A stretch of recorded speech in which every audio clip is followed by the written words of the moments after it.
Chapter 1. A Misguided Blind Date. Encounter with a Fugitive. Mom, I am merely 22. Why must I participate in a blind date? Zhao Ani's son is the same age as you, and their daughter has already learned to walk. Shouldn't you seize this opportunity? But I have to report to the station today. How can I go on a blind date? Reporting is not that early.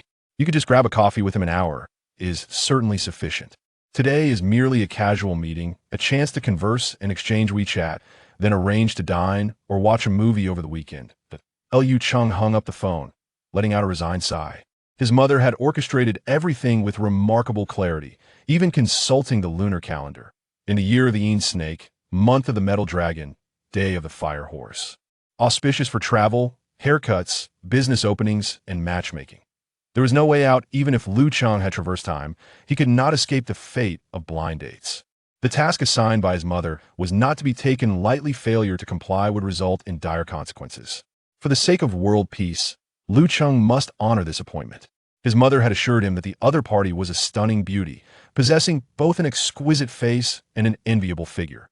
However, the discerning eye of a middle-aged woman from the 1970s could hardly be trusted. Their standards often overlooked the nuances of true beauty.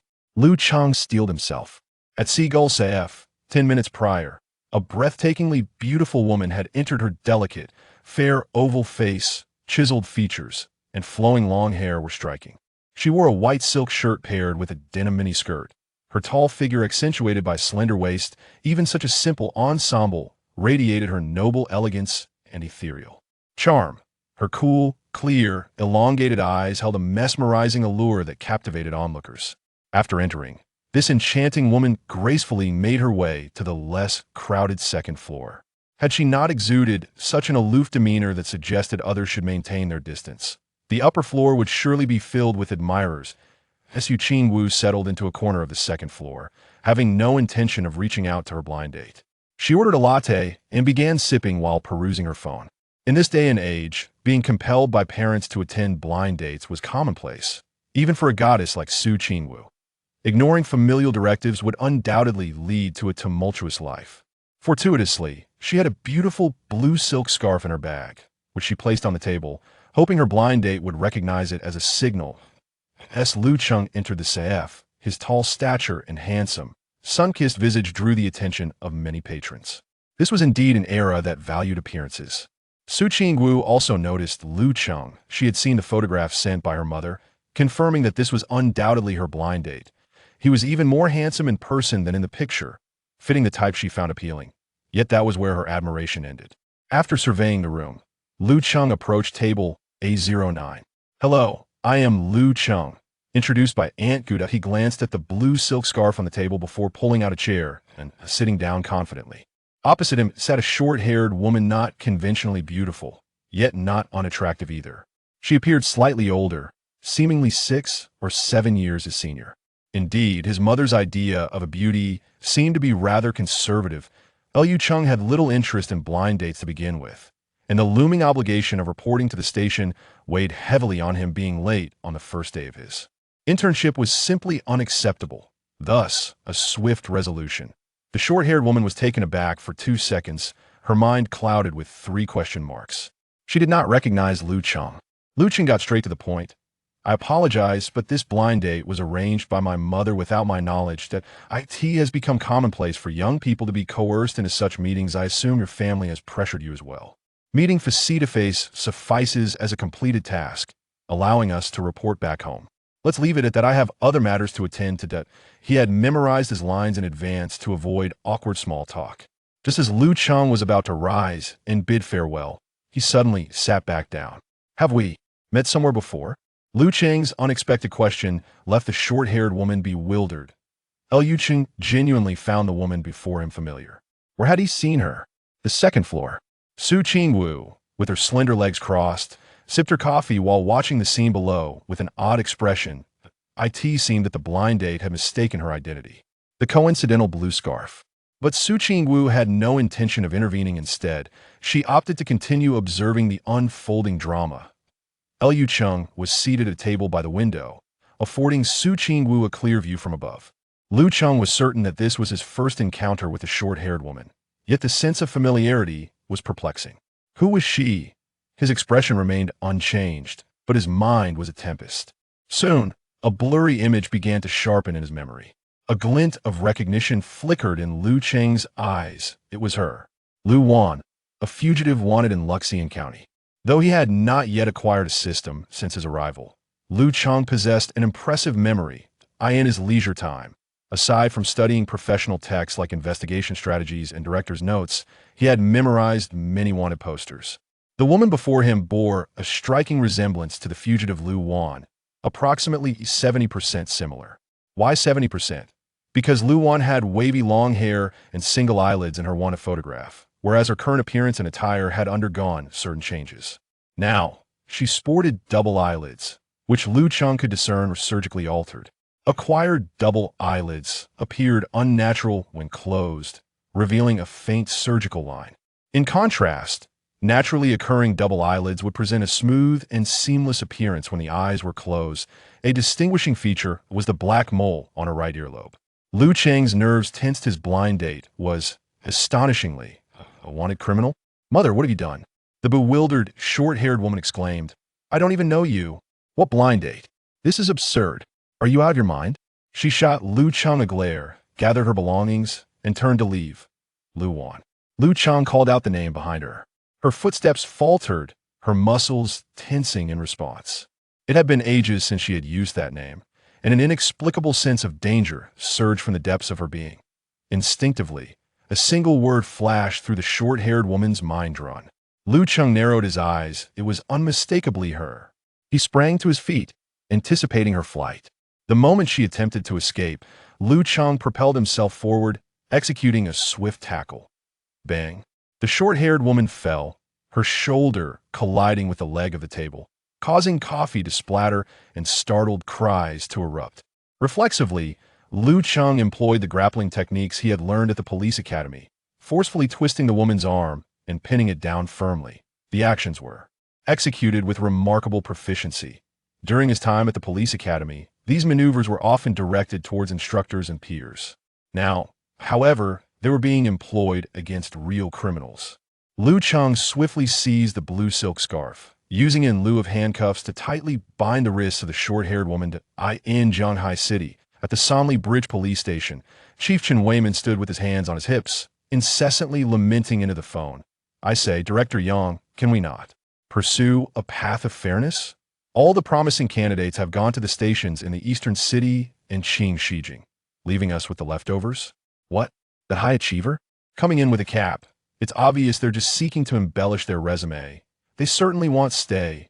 After a prolonged exchange of grievances, Chen Weiman finally muttered, "I will comply with organizational arrangements," and hung up the phone, visibly irritated. Instructor Song Changfeng offered him a cup of tea. "Old Chun, don't let your temper flare so easily. Have a sip of floral tea." Chen Weiman took a gulp, spat it out in distaste, his brow furrowed in irritation. "Changfeng, tell me, none of the 4 probationary officers have even average scores from the police academy, let alone outstanding ones. All the good candidates have been allocated to other stations. Are we being treated like a stepchild here? Our station's performance has declined year after year, and just before the new year, the Qingxi police station received a 3rd-class commendation. That scoundrel Hao Jianping has been gloating about it in front of me for ages." Song Changfeng, possessing a calm demeanor and little competitive spirit, chuckled. "Are you envious of them?" Chen Weiman smacked his own face. "What do I have to be envious of? A person has dignity just as a tree has bark. We can't always be overshadowed by other stations." Song Changfeng believed that as long as one diligently performed their duties with integrity, that was sufficient. However, Chen Weiman held a different view. Feeling increasingly disheartened, he was competent and dedicated, yet for reasons unknown, in his 3 years of service, Sanli Bridge had failed to solve any significant cases or apprehend any serious criminals, resulting in a lackluster performance. The crux of the matter was that other police stations in the city occasionally boasted impressive achievements, such as capturing notorious thieves or solving homicides. Yet Sanli Bridge remained devoid of notable accomplishments. Song Changfeng remarked, "Isn't it good that our Sanli Bridge district is peaceful?" Chen Weiman sipped his tea in frustration. Each time he attended meetings of the city bureau, it was a barrage of praise for other stations with their accolades and solved cases. Meanwhile, Sonley Bridge Police Station became synonymous with other stations in the leaders' discussions. Other stations should emulate certain stations, enhancing their case resolution rates and safeguarding the lives and properties of the citizenry. Although there were no official rankings within the police system, it was widely believed that Sonley Bridge was at the bottom of the hierarchy. Song Chung Fong patted Chun Wayman on the shoulder. Old Chun, maintain a tranquil mindset. The welcome ceremony begins at 9:30. We need to prepare, as the district leaders will be giving speeches. Chapter 2. You cannot take him away. That's what I said. At the Seagull CF, the majority of patrons and staff were momentarily stunned by the unfolding scene. What was happening? In broad daylight, a man had tackled a woman and bound her up? Was there no law to uphold? In ordinary circumstances, when such incidents occur, it is instinctive for people to empathize with the weaker party. What's the matter? Young man, how could you lay hands on a woman? Are you attempting abduction?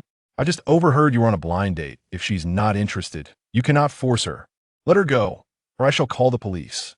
Though Lu Cheng was handsome, it did not grant him the liberty to act unlawfully. The CAF quickly erupted into a cacophony, with the majority expressing indignation towards Lu Cheng's actions. Some self-proclaimed champions of justice even rolled up their sleeves, ready to intervene and rescue the woman. Snap! Snap! Someone pulled out their phone to capture the moment. She is a wanted criminal, and I am an officer from Sonley Bridge Police Station, Lu Cheng declared, pressing his knee against the back of the fugitive Lu Wan to prevent her from struggling or escaping, while maintaining a composed demeanor. Initially, 3 valiant men approached, but upon hearing Lu Cheng's words, they halted in their tracks. A police officer? A wanted criminal? Is this for real? But soon, skepticism arose among the crowd. Young man, do not deceive us. I distinctly heard you were on a blind date. Are the police and a fugitive on a blind date? How absurd. Did you harbor ill intentions because she ignored you? Lu Cheng dismissed the crowd's doubts if he were indeed a villain. Would he act with malice in broad daylight? Where is their common sense? Resolutely, he retrieved his phone to dial for assistance. Just then, a strikingly beautiful woman, Su Qingwu, entered the scene, captivating the attention of all.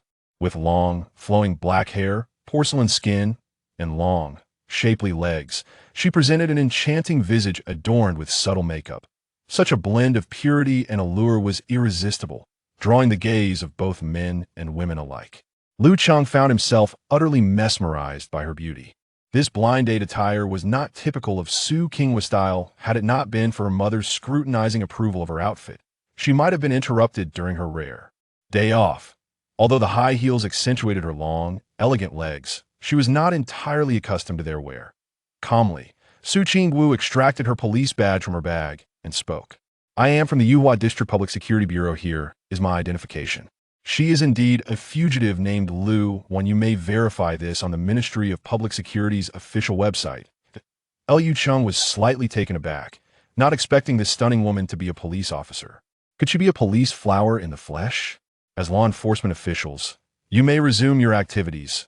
Su Qingwu's elongated, beautiful eyes scanned the onlookers. Her voice, though melodious, carried a chilling authority that instilled an inexplicable sense of trepidation.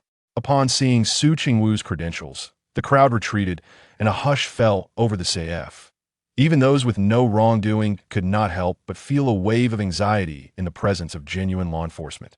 Many individuals hastily tucked away their phones, fearing they might be invited to the station for a chat. That Su Qingwu's badge flashed before Lu Cheng, her soft, rosy lips parting slightly. Yuhua District Criminal Investigation Team. Su Qingwu. Lu Cheng continued to maintain his composure.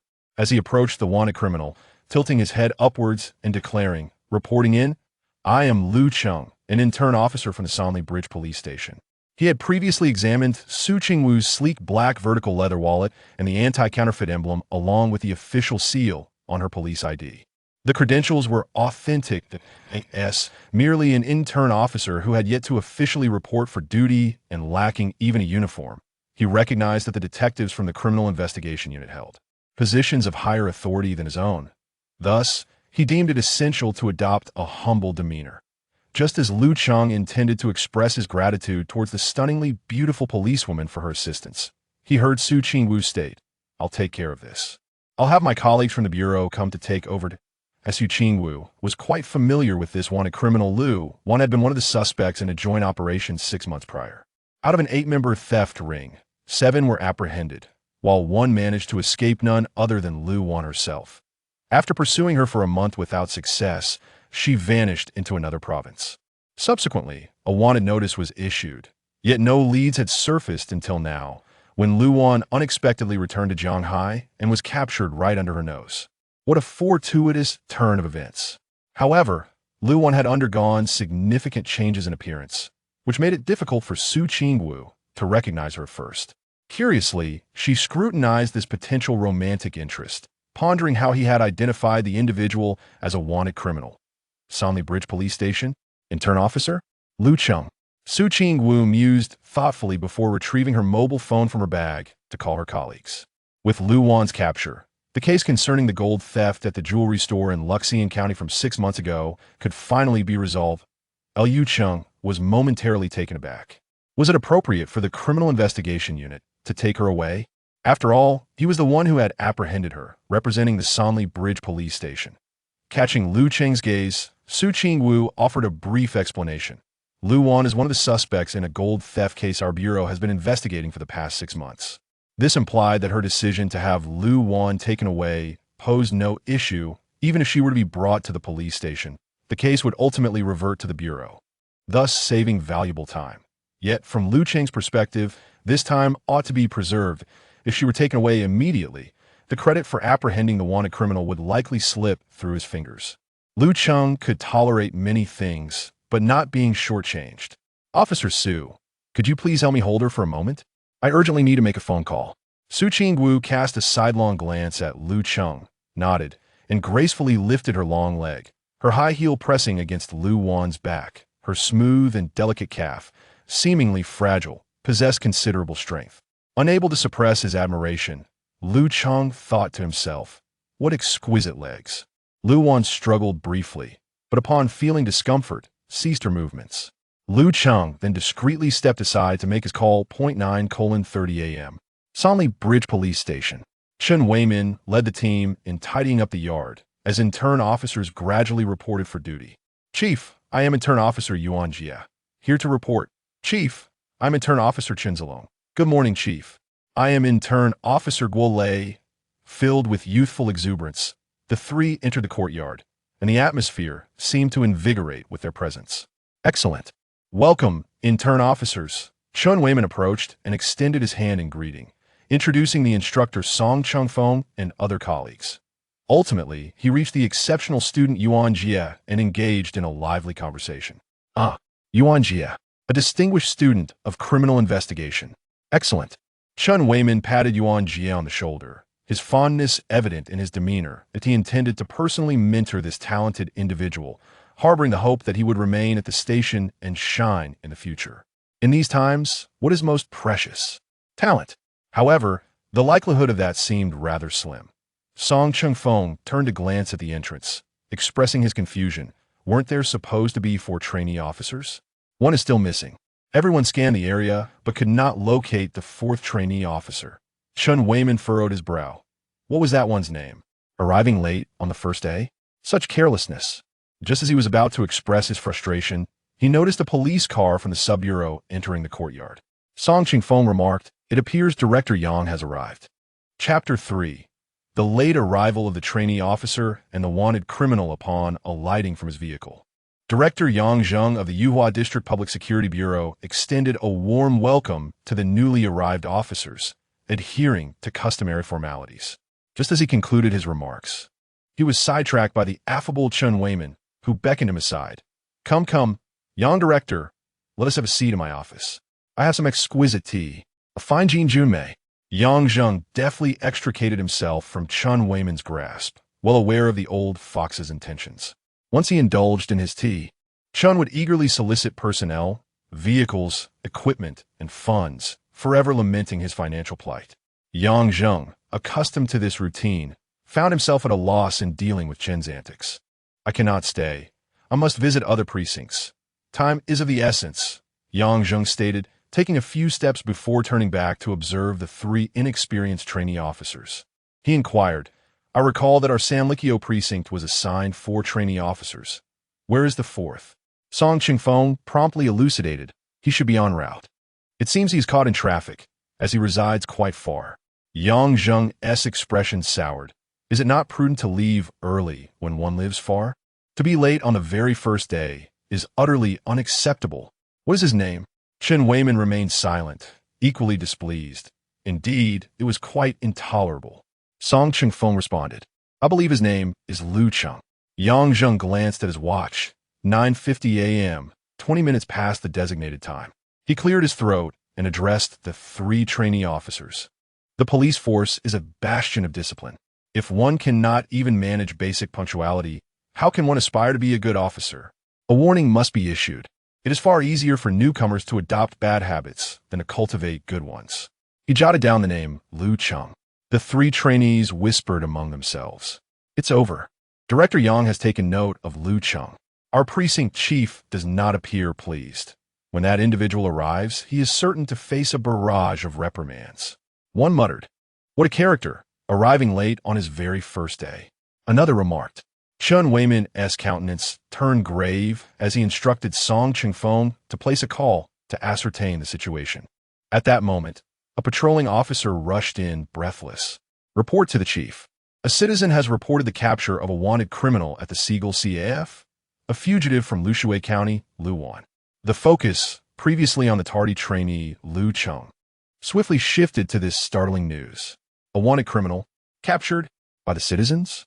Chen Weiman's spirits lifted as he inquired, "Is it the CAF on Jianxi Road?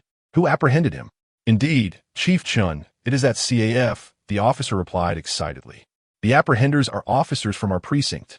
Song Ching-fong, puzzled, interjected, "Our officers? But aren't we all here? It is the trainee officer scheduled to report today. Lu Cheng." "What?"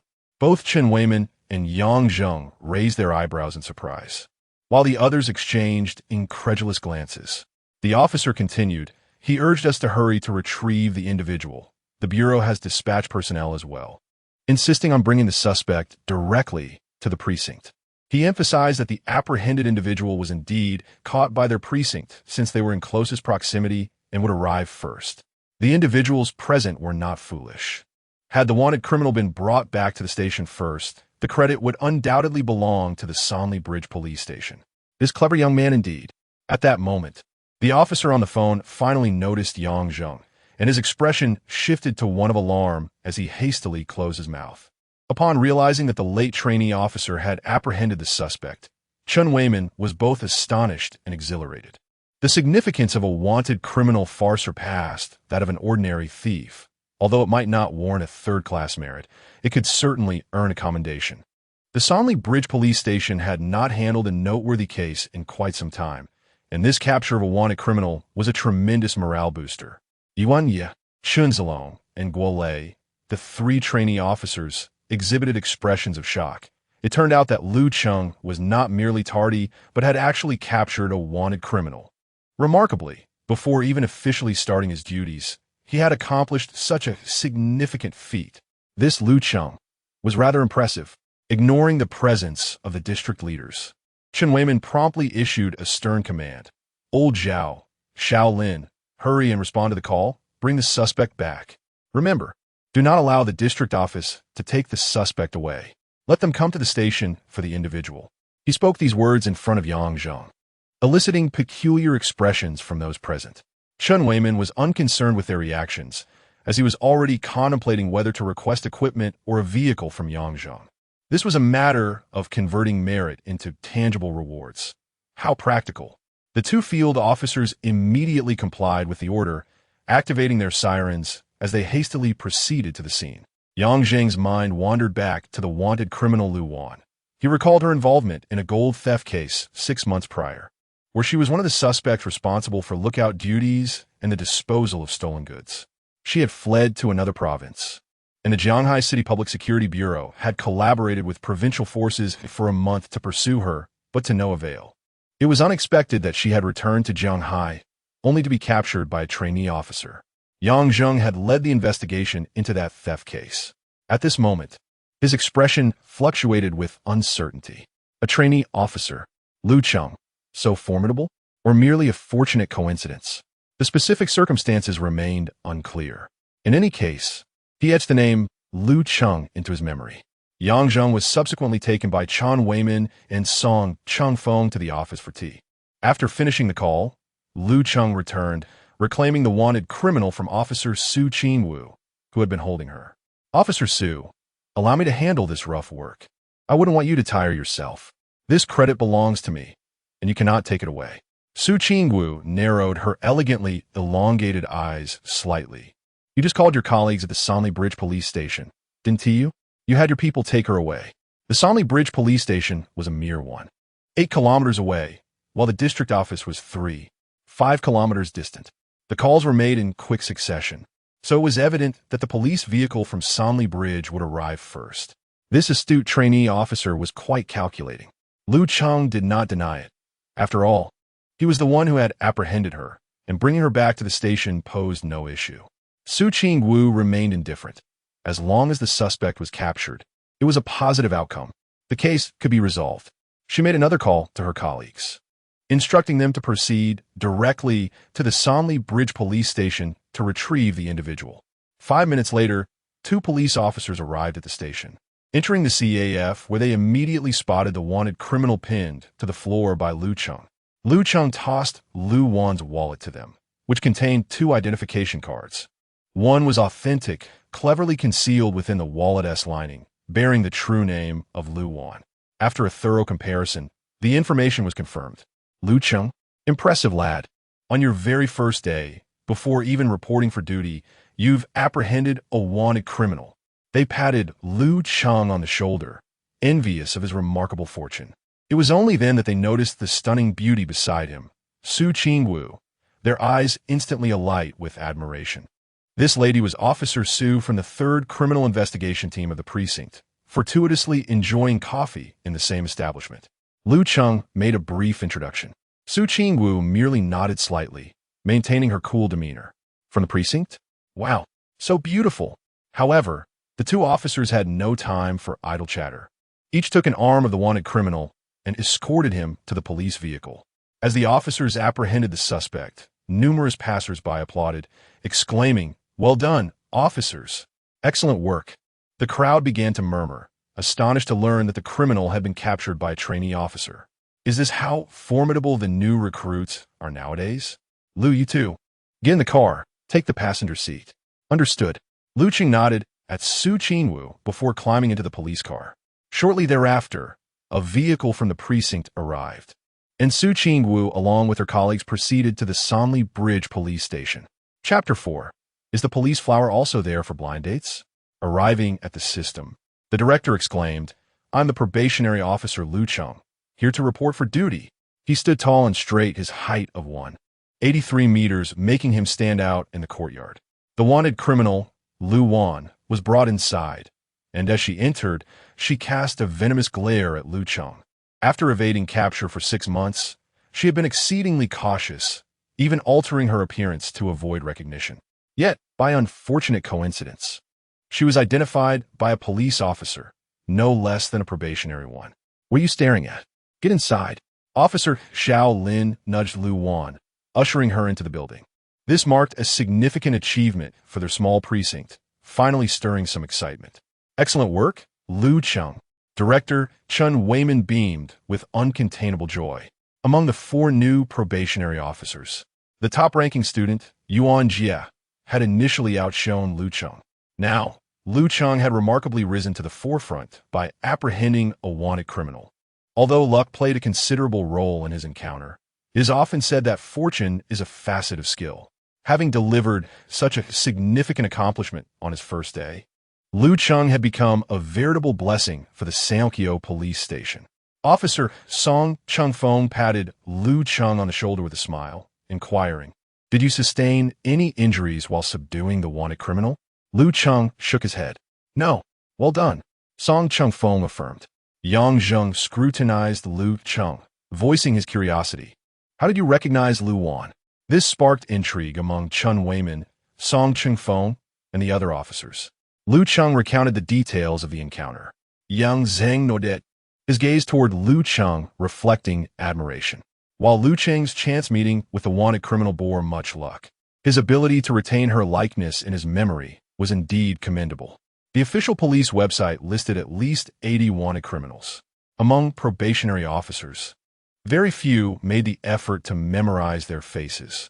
Lu Cheng exhibited remarkable prowess. Furthermore, his keen observation skills allowed him to recognize Lu Wan, despite her significant alterations in makeup since their last encounter 6 months prior. Yuan Jia, Chen Zilong, and Guo Lei, the other probationary officers, gazed at Lu Cheng with envy, yearning for the chance to confront and capture a wanted criminal themselves. Such experiences were rare.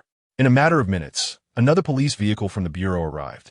Upon stepping out was Su Qingwu, her elegant legs immediately capturing everyone's attention. She was the renowned police flower of the 3rd Criminal Investigation Team, and many in the precinct recognized her. Not only was she strikingly beautiful, but she also possessed formidable professional skills, having solved numerous significant cases. Her mentor, the illustrious criminal nemesis Ji Buochuan, was well known in the Jianghai police system for cracking many intricate cases and major crimes. Yang Zheng was taken aback upon seeing Su Qingwu. "Xiao Su, I recall you were supposed to be on a blind date today. What brings you here?" His voice was not loud, yet everyone present, especially at the mention of blind date, overheard him. Such a striking beauty, and yet she needed to go on blind dates? The young men in the police department were not known for their casual selections. Su Qingwu's cheeks flushed slightly. She glanced at Yang Zheng and offered a brief explanation. "Director Yang, I was at the CAF at that time." "Ah, so she was there for a blind date at the CAF." Yang Zheng nodded in understanding. Lu Cheng cast a glance at Su Qingwu, contemplating the coincidence of her also being on a blind date. He wondered which fortunate man would get to date such a stunning beauty. If his blind date were someone like Su Qingwu, perhaps he wouldn't mind the whole experience at all. Suddenly, a thought struck him. His own blind date was likely still at the CAF. When apprehending Lu Wan, he had checked her phone number and discovered she was not his blind date. His mother would never introduce him to a wanted criminal. It dawned on him that he had made an error. He hurried to a corner and dialed a number. Su Qingwu's phone vibrated in her bag, but she didn't reach for it. Instead, she glanced in Lu Cheng's direction. Hearing the vibration, Yang Zheng remarked, "Xiao Su, it seems your phone is vibrating." Su Qingwu reached in and blindly hung up. It was a nuisance call. Yang Zheng raised an eyebrow, perplexed by her immediate dismissal of the call without even checking. At that moment, 2 detectives arrived, escorting Lu Wan out. "Director Yang, we will take her back now." "All right, be careful on the road." Yang Zheng waved them off. Chen Weiman invited Yang Zheng and Su Qingwu to stay for lunch, celebrating the capture of a wanted criminal with an enhanced meal in the cafeteria. "I have to head to another precinct, so I want to stay for lunch." "Xiao Su, if you have no other plans, why not stay for a meal before you leave?" Upon hearing this, the young male officers in the Sanli Bridge police station brightened up instantly. The prospect of the beautiful officer Su dining with them meant they wouldn't need to add more dishes to the cafeteria menu.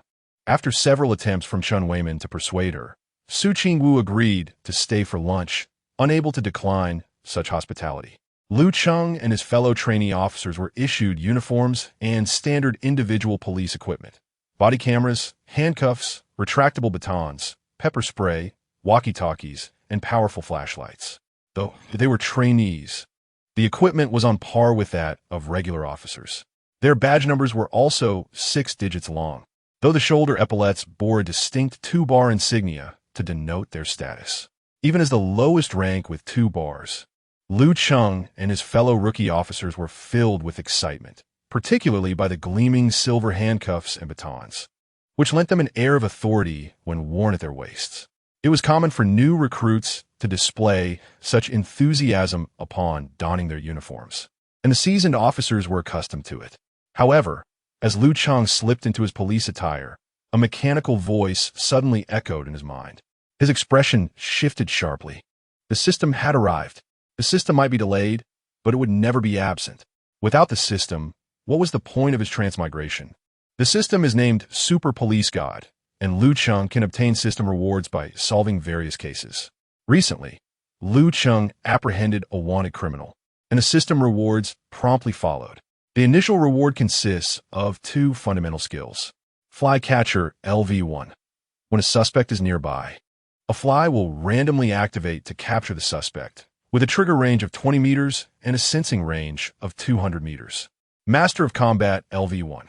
This skill amalgamates various martial arts disciplines, including large and small joint locks, sanda, Brazilian jiu-jitsu, wrestling, and mixed martial arts, delivering lethal strikes to criminals.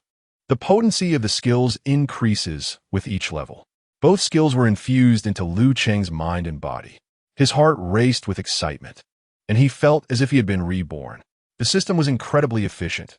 Lu Cheng was eager to embark on various missions to earn more rewards. The news of rookie Lu Cheng capturing a wanted criminal spread throughout the precinct, making him a well-known figure in no time. Yuan Jia, a high-achieving student, felt a twinge of envy, as he had previously been the center of attention. The cafeteria at the Samlikyo police station served pig trotters and braised fish today, prompting everyone to ask for extra rice. When dishing out the meals, the cafeteria lady generously added an extra serving of meat for Lu Cheng. The same privilege was extended to Su Qingwu, who was visiting. Her striking beauty was undeniable. During lunch, Su Qingwu sat at a table with Chen Weimin and Song Chengfeng, positioned directly across from them. With 6 seats at the table, both sides of Su Qingwu remained vacant. The 2 empty seats next to her were more enticing to the young, single officers than the pig trotters themselves. Yet, they hesitated to approach. One reason was feeling unworthy, and the other was Su Qingwu's aloof demeanor, which made them reluctant to draw near. Lu Cheng, holding his tray, initially intended to join the other 3 trainee officers, but their table was already full. It appeared that there were no available seats elsewhere. With the cafeteria offering additional dishes today, everyone was more enthusiastic about lunch than usual. "Little Lu, come sit here," Chen Weimin called out, gesturing. There are no seats left, but there is space next to Officer Su. Lu Cheng noticed the vacant seat and confidently approached, settling down beside Su Qingwu. Chapter 5. Jealousy transforms my countenance. My blind date is Su Qingwu. Lu Cheng settled next to Officer Su, instantly drawing envious glances from the other single men present. This lad, Lu Cheng, appeared to be favored by fortune not once, but twice. The first stroke of luck was his unexpected encounter with a wanted criminal, and now he fortuitously found himself seated beside the illustrious Officer Su. What a blunder! Had he arrived a tad later for dinner, it would have been entirely reasonable for him to sit beside her. Could it be that today was indeed Lu Cheng's lucky day, with all good fortune gravitating towards him? Su Qingwu maintained her composure while dining, savoring each bite with grace, a stark contrast to the other ravenous individuals around her. If Officer Su were to host a food show, she would undoubtedly captivate audiences with her charm and poise. Chen Weimin and Song Chengfeng exchanged glances. At first sight, Lu Cheng and Su Qingwu appeared quite the match, an embodiment of beauty and talent. Chen Beimin checked, Xiao Su. Do you really need to go on blind dates? With so many eligible bachelors in our precinct, you could choose at will. Look, this dashing young man beside you, Lu, is quite impressive. Chen Weimin's unexpected support nearly caused Lu Cheng to choke on a fishbone. Cough, cough. Chen Weimin noted with a quirky smile, Lu, you're blushing. Why the shyness? Director, please don't misunderstand. My face is flushed from the fishbone, Lu Cheng replied. One may indulge in a meal, but one must not speak frivolously. It makes it seem as though I harbor feelings for Officer Su, and she is right here, making it rather awkward. Turning to glance at Su Qingwu, he found her still impassive, continuing her meal as if oblivious to their conversation. She exuded an air of cool detachment. The enchanting beauty tore into her chicken leg with chopsticks, delicately shredding the meat. Thankfully, the cafeteria had stewed the chicken leg to tenderness. Otherwise, it would have been a task to pull apart. Lu Cheng watched, feeling a bit exhausted just by observation. Wouldn't it be simpler to grasp it and take a hearty bite? Yet, perhaps it was a matter of habit. Her elegance was undeniable. He found himself inexplicably curious about how Officer Su would tackle a hamburger. Surely, those rosy lips could manage only a nibble of the bread crust. Despite Su Qingwu's dainty bites, her pace was commendable. Astonishingly, she set down her chopsticks at the same moment as the voracious Lu Cheng. Xiao Su, how do you find the food in our cafeteria? Is it to your liking? If you're still hungry, feel free to get more, Chen Weimin inquired with a smile. It's quite good, I'm satisfied. Thank you for the hospitality, Su Ching-Wu replied, rising to return her tray. Chen Weiman hurriedly gestured, hey, Lu Cheng, assist Xiao Su with that. Can't you show a bit more awareness? Oh, Lu Cheng complied. The younger officers, such as Yuan Jia, watched with envy. Why was the director so intent on facilitating Lu Cheng? Was he genuinely creating opportunities for them? Ah, jealousy rendered my countenance unrecognizable. Once the meal concluded, Su Ching-Wu prepared to take her leave. Chen Weiman called Lu Cheng over. Lu Cheng, you're responsible for escorting Officer Su back. Su Ching-Wu, not wishing to impose, replied, Director, I could take a taxi. Why waste money? We have a vehicle at the precinct, Chen Weiman commanded, insisting that Lu Cheng comply. He had no intention of orchestrating a romance. He wasn't particularly familiar with Su Ching-Wu and wouldn't meddle in matters of the heart. He observed that Lu Cheng, upon beginning his internship, had brought a substantial gift to the station, prompting him to encourage the latter to interact more with Officer Su. Establishing a rapport would undoubtedly be beneficial, given her considerable background. The chief instructed him, and compliance was expected. Lu Cheng had no objections. However, he was momentarily taken aback when he received the car keys. An electric scooter? You intend to send someone home on an electric scooter? Chen Weiman shot Lu Cheng a disapproving glance. What? Do you disdain the electric scooter? Do you wish to drive the sole police car to the station? Get going. Lu Cheng was speechless. This chief was quite frugal. He handed a helmet to Su Ching-Wu. Officer Su, shall we? It was a Yachty electric scooter, not one of those diminutive models, with ample space on the rear seat. Indeed, she was a stunning beauty. Even the most unappealing helmet seemed to enhance her allure, lending her a touch of purity and charm. Dressed in a denim miniskirt, Su Ching-Wu could not straddle the scooter. Instead, she gracefully perched beside Lu Cheng once he was seated. All right, drive slowly. Chen Weiman turned and ascended the stairs. As the electric scooter exited the precinct desk gate, several men covertly gazed, their hearts filled with a sense of envy. Lu Cheng was undeniably a magnet for romantic attention. The summer breeze, forever etched in my memory, clearly conveying your affection for me. I see your cool smile, and even your shy moments, the summer wind gently caresses, flowing through my hair, brushing past my ears. Lu Cheng had a penchant for music while driving, and the same applied to riding. When he inquired whether Su Ching-Wu minded listening to music, she replied indifferently. To his surprise, instead of using headphones, he simply tossed his phone into his pocket, cranking the volume to the maximum. Su Ching-Wu widened her beautiful eyes slightly, grateful for the helmet that offered some concealment. Otherwise, she would have felt quite embarrassed. This fellow. Thus, on the Sanli Bridge, a handsome young man rode an electric scooter with a breathtaking beauty, the summer breeze tousling their hair while music blared, attracting attention as they passed through the streets. Bystanders turned their heads, their gazes lingering. An Audi A8 glided past, and the driver, a young man, widened his eyes in envy for the first time in his life, wishing he were the one on the Yachty. The woman was stunning, breathtakingly beautiful.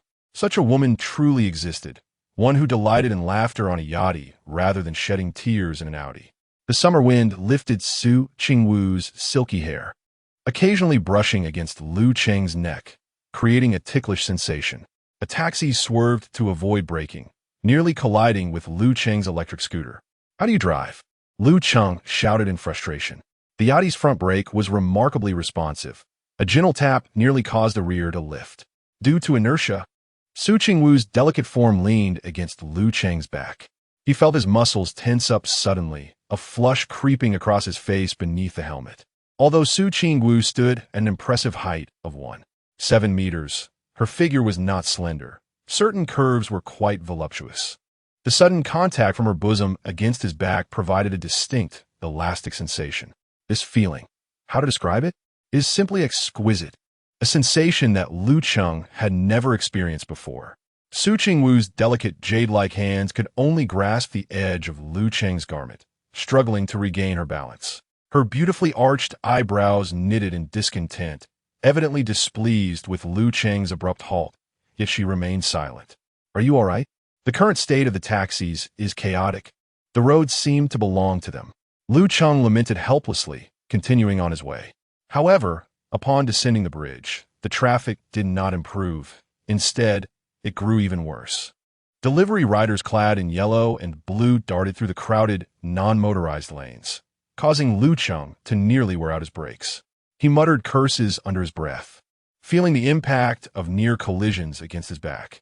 Su Qingwu's pretty face turned pale as she had nearly collided with Lu Cheng's back on several occasions. She likely regretted agreeing to let Lu Cheng escort her home for the rest of her life. The electric vehicle halted in front of an upscale residential complex in the western part of the city. Do you live here? Dis, Su Qingwu plaid. Returning the helmet to Lu Cheng.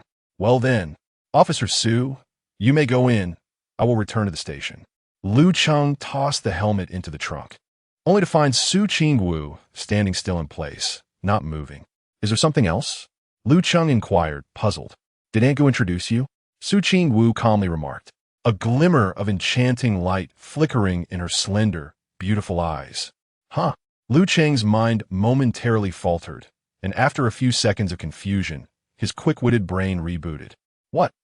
I was just wondering how coincidental it was that Officer Su was also at that CAF for a blind date. It turns out, Officer Su is my blind date. So it was you? Lu Cheng's face was a canvas of astonishment. He realized he was indeed the fortunate one. Chapter 6. Lu Cheng introduces me. System skill discovers a pickpocket. Thus, if Lu Cheng had not fortuitously encountered a wanted criminal, the object of his blind date would be none other than the stunning police officer, Su Qingwu, whose beauty surpasses that of any film star. This fantastical narrative feels as though it has been plucked from the pages of a novel. Aunt Gu's resources are indeed remarkable. Lu Cheng gazed intently at Su Qingwu. Her face was truly beautiful, her skin exceptionally fair, and her figure splendid. Standing in high heels, she was already at eye level with him. Alas, her demeanor was rather aloof, and she spoke sparingly. He would need to take the initiative to enliven the atmosphere if they were to be together. Lu Cheng's heart raced. He scanned the code to add her on WeChat. Su Qingwu held her phone in front of him. Understood. He quickly retrieved his own phone. It was imperative to connect. With a beep, Qingwu approved your friend request. Just as Lu Cheng anticipated where their next date might be. She spoke coolly. Since we are both being coerced by our families into this blind date, why not collaborate? This way, we can both have a reasonable explanation when we return home. Lu Cheng's excitement slowly faded. Collaborate? Rather than going on a date? He was momentarily taken aback. So, Su Qingwu had not taken a liking to him at all, but rather viewed him as a mere tool. Very well, he could accept that. Perhaps he had been too self-involved. Although he fancied himself somewhat handsome, slightly inferior to Wu Yinzu and a notch below Takashi Kaneshiro, she surely wouldn't be enamored with him at first sight. A tool he would be, then. He could also use her as a shield, providing a satisfactory excuse for his mother tonight. Farewell. They exchanged goodbyes, and Lu Cheng rode his yachty swiftly back to the Sanli Bridge police station. Upon arriving home, Su Qingwu found her mother, Shun Fong, already at the door. Their residence faced the east gate, and Shun Fong had witnessed the entire scene of Lu Cheng escorting her daughter home. As the deputy captain of the criminal investigation team, Su Qingwu was undoubtedly aware of her mother's keen observation from the kitchen window. Thus, she indeed chose to add Lu Cheng on WeChat, marking the first time she had proactively connected with a man. Shun Fong beamed with joy. My daughter, how was the blind date? It was all right. Well, the young man. He seems fine. When you plan to have children? Soon. Really? Shun Fong was instantly filled with the excitement of potentially becoming a grandmother. As Su Qingwu changed her shoes, she deftly handled her mother's inquiries. Suddenly, she looked up in horror.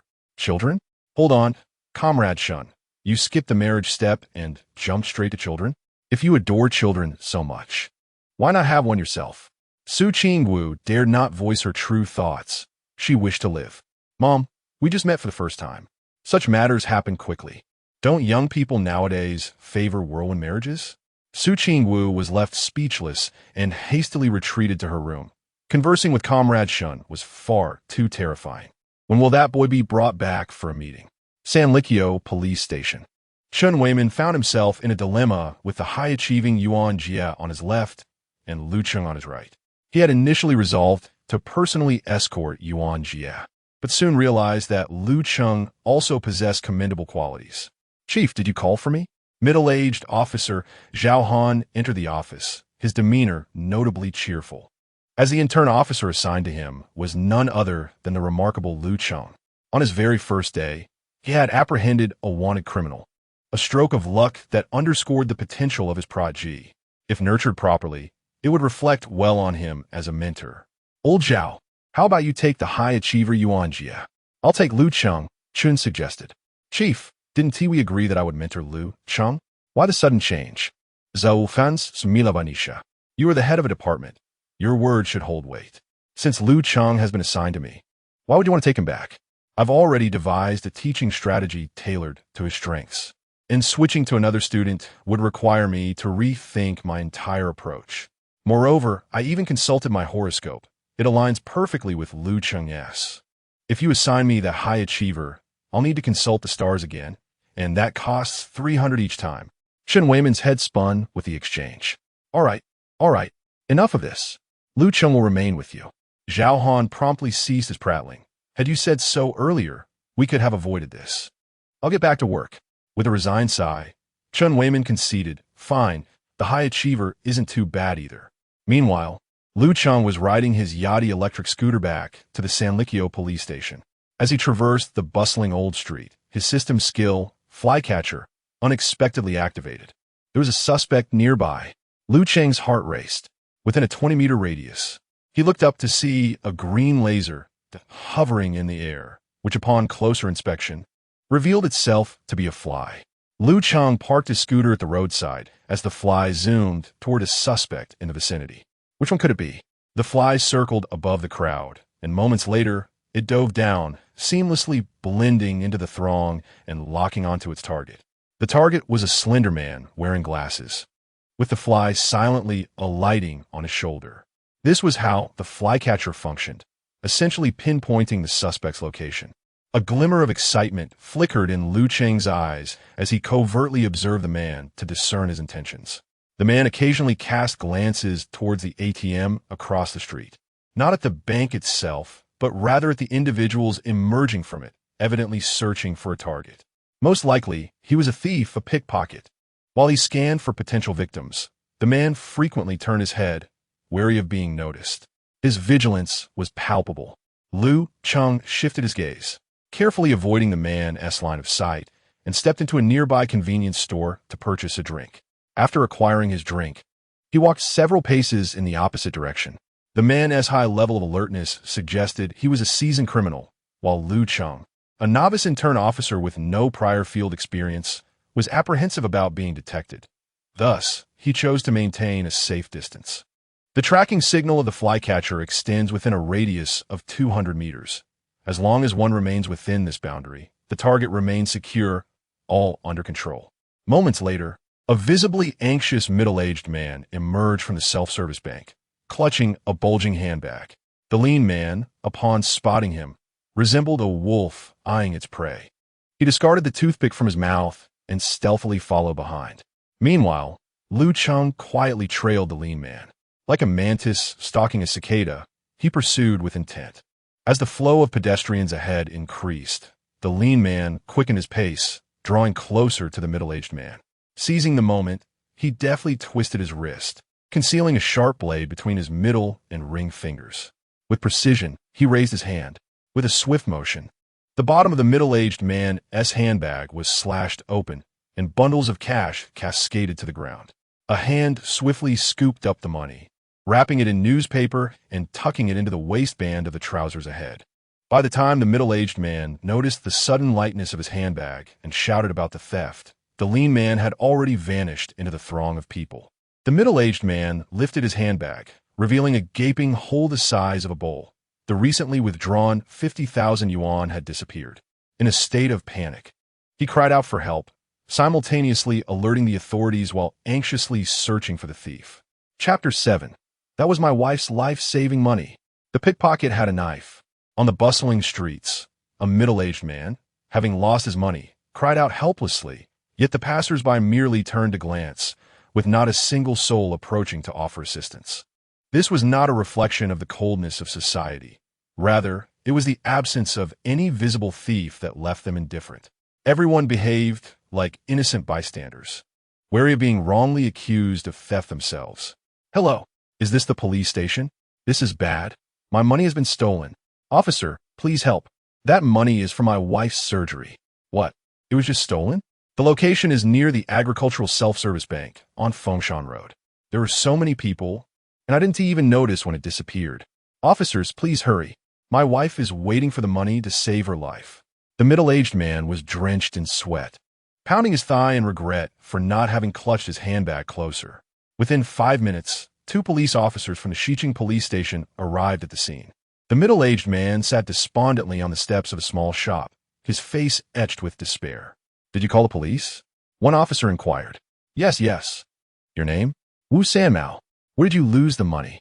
The officer surveyed the area, noting that the only private surveillance camera near the site was located at the entrance of an internet CAF, and it was conveniently out of order. One officer furrowed his brow. "What terrible luck. The only camera that could have captured the crime is broken. It must be a habitual offender who had likely scoped out the area beforehand. He knew the camera was inoperative, and his technique for slicing the bag was quite professional," remarked the older officer. "Officer, please, you must catch that thief. My wife is still lying in the hospital waiting for the money for her surgery." As Wu Sanmao spoke, tears streamed down his face. His only hope rested with these 2 police officers. "Sir, please don't cry. We will do our utmost," the officers assured him solemnly. Recognizing the gravity of the situation, the thief had stolen a desperate man's life-saving funds. The police reviewed all available surveillance footage in the vicinity, meticulously examining everyone who appeared during the time of the incident. But regrettably, they found no suspicious individuals. Lu Cheng followed the thief from Fengshan Road all the way to Xiangan Street, finally arriving at Dongsen Road. The area surrounding Dongsen Road was comprised of older neighborhoods with a sparse population. A slender man wearing glasses glanced around before veering into a secluded corner. Lu Cheng had to concede that the thief was highly alert. Throughout the pursuit, the individual frequently glanced back to ensure he was not being followed. At one point, the thief stopped at a small restaurant to order a bowl of wontons, ostensibly to satiate his hunger, but in reality, it served as a ruse to observe his surroundings and ensure his safety along the way. These actions revealed that the thief was quite cunning, with considerable experience in criminal activities.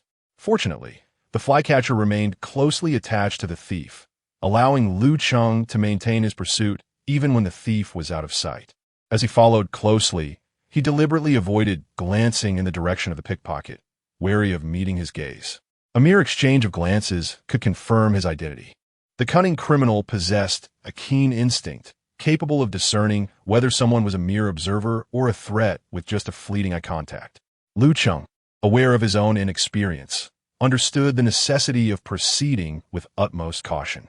During his pursuit, he even changed his attire once to avoid leaving an impression on the thief.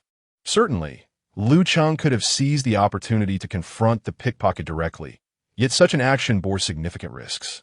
Firstly, he was off duty, dressed in civilian clothes, and armed with nothing but his bare hands.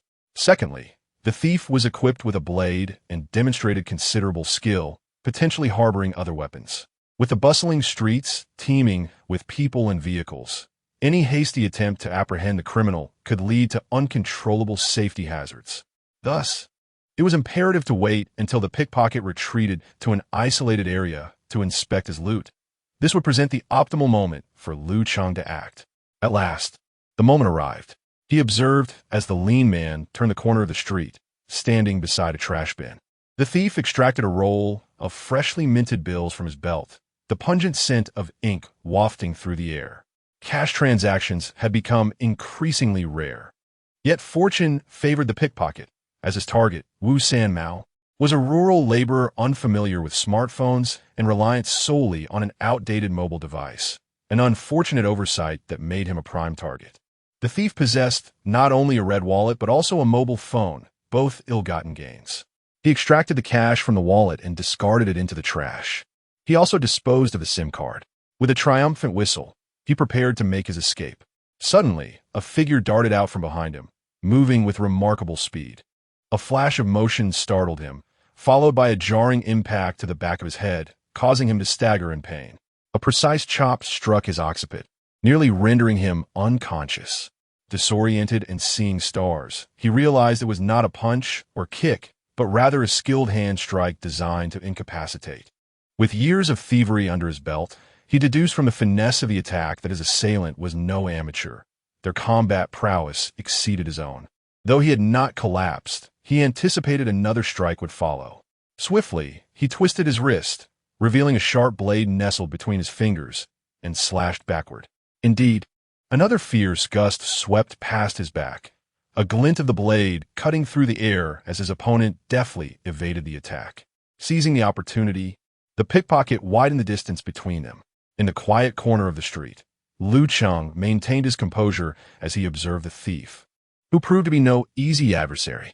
After successfully landing the initial hand strike, Lu Cheng noted that the thief had not fallen. Without hesitation, he aimed a kick, only to find the pickpocket retaliating with a knife thrust. He had no choice but to retract his foot, although he might have struck his target. His own calf would undoubtedly suffer a gash. The thief pinched his thumb to regain clarity, then glared at Lu Cheng with a dark expression. "You're a cop, aren't you?" "Indeed, I am an officer from the Shicheng police station. My 3 colleagues are en route and will arrive shortly. You cannot escape. Surrender now, or face additional charges for resisting arrest." Lu Cheng could not claim allegiance to the Sanlikyo police station as it was too distant. This area fell under the jurisdiction of the Chengxi police station. Throughout his pursuit, he found no opportunity to call for assistance. He maintained a distance of approximately 170 to 180 meters from the pickpocket to avoid detection. The thief moved swiftly, and any momentary lapse could result in losing sight of the target. Lu Cheng feigned that he had colleagues nearby, hoping to compel the thief to surrender effortlessly. The pickpocket glanced back. Behind the trash bin stood a towering wall, leaving no escape route. Surrender? Absolutely not. Having committed numerous offenses, he knew that any act of submission would only compound his guilt. Moreover, he scrutinized Lu Cheng with a discerning gaze, noting that the young man was still in his teens and not clad in a police uniform, dressed in civilian attire and lacking equipment. It was evident he was not on duty. The claim of imminent backup? A mere fabrication. If there were truly other officers en route, he would not be acting alone. The notion of a heroic policeman existed solely in the realm of cinema. "Kid, with a meager salary of 1,000 yuan a month, I advise you not to play the hero." The pickpocket brandished a razor blade in his left hand while drawing a small knife from his waist with his right. Why do villains always brandish small knives? Firstly, their compact size makes them easy to conceal. Secondly, regulations surrounding small blades are relatively lax. Thirdly, they can quickly instill fear and are straightforward to wield, requiring no extensive training.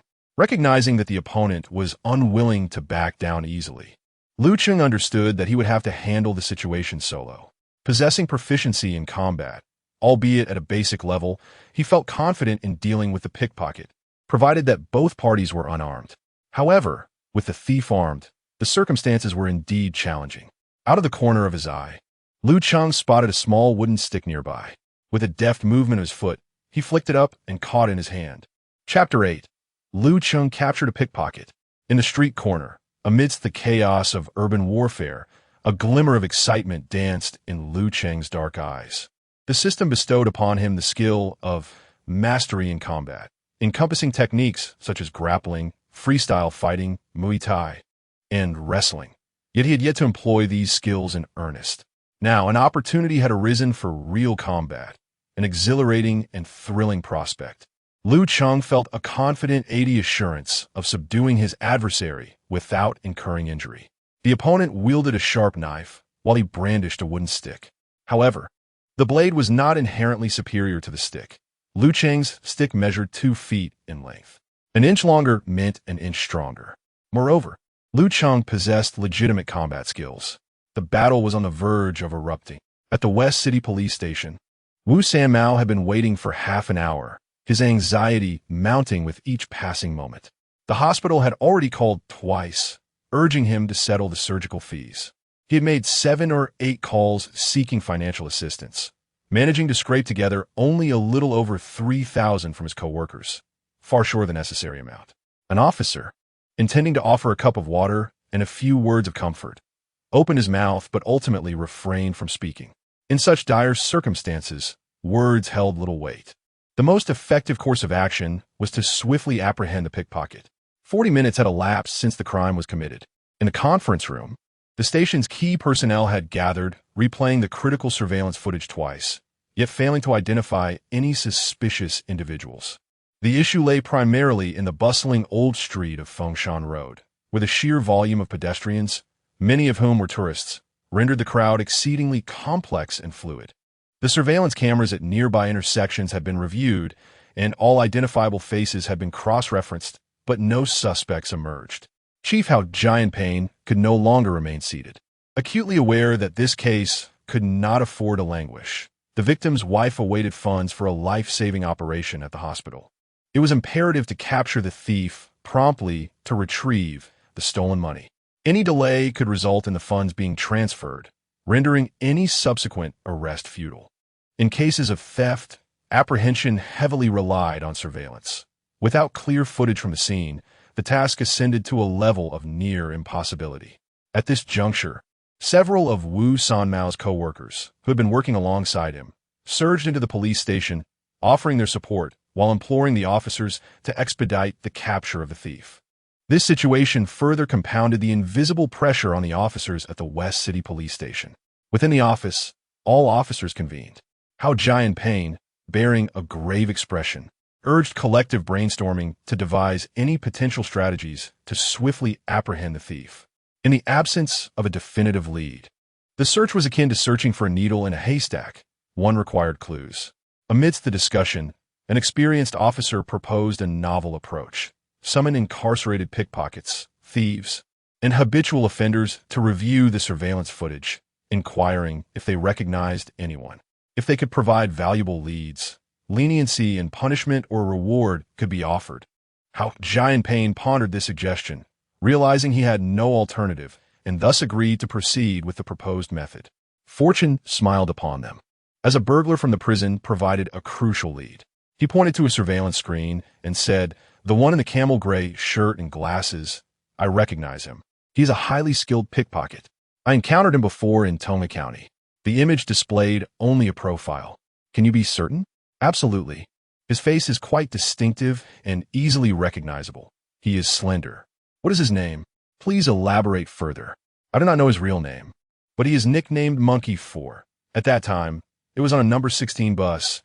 He wielded a blade with remarkable finesse, stealing numerous wallets and phones. I got off the bus with him, intrigued by his prowess, and wished to follow in his footsteps, but he is a lone wolf. We shared a meal and then parted ways. Their essay lead. The target has finally been identified. The police officers were filled with excitement. Nickname, Monkey 4 male, approximately 35 years old, height around 1.75 meters, wearing a camel gray shirt, light yellow trousers, and sporting golden-framed glasses with a lean physique. The suspect traveled west on Fengshan Road to Xiangan Street, then to East 3rd Road North, and subsequently vanished from the surveillance footage. He was quite cunning, deliberately evading cameras along the way, with only the footage from the overpass on Xiangan Street capturing his face, albeit with poor clarity. Ultimately, the police from the Chengxi precinct were dispatched. Their primary focus was the area surrounding Huaguoshan Park near East 3rd Road North. Monkey 4 likely ascended the mountain. By the time the police arrived at East 3rd Road North, over an hour had elapsed since the incident. If that Monkey 4 scaled the mountains and slipped into the village via Provincial Road 036, capturing him would prove quite challenging. The rural terrain was intricate, offering numerous hiding spots. Have you seen this individual? Wearing a camel gray shirt, approximately 1.75 meters tall, the police officers, armed with a photo of Monkey 4's back, inquired with the newspaper kiosk owner at Huaguoshan Park. After more than 10 minutes of struggle, Lu Cheng pinned the pickpocket to the ground. The disheveled Monkey 4 had lost the will to resist. This young man was not only tall and strong, but also adept in grappling and combat.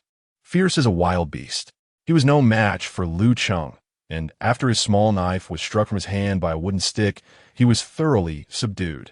To avoid further bruising, Monkey 4 resigned himself to his fate. Lu Cheng bound Monkey 4's hands and feet with a small length of tape found in a nearby trash can. After subduing the thief, Lu Cheng took out his phone to report the incident. He did not call the Qingxi precinct, but rather their San Likio division. The officer who answered was the same one on duty that morning. Lu Cheng, what? You caught a pickpocket? Alone? The officer was taken aback, hanging up hastily to report the matter urgently. Chen Weiman, accompanied by the 3 trainee officers, familiarized them with the precinct environment and the layout of the San Likio area. Chief, there's a report. What is the rush about a report? Just report it. Yes, it's Lu Cheng. He called in the report. Chen Weiman's heart raced. The 3 trainee officers abruptly turned to the duty officer. In the courtyard, Zhao Han and Xiao Lin were diligently cleaning the police car. Upon hearing the news, they immediately set aside their tasks and rushed into the office. Instructor Song Chengfeng also placed his teacup down and rose from his chair. Chen Weiman furrowed his brow and inquired, "What is the situation?" Lu Cheng. Lu Cheng has apprehended a pickpocket in the western part of the city, near East 3rd Road North. The individuals present were taken aback, their pupils dilating in astonishment. What on earth? This intern officer is defying the odds by capturing a thief? Wasn't he just escorting Officer Su home on his electric bike? How could he possibly encounter a pickpocket along the way? The most astonishing part is that he managed to capture the criminal. Was the thief subdued? Chen Weiman asked after a brief moment of shock. Yes, he was restrained with zip ties, and now we were just waiting for backup. Zip ties. Chen Weiman found it somewhat absurd. Could the young man truly be that formidable? On the day of the intern officer's initial report, the police car departed the precinct for the second time. Xiao Lin was driving, with Zhao Han in the passenger seat. The 3 intern officers insisted on accompanying them, pleading with Chen Weiman for quite some time. There is only one police car, and it can't accommodate everyone. We can take a taxi on the way back. The 3 intern officers chimed in unison. Their motivation was not merely to experience their first call to duty, but rather to witness firsthand whether Lu Cheng had indeed captured and subdued a pickpocket. Chapter 9. Whoever catches him takes him away. Pray tell, have you encountered this individual? He is rather slender, adorned with golden square-framed spectacles, wearing a camel gray shirt, light yellow trousers, and black fabric shoes. 2/3 of the officers from the West City Police Station are scouring Huagua Mountain for the suspect, known as Monkey 4, while the remainder are conducting inquiries along Dongsan Road North. This person. I believe I have seen him. The proprietor of the street vendor selling stinky tofu furrowed his brow in contemplation. Indeed, I caught sight of him approximately half an hour ago when he passed by my stall. I even called out to him to purchase some stinky tofu, but he declined and discarded a cigarette, but it left an impression on me. The faces of the 2 officers suddenly lit up with excitement, and after a series of detailed inquiries, they dashed off in a particular direction. Channel 6 on the walkie-talkie. A lead on the suspect has emerged, around 1:20. He was spotted at the intersection of Dongsan Road and Sports Road, heading north. He likely did not enter Huagua Mountain Park. As the officers from the West City Police Station navigated their way, they finally located the corner where Lu Cheng was situated. This is the spot. The proprietress of the neighboring sister restaurant witnessed Monkey 4 turning in here, but it leads to a dead end, a small refuse area. The proprietress has been sitting at the entrance, munching on sunflower seeds, firmly convinced that Monkey 4 has not exited. Had he come out, I would have certainly seen him. There seems to be a handsome young man who went in with him as well. The officers exchanged puzzled glances. A young man? Time was of the essence, and they would soon discover the truth. If it is indeed a dead end, Monkey 4 must still be inside. However, could it be that he has lingered in the dead end for half an hour without emerging? Surely, he wouldn't be sleeping in a refuse area? That seems improbable. Cautiously, the officers turned the corner, only to be struck dumb by the scene that unfolded 20 meters ahead. There lay Monkey 4, his hands and feet bound, sprawled beside a trash bin, his appearance disheveled, the golden square-framed glasses shattered nearby. His expression was one of utter dejection, with a prominent bruise beside his left eye. To describe him in 4 words, utterly disheveled.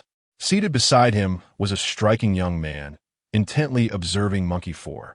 Upon noticing the officers, Lu Cheng promptly called out, "Over here," requesting assistance. The officers from the West City Police Station exchanged glances, taken aback to find that Monkey 4 had been subdued by someone. Who was this young man?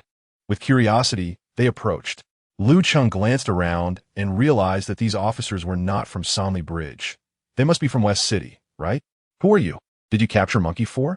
Not far off. Monkey 4 heard the commotion, turned his face, and upon seeing so many hats, he understood that his fate was sealed. He cast one last glance at Lu Cheng, his eyes filled with reluctance, before turning his face away again. Monkey 4? Is that a nickname?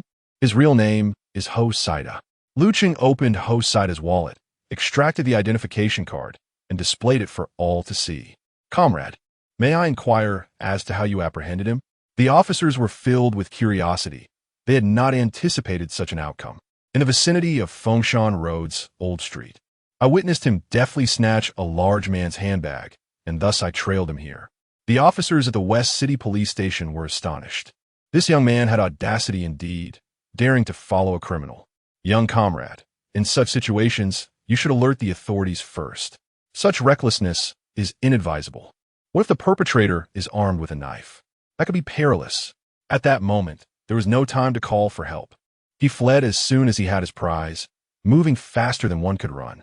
Lu Cheng replied nonchalantly, "Call the police? I am a police." "What? You're a police officer?" "Indeed, I am a trainee officer from the Somley Bridge Police Station. Lu Cheng, badge number 610322. The officers at the West City Police Station were taken aback, but upon hearing the words trainee officer, their expressions turned to astonishment. Goodness, a trainee officer? Capturing such a cunning pickpocket all alone. This is utterly outrageous.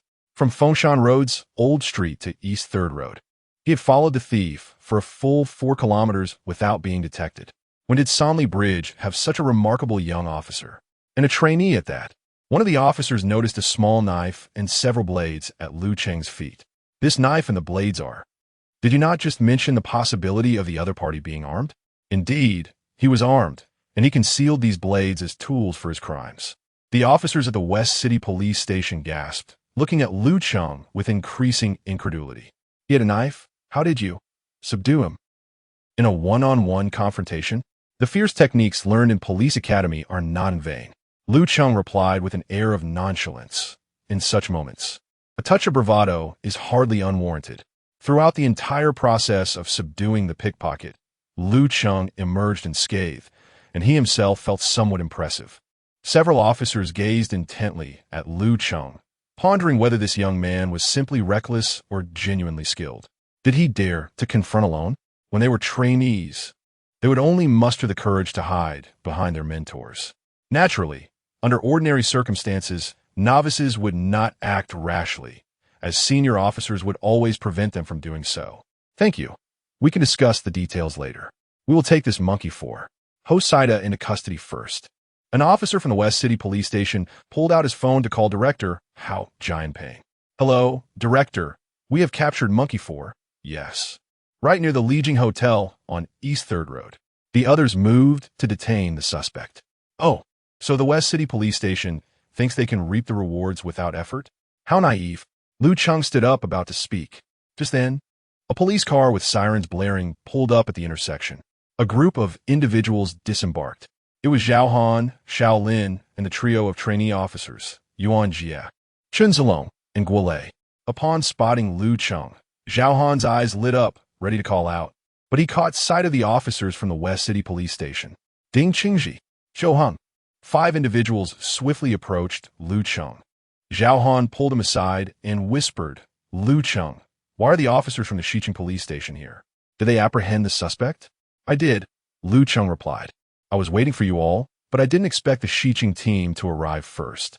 Understood, they intend to take him away. Shu Han Dik Dariet. Stepping forward to intercept the 2 officers who were about to escort Ho Saida. Hold on, this individual must be taken by our Sanlikyo police station. Ding Qingji's expression shifted dramatically as he approached. Zhao Han, this case belongs to our Xiqing police station. Over an hour ago, a report was made regarding a significant amount of cash that was stolen, and this pickpocket is the culprit. We have pursued him tirelessly to this location. This area falls under our jurisdiction, and he must be taken by us. Zhao Han chuckled. A report made an hour ago, and you only just found him now? Our Lu has been trailing him from the scene of the crime and apprehended him alone. What relevance do you have? Without Lu Cheng, you would have arrived here to find him long gone. The officers from Xiqing cast displeased glances at Zhao Han. It was evident that the Sanlikyo team was attempting to claim the suspect. I apprehended him, and I have the evidence, Lu Cheng interjected lightly. Is it not a bit too convenient for your Xiqing officers to simply take him away? A subtle smile graced Lu Cheng's lips. There is no such fortune in this matter. He must be taken by our Sanlikyo police station, and how we handle it afterward can be discussed later. Zhao Han admired Lu Cheng's composure before turning to Ding Qingji. Feigning anger, whoever catches the suspect should be the one to take him away. If you had the skills, why didn't you apprehend him first? Chapter 10. Why is it this Lu Cheng again?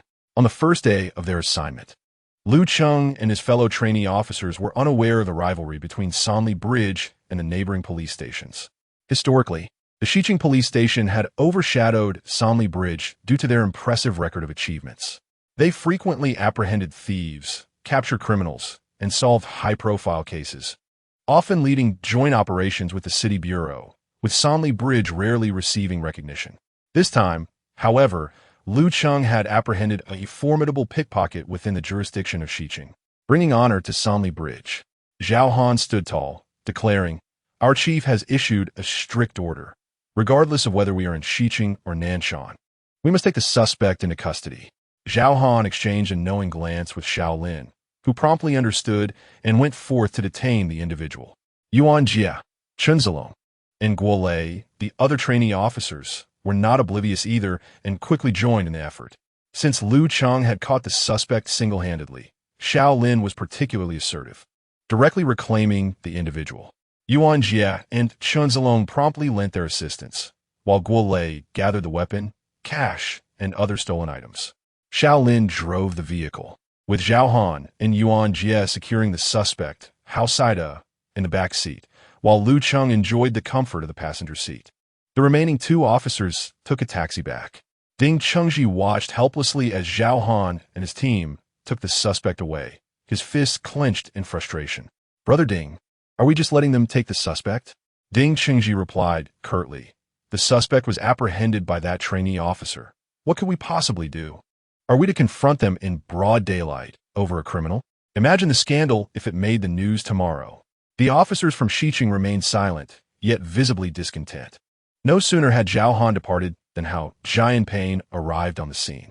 Noticing only his officers present and no one from the other station, he inquired, "Ding Chengji, didn't you say you caught someone? Where's the suspect? Did he escape?" When Ding Chengji had called earlier, he had only mentioned the apprehension without elaborating, leading Hao Jian Pain to believe it was one of his officers who had made the arrest. The suspect was taken by Zhao Han from Sanli Bridge Police Station. Sanli Bridge Police Station? Hao Jian Pain was taken aback, frowning. How did they come to acquire him? The suspect had been caught by Huisi, a trainee officer from Sanli Bridge, who was present at the scene during the incident. Ding Qingji recounted the sequence of events. Hao Jian Pain was left speechless, muttering, "They just say they're taking the suspect, and do so. You have no objections?" Taking a deep breath to regain his composure, a name surfaced in his mind.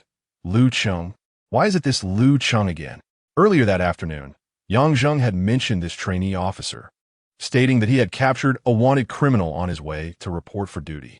Initially, Hao Jian Pain had doubted the claim, questioning whether a wanted criminal could be so easily found wandering the streets. Yet, the truth seemed to align with the tale, as the photograph of the fugitive was indeed displayed on the official website. At that moment, Hao Jian Pain mused that the Sanli Bridge Police Station must have stumbled upon a stroke of luck by encountering the wanted criminal. He wondered why the Xiqing Police Station had not experienced such fortune. Having just expressed envy, how is it that the officers at the Sanli Bridge Police Station have apprehended a pickpocket? Moreover, it was none other than the rookie officer, Lu Cheng, who made the arrest. This is simply outrageous.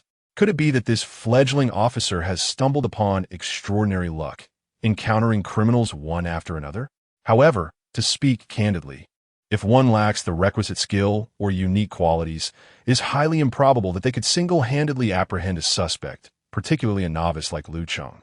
The 3 trainees from his academy excelled in both combat and shooting.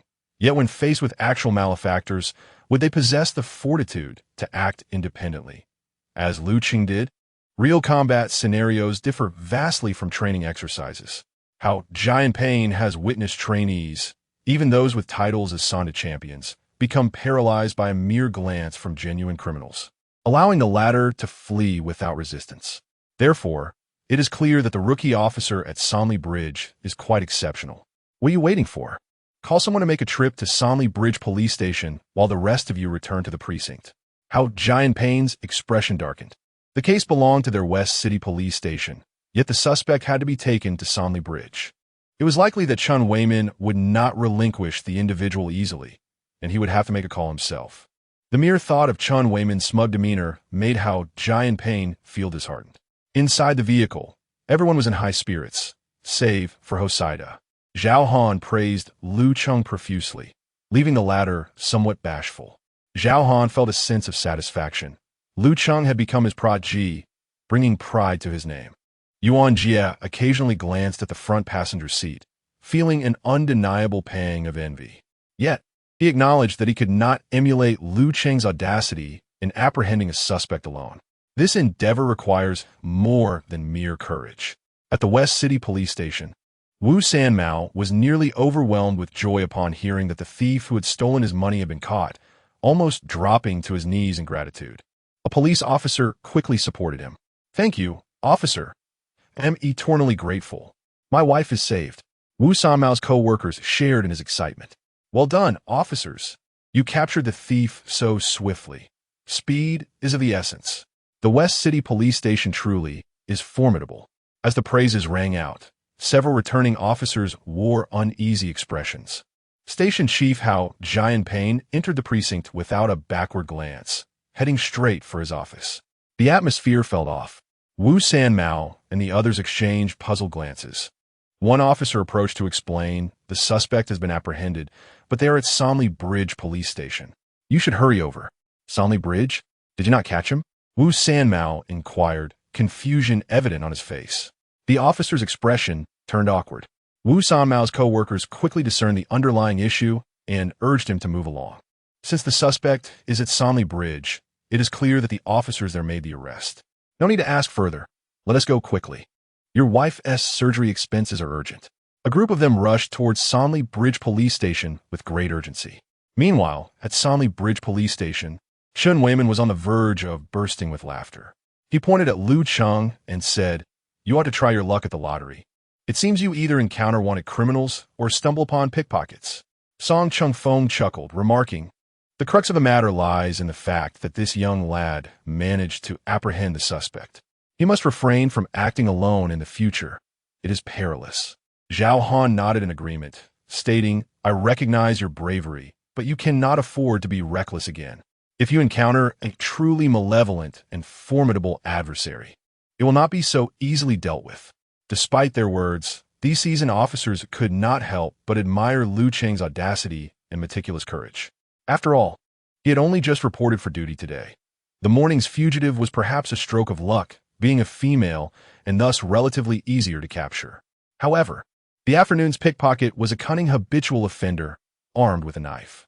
Lu Cheng managed to trail him discreetly, seeking opportunities in less populated areas to subdue him. Such actions significantly minimized the danger to the public, while amplifying the probability of a successful capture. Every maneuver was a calculated strategy. Yet, he had placed himself in jeopardy. It is worth noting that even seasoned officers like Zhao Han might not have performed better than Lu Cheng in that scenario. Chapter 11. Describe the events. Design the action. Plot Director Yang. The probationary officers assigned by the organization this time are truly exceptional. This is not sarcasm. They are genuinely outstanding, particularly Lu Cheng. Do you know? In such a brief span, he has apprehended a professional pickpocket, a habitual offender with a substantial amount involved in the case. So far, 5,000 yuan in cash, a wallet, and a mobile phone have been recovered, and there are surely other stolen items yet to be discovered. Results will be revealed after the interrogation. Chen Weiman stood with one hand on his hip and the other holding the phone, his tone imbued with pride. On the other end, Yang Zheng grasped the implications of Chen Weiman's words. Firstly, among the probationary officers, Lu Cheng is remarkably talented, having caught a thief. Secondly, the Sanlikyo police station has again apprehended a wanted criminal and a pickpocket. The Bureau must surely issue some commendation or award. This time, Chen Weiman has a legitimate reason to lament his lack of resources. However, it must be said, Yang Zheng was quite astonished. The probationary officer had just reported for duty. He apprehended someone all by himself on the way back from escorting Su Qingwu. Goodness, this young man is indeed a talent. Ding Qingji and a colleague arrived at the Sanlikyo police station, attempting to take Ho Saida back to their station. Chen Weiman showed them no courtesy, stating directly, "Did you catch him? If so, take him with you." This statement left Ding Qingji and his companions momentarily speechless. In truth, the incident had occurred in the west of the city. Regardless of who apprehended him, the case would ultimately be handed over to the West City Police Station. Nevertheless, Lu Cheng had witnessed the crime firsthand, and since Ho Saida was considered a perpetrator caught in the act, Lu Cheng had the authority to arrest him and temporarily bring him back to the station. As Lu Cheng was from the Sanlikyo police station, taking him back posed no issue. Even if the case needed to be transferred ultimately, Chen Weiman would not easily relinquish it. As the station chief, he held a rank 2 levels higher, making it difficult for Ding Qingji to counter, and thus he could only let Hao Jianping take the lead. Meanwhile, Wu Sanmao arrived in a rush with a group of co-workers, having taken 2 taxis. "Officer, my name is Wu Sanmao. This morning, I was pickpocketed on Fengshan Road, losing 50,000 yuan, brand new cash. That is the life-saving money for my wife's surgery." Coincidentally, Ding Qingji from the West City Police Station was present. Upon verifying the facts, the officers at Sanlikyo allowed Wu Sanmao to retrieve his rightful money and head to the hospital to pay for the surgery. Chen Weiman instructed Xiao Lin to drive Wu Sanmao there to prevent any further mishaps along the way. Wu Sanmao was overwhelmed with gratitude. The phone in Chen Weiman's office rang. He answered it to find Hao Jianping on the line. "I've been waiting for you for a long time." A 15-minute conversation ensued, during which Chen Weiman uttered not a single superfluous word, entirely indulging in boasting and arrogance. The West City Police Station had mobilized all their forces without capturing anyone. "My little Lu caught the cunning pickpocket in no time. Your officers in West City are outperformed by our humble probationary officer. This morning he apprehended a wanted criminal, and this afternoon he caught a pickpocket. Tell me, aren't you impressed? Aren't you envious?" On the other end of the line, Hao Jianping was in a state of torment. "All right, I understand that a formidable trainee officer has arrived at Sanli Bridge. Lao Chun, the case involving Ho Saida, must ultimately be transferred to our station." Chen Weiman, sensing the absence of Hao Jianping's usual arrogance, consented to the transfer, acknowledging the necessity of adhering to protocol. "Lu Cheng, escort the pickpocket to the West City Police Station and assist them in refining the case chain." "Yes," Lu Cheng replied, noting that the electric bike remained parked on Fengshan Road South Old Street, and he would ride it back. He departed in Ding Qingji's vehicle. Yuan Jie and his colleagues felt a stark contrast. They were all novice officers, reporting for duty on their first day, familiarizing themselves with the station's regulations and understanding the processes of responding to calls. In contrast, Lu Cheng had already apprehended criminals twice, and he did so single-handedly. It was not merely impressive, it was astonishingly audacious. Chen Weiman sat in his office, having barely sipped his tea when veteran officers Cheng Jijia and Wang Guodong arrived, each bearing fine tea leaves, seeking to bribe the station chief. They were training officers, one mentoring the trainee Chen Zilong and the other guiding Wale. Both were eager to have Lu Cheng as their apprentice, and since the official announcement had yet to be made, they sought to negotiate a swap. Who wouldn't want to mentor a promising prodigy? Chen Weiman was resigned. He desired Lu Cheng for himself, even preferring him over the outstanding criminal investigation master's student Yuan Jie. Yet he had prematurely discussed this with Zhao Han. Initially, Zhao Han was reluctant, favoring the high-achieving Yuan Jie, but after much persuasion from Chen Weiman, he reluctantly acquiesced. Now, Zhao Han must be reveling in his luck. As the station chief, Chen Weiman was bound to keep his word. "Now, even you all wish to exchange for Lu Cheng? It's not possible. You'll have to negotiate with Zhao Han yourselves. The tea was forcibly retained by Chen Weimin, leaving Cheng Jijia and Wang Guodong empty-handed. At the West City Police Station, Lu Cheng sat in the office, a cup of fine tea before him. Officer Lu, could you please provide a detailed account of how you subdued the pickpocket host Saida? Certainly. Subsequently, Lu Cheng meticulously recounted the details of the arrest, leaving the officer compiling the incident report in a state of astonishment. Striking the back of the assailant's hand with a wooden stick to disarm him, following that a leap and elbow, strike a powerful swinging punch, a series of straight punches transitioning into hooks to the ribs, a leg sweep, takedown, a horizontal control, hold a wrist lock, yes. That's approximately how it went, Lu Cheng remarked, taking a sip of tea to clear his throat. Within the office, an unexpected silence enveloped the air.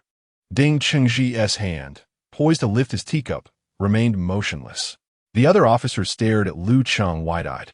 Wait, we asked you to describe the process of subduing the criminal, and you're crafting an action sequence? Are we filming a movie here? Straight punches, swinging punches, takedowns, control holds, and you have a whole array of technical terms. Officer Lu, are these techniques from Sanda or wrestling? The officer in charge of taking notes asked, bewildered after a prolonged silence. Not only are there those two types, but it also encompasses grappling, freestyle fighting, Muay Thai, and other martial arts. Lu Cheng replied. Ding Qingji set down his teacup and approached Lu Cheng, fixing him with an intense gaze. Do you actually possess all these skills in combat? Why not? Lu Cheng shrugged nonchalantly. Goodness, are you even more impressive than a martial arts champion? Ding Qingji recalled the battered state of host Saida at that time, likely having endured a considerable beating. At that moment, a police officer emerged from the interrogation room, holding 2 empty bottles of camphor oil. What's the situation? How'd the questioning go? Ding Chengji inquired. That host Saida barely managed to say a few words before he started groaning and complaining of pain all over. I told him to stop fooling around and be honest. He insisted it was true, that he was injured. The officer continued, casting a glance at Lu Cheng. We examined his body, and he was covered in bruises. Fortunately, only minor injuries. 2 bottles of camphor oil weren't enough. I'll need to fetch another. With that, the officer departed to retrieve more camphor oil. At this moment, the office once again fell into silence. Chapter 12 in the novice village. Lu Cheng had already ventured out to confront the boss. The injuries on host Saida, which required 2 bottles of healing oil to tend to, were undoubtedly inflicted by this rookie police officer from the Sanli Bridge precinct. Thus, his earlier account was not mere fabrication, but a true occurrence. A chill ran down the spines of the officers at the Chengxi precinct. This rookie was a force to be reckoned with. The colleagues in the office regarded Lu Cheng with a mixture of admiration and trepidation. Lu Cheng scratched his head, explaining, I was holding back. It was primarily because host Saida refused to surrender, leaving me no choice but to subdue him. He pondered to himself, surely this couldn't be deemed excessive force. Had he not subdued host Saida, the latter would have remained obstinate. With a soft thud, the pen held by the recording officer fell onto the desk, his mouth agape in disbelief. In that moment, the officers found a measure of sympathy for the pickpocket. It was a brutal encounter indeed. Just the thought of it was painful. The details of the incident were meticulously recorded as per Lu Cheng's account. The Chengxi precinct had assigned 3 rookie officers, 2 of whom were Lu Cheng's classmates from the police academy. They were top students, consistently ranking at the summit of their class, while Lu Cheng, with his average grades, stood out only for his handsome appearance. Lu Cheng, you've concealed your prowess quite well. It was hardly apparent during our academy days. One remarked, it's outrageous. We are still in the novice village, and you're already out there catching thieves while I haven't even memorized the training regulations. Truly absurd. Director Hao Jianping offered Lu Cheng a cigarette, his eyes gleaming with admiration. Director Hao, I don't smoke, thank you. Not smoking is preferable. In our profession, 99% are heavy smokers. Hao Jianping lit his own cigarette, exhaling clouds of smoke as he assessed Lu Cheng. To be candid, he contemplated extending an invitation for Lu Cheng to join their precinct. But the words lingered unspoken. First, personnel transfers were cumbersome, and second, such a blatant attempt to poach would surely incite the ire of that old coot Chen Weimin. How he wished to nurture this promising talent, Surely, with the right guidance, Lu Cheng would have a bright future ahead. How Giant Payne believed Lu Cheng would be far better off in Chengxi than at Sanli Bridge. The officers at Chengxi were exceptional, and when significant cases arose, they were the first ones sought for assistance. Sanli Bridge was a neglected outpost, lacking in prospects. It was evident to all that how Giant Payne's gesture of offering Lu Cheng a cigarette indicated his favor towards the latter. Consequently, the atmosphere among the officers grew warmer towards him. Even an officer with a 7th-degree black belt in free fighting jestingly suggested a sparring match with Lu Cheng, prompting a chorus of playful banter from the others. Lu Cheng felt a flicker of interest. He was eager to discover the limits of his first-level skill in combat mastery. However, he ultimately decided against it, recognizing that they were on duty and he needed to report back to the station. Su Qingwu had changed into comfortable loungewear, applied a facial mask, and was engrossed in a book titled Principles of Bloodstain Pattern Analysis. Her fair and delicate legs were elegantly crossed, adorned with a pristine pair of pink slippers, each toe meticulously sculpted, reminiscent of lustrous mother-of-pearl. For a criminal investigator, the most precious commodity is not wealth or power, but the rare luxury of a day off. Typically, when a case arises, working late into the night becomes a habitual norm. Suddenly, the phone on the desk rang. Su Qingwu glanced at it before answering. "Hello, Director Yang." 5 minutes later, the call ended. Su Qingwu set down the book in her hands, her beautiful eyes reflecting a hint of surprise. Yang Zheng had inquired about the situation regarding the intern officer Lu Cheng at the Sanli Bridge police station, which puzzled Su Qingwu as she was not well acquainted with him. To her astonishment, this intern had managed to apprehend a professional pickpocket on the way back after escorting her home. He had caught one in the morning and encountered another in the afternoon. Could he possibly be a naturally gifted crime fighter? Yang Zheng briefly recounted the events over the phone, and Su Qingwu was intrigued by how Lu Cheng had tracked down the pickpocket and ultimately engaged him in a one-on-one confrontation. The pickpocket was a seasoned criminal, known for never failing in his endeavors and exhibiting high vigilance, adept at evading capture. Even when local law enforcement became aware, they had been unable to trace him. It was unexpected that he would fall into the hands of an intern officer, especially one on his first day of duty. Su Qingwu wondered about the psychological state of the pickpocket after his downfall. Although Su Qingwu had consistently excelled since her time at the police academy and in the department, during her initial internship, she had merely been confined to the office, studying regulations and reviewing case files, far from the practical experience of apprehending criminals. Yet, Lu Cheng had already captured 2 thieves on his very first day. Truly a remarkable start, akin to a fantastical gaming experience. Su Qingwu opened WeChat, finding Lu Cheng's profile pinned at the top. She had just added him and had yet to engage in conversation. With her slender, porcelain fingers, she tapped on his profile, noting the background image. His avatar depicted Iron Man, and his nickname was Mango Sago Lu, with a signature declaring, "To prevent this world from being destroyed, to protect world peace, to uphold love and true justice. A charming and delightful hero, a white hole, a bright tomorrow awaits me." A slight smile curved Su Qingwu's lips, playfully branding Lu Cheng with a tag of childish whimsy. After leaving the Xiqing police station, Lu Cheng took bus 11 back to the old street of Fengshan Road, riding the police e-bike back to the precinct. He had parked hastily before and hadn't T-locked it. Fortunately, it remained untouched, otherwise it would have contributed to Officer Lu's performance metrics. Following the resolution of the Hautstad case, the system rewarded him with a new skill, Memory Enhancement LV1. The host's memory speed and capacity are doubled. Upon acquiring this skill, Lu Cheng felt no tangible change in his physical or mental state, presuming that its efficacy would be validated through practical application. Upon returning to Sanli Bridge, he noticed the e-bike's battery was nearly depleted. He plugged in the charger and then stepped into the office. Coincidentally, Chun Weiman gathered a group of individuals from the precinct to formally assign 4 probationary officers to their respective mentors. Typically, seasoned officers can mentor 1 or 2 apprentices.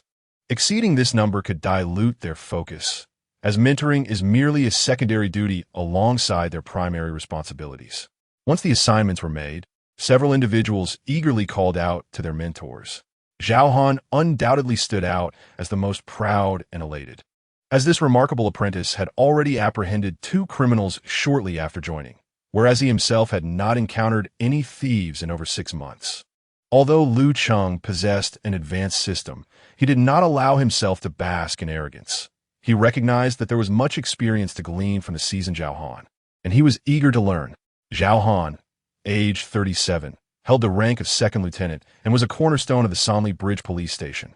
Within the police force, there are those who, at certain stages, are reluctant to pursue promotions. For instance, no one at the rank of 3rd lieutenant aspires to ascend to 2nd lieutenant, as the latter rank signifies a certain age and experience, suggesting one is nearing the twilight of their career. At less than 40 years of age, who would willingly embrace the notion of aging? Flowers may bloom for 100 days, but youth is fleeting. Chapter 13. This young man is truly a fine specimen. In every profession, there are outstanding individuals. Some matters genuinely rely on innate talent. While certain probationary officers may struggle for weeks without mastering their duties, others exhibit remarkable prowess, apprehending criminals on their very first day. Such a feat seems almost unbelievable. This remarkable probationary officer has even become Zhao Han's apprentice, a notion so delightful it feels like a dream. Old Zhao, remarked Cheng Jijia and Wang Guodong, the 2 seasoned officers with a hint of envy in their voices. You can't possibly manage this lad, Lu Cheng. He captured 2 criminals right upon his arrival. He is far more impressive than you, his mentor. His confidence will surely soar. Zhao Han shot them an admonishing glare, for they were mistaken. What truly astonished him was that despite Lu Cheng's impressive debut, the young man displayed no arrogance. Instead, he treated his newly appointed mentor with utmost respect and a commendable demeanor. Zhao Han felt a surge of satisfaction akin to a father-in-law observing his son-in-law with increasing fondness. Had his daughter not been in high school, he might have seriously considered Lu Cheng as a prospective son-in-law. Lu, I see you are quite busy. You probably haven't even familiarized yourself with the office on your first day. Allow me to introduce you to your surroundings. Following lunch, the director and the instructor will hold a brief meeting for the probationary officers. You missed the pre-service integrity training and confidentiality education. So take these 2 manuals home and study them diligently. It's imperative that you understand their contents, Zhao Han said, handing Lu Cheng 2 blue and white books from his desk. One was titled Regulations for the Training of People's Police, and the other, Latest Interpretations of Criminal Law and Practical Guidelines for Public Security. Yes, Master, I understand. Lu Cheng replied earnestly. These manuals were indeed essential for police training, covering topics such as administrative competency assessments and written examinations. However, he had already procured and perused them during his time at the police academy, grasping their general contents. Now, it was essential for him to commit them to memory, and with the recently acquired skill of memory reinforcement, he was well prepared. The jurisdiction of Sanli Bridge was modest, situated in an older urban area, where incidents typically stemmed from neighborhood disputes, with altercations being relatively rare, most conflicts merely involving heated exchanges. Hence, the occurrence of Lu Cheng apprehending 2 thieves in a single day was an extraordinary event, akin to winning the lottery, an incredible stroke of luck. Consequently, the satisfaction of the community served as one of the key performance indicators for the station's annual assessments. Typically, seasoned officers possess limited patience, often focusing on the essentials when training newcomers, leaving the subtleties to the apprentice's intuition and observational skills. Yet, Zhao Han was particularly loquacious with Lu Cheng, almost as if imparting his entire wealth of knowledge. In a gesture of camaraderie, Lu Cheng produced 2 packs of cigarettes from his pocket and placed them in Zhao Han's hands. Zhao Han, taken aback, inquired, "What is the meaning of this?" "Master, these cigarettes were given to me, and, as I do not smoke, I thought you might enjoy them. They are your preferred brand, Likun," Lu Cheng explained. Zhao Han harbored a certain disdain for sycophantic behaviors, yet he recognized that individuals varied in their approach. Those who merely flattered and served tea, he held in low regard. In his view, it was far preferable to exhibit cleverness during police operations, avoiding trouble and not being a hindrance, rather than ingratiating oneself before a mentor. However, with Lu Cheng, the scenario was markedly different. Lu Cheng possessed an astute understanding of social dynamics, a quality Zhao Han found difficult to dismiss. The seasoned smoker hesitantly returned the cigarette, feeling somewhat awkward about accepting it. If you don't smoke, it would be a waste, Lu Cheng insisted, pressing it upon him. This cigarette had been given to Lu Cheng by his uncle He Tsung that morning, intended as a gesture of goodwill within the workplace. However, Lu Cheng, who had no inclination to smoke, felt no obligation to partake. Observing Lu Cheng's resolute demeanor, Zhao Han set aside his pretenses and accepted the offering with a smile. "You young rascal." Zhao Han tucked the cigarette into his pocket. "How did you know I smoke, Li Kun?" he inquired. "I saw you with it during the welcome ceremony this morning," Lu Cheng replied. "Impressive. Your powers of observation are quite keen." Zhao Han's eyes glimmered with approval. He recalled that Lu Cheng had only glimpsed his cigarette case once, yet had absorbed the detail. Zhao Han believed this was not mere happenstance. Rather, it was indicative of an innate observational talent. "Ah, this lad is truly a promising prospect. It appears that apprehending 2 thieves is not solely a matter of luck or coincidence." "Well, you've grasped most of what you need to know on your first day. There's an hour left until the end of your shift. Take some time to acclimate. If you need to review any case files, seek out Shaolin." Zhao Han made his way to his desk, retrieving a pristine glass teacup from his drawer, which he tossed to Lu Cheng. "This teacup is new, acquired from Chen's office. Use it well. Let me tell you, the primary distinction between newcomers and veterans is often as simple as possessing this teacup." Zhao Han chuckled, lifting his own cup to take a sip. Lu Cheng settled down, immersing himself in serious study while simultaneously testing the new skills imparted by the system. The words on the books and case files swiftly flickered before his eyes. Though he could not read 10 lines at a glance, he distinctly felt his retention efficiency had markedly improved, requiring little mental exertion and exuding a sense of ease. Even during his brief exploration of the precinct, he had memorized the locations of each office with remarkable clarity. The system's capabilities were indeed impressive. Cheng Jijia and Wang Guodong, after mastering the use of police equipment alongside 3 other trainee officers, returned to the office. Wang Guodong's cigarette case was empty, and he held a lighter in hand. Catching sight of the Li Kun on Zhao Han's desk, "Old Zhao, could you provide some firepower?" Zhao Han, unwrapping the packaging, tossed cigarettes to both Wang Guodong and Cheng Jijia. "Old Zhao, you didn't think to inform me when you went to buy cigarettes. We could have gone together." At that moment, Zhao Han wore a satisfied expression, relishing a puff of the cigarette gifted by his apprentice. "I didn't buy any cigarettes. This one, well, my apprentice insisted I take it since he doesn't smoke." Cheng Jijia and Wang Guodong exchanged glances towards Lu Cheng's desk, their expressions betraying a mix of envy and frustration upon witnessing Zhao Han's smug demeanor. Lu Cheng, that young lad, truly possesses an impressive knack for ingratiating himself, demonstrating his respect for his mentor, which indeed benefits Zhao Han. The 2 veteran officers, Cheng and Wang, are consumed with envy. Lu Cheng diligently examined the case files for an hour, encompassing a dozen theft cases, while the rest pertained to petty thefts and brawls. The monetary value involved in the thefts was minimal, and the evidence at the crime scenes was scant, rendering the cases exceedingly challenging to resolve, which is why they have accumulated until now. To crack these cases, one can only rely on serendipitous encounters, much like today, as fortunate happenstance. Initially, Lu Cheng hoped to uncover some trace or clue within the files that might lead to a breakthrough in the investigations. However, he soon realized his aspirations were overly ambitious. Firstly, as a novice just beginning his career, his analytical skills regarding case situations were lacking. If he could discern anything from the case files, surely the seasoned officers, Zhao Han, Cheng Jijia, and Wang Guodong, would have already done so. Secondly, the investigations and testimonies from the involved parties were exceedingly straightforward, making it arduous to uncover any valuable leads. For instance, in the case of the stolen cables at the Dongwon construction site, there was no surveillance installed, and the crime scene bore no fingerprints, save for the size 42 safety shoe prints. It was evident that the thief had worn safety gloves and shoes during the commission of the crime. Such suspects could be internal laborers from the site, nearby villagers, or even local drifters. The investigation was exceedingly difficult. To solve such cases, one must truly rely on luck. Lu Cheng first meticulously reviewed the pile of cases and then quickly scanned through them again, committing the key points to memory. Soon, with the aid of memory enhancement, he had developed a profound impression of all the cases.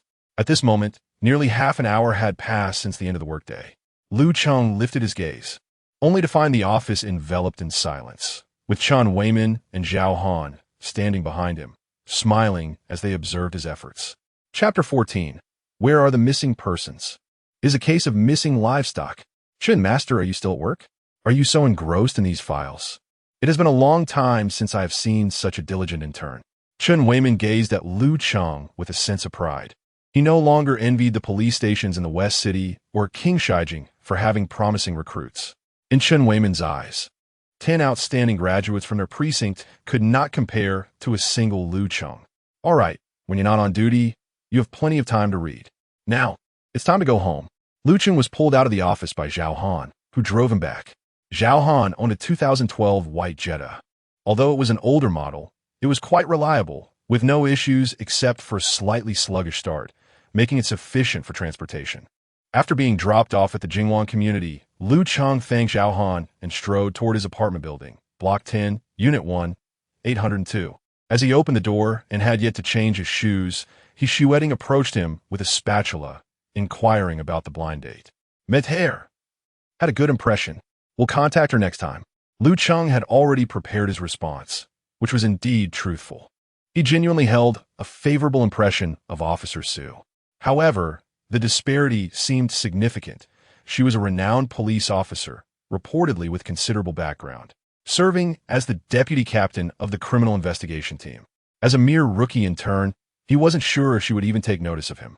Currently, they were in a cooperative relationship, allowing him to deflect his mother's relentless inquiries without resorting to deception. Lu Cheng's response was genuine, and Shueting refrained from using the spatula on his head. He let out a sigh of relief. He had passed the test. Lu Jigua shifted his gaze from the television screen to Lu Cheng and asked, Son, when will you bring your future daughter-in-law home for us to meet? Lu Cheng was taken aback. What future daughter-in-law? We just met for the first time today. First time is just the beginning. A man must take the initiative. Ask her out again tomorrow. With time, you'll win her over. Lu Cheng shot a disdainful glance at Lu Jigua, realizing that he could not possibly seek advice on dating from his parents. Is your blind date beautiful? Do you have a photo? Let me see. She is beautiful, but no photo. Lu Cheng grabbed a piece of chilled watermelon from the coffee table and took a bite. Did you add her on WeChat? There must be something on her moments. Lu Jigua's curiosity was insatiable. Ah, you really know your stuff? Lu Cheng raised an eyebrow.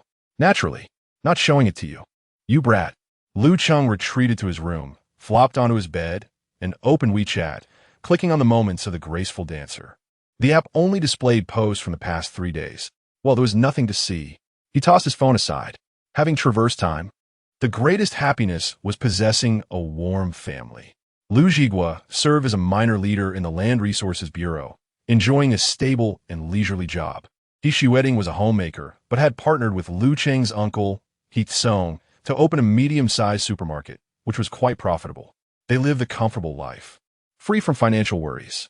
Currently, the only discord at home revolves around Lu Cheng's urgent need to find a wife. Otherwise, Shueting's incessant nagging will be unending, leaving Lu Cheng no respite. This is an experience that every young person born into a dragon family cannot evade.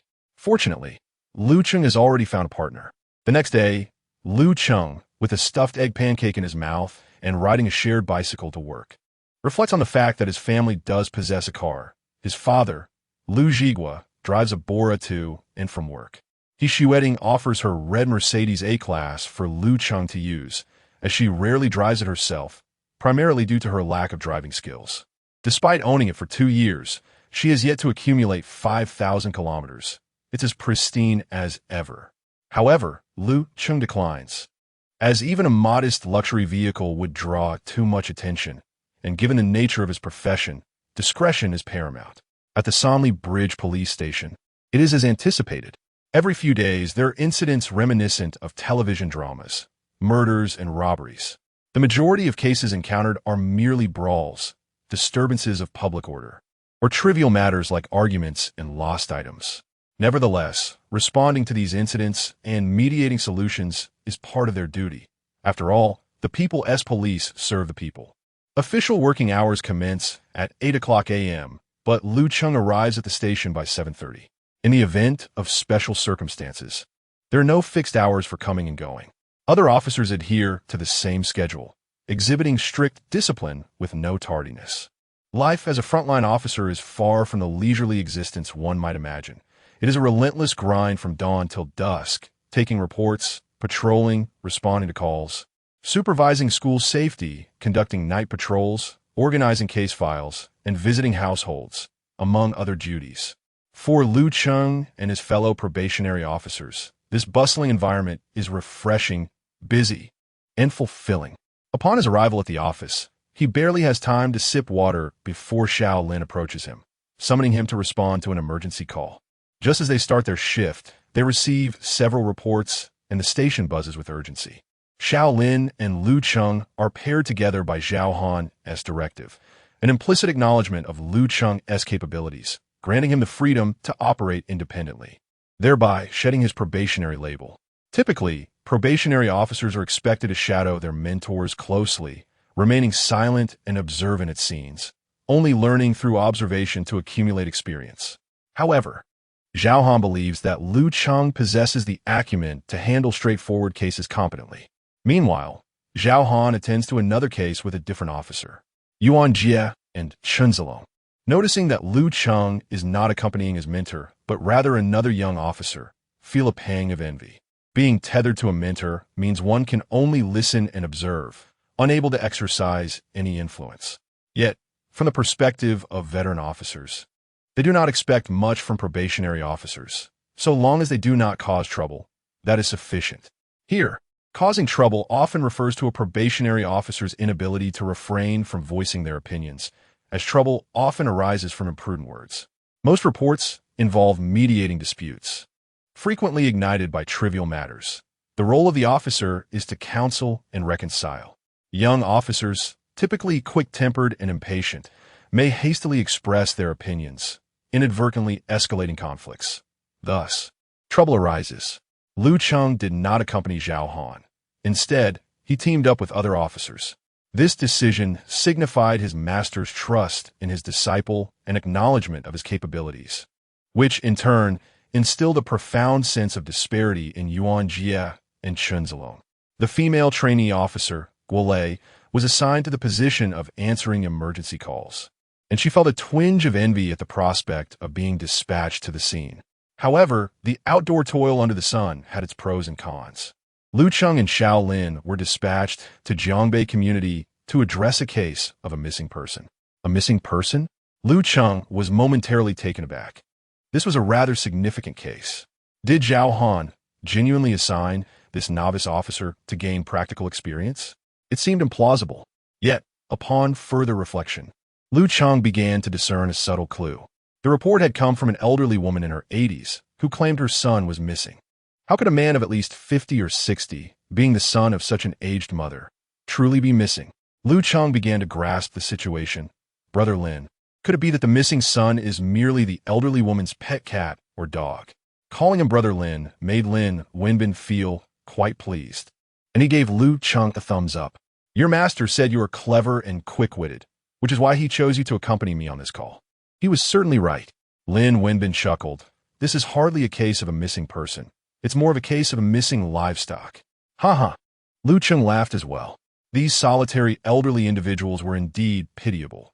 With their children absent, they could only find solace in the company of their cats and dogs, which often proved to be more comforting than their own offspring. Chapter 15. Lu Cheng, the warm-hearted one. A new case. When a pet goes missing, unless it poses a threat to public safety, such as a large dog running amok, the police typically refrain from intervening in the search from a legal standpoint, as law enforcement resources are prioritized for criminal cases and public safety incidents.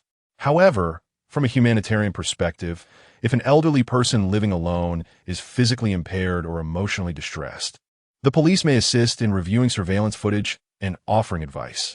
Lu Cheng and Lin Wenbin rode their electric bikes in tandem, arriving at the elderly woman's residence within 10 minutes. Grandma, did you call the police? Yes, yes. Officer, my son is missing, gone. You must help me find him. I cannot live without my son. The elderly woman's face was etched with sorrow. Her emotions heightened as she trembled, gripping Lu Cheng's hand tightly. Do you have a photo of the dog? Your son's? Yes, yes. The elderly woman returned with a framed picture, depicting a small white poodle adorned with a red and white striped bow. Here, officer, have some water. She poured 2 glasses and offered them. But Lin Wenbin was halted by a subtle glance from Lu Cheng. It was then Lin Wenbin noticed on the coffee table in the living room the elderly woman's dentures soaking in a teapot of water. Goodness! Lin Wenbin turned pale, relieved he hadn't taken a sip. Grandma, when did your son go missing? Around 7 o'clock. We were walking home together, and while I went inside to change my clothes, he disappeared. Understood. Lu Cheng pondered briefly before turning to Lin Wenbin. Brother Lin, the timeline and the dog's characteristics are clear.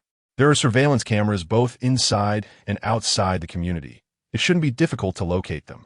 Shall we dedicate some time to assist the elderly lady? Are there indeed cameras in and around the community?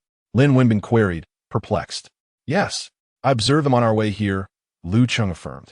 Remarkable. This young man possesses quite a keen sense of observation. Grandma, we will help you find your dog. Thank you. With the time of the dog's disappearance and surveillance footage, the search would be swift.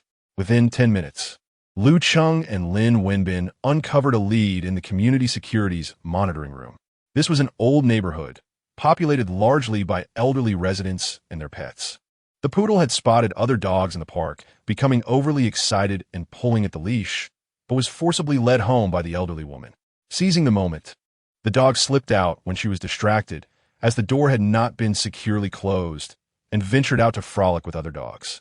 To their amusement, it had wandered into a thicket with a female teddy dog. The elderly woman had called out for her pet for quite some time, unaware that the dog was engaged in merriment. When Lu Cheng and Lin Wenbin located the dog, it was still ensconced with the female teddy. Their discovery brought them considerable joy. That poor grandmother, reluctant to have her son neutered, now faces the consequences of his exuberance during mating season, as he can't seem to resist enticing the neighborhood female dogs. Lin Wenbin approached, breaking the dog's revelry, and lifted the poodle. Homeward bound. Over an hour had passed, and one had to be cautious lest the dog exhaust itself. The poodle appeared reluctant to part ways, its eyes fixated on the female dog. Lu Cheng couldn't help but chuckle. Just as they were about to deliver the dog to the elderly gentleman, Lu Cheng asked Lin Wenbin to wait for 2 minutes while he dashed out of the community. Upon his return, he held a dog leash in his hand. What did you buy this for? Earlier, I noticed that the elderly lady's leash hanging at the entrance was severely frayed and likely on the verge of breaking. So I purchased a new one to prevent the dog from running away and causing her to call us again. You are quite thoughtful, though the leash wasn't particularly expensive. Costing around 10 to 20 yuan, Lin Wenbin felt that Lu Cheng possessed a kind heart. Before long, the elderly lady eagerly awaited Lu Cheng and Lin Wenbin's return with the dog, expressing her gratitude repeatedly. Lu Cheng discreetly hung the new leash on the hook at the entrance. Here, have an apple. Have an orange. The two were graciously offered an abundance of fruit by the elderly lady. Grandma, just one is enough. We can't eat that much, and we're still on duty. Lu Cheng and Lin Wenbin hurriedly returned the fruit to its place, just as the intercom crackled to life with news of a new incident. They quickly set down the fruit and rushed downstairs. As they descended, Lu Cheng heard the system's voice in his mind. Congratulations, host, for completing a case. Reward, attribute points, strength 1, speed 1. Currently, host, your strength is 17, speed is 18. The average for a healthy adult male is around 15. Lu Cheng felt a surge of energy. The enhancement of his attributes brought about a palpable change in his physique, his muscles becoming firmer and stronger, and his steps noticeably lighter. Suddenly, he quickened his pace down the stairs, leaving Lin Wenbin behind. The new incident occurred nearby, with Zhao Han instructing Lu Cheng and Lin Wenbin to maintain order at the scene, but to refrain from taking rash actions. Upon hearing the cautionary words, Lu Cheng and Lin Wenbin sensed the gravity of the situation. At the intersection of Guanghui Road and Majiakio, A sobriety check was underway when a black Cadillac SUV crashed through the checkpoint, collided with a flower bed, and then sped into oncoming traffic, fleeing the scene. Fortunately, there were no casualties, and the traffic police had already dispatched vehicles and motorcycles to intercept the reckless driver. However, it seemed the driver had consumed a significant amount of alcohol as he accelerated aggressively, ultimately crashing into a dumpling shop near the Peacock Street overpass. With the front of the vehicle lodged inside, the dumpling shop owner sustained minor injuries, and bystanders had already called the police and emergency services. Zhao Han directed Lu Cheng and Lin Wenbin to maintain order at the scene until their team arrived. The situation was indeed serious, with the intoxicated driver rampaging through the streets, resembling a true road menace. Lu Cheng and Lin Wenbin were quite close to Peacock Street, reaching the scene on their electric bike in just 5 minutes. The area was chaotic, with fruits and prepared food strewn everywhere. The offending vehicle had knocked down roadside fruit stands and snack stalls. Not far off, the black Cadillac SUV was skewed inside the dumpling shop, shards of glass littering the ground, creating an overwhelming sense of disorder. Lin, let's set up a barricade. Goodness, Xiaolu, isn't that my line? Are you the trainee officer, or am I? Lin Wenbin couldn't shake the feeling that it was not he who was guiding Lu Cheng, but rather Lu Cheng who was leading him. It seemed unlikely that anyone had instructed Lu Cheng on how to set up a cordon. This was his inaugural outing as a police officer. Nevertheless, the young man exhibited an impressive familiarity with the task at hand. He swiftly erected the barrier and efficiently evacuated the bystanders to a secure location. As Lu Cheng and Lin Wenbin approached the vehicle to assess the situation inside, they advanced cautiously. When they were approximately 7 or 8 meters away from the car, suddenly the wheels began to spin. Almost immediately, the roar of the engine filled the air. Both Lu Cheng and Lin Wenbin felt a surge of tension. The car's wheels spun rapidly, yet the front was ensnared by a post, preventing any forward motion. Before long, the inebriated driver inside the vehicle shifted into reverse, and the car surged outwards with alarming speed. The driver, clearly disoriented, had the steering wheel cranked to its maximum, and the rear of the vehicle collided violently with the glass of a clothing store adjacent to a dumpling shop. The sound was deafening. Bystanders screamed in terror. The reckless driver, with little regard for the consequences, had managed to buckle the hood of the car and was still attempting to flee, perhaps in a fit of desperation. The driver had entered a frenzy, careening directly towards Lu Cheng and Lin Wenbin. Chapter 16. The Raven leaps through the car window. Do you think this is a movie? Step aside. Lu Cheng reacted swiftly, giving Lin Wenbin a shove. The scene indeed resembled a cinematic moment, as Lu Cheng and Lin Wenbin each lunged to their respective sides. Lu Cheng rolled on the ground and sprang to his feet, while Lin Wenbin fell, scraping his chin. The engine roared. The reckless vehicle surged toward the crowd on the road ahead. Cries of alarm erupted. The masses fled in chaos. In such a moment, waiting for reinforcement was simply impractical. Lu Cheng sprinted directly after the Cadillac, with a remarkable 100-meter sprint record of 10.94 seconds from the police academy. He was nearly at the level of a professional athlete. Just moments ago, Lu Cheng had also received an increase in attribute points from the system reward. He propelled himself forward like an arrow. Lin Wenbin, still on the ground, was left bewildered by Lu Cheng's actions, helplessly watching the unfolding events. Seizing the moment while the car had not yet accelerated to full power, Lu Cheng swiftly caught up to the vehicle. Get out! You're committing a crime. Do you understand? Lu Cheng bellowed, forcefully pounding on the driver's window. He yanked at the door handle, yet the door was locked, impervious to his attempts from the outside. Without hesitation, Lu Cheng dashed to the passenger's side, where he noticed a significant crack in the window. Without a moment's pause, he struck it fiercely with his elbow. Bang! The glass shattered.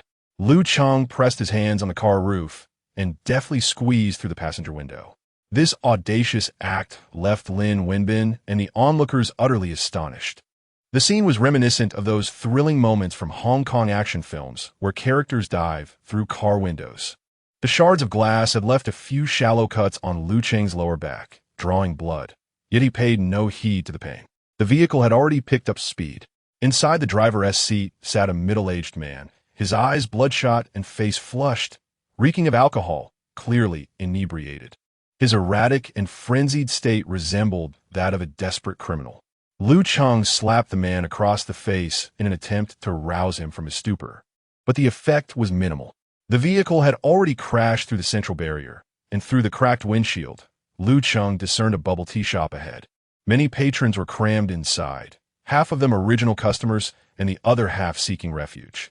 No one anticipated that the car would careen towards them. In that instant, panic ensued, and the crowd was at a loss as to where to flee, only able to scream. Lu Cheng struck the man's head twice, causing him to see stars and lose his blurry consciousness, then seized the steering wheel. The car swerved sharply. The awnings and tables lining the street were sent flying. Lu Cheng swiftly drew his baton from his waist and struck the man's right leg with considerable force. Feeling the intense pain, the man finally relinquished the accelerator. Lu Cheng engaged the electronic handbrake, bringing the car to a sudden halt. The vehicle finally came to a standstill in the middle of the road. The chaos that once filled the air with honking horns and screams abruptly fell silent. Not far from the front of the vehicle, a small girl dropped her teddy bear. Her clear, large eyes brimming with tears, her face a portrait of panic and helplessness. The child's mother rushed over, enveloping her in her arms. With a loud wail, the child began to cry, causing a stir among the onlookers, who pointed at the offending car in the middle of the road. Such recklessness should be met with the harshest punishment. To drive erratically in public is simply unforgivable. Thankfully, that young police officer displayed remarkable bravery. Kudos to the police force. Did you see? The young man squeezed through the passenger window, as if in a movie, displaying impressive agility. Today's young officers are truly formidable. Alas, the dramatic moment was not captured. They were too focused on escaping. Lu Cheng turned off the engine, exited the vehicle, and forcibly pulled the middle-aged drunkard out, pinning him to the ground. He swiftly produced handcuffs, securing the man. It was only then that Lu Cheng let out a sigh of relief, wiping the sweat from his brow. That was indeed exhilarating. Shortly thereafter, Lin Wenbin rushed over, gazing at the stopped car, and the drunken driver sprawled on the ground. His expression one of disbelief. Lu Cheng had pursued the car, entering and bringing it to a halt in a mere 30 seconds, causing Lin's heart to race. My goodness, Lu Cheng, how did you manage that? That was incredible. In his 2 years of service, Lin had never encountered such a perilous case of drunk driving. This was akin to a public execution. Had the car collided with the crowd, the casualties would have been catastrophic. Senior officers in the precinct had faced similar situations, requiring multiple police SUVs lined up to stop the vehicle. Yet, in this instance, before reinforcements arrived, Lu Cheng acted decisively amidst the impending crisis. Though the risks were considerable, he succeeded. The vehicle was halted, with no injuries reported, and the resulting damage minimized. Lin Wenbin could only marvel at Lu Cheng's prowess. In the next moment, 5 off-road vehicles from the traffic police arrived urgently at the scene. Tian Wei Min, Xu Han, and a group of officers from the Sanli Bridge police station hurriedly made their way over. Upon disembarking and witnessing the calm that had descended upon the scene, they were momentarily stunned. What had transpired? The situation was under control? How was this achieved? Who was responsible? The scene was chaotic, with barriers strewn about. Lu Cheng pressing down on the drunken driver, young Lin displaying a look of astonishment, the gathered crowd, and the halted traffic. One could hardly fathom what had occurred. Lin, what's wrong? Are you in shock? Chen Weimin was the first to regain his composure. He approached, nudging Lin Wenbin, before turning to Lu Cheng. Lu Cheng, what happened? Zhao Han, with keen eyes, noticed the bloody wounds on Lu Cheng's lower back, the uniform torn. Disciple, are you hurt? Chen Weimin also observed, concerned as he inquired. Lu Cheng, is the injury serious? Lu Cheng stood, shaking his head. I'm fine. It's just a surface wound from some glass. It was not merely a scratch, but rather several. What exactly had unfolded? At that moment, Captain Ding Gaofeng of the Traffic Police Brigade hurried over to ascertain the situation. Director Chen, what's going on here? Who managed to subdue the reckless driver? All eyes turned towards Lu Cheng and Lin Wenbin, as they were the only 2 present at the scene. Could it be that the reckless vehicle was apprehended by these 2 young officers? There were no other vehicles involved. Was it a case of human intervention? How could they possibly have done it? With their bodies? That seemed preposterous. A myriad of questions filled the minds of the onlookers, until Lin Wenbin provided clarity. Director Chun, it was Lu Cheng who controlled both the vehicle and the driver. Instantly, everyone's gaze shifted to Lu Cheng. What? He did it alone? Chen Weimin was taken aback, his eyes wide with disbelief. Zhao Han's temples pulsed with tension. Once again, it was that young man, Lu Cheng. Lin Wenbin recounted the events as they unfolded. As for the specifics of Lu Cheng's actions within the car, Lin Wenbin could not elaborate. Upon hearing the explanation, the officers from the traffic police brigade were left utterly astonished. One person actually chased down the vehicle, then smashed the passenger window and climbed inside. Was this some sort of cinematic spectacle? Chen Weimin furrowed his brows, admonishing, Lu Cheng, you reckless fool. Your task was to maintain order at the scene, not to take matters into your own hands. His tone was stern, not because he disapproved of Lu Cheng's actions, but because he was concerned for his safety. This was only his second day on the job. If something went awry, even a broken arm or leg would be difficult to explain to Lu Cheng's family. Director Chun, the situation was critical, and I had no choice but to act. Lu Cheng defended himself, but Chen Weimin was at a loss for words, his emotions running high. Zhao Han, noticing Lu Cheng's injuries, quickly interjected, Director Chun, I need to take Lu Cheng to treat his wounds. We must prevent infection, and he might need a tetanus shot. Go. Chen Weimin waved his hand in urgency. Zhao Han ushered Lu Cheng into a vehicle, heading to the nearest clinic. The officers from the Sanli Bridge precinct exchanged bewildered glances, their minds reeling. Once again, it was the intern officer, Lu Cheng, who stole the spotlight. He had single-handedly brought a speeding, reckless vehicle under control. How extraordinary! Such feats were typically reserved for the silver screen.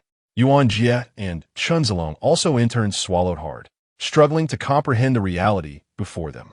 As fellow trainees, how could they ever measure up to Lu Cheng's remarkable actions? The disparity was akin to suffering a critical blow of 1,000 points.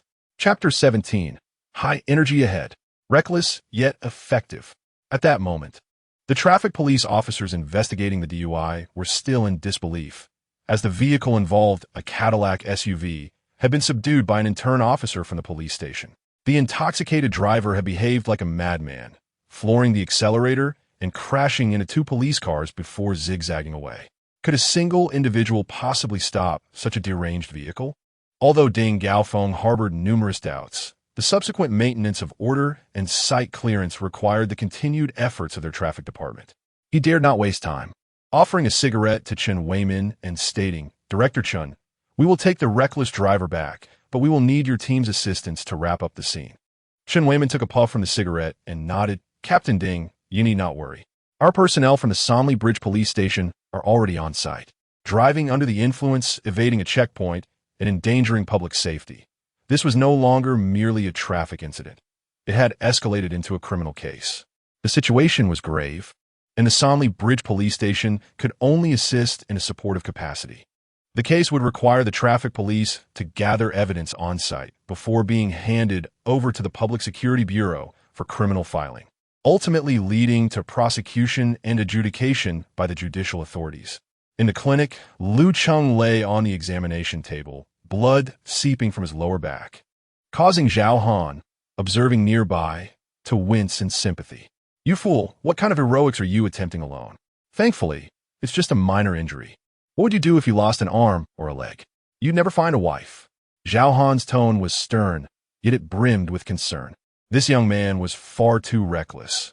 Once they returned, he would have to instill some serious lessons in prudence.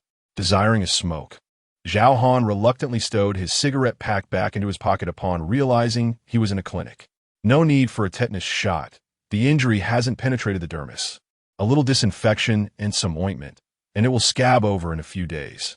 Just keep the wound dry, the doctor instructed before leaving. Sighing in relief, Zhao Han glanced at Lu Cheng, who appeared utterly unfazed, as if the pain were non-existent. The youth of today truly possess a fearless spirit akin to that of a newborn calf unafraid of tigers. Lu Cheng got off the bed to stretch his limbs, feeling rejuvenated. Master, Let us head back to the scene. You get back to the station. You're not allowed to go out on duty until you're healed. Zhao Han shot Lu Cheng an exasperated look and kicked him lightly on the backside. Though Lu Cheng's injuries were superficial, Zhao Han was reluctant to let him venture out again, having only just joined the force 2 days prior. This lad had already found himself embroiled in a whirlwind of chaos reminiscent of a police drama, apprehending a fugitive, confronting a professional pickpocket, and dealing with a DUI driver, all in the span of 2 days, engaging in knife fights with thieves and humanely chasing down suspects. His apprentice had begun to embody the essence of a lone hero. However, such recklessness should not be encouraged or romanticized. A thorough education and caution was imperative. At the traffic police station, the reckless driver, handcuffed to a chair, finally sobered up. As reality set in, he was engulfed by the dread of the calamity he had caused. He had truly landed himself in deep trouble. This individual, known for his penchant for alcohol and boastful bravado, appears to be a man of the streets, unafraid of consequence. However, when faced with the repercussions of his actions, he transforms into a mere paper tiger. As he reflects on his past misdeeds, he weeps inconsolably, tears streaming down his face as he clings to a traffic officer's arm, pleading for mercy. He claims to have been inebriated, completely unaware of his actions, even believing it to be a dream. Alcohol indeed emboldens the reckless. The blood test results revealed an alarming blood alcohol concentration of approximately 200 milligrams, far exceeding the legal limit for driving under the influence, indicative of having consumed at least 2 gin of liquor. Officer Ding Gaofeng scrutinized the right side of the reckless driver's face, inquiring about the red marks present. The driver ceased his sobbing, momentarily taken aback, before realizing the stinging pain on his face. He recalled that during the incident, a young officer had not only struck him, but had nearly fractured his thigh bone with a baton. That officer was undeniably fierce, demonstrating remarkable force. Now, in considerable discomfort, the driver suspected he had sustained minor injuries. Within the interrogation room, the traffic officers gradually pieced together the events that transpired inside the vehicle. After listening to the driver's account, each officer was left with profound admiration for the audacity and composure exhibited by the trainee officer from the Sankyo police station. Are the new generation of officers truly this extraordinary? Ding Gaofeng pondered, recognizing that their own generation might soon be overshadowed. Barely a few minutes had passed since the case notes were completed when personnel from the District Public Security Bureau's 3rd Criminal Investigation Team arrived. Given the significant public interest surrounding the incident, local evening news coverage was inevitable. The Bureau took the matter seriously. Yang Zheng instructed team leader Qin Mian to bring along several officers, including Su Qingwu, to the traffic division without delay. Ding Gaofeng handed over the case materials and the individuals involved to the criminal investigation team, providing a brief overview of the circumstances. However, the focal point of the entire incident was centered around a trainee officer named Lu Cheng. Remarkably, it was he who single-handedly subdued the reckless vehicle and its driver, preventing the situation from escalating further. Qin Mian was astonished. How could a trainee officer possess such capability? Meanwhile, Su Qingwu's exquisitely beautiful face bore a more intricate expression. Lu Cheng, again it was him. On just his 2nd day of employment, he had already made headlines. As Su Qingwu perused the materials taken from Qin Mian, she learned that Lu Cheng had astonishingly leapt through the front passenger window to apprehend the reckless driver. It was indeed extraordinary. At that moment, a traffic officer from the technical department approached. "Captain, we have retrieved the surveillance footage from the incident." Ding Gaofeng nodded, inviting the criminal investigation team into the conference room. Soon, the expansive projection screen displayed footage of the errant vehicle recklessly speeding down the road. It overturned a fruit stand, toppled rows of shared bicycles, and damaged countless railings and greenery. The sturdy American-made vehicle sustained minimal damage. Even after relentless collisions, the Cadillac SUV's anti-collision beam remained intact. Subsequently, the vehicle crashed into a bun shop, with a third of its front lodged inside. Fortunately, the shopkeeper only sustained minor injuries. In the midst of the chaos, the reckless driver had amassed a plethora of charges against him. Subsequently, the surveillance footage revealed the arrival of 2 young officers from the local precinct. Lu Cheng, tall and handsome, donned a uniform that accentuated his masculine charm. He was none other than the trainee officer, Lu Cheng. Suddenly, Ding Gaofeng spoke up. Qin Mian nodded, recognizing that this young man possessed a certain charisma. After setting up a cordon, they approached to assess the situation. However, in a startling turn of events, the offending vehicle roared back to life. It reversed from the dumpling shop, poised to recklessly speed away once more. Lu Cheng and Lin Wenbin deftly evaded the vehicle, taking cover on either side. In the next moment, the eyes of everyone in the conference room sparkled with excitement, especially the young officers. Witnessing this spectacle ignited a fervor within them. If there were a barrage of comments, it would undoubtedly read high energy ahead. What followed was a breathtaking scene. Trainee officer Lu Cheng sprinted towards the errant vehicle at remarkable speed. He attempted to open the driver's door, but to no avail. He swiftly maneuvered to the other side, smashing the passenger window, culminating in a dramatic leap reminiscent of a crow soaring through the window. At this juncture, many spectators began to question whether they were watching surveillance footage or a cinematic masterpiece. Though Lu Cheng's actions were undeniably gallant, some opined that such recklessness was perilous, potentially jeopardizing not only his own life, but also failing to subdue the runaway vehicle. If they were in his shoes, they believed they would have faltered. Such audacity was simply beyond their capabilities. At that moment, the car had already begun to accelerate, reaching an estimated speed of 40 to 50 miles per hour. Had Lu Cheng not leapt inside, he would have undoubtedly been crushed beneath the vehicle. From the omniscient perspective of the surveillance footage, it was clear that the vehicle's trajectory was aimed directly at a bubble tea shop, teeming with patrons. The establishment's exterior was adorned with floor-to-ceiling glass, and should the vehicle breach that barrier, the scene would likely devolve into a gruesome spectacle. Yet, despite the apparent folly of Lu Cheng's actions, they were, in hindsight, the sole viable option for rescue at that moment. Indeed, only a brash and brave trainee like Lu Cheng could conceive such a daring solution. His actions proved effective, significantly averting a grim escalation of the situation. In essence, it was Officer Lu Cheng who safeguarded the innocent customers within the shop from impending calamity. The sequence of events was now crystal clear, plunging the conference room into a brief silence.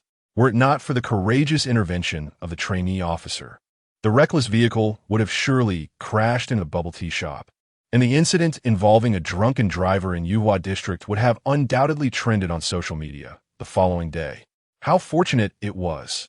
Lu Cheng, the trainee officer, Qin Mian murmured, acknowledging the young man's remarkable potential. A thought of recruitment flickered in his mind. Initially, Su Qingwu had merely harbored a passing curiosity about Lu Cheng. Now, the curiosity was intensifying. Chapter 18, Personal Commendation. Lu Cheng's heavenly treatment. Lu Cheng found himself confined, unable to engage in field work until his injuries healed. He could only obediently occupy himself with reading and reviewing case files in the office, as Chen Weiman forbade him from even handling internal affairs. The Sanlikyo police station had not achieved any significant accomplishments throughout the year, yet within just 2 days of Lu Cheng's employment, he had already executed several remarkable feats, each more impressive than the last. News within the police community travels swiftly, and congratulatory messages poured in from fellow units. Old Chun, your Sanlikyo police station has gained notoriety. Yesterday, a wanted criminal. Today, a reckless driver. Impressive work. Director Chun, that rookie officer at your station is truly exceptional. You've struck gold. Hey, Old Chun, given our long-standing friendship, we are short-staffed for the anti-pickpocket operation next week. Could you lend us a few skilled hands? That rookie, Lu Cheng, must be included. Chen Weiman spent half an hour answering calls in his office, the smile on his face unwavering. Beside him, Song Chengfeng joked, Old Chun, be careful or you might pull a muscle from all that smiling. I'd gladly endure that. Chen Weiman replied, his eyes squinting with joy as the wrinkles on his face deepened. Lu Cheng was indeed remarkable. He had been the center of attention these past few days, bringing fame to the Sanlikyo police station as well. While Song Chengfeng felt elated, he also harbored some concerns. He's a bit reckless, but thankfully nothing went wrong. We still need to provide him with some ideological education. P.S. A promising talent. If something were to happen, it wouldn't just be a loss for our station, but for the entire police community. Chen Weiman nodded in agreement. Yes. I've already spoken with Zhao Han. For the next few days, he should remain at the station to reflect. At noon, the station's canteen offered extra meals once again, a rare occurrence, especially 2 days in a row. Everyone knew that the additional food was a result of Lu Cheng's recent exploits, which had spread both within and beyond the station. Lu Cheng, time to eat. Xiao Lu, come on, let's head to the canteen. Are your injuries all right? Everyone in the station greeted Lu Cheng with beaming smiles and warm welcomes. Even Director Chen Weiman didn't receive such treatment. The single female officers delightedly placed yogurt and snacks on Lu Cheng's desk, provoking envy among the other male officers. In the afternoon, the district police bureau leader, Yang Zheng, visited. Having been there just the day prior, his return was indeed unusual. Chen Weiman prepared fine tea for his reception, anticipating that Yang Zheng surely bore good news. Awards and commendations were in order, after all, and Chen Weiman eagerly calculated the potential benefits. Though the Sanlikyo jurisdiction was relatively small, the lack of a police vehicle had been a persistent issue, one that Chen Weiman had sought to rectify for a year without success. This time, he was determined to ensure Yang Zheng would be persuaded to allocate resources. Upon Yang Zheng's arrival, he first went to meet the rookie officer, Lu Cheng. All the officers in the office stood up, and Lu Cheng quickly rose to greet him. Continue with your work? Please be seated, Yang Zheng said, walking directly to Lu Cheng. As People's Police, our duty is to protect the lives and property of the citizens. However, we must also prioritize our own safety. To safeguard the populace, we must first ensure our own protection. Yang Zheng spoke earnestly. Regarding Lu Cheng's courageous performance, he said little. The leader of the substation's first visit to the Sanli Bridge police station to meet Lu Cheng served as the highest form of commendation. While Lu Cheng's remarkable actions shone brightly, Yang Zheng placed greater importance on nurturing this promising talent. Such a promising individual requires vigilant protection. Yang Zheng patted Lu Cheng firmly on the shoulder before ascending to the second floor to enter the chief's office. Amidst the fragrant aroma of tea, Yang Zheng articulated the primary purpose of his visit, a personal commendation for the probationary officer, Lu Cheng. Lu Cheng had bravely apprehended a wanted criminal and a pickpocket, effectively averting a public safety crisis caused by a reckless driver. If he did not receive recognition for his efforts, it would surely dishearten the officers who charge into the fray. Had the wanted criminal's case carried more weight, he might have even merited a third-class merit award. Yang Zheng instructed Chen Weiman to compile a detailed account of Lu Cheng's commendable deeds and submit the application, assuring that the recognition would be granted the following week, complete with a medal and monetary reward. Song Changfeng inwardly marveled. Who else receives a commendation on their second day of service? Following this, Chen Weiman began to lament their financial constraints, a familiar routine. Yang Zheng, leisurely sipping his tea, awaited the conclusion of Chen Weiman's complaints. Director Yang, you may not be aware, but the batteries of those electric bikes have been replaced multiple times, and their range diminishes by a notch each day. Our field officers brave the elements, often returning on foot with their electric bikes. Director Yang, they are here to work, not merely to endure hardship. It feels excessive to expect them to suffer so. He continued, while other stations boast 3 or 4 patrol cars, we at Sanli Bridge are left with just one. Although our jurisdiction is small, we have over 30 personnel. It is impractical to rely solely on electric bikes for duty, especially in inclement weather. Chen Weiman animatedly gestured, while Yang Zheng calmly savored his tea. Are you finished? Almost. Then what do you wish to ask for? Speak directly. Chen Weiman's wrinkled face broke into a smile. Director Yang, I heard that the city recently allocated 20 new vehicles. I don't need many. 3 will suffice. He raised 3 fingers. Huh. Chen Weiman, you truly dare to ask. With over 160 police stations citywide, you at Sanli Bridge think you can request 3? Yang Zheng tapped his teacup against the table. Shall we offer you our department's large jeep as well?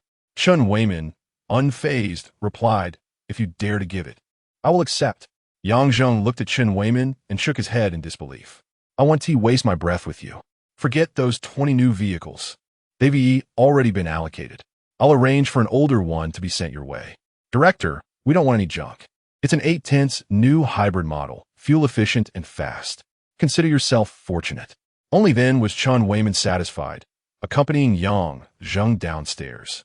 Though the Sanli Bridge jurisdiction may be small, the number of incidents is not less than that of other stations. One police car is indeed insufficient. However, budget constraints from above are also a reality, and Yang Zheng is committed to ensuring that every penny is judiciously spent. Had it not been for probationary officer Lu Cheng's impressive cases that brought Sanli Bridge Police Station into the limelight, Yang Zheng would not have been so accommodating. When the time comes, everyone will notice that the Sanlikyo Police Station has only one patrol car. If any delays occur due to the insufficient number of vehicles, it could lead to complications. After seeing off Yang Zheng, Chun Wayman walked into the office with a cheerful demeanor. Zhao Han hurriedly approached and inquired, Director Chun, what instructions did Director Yang give? It was said that we would be receiving an additional patrol car. Chun Wayman glanced at Lu Cheng, deciding not to mention the personal commendation at that moment. Really? That's wonderful, Zhao Han exclaimed, slapping his thigh. The sole patrol car was typically reserved for urgent matters or inclement weather. With 2 vehicles now available, they could be utilized more freely. To be honest, riding an electric bike to work every day had become quite uncomfortable. The new patrol car arrived promptly in the afternoon, and the dispatch was swift. All the officers gathered in the courtyard to admire the new vehicle. Even if it was only 80% new, it was still a treasure in their eyes. Sanlikyo is not neglected. We just added a patrol car. How splendid. Is this a new energy vehicle? It appears to be a new model from last year. It was a hybrid, with a pure electric range of 120 kilometers, allowing for daily use without the need for refueling. Electric cars are excellent. They provide a comfortable ride and, crucially, quick acceleration. Chun Wayman suddenly handed the car keys to Lu Cheng, issuing an order. Lu Cheng, you are responsible for having this new patrol car inspected, procuring a set of seat covers, ensure that the budget is reasonable and economical, and then give it a thorough wash. You have 3 days. Oh, understood.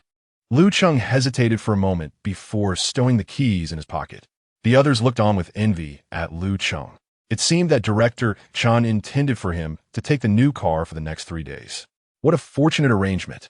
However, this was well-deserved, as Lu Cheng's contributions had undoubtedly played a significant role in securing the new vehicle for the station. Chapter 19. The Interview. This man is quite perfect. Lu Cheng registered a new police uniform in the logistics department and then proceeded to polish the newly arrived police car in the yard. To be frank, being unable to participate in field duties was somewhat disheartening, primarily because Lu Cheng's temperament was ill-suited for office confinement. His fellow trainee, Officer Guolei, was inundated with calls regarding police matters. By the afternoon, only halfway through the day, 7 or 8 field officers had already cycled through 3 or 4 shifts. Lu Cheng approached several times, inquiring about the situation and whether he could offer assistance, thinking that even running errands would suffice. However, no one paid him any heed, as Chun Wayman had issued a strict order that Lu Cheng must refrain from field duties for 3 days, focusing instead on recovery and vehicle maintenance. Chu Hung, ever eager to kick Lu Cheng, found it perplexing that someone would wish to engage in such trivial tasks, while he himself yearned to be out on streets. Did he truly believe that stepping outside would lead him to apprehend a thief? Stay put, he thought. Tightening his cap, Zhao Han glanced at the new police car in the yard and remarked with a smile, Is the car polished? Is the battery fully charged? Yes. Lu Cheng nodded in response. Hey, I'll take it for a spin. I need to head to Balong Square. It's quite a distance, and there's been a disturbance reported there. Sure, master, you should drive. The task is of utmost importance. Lu Cheng tossed the keys over. Zhao Han caught the keys with enthusiasm, thinking to himself, what a splendid apprentice. As he opened the car door, he noticed Cheng Jijia and Wang Guodong also heading out with their trainees, riding electrobicycles. Their eyes met, and Zhao Han couldn't suppress his delight. This new car is a joy to drive. ISNT that right, Shaolin? Absolutely, and it accelerates swiftly, Lin Wenbin readily concurred. How infuriating! Cheng Jijia and Wang Guodong were visibly annoyed, observing Zhao Han's smugness, attributing his pride solely to his apprentices. with Lu Cheng sidelined for 3 days.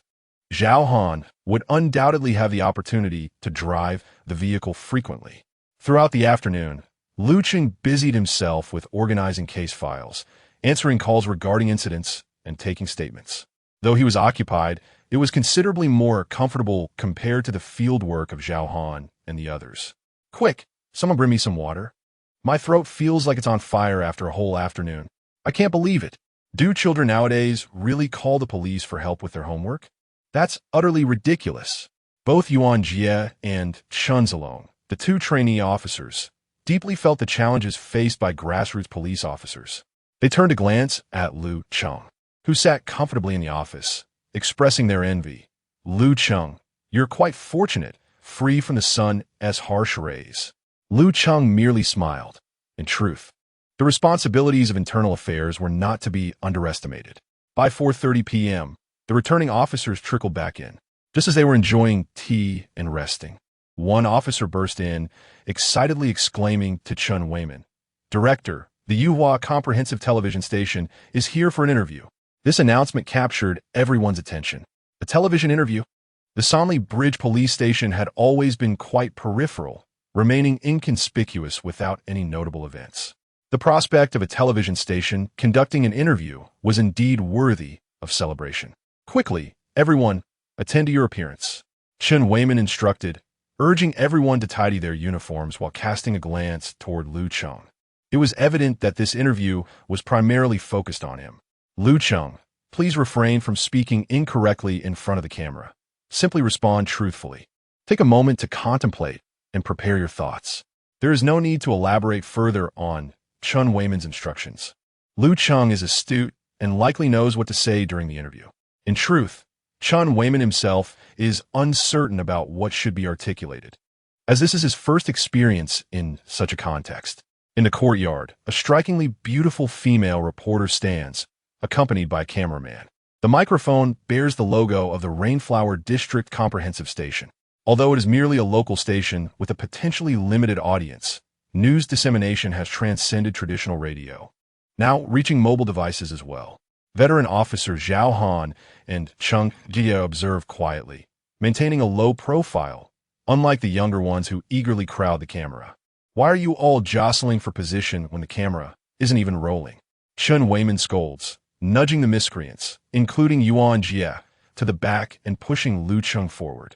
The reporter specifically requested an interview with Lu Cheng, and upon seeing his face, her eyes sparkled with surprise. "Is this rookie officer truly this handsome?"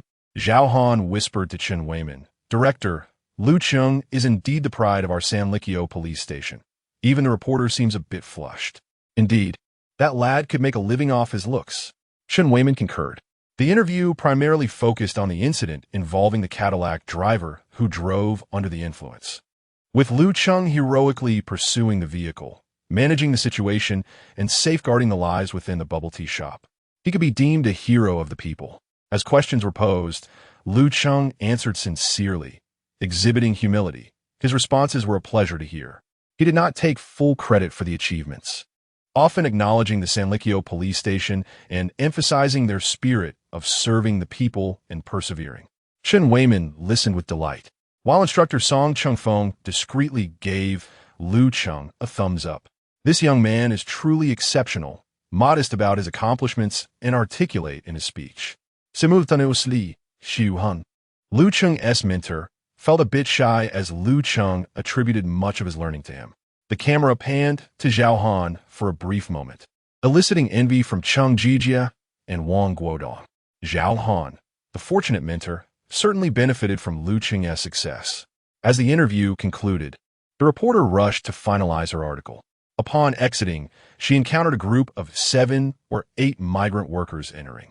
Leading them was Wu Sanmao, the man who had lost his wife's life-saving money the previous day, proudly holding a banner. The personnel at Sanlikyo police station recognized it as a token of gratitude for Lu Cheng. Incredibly, the television crew had not yet departed, and another tribute was being presented. "Officer Lu, thank you so very much. You saved my wife." Wu Sanmao bowed deeply, offering the banner. The departing reporter, surprised to learn of Officer Lu's additional heroic deeds, momentarily paused, eager to see how the situation unfolded, as it could enrich her article. Wu Sanmao not only presented a banner, but also brought several large bags of local specialties, including sweet potato chips, red dates, and peanuts. Uncle Wu, this cannot be accepted. Please take it back. Lu Cheng accepted the banner, but declined the local delicacies, mindful of the journalists present, as any hint of impropriety could lead to complications. Wu Sanmao was not oblivious. He refrained from stating that the gifts were for Lu Cheng personally, instead expressing gratitude on behalf of the entire Sanlikyo police station. He insisted, and it was difficult to refuse. Chen Weimin examined the bags, noting that if they contained merely local specialties, their value was minimal, and thus, accepting them would be acceptable. After all, Lu Cheng had apprehended a pickpocket, effectively saving the man's wife. Refusing could leave Wu Sanmao feeling uneasy. Chen Weimin took charge and accepted the gifts, which relieved Wu Sanmao. His co-workers praised the officers, declaring that the Sanlikyo police were exemplary. At that moment, a young female journalist suggested that Lu Cheng pose for a photograph with Wu Sanmao and the others, which would serve as great material for the news. A few younger officers were eager to join in, seizing the rare opportunity to appear on television. However, the banner specifically thanked the Sanlikyo police officers, Lu Cheng. Realizing that it would not be appropriate for others to be in the frame, they stepped back, enviously watching from the sidelines. Wu Sanmao had to return to the hospital to care for his wife, and he soon departed. As the station approached closing time, yet another visitor sought out Lu Cheng.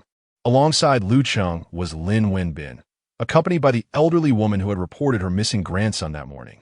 She brought her son with her, expressing her gratitude to Lu Cheng and Lin Wenbin for helping her find him. The crowd exhaled in relief, assuming Lu Cheng had been involved in yet another significant event. But it turned out to be a minor matter. The elderly woman waved the dog leash in her hand, the very one Lu Cheng had purchased. "Young man, did you think I didn't notice? I actually saw you sneakily hanging this new leash on the wall." The elderly woman, living alone, found solace not in the company of her own children, but in the warmth extended by unfamiliar young police officers. While the dog leash may seem trivial, Lu Cheng's small act of kindness deeply touched her. Though the incident was minor, it illustrated Lu Cheng's compassionate nature. The young journalist gazed at Lu Cheng with admiration, surprised to discover that the officer possessed such a kind heart. This man was indeed somewhat perfect. Chapter 20. If you appear on television, Uncle will devour the remote control. Last week, did your police station conduct anti-fraud outreach in Jiangbei community? Indeed, Cheng Jijia nodded. The anti-fraud campaign in Jiangbei community was led by Cheng Jijia, but the results were far from satisfactory. The residents were reluctant to cooperate, and the promotional materials were either discarded into the trash or taken home merely to prop up table corners. The elderly tend to be stubborn and somewhat confused, readily believing in the sweet-talking salespeople rather than the people's police. I shall assist the officers in the outreach. An elderly resident eagerly picked up a stack of pamphlets. I am well acquainted with the members of the community owner group. Chen Weimin's eyes brightened. The anti-fraud efforts in the Sanlikyo jurisdiction have always been of paramount importance, and having the public's cooperation would be most advantageous. Lu Cheng, Lin Wenbin, Guolei, you three shall go to Jiangbei community tomorrow for another round of anti-fraud promotion. Chen Weimin issued the command. Understood. Lu Cheng and Guolei promptly affirmed, relieved to finally escape the confines of the station. Guolei was particularly elated. Casting a glance at Lu Cheng, for the key was the opportunity to team up with him, the current star officer of the Sanlikyo police station. After work, Lu Cheng returned home, where his uncle He Tsung had come over for a meal. He Shui Ting, aware of the arduous nature of police work, prepared Lu Cheng's favorite dishes, braised fish and sweet and sour ribs. Following dinner, the four of them sat in the living room, enjoying watermelon. Officer Lu, how has your first 2 days on the job been? He Tsung inquired with a smile. Quite well, Lu Cheng replied nonchalantly. Come now, is it not different from what you envisioned? He Tsung observed Lu Cheng and continued. Did you think it would be like on television, catching thieves and solving cases? You are rather mistaken. Grassroots police engage in mundane tasks daily, and as an intern officer, you begin with organizing case files. It's rather tedious. Furthermore, the salary is low, with the base pay only around 2 to 3,000. Hee-sung refrained from mentioning this last point, fearing it might discourage his nephew. With little prospects, it would be better to follow uncle and engage in business. This is Lu Cheng's own choice. He may pursue whatever path he desires, as his mother supports him, provided it does not hinder his prospects of marrying a daughter-in-law. Lu Cheng. Intrigued, Hee-sung was about to gossip about Lu Cheng's blind date from the previous day when Lu Jigua, who enjoyed watching the evening news, changed the television channel. Brother-in-law, the animal world is quite captivating. Why switch the channel? Lu Jigua paid him no mind, holding his teacup as he began watching local news. This morning around 9:50, the traffic police were checking for drunk driving at the intersection of Guanghui Road and Majiao Bridge when a black Cadillac SUV refused to be inspected and suddenly sped through the checkpoint, careening recklessly against the traffic. At that critical moment, a courageous police officer intervened, dashing forward with remarkable swiftness. The news of the police officer's brave intervention captured the attention of both He Shueting and He Kong. Before the news segment concluded, Hee-sung turned to Lu Cheng and exclaimed, "Look, look, Lu Cheng, if one day you could appear in the news like this, that would truly signify your prowess as a police officer." Lu Cheng glanced at Hee-sung, suppressing his expression, and said, "Uncle, the police officer mentioned on the news is me." Puffed. Hee-sung scoffed, "If you were on television, I would eat the remote control on the spot." The news continued to broadcast.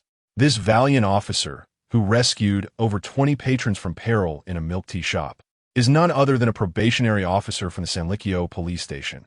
Lu Cheng. The atmosphere suddenly fell silent. He Shueting slowly widened her eyes. Lu Jigua spat out a mouthful of tea. Hee-sung stood there, dumbfounded, dropping the watermelon in his hands. Lu Cheng poked Hee-sung with the remote. "Uncle here." The remote. After a few moments of shock, the three of them began to pull out their phones. He Shueting tagged everyone in the family group chat. "Everyone, quickly look at the news. My little Cheng is on television." Local evening news. This morning, a drunk driver nearly caused a fatal accident in the bustling area on Guanghui Road, and a police officer bravely intervened. "It's my Lu Cheng. Aunt, Shueting, that police officer is your Lu Cheng? He really is from the Sanlikyo police station. How impressive." Third brother-in-law, "Wow. I was eating noodles at a nearby shop. I spotted that young man diving into the car from afar, and he looked so familiar. Turns out it was Lu Cheng. Incredible. Cousin Ching, bro. You're amazing. My idol. I'm writing my composition about you tomorrow. Let us chat privately about the details." Lu Cheng watched as his phone vibrated incessantly, hastily silencing the family group notifications. Hee-sung called his friends to boast. Lu Jigua quietly shared the news link on his social media. As the subject of the news, Lu Cheng felt strangely detached, continuing to munch on his watermelon. At another residence, Zhao Han set down his chopsticks, pointing at the news screen. "This is my apprentice, our station as probationary officer, Lu Cheng." His daughter, Zhao Duo exclaimed, "So handsome. Honey, you're on TV too. Ha! Riding on your apprentice's coattails." In the Yulong Bay community in the West City, Shun Fong stared at the television screen, a smile spreading across her face as her satisfaction with Lu Cheng grew. TSK, Qingwu, your Aunt Gu is quite reliable. The young man you introduced is simply outstanding. Little Lu has become a people's hero. My daughter, you are the deputy captain of the criminal police team. Yet you've never been on television, and here he is, a mere probationary officer. I am very pleased with this son-in-law. Bring him home for dinner before next Friday." Su Qingwu, with her elongated, beautiful eyes, fixed her gaze on the television while fearfully glancing at her mother. Originally, with Lu Cheng as a potential partner, she had planned to stall Shinfang, but it seemed her mother was accelerating things too quickly. Having him called son-in-law without even meeting him was truly terrifying. What a coincidence that Lu Cheng appeared on television and caught Shinfang's attention. He had only been employed for 2 days and was already interviewed by the media. This was rather excessive, wasn't it? She needed to reconsider her plans about bringing this tool, Lu Cheng, home next week. Su Qingwu had to strategize. The next day, at the Sanlikyo police station, Lu Cheng and his companions were diligently preparing materials for the community's anti-fraud campaign when personnel from the traffic police brigade arrived. Additional documentation concerning the Cadillac accident required Lu Cheng's signature. At that moment, he had been pulled away by Zhao Han to tend to his wounds. Once Lu Cheng affixed his signature, the case was resolved and the corresponding system reward was granted. Reward skill. Subtle clue level 1. The host can uncover elusive investigative leads. As the skill level ascends, the detected clues become increasingly subtle, such as concealed bloodstains, fingerprints, and strands of hair. Currently, there were no active cases, rendering the skill unnecessary for the anti-fraud campaign. After organizing the materials, Lu Cheng, accompanied by Lin Wenbin and Guo Lei, made their way to Jiangbei community with promotional brochures and banners in hand. With a solid foundation within the community, the anti-fraud initiative progressed seamlessly, forging a bridge of trust between the police and the public. An elderly woman, whose dog had gone missing, even assisted in contacting the property management to borrow umbrellas and tables, alleviating the burden of transporting cumbersome items over long distances. Look at Officer Lu. Isn't he handsome? He was even featured on the evening news yesterday. The elderly woman exclaimed as if introducing her own grandson.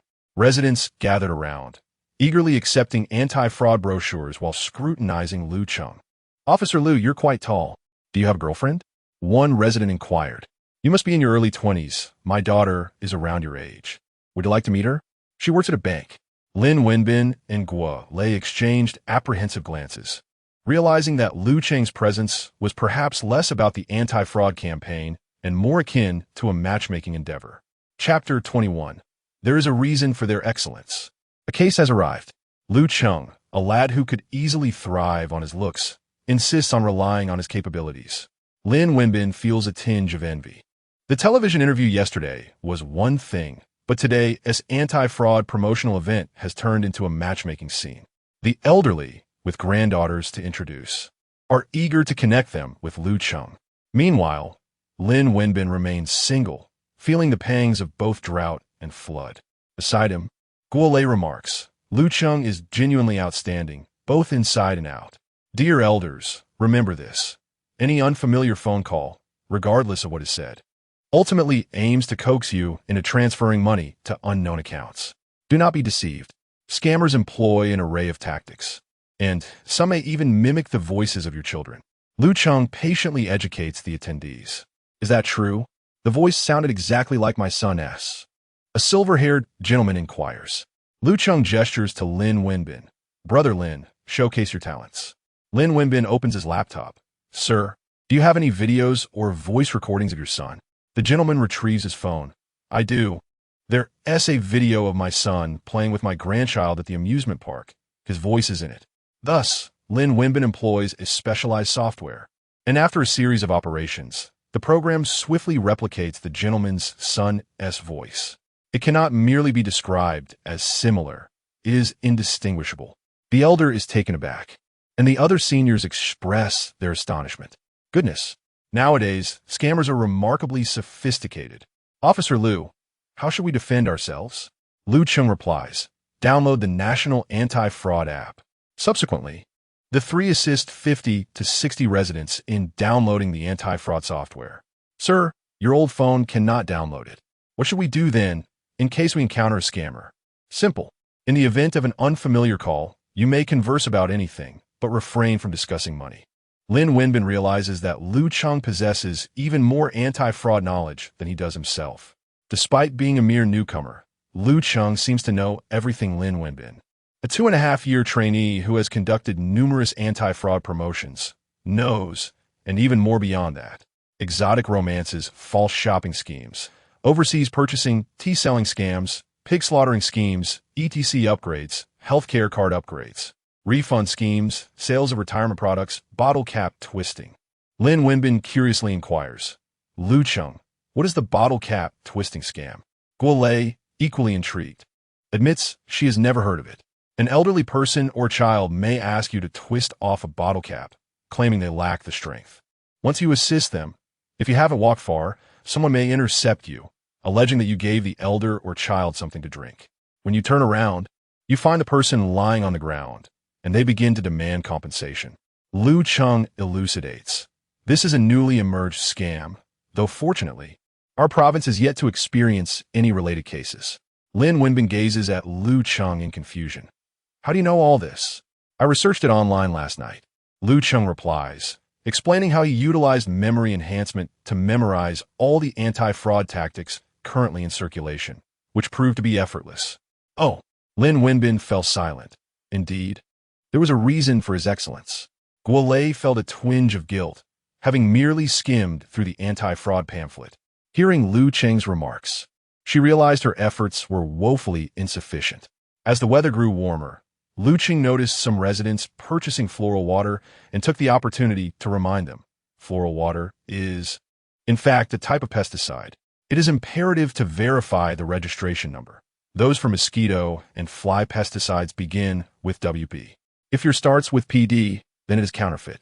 Upon hearing that there were fraudulent floral waters, the residents became curious and began to check the registration numbers on their bottles. One middle-aged woman exclaimed, "Oh no, my floral water starts with PD. Is this fake? Where did you purchase it? Online. No wonder. It's best to buy such items from large supermarkets." Lin Wenbin looked at Lu Cheng in disbelief. Floral water is a pesticide? Did you just discover this yesterday online? Lu Cheng shook his head. No, my family runs a supermarket that sells floral water, so I am aware. Thanks to Lu Cheng's presence, the anti-fraud campaign was remarkably effective. Residents actively participated and truly comprehended numerous fraudulent tactics, feeling confident that their bank accounts would remain secure. Upon returning to the station, the trio reported their promotional efforts to Chun Weiman. Excellent work, all three of you. From now on, you will handle anti-fraud promotions in other communities as well. Receiving the director's commendation, Lin Wenbin and Guolei felt their 2 hours of toil were not in vain. While sipping water, Lu Cheng monitored the system's reactions. He did not hear any notifications from the system. Evidently, this promotional activity was not a formal case and would not yield system rewards. A pity indeed. At that moment, Chun Weiman's office phone rang, and Song Chung phone called for him to answer, as it was a call from the sub-bureau. 5 minutes later, Chun Weiman emerged from his office with a grave expression, summoning all available officers. The seriousness etched on his face indicated that a significant situation had arisen. Attention, everyone! We are now under a Level 1 alert for operational duty. As Chun Weiman paused, the atmosphere in the office turned exceptionally solemn. A major case was unfolding. Lu Cheng's heart raced. The case had arrived. They had just received an urgent notification from the Municipal Bureau regarding a foreign box truck suspected of transporting 10 kilograms of drugs. Entering Jianghai City via the G15 Shanghai Expressway from the north. Technical investigations indicated that the vehicle was likely to enter the Yuhua District, Fuan District, and Hongtang District within the next 24 hours. Song Qingfeng displayed a traffic map of Jianghai City on the whiteboard. The Municipal Drug Enforcement Team had established a special task force for the operation, collaborating with criminal investigation teams from various sub-bureaus. All local police stations were to provide full cooperation. The traffic police had closed 3 ETC lanes at all toll stations while allowing only worker lanes for thorough inspections, checking documents, cargo lists, and territorial claims, with a focus on cold chain trucks and modified cargo vehicles. The next steps involved the allocation of police forces. A team led by Zhao Han, accompanied by Xiao Lin and Lu Cheng, proceeded to the northern checkpoint of the Xinjiang branch on Provincial Route 212. The second team, under the leadership of Cheng Jijia, included Chun Zilong and Lao Mao, and was assigned to the checkpoint on the Sanmei line of County Road 035.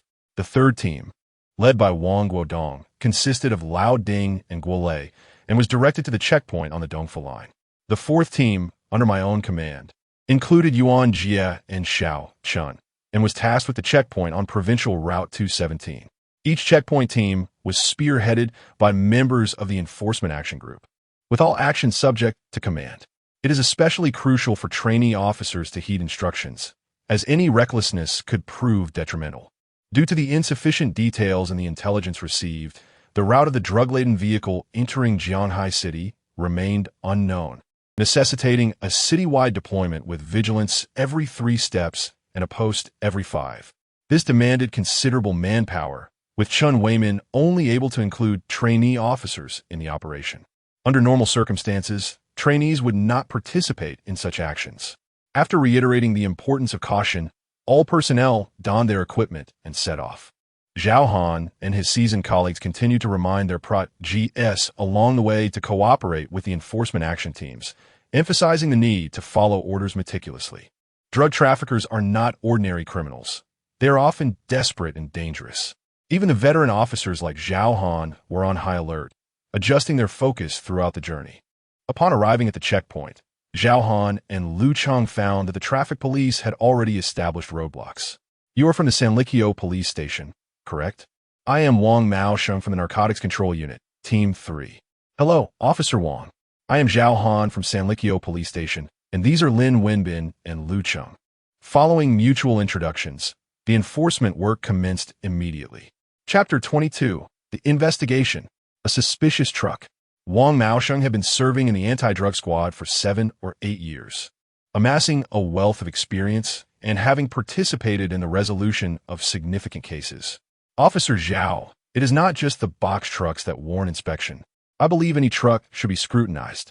There's a possibility that even standard trucks may have been modified, and open dump trucks can also be used for transported drugs. The perpetrators are cunning, Wang Maosheng articulated. Indeed, that makes sense. Zhao Han nodded in agreement. Wang Maosheng was the expert, and their precinct merely needed to cooperate. An hour slipped by as they inspected 15 or 16 trucks, yet no suspicious vehicles were uncovered. This checkpoint was merely one among many, and the target truck might not necessarily pass through here, making the chances of encountering it rather slim. However, the thoroughness of the inspections remained consistent, ensuring that no dubious vehicle could slip away. As the clock struck 3:30, Wang Maosheng received word via the intercom that other checkpoints were equally tranquil, with no suspicious vehicles in sight. Just as he took a moment to hydrate, 3 trucks bearing out-of-town license plates approached. The first 2 trucks passed inspection without raising any alarms based on their documentation and driver profiles. However, the third vehicle, a blue box truck laden with a load of cabbages, caught Wang Maosheng's attention. There were 3 individuals aboard, one of whom was a local resident. Given this detail, Wang Maosheng deemed it necessary to investigate further. Lin Wenbin whispered to Zhao Han, "Is it truly suspicious just because there's a local on board?" Zhao Han refrained from answering, uncertain of Wang Maosheng's reasoning. Lu Cheng, recalling the transportation routes he had studied prior to their departure, pondered for a few moments before stating, "There are 5 roads from Jingxing City to Jianghai City. The main roads pose significant risks, while the back roads are relatively safer. Outsider drivers are likely unfamiliar with the back roads, increasing the likelihood that the drug trafficking group has hired a local guide. A seasoned driver, accustomed to transporting goods through Jianghai, would know the routes well enough to navigate without assistance, and there would be no need to take the back roads to transport cabbages." In light of these observations, this truck warranted suspicion. Zhao Han and Lin Wenbin exchanged glances, acknowledging the validity of Lu Cheng's deductions. Yet, they were left wondering how he possessed such extensive knowledge. Zhao Han cast a surprised look at Lu Cheng. "Have you memorized a map of Jianghai City?" Lu Cheng nodded in affirmation. "Shaolin, take note." Zhao Han felt that this apprentice was quickly nearing his own level of expertise. Lin Wenbin swallowed hard, thinking, "Here I am, a 2.5-year trainee, learning from a rookie cop. How embarrassing." Wang Maosheng, ahead of them, turned back in astonishment at Lu Cheng. He had not expected the young officer from their precinct to be so articulate. It was precisely for the reasons articulated by Lu Cheng that he felt compelled to thoroughly examine the cabbage-laden truck.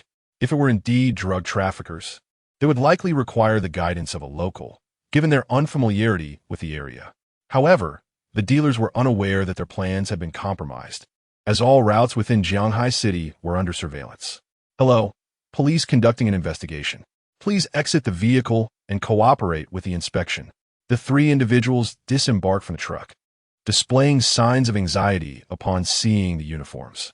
Lu Cheng observed their expressions, instinctively sensing that their unease stemmed not from guilt, but rather from an innate fear of encountering law enforcement.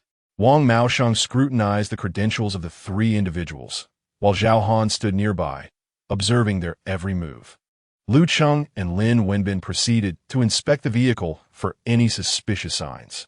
As the compartment door swung open, it revealed a truck brimming with cabbages. Lu Cheng noted that the newly acquired system skill, trace evidence, had yielded no results. It remained uncertain whether the vehicle was genuinely unproblematic or if the traces were too subtle for his skill level to detect. A meticulous search would necessitate sifting through the cabbages, a daunting task that required Wang Maosheng's directive and a valid reason for suspicion. The truck driver presented Wang Maosheng with a delivery receipt, indicating that the cabbages were en route from Jianghai City to the Matian Agricultural Market in Pengqiao City. Complete with the owner's contact number, Wang Maosheng promptly dialed the number for confirmation, finding no discrepancies. He instructed Lu Cheng and Lin Wenbin to withdraw and allow the vehicle to pass. At times, the efficacy of the inspection work hinged on patience. Countless trucks traversed the checkpoint, and a moment's inattention could lead to the release of a suspicious vehicle. The stakes were high, as the transportation of drugs was no trifling matter. 10 kilograms could wreak unimaginable havoc if it reached the market. After an entire afternoon of duty, Zhao Han and Lin Wenbin exhibited signs of fatigue. Inspecting such trucks was a physically demanding task, involving constant climbing and crawling, which proved taxing for the seasoned officers. Thus, the two younger officers, Lu Cheng and Lin Wenbin, were assigned to the inspection of the compartments. Lu Cheng, however, stood tall and unwavering, his spirits undiminished. Perhaps the martial arts mastery had enhanced his physical capabilities, coupled with the attribute points he had acquired. Now, he could easily endure several consecutive sleepless nights. Logistical support delivered boxed meals, but due to a shortage of personnel, there was no one to relieve the officers, and several more hours of duty awaited. Lu Cheng and Lin Wenbin were informed they would be on overnight duty and were advised to inform their families. Zhao Han and Lin Wenbin, accustomed to overtime, adapted readily. However, Zhao Han observed his apprentice's enthusiasm and couldn't help but marvel at the vigor of youth. He and Wang Maosheng, both seasoned smokers, retreated to a corner to indulge in their habit. "Officer Zhao, is that handsome one your apprentice? He seems like a promising talent. You narcotics officers possess keen insight. Your judgment of character is impeccable." Zhao Han felt a swell of pride, asserting that he did not exaggerate. His apprentice was indeed exceptional. On his very first day, he apprehended a wanted criminal in the morning and a pickpocket in the afternoon, bringing a substantial gift to the Sanlikyo police station. The following day, Zhao Han recounted Lu Cheng's accomplishments, leaving even the experienced Wang Maosheng profoundly astonished. He mused to himself, having not mentored a newcomer in years, that the current generation was remarkably formidable. Zhao Han clarified that not all newcomers were so impressive. While many were commendable, none matched the extraordinary prowess of his apprentice. To describe him as one in a million would not be an exaggeration. Wang Maosheng nodded, wishing he could have such a remarkable prodigy. At the intersection checkpoint, vehicles passed in a steady flow, stirring up clouds of dust. Lu Cheng savored his meal, each bite of rice seasoned to perfection. Lin Wenbin gave Lu Cheng a thumbs up. They finished their meals in 5 minutes, truly a combat meal. Then, they resumed their duties as dusk gradually enveloped the sky. Wang Maosheng learned through the intercom that several suspicious vehicles had been identified at other checkpoints, yet no traces of drug transport had been uncovered. Currently, the entire special investigation operation within the city has yielded no substantial results. At this moment, a blue four-wheel drive dump truck approached the checkpoint. "Police inspection. Please cooperate. Step out and present your documents." Wang Maosheng halted the vehicle, and Lu Cheng and Lin Wenbin began their examination with practiced ease. Lu Cheng scrutinized the entire truck, observing that no significant traces were apparent. Here, traces refer to the evident indicators illuminated under the system's skill clue detection. For instance, another system skill fly catcher allows activated flies within Lu Cheng's line of sight to emit a green glow, enabling him to track the green points within the sensory range. Fly catcher.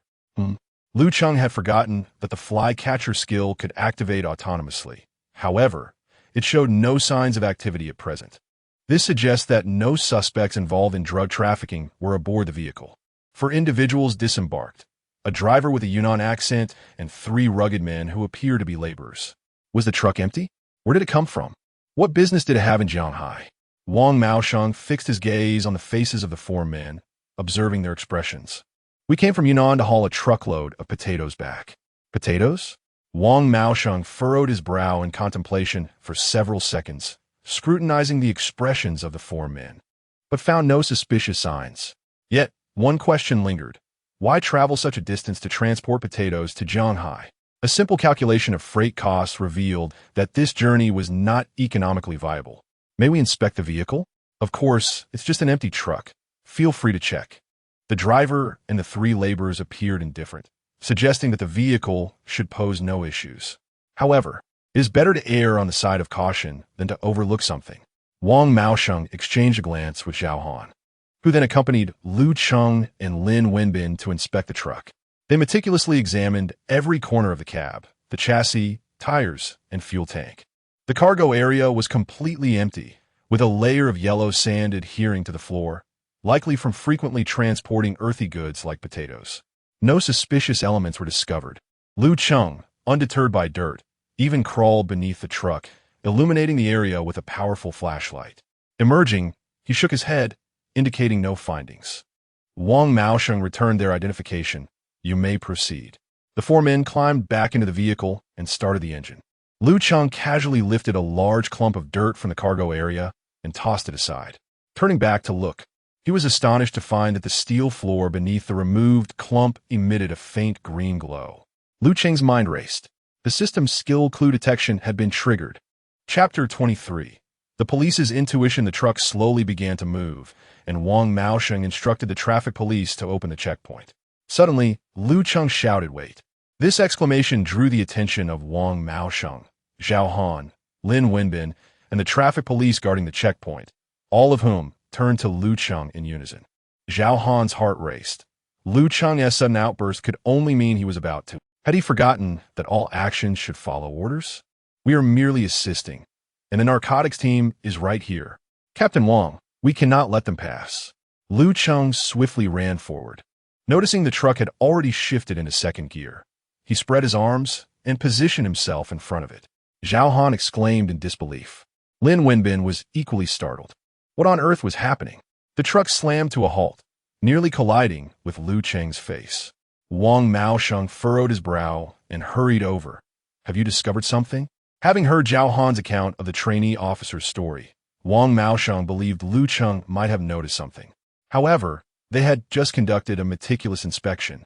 Lu Cheng certainly could not disclose that he had seen a green glow. Instead, he conjured a plausible reason. Captain Wang, I didn't examine the cargo bed thoroughly. I need to inspect it once more. The truck driver, who had not turned off the engine, jumped out, having cooperated diligently for over 10 minutes. He had lost patience with this young officer who had now stopped him again. It was already dark. Would they delay him further? Officer, the cargo bed is empty. What is there to check? We still need to get into the city for dinner. We're starving. Ignoring the driver's complaints, Wang Maosheng accompanied Lu Cheng to the back of the truck. The cargo bed, half open, was lined with thick steel plates that were far from clean, caked with mud. Zhao Han approached, glancing at the seemingly vacant cargo bed, perplexed. Lu Cheng, what more is there to inspect in this empty cargo bed? The truck driver also stepped forward, crossing his arms and casting a sidelong glance at the police, questioning what more they could possibly find. Lu Cheng pointed to a section of the steel bottom plate where a chunk of earth had been excavated, revealing a welded area. In large trucks, frequent loading and unloading can cause steel plates to warp under pressure, and the sides are particularly prone to deformation. It was entirely normal for the bottom plate to have welded seams. However, the welds appeared relatively new and suspiciously shaped. In Lu Cheng's view, the area of the welded steel plate emitted a green glow, suggesting that something lay beneath it. Yet, he needed to provide a rational explanation rather than claim supernatural insight. The truck driver furrowed his brow and replied, "This truck has been in service for 7 or 8 years. It's perfectly normal for the cargo bed's steel plates to have welds. What's so strange about that?" The driver seemed to remember that this area had not been repaired, but also appeared as if it had been.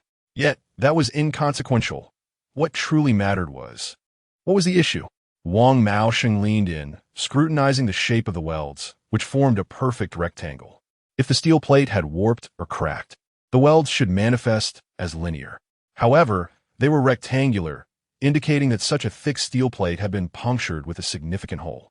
It is impossible for such force to penetrate a steel plate nearly 2 centimeters thick. It appears as though it has been deliberately cut and welded. At this thought, Wang Maosheng felt a stir in his heart. If that were indeed the case, there must be some hidden secrets involved. However, these are merely suspicions and conjectures. What if they were mistaken? It is entirely plausible that the truck had transported some heavy object that damaged the steel plate, and patching it up with a square piece would be quite normal. What if inside there is absolutely nothing? Wang Maosheng turned to Lu Cheng. What you mentioned earlier is indeed suspicious, but are there any other reasons? To inspect what lies beneath the welds. The steel plate must be cut open, which requires not only tools but also considerable time and effort. Consequently, Wang Maosheng felt a hint of uncertainty. If they were wrong, it could lead to a significant waste of time. There's a repair station 2 kilometers away. If they cut it open and uncover something inside, they would have a valid reason. Lu Cheng was entirely convinced that there was something amiss inside, but currently lacked the means to persuade Wang Maosheng. Should Wang Maosheng refuse and allow the truck to leave, Lu Cheng would be compelled to gamble his entire career on persuading them to open the cargo. Zhao Han felt that Lu Cheng's reasoning was insufficient. The rectangular welding marks seemed to pose no issue. It could simply be a repaired component of the chassis. Lu Cheng shook his head. Chassis components cannot be accessed from above. The truck driver, growing impatient, exclaimed, "I've told you this truck has been running for 7 or 8 years. It's normal for the cargo bed to be in disrepair. You've cleared away the mud, and there are about 10 patched-up welds. Are you really going to cut into my cargo bed? I refuse. If you damage it, who will bear the loss? I still need to haul potatoes, and none of you have eaten dinner yet, officer." Zhao Han exchanged glances with Lu Cheng, signaling him to let go of his insistence unless he had particularly compelling evidence. Lu Cheng's gaze remained resolute. "Captain Wang, the potential dangers concealed within that truck are immense. I would rather mistakenly apprehend 1,000 than let a single threat slip away." Wang Maosheng was baffled by the audacity of this rookie officer. What if they were mistaken? They would have to compensate for the loss. Yet, if there truly were something within. Wang Maosheng pondered for a moment, then lifted his gaze to fixate on Lu Cheng. "What makes you so certain?" "Intuition. The intuition of a police officer." "Damn!" Wang Maosheng cursed inwardly. Officers rely on evidence, not intuition. Nevertheless, this is an investigation. There is no such thing as excessive caution. Even if they were to visit the repair station and cut it open, it could be justified as due diligence. If they inadvertently wronged someone, he could always pay for the damages out of his own pocket. For reasons unknown, Wang Maosheng chose to trust this self-assured rookie officer. To the repair station they would go. "Let us cut it open and see." Wang Maosheng made his decision. "Officer, are you serious? If you find nothing, you will owe me 5,000 yuan. The truck driver demanded exorbitantly. "Agreed." Wang Maosheng nodded earnestly. Zhao Han and Lin Wenbin exchanged glances, astonished at the magnitude of this gamble. Zhao Han finally realized that his mentor was somewhat unable to rein in his troublemaking apprentice. There was no way out. "Officer Zhao, Officer Lin, you two continue to inspect the vehicles. I will accompany Lu Cheng and this freight truck to the repair station." The truck driver allowed Wang Maosheng and Lu Cheng to board, and there was still a bit of room on the seats. The driver was no longer in a rush. In his view, the 5,000 yuan was a guaranteed profit. He was oblivious to the condition of his own vehicle.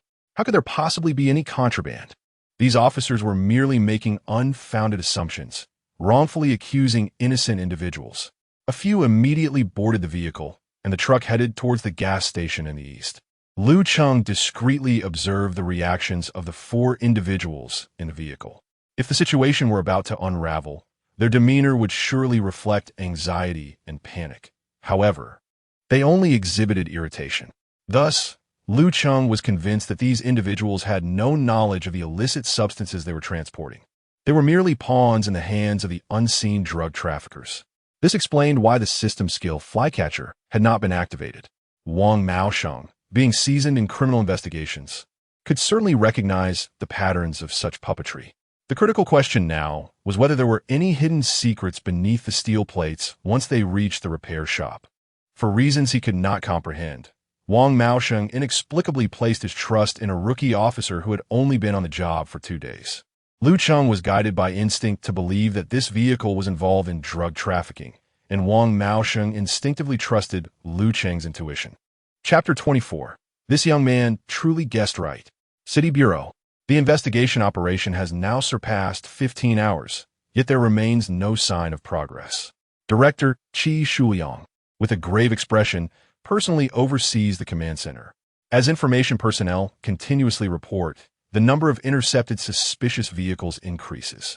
However, after meticulous inspections by the task force, no anomalies have been discovered. With such a considerable deployment of police force yielding no results, Director Qi finds himself increasingly restless. 10 kilograms of narcotics is no trifling matter. Should it seep into the Jianghai region, the ramifications would be dire. A police officer approaches with an update. Director Qi. The checkpoint at Fushin village has identified a suspicious vehicle. The driver is operating a car with false plates and is currently under interrogation. The checkpoint on Chonglin Avenue has also detected 2 dubious freight trucks. One is transporting children's toys while the other is moving furniture. And both have discrepancies in their shipping documents.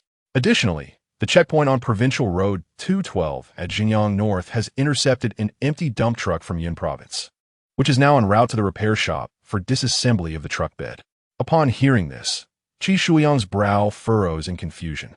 An empty dump truck sent for disassembly? Is there not a sufficient number of personnel at the checkpoint? Qi Shuyang frowns. Based on previous experiences with drug seizures, contraband is likely concealed within cargo, such as in the bellies of frozen seafood, sewn into the stuffing of toy dolls, or hidden within tins of powdered milk. In essence, drug traffickers employ a myriad of ingenious methods to hide their narcotics. However, an empty vehicle typically presents little concealment, as it is easily scrutinized, making it improbable for traffickers to hide drugs within an unladen truck. Yet, one checkpoint insists on sending the empty truck to a repair shop to inspect the steel plates of the truck bed. Does this not seem excessive? Unless there is substantial evidence. Which checkpoint is responsible for this decision? And why must the vehicle be taken to the repair shop for inspection? Director Qi. That checkpoint is overseen by Wang Maosheng, who claims that a probationary officer from the same group suspects that narcotics are likely concealed in the truck bed. And Wang Maosheng chose to trust the judgment of that probationary officer. At the checkpoint, only 2 officers from the Sanli Bridge police station are on duty. When Wang Maosheng reported to the command center, he recounted the reasons in detail, although he pushed the responsibility onto Lu Cheng. If nothing were to be discovered, the accountability would ultimately fall upon himself, as he is the one in charge. Absurd. Qi Shuyang's expression darkens. Trusting a probationary officer? Has Wang Maosheng lost his clarity of judgment? What if, at this moment, a drug-laden vehicle were to pass by, and those 2 inexperienced officers from the police station were to overlook it? Would he be willing to bear the consequences? Qi Shuyang, with his hands clasped behind his back, seethes with anger. This operation is already understaffed. Each checkpoint can only assign 1 narcotics officer. Yet Wang Maosheng has the audacity to abandon his post and engage in reckless behavior alongside a probationary officer. Should an incident occur, suspension would be the least of his worries. Immediately call Wang Maosheng. Qi Shuyang's tone is icy. In the command center, other officers have become aware of the situation and shake their heads in disbelief. What is wrong with Wang Maosheng? He is supposed to be a member of the narcotics team. How could he place his trust in a probationary officer? What does a probationary officer truly understand? Wang Maosheng, did he consume counterfeit liquor? Meanwhile, the truck driver genuinely believed that the group was merely there to collect potatoes. The other 3 rough men, feeling famished, rummaged through the vehicle and found several packets of instant noodles, which they eagerly seasoned and began to devour. After driving for 7 or 8 minutes, they turned into an auto repair shop adjacent to a gas station. This repair shop typically handles welding for excavators and is equipped with welding machines. Officer, we agreed on a compensation of 5,000 yuan. You must not renege. The truck driver reiterated, convinced that the police would not deceive him. Wang Maosheng, too weary to speak, merely nodded in acknowledgement. Master, please cut open the bottom steel plate of the truck bed. Lu Cheng instructed the truck driver to raise the cargo area, and as the accumulated mud and dried clumps of dirt slipped away, the haphazard welds on the bottom became evident. However, it was remarkably peculiar. Among them were numerous new welds, identical in shape to those discovered at the rear, all rectangular. This revelation caused even the truck driver to furrow his brow. He had no idea where these rectangular welding holes had originated, as he had never repaired them. The bottom plate of his truck had never exhibited such square openings. Observing the truck driver's incredulous expression, Wang Maosheng felt a chill. The vehicle was likely problematic. At that moment, the expression on the tool-wielding truck driver's face spoke volumes.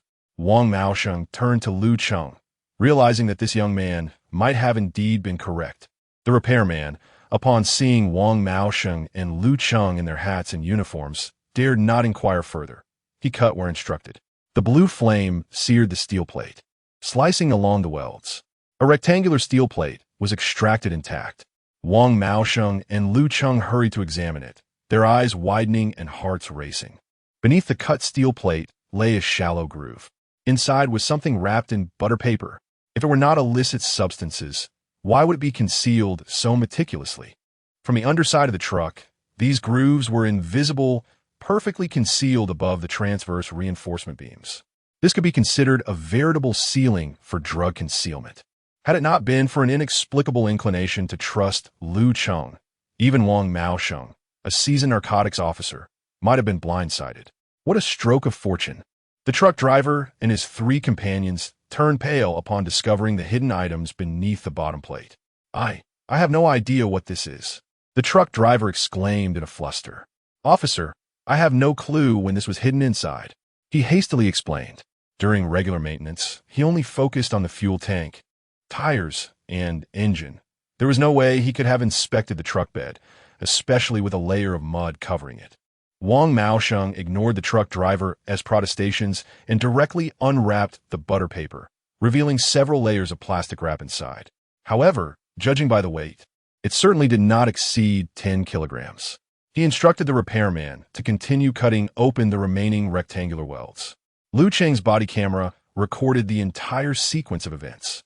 As the final layer of black plastic was peeled away, a package of white powder revealed itself to the onlookers. It resembled the scenes from a television drama, fine and powdery. Lu Cheng's expression turned grave.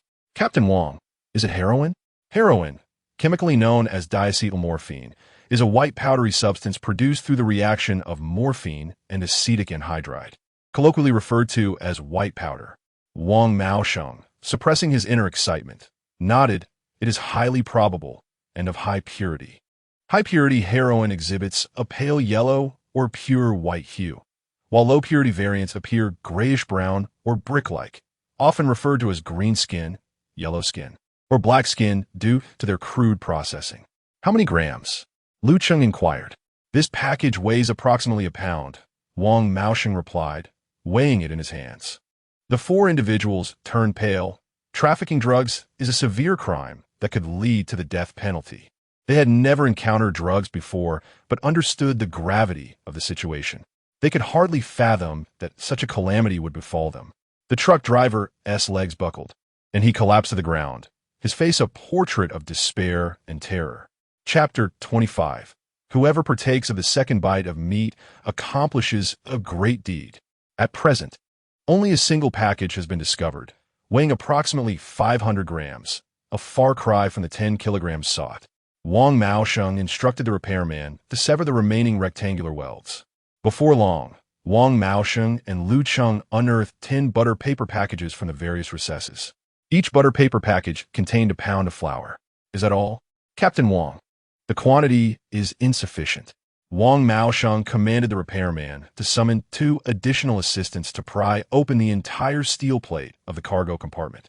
Wang Maosheng and Lu Cheng restrained the 4 individuals, yet they possessed only 2 pairs of handcuffs. "Captain Wang, we can use zip ties," Lu Cheng suggested, noting the abundance of zip ties at the auto repair shop. "Zip ties?" Wang Maosheng was momentarily taken aback. "You, my boy, are quite resourceful." Lu Cheng procured a set of zip ties and bound the remaining 2 individuals' hands behind their backs. "Crouch down. Behave yourself," and do not entertain thoughts of escape. No matter how swiftly you run, can you outrun a bullet? Lu Cheng threatened. The four men looked towards the handgun nestled in Wang Maoxing's holster, swallowed nervously, and obediently crouched down, no longer daring to protest their innocence. The group worked in unison to overturn the entire base plate. Yet they found no trace of the additional 5 kilograms. If not, we shall search the entire vehicle thoroughly, Wang Maoxing declared. They inspected the tires, fuel tank, cabin ceiling, seat compartments, exhaust pipe, battery compartment, toolbox, and fire extinguisher, dismantling everything possible, removing all that could be unfastened, and cutting through whatever could be severed. In the end, the components lay scattered about, yet the elusive 5 kilograms of flour remained absent. The truck driver, squatting nearby, observed his vehicle in disarray. Though he felt an acute pang of sorrow, he dared not express his anger. After all, he was a suspect in drug trafficking, and his very life hung in the balance. Was it truly only 5 kilograms? Could the intelligence have been erroneous? Wang Maoxing stroked his chin, withdrew a cigarette, and offered a few to the repairman before lighting one himself and taking a deep drag. Lu Cheng, what is your perspective? Wang Maoxing inquired, turning to him as if he were not merely an apprentice officer, but a competent partner. Could there be 2 vehicles? One does not place all their eggs in a single basket, Lu Cheng speculated. Given that the 4 individuals were mere tools, might there be another set of accomplices? Wang Maoxing felt a jolt of realization. Could there indeed be 2 vehicles? We shall ascertain that by questioning these fellows. Lu Cheng gestured towards the 4. You are quite astute. I had overlooked that detail. Wang Maoxing's demeanor shifted, adopting the countenance of a stern detective, and he began his interrogation with a frigid tone. Gentlemen, confess and clarify. Who instructed you to transport this batch of potatoes? Where did your journey commence, and what route did you take? Provide every detail without omitting a single aspect. The 4 men initially cried out in protest, but soon began to divulge the truth. The vehicle had departed from Longxiu Township in Yun Province, a region notorious for the rampant trade of flour associated with Myanmar. The bald-headed boss who assigned the job was exceedingly generous, offering 30,000 yuan for a 2,000 kilometer haul, double the market rate. To forego the opportunity of earning wealth is to act foolishly, and several individuals readily concurred. That very day, they were invited by the bald-headed boss to dine and drink, and after indulging in copious amounts of alcohol, they found themselves sleeping in the boss's staff dormitory. It was not until around 4 in the afternoon that they awoke from their drunken stupor. The truck driver had mentioned that there was also a red dump truck, specifically a Rui UK 68D model. On that night, both vehicles were parked in front of the bald-headed boss's warehouse. The other 3 individuals were fellow townsmen of the truck driver, each receiving a labor fee of 500 for assisting in loading and unloading potatoes. Little did they know that the transportation of potatoes was merely a fade. The bald-headed boss's true intention was to smuggle drugs. Opportunities that appear to be fortuitous are, in reality, traps. The truck driver now laments his decision. For the act of drug trafficking is a veritable crime, and ignorance is no defense. The only course of action left is to confess and seek leniency. Wang Maoxing and Lu Cheng exchanged glances. Based on the truck driver's account, the sequence of events had become clear. That so-called bald-headed boss was indeed the mastermind behind the drug trafficking, and the truck had remained at his location for an entire night, during which the narcotics had been concealed. The following day, the tools were set in motion. There were 2 trucks involved, thus only 5 kilograms were discovered here. According to the truck driver's description, the other truck had departed approximately an hour prior. Therefore, it is highly probable that the second truck has already crossed into Shanghai. With the threads of the case unraveling, Wang Maoxing hastily retrieved his phone to report the latest developments. At that precise moment, the command center's call came through first. Wang Maoxing paused and pressed the answer button. Command center. Qi Shuyang gestured for the officer before him to hand him the phone. His tone was laced with irritation. Hello, this is Qi Shuyang from the Municipal Bureau. Director Qi, it's you. Please allow me to explain. Qi Shuyang sternly interrupted. I ask you, is it true that the checkpoint team you oversee consists of only 2 officers from the precinct? The other officers in the office, upon hearing this, internally braced themselves, realizing that Director Chi was about to hold someone accountable over the phone. This operation was of utmost importance. If the negligence of any individual were to jeopardize it, the consequences would be dire. Just as everyone held their breath, furtively observing Qi Shuliang's expression, they gradually noticed that his previously stoic demeanor transformed into one of astonishment. Moments later, it shifted to excitement and ultimately praise. Excellent. Wang Maosheng. Well done. Qi Shuliang ended the call, unable to suppress the smile on his face, and he exhaled a sigh of relief. The others were perplexed by the fluctuations in Qi Shuliang's expression. Was he not supposed to hold someone accountable? How could his demeanor change so dramatically? Well done. Could it be that Officer Wang had already intercepted the drug-laden vehicle? At this thought, everyone felt a jolt of anticipation. Subsequently, Qi Shuliang issued his directive. Everyone, take note. The checkpoint team at the northern intersection of Provincial Road 212 has intercepted a dump truck from Yun Province and seized 5 kilograms of narcotics. As the words left his lips, the room erupted into a flurry of activity. They had succeeded. After nearly 16 hours of arduous effort, there was finally a result. However, why is there only 5 kilograms? Wasn't the informant's intelligence suggesting 10 kilograms? Qi Shuliang then continued. According to the information obtained from the apprehended truck driver, there is another dump truck concealing an additional 5 kilograms of narcotics. That truck departed an hour earlier and has likely already entered Jianghai. I am now issuing a direct order. All inspection teams should be vigilant for a red dump truck, model Ryuk 68D, with a configuration of 4 in the front and 10 in the rear, measuring 6 meters in length, and it is an empty vehicle. The location of the concealed drugs is most likely within the reinforced crossbeams of the truck's floor. Inside the reinforced beams. Remarkable. How could such a concealed location be discovered?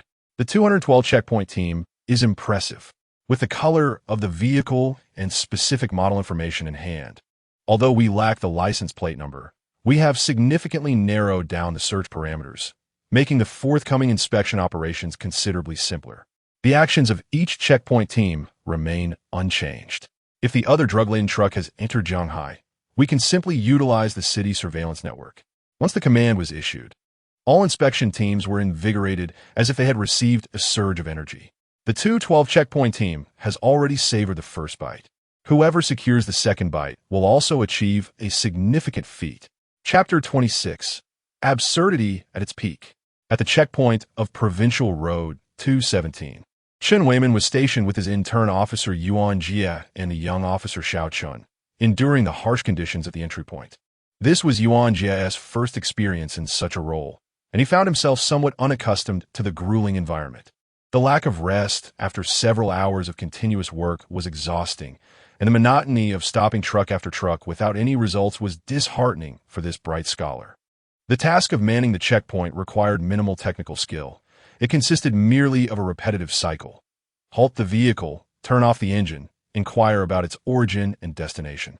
Inspect the cargo, and check the driver's license and vehicle registration. Yuan Jia felt his patience wearing thin. Not far off, Tang Kai from the narcotics team cast a glance at Yuan Jia and remarked to Chen Weiman, "Old Chun, your little apprentice seems a bit bored." Chen Weiman offered him a cigarette, saying, the gifted student under the cap is enduring this hardship for the first time. He'll get used to it. It's normal for newcomers. Tang Kai chuckled. Life is easier now. When I was with my mentor chasing a gang of fugitives, we held off on relieving ourselves for over 6 hours, fearing we'd lose our target. It felt like our bladders would burst. Chen Weiman laughed in return, recalling, in my youth, when we were hunting down wanted criminals, there weren't nearly as many surveillance cameras. We had to check every household, and by the end, my legs felt like they belonged to someone else. Today's newcomers are much better off. Tang Kai took a puff of his cigarette and suddenly inquired, Old Chun, I heard about an intern officer named Lu Cheng who caught a wanted criminal on his very first day. Haha, that must have been pure luck. The mention of Lu Cheng made Chen Weiman perk up. He anticipated that news would even reach the narcotics team. Tang Kai blew out a smoke ring. Luck? What about we caught a pickpocket afterward? Was that luck too? Oh, that's different. He truly possesses talent. Chen Weiman replied earnestly. Tang Kai understood then that Chun Weiman was not being modest but rather boasting. He has a fine prospect, a pity to waste him in Sanli Bridge. Tang Kai appreciated such promising interns. It had been years since he had encountered one. Chun Weiman bristled at that comment. What do you mean by Sanli Bridge? Just as he was about to retort, a directive crackled through Tang Kai's radio. It was Channel 13, reserved for the investigative action team. Attention all checkpoint teams. The 212 Xinjiang North checkpoint has intercepted a dump truck carrying 5 kilograms of narcotics. Based on the recent inquiries, another red truck is believed to be concealing an additional 5 kilograms of drugs. The truck model is Ryuk 68D with a length of 6 meters. Focus on inspecting vehicles of this model. The narcotics are likely hidden in the bottom of the cargo compartment. All checkpoint teams, please be alert. The directive was repeated thrice, and Tang Kai and Chun Weiman tossed their cigarette butts aside, instantly invigorated. They had made a significant discovery. Remarkably, 2 vehicles were operating separately to transport drugs. 212 Xinjiang North. That checkpoint sounds somewhat familiar. Old Chun. ISNT the North Ring Road, 212, also under your Sanli Bridge jurisdiction? Chun Weiman slapped his thigh in realization, exclaiming, indeed. I must inquire about the situation with Zhao Han's team immediately. Just as he grasped the intercom, before he could utter a word, Zhao Han's excited voice burst through. Chief, we have located a drug trafficking vehicle, and on board, we discovered 5 kilograms of heroin. It was discovered by Lu Cheng. Initially, we were about to let that vehicle pass. But Lu Cheng insisted that the steel plate at the bottom of the truck bed appeared suspicious and must be cut open for inspection. The moment they began to cut, they were taken aback. A total of 10 packages of heroin wrapped in yellow butter paper were revealed. Chun Weiman's pupils dilated in shock. How could it be Lu Cheng again? Tang Kai was equally astonished. Was it that intern officer who made the discovery? After a brief moment of disbelief, both regained their composure. Now was not the time for astonishment. Another drug transport vehicle remained unaccounted for. Old Chun, the voice over the intercom, continued. The other drug vehicle is a red dump truck, a Ryuk 68D.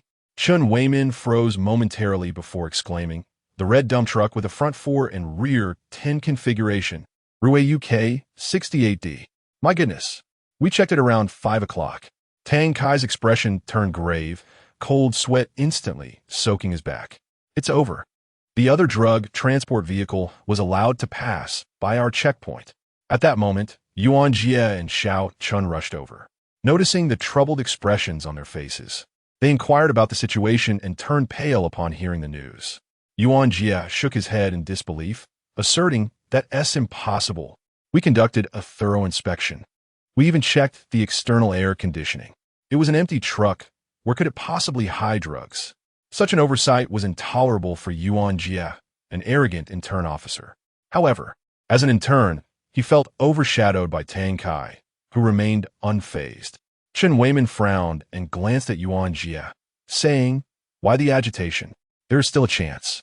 The vehicle has entered the city, and with the extensive surveillance network, tracing it will be easier. Tang Kai was well aware of this fact. He had already begun reporting to the command center, instructing the information center to review the surveillance footage, focusing on the routes from UMA Road, Tianxi Road East, and County Road 048 after 520. The only paths into the city through checkpoint 217 were these 3 roads. No alternate routes existed. Thus, the difficulty of the pursuit was not insurmountable. Sighing in relief, Tang Kai acknowledged that although the vehicle had been in the city for 2 hours, entering the surveillance zone significantly reduced the challenge of tracking it. Chun Weiman recalled the inspection of that red dump truck. It was empty, and the driver claimed to be transporting potatoes back. Both he and Tang Kai had harbored suspicions. Transporting potatoes from such a distance in Yun province was economically unfeasible. Hence, the truck was pulled over for inspection. The truck driver was cooperative, but after meticulously examining the empty vehicle inside and out, no anomalies were detected. Moreover, with the keen eyes of seasoned officers like Tang Kai and Chun Weiman, the driver's demeanor and actions exhibited no signs of suspicion. Tang Kai had scrutinized numerous details. Noting the calluses on the driver's palms, the discoloration on his left forearm from sun exposure near the window, and the deep wrinkles around his eyes indicative of prolonged attention to the road. He was undoubtedly an experienced driver. It is implausible for drug traffickers to consistently operate trucks. A single successful shipment could sustain them for a decade. As for the cargo bed, it is the least likely place to conceal narcotics. 4 side panels coupled with a steel base leave nothing to the imagination. Yet, it is often the most inconspicuous locations that harbor illicit substances, a fact that even seasoned narcotics officer Tang Kai overlooked. Upon hearing Chan Weiman's account of the situation at the 212 checkpoint, Yuan Jie's expression shifted repeatedly. Could it be that Lu Cheng insisted on taking the vehicle to the repair shop to cut open the bottom of the cargo bed merely because the weld beneath the mud appeared relatively fresh? While his suspicion is reasonable, the justification seems inadequate. Cutting open that steel plate appears excessively drastic. How could Lu Cheng be so certain? On what basis?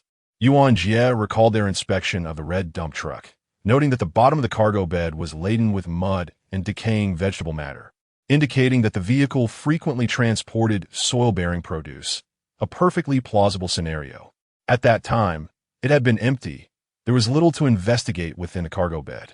They had not scraped away the layer of mud atop the steel base, not due to negligence, but rather as a reasonable omission. However, Lu Cheng did not overlook it. His thoroughness led to the astonishing discovery of narcotics.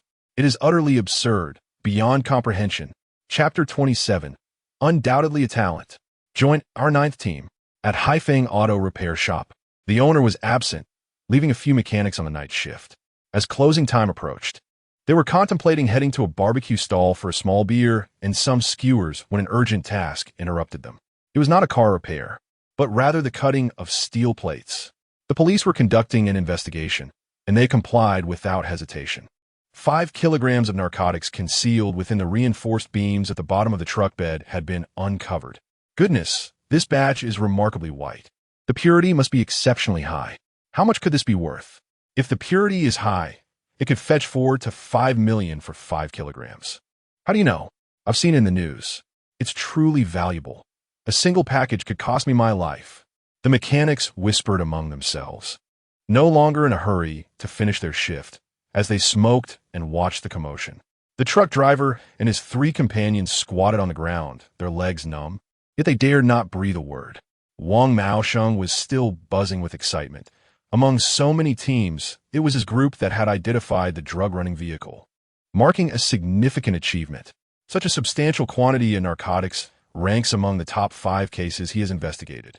Wang Maosheng's gaze shifted to Lu Cheng, realizing that the key to discovering the drug-laden vehicle was this rookie officer from the local precinct, just 3 days into the job. However, Lu Cheng remained calm, intently observing the 4 suspects. Moments later, 2 SUVs from the narcotics squad screeched to a halt in front of the repair shop, kicking up a cloud of dust. Well done, Wang Maosheng. After hours of operation, your checkpoint team managed to apprehend them. A colleague from the narcotics team patted Wang Maosheng on the shoulder, acknowledging this significant accomplishment that would surely warrant a celebratory meal afterward. I heard it was a rookie officer who insisted on cutting through the steel plates. Wang Maosheng, not one to take all the credit, pushed Lu Cheng forward. It's this young man from the Sonley Bridge precinct. His eye for detail surpasses mine. Young man, you have potential. Would you consider joining our narcotics team? With your keen insight and decisive confidence, you are undoubtedly a talent. The senior officers joked. But Lu Cheng modestly replied, I was just fortunate. I still have much to learn at the grassroots level.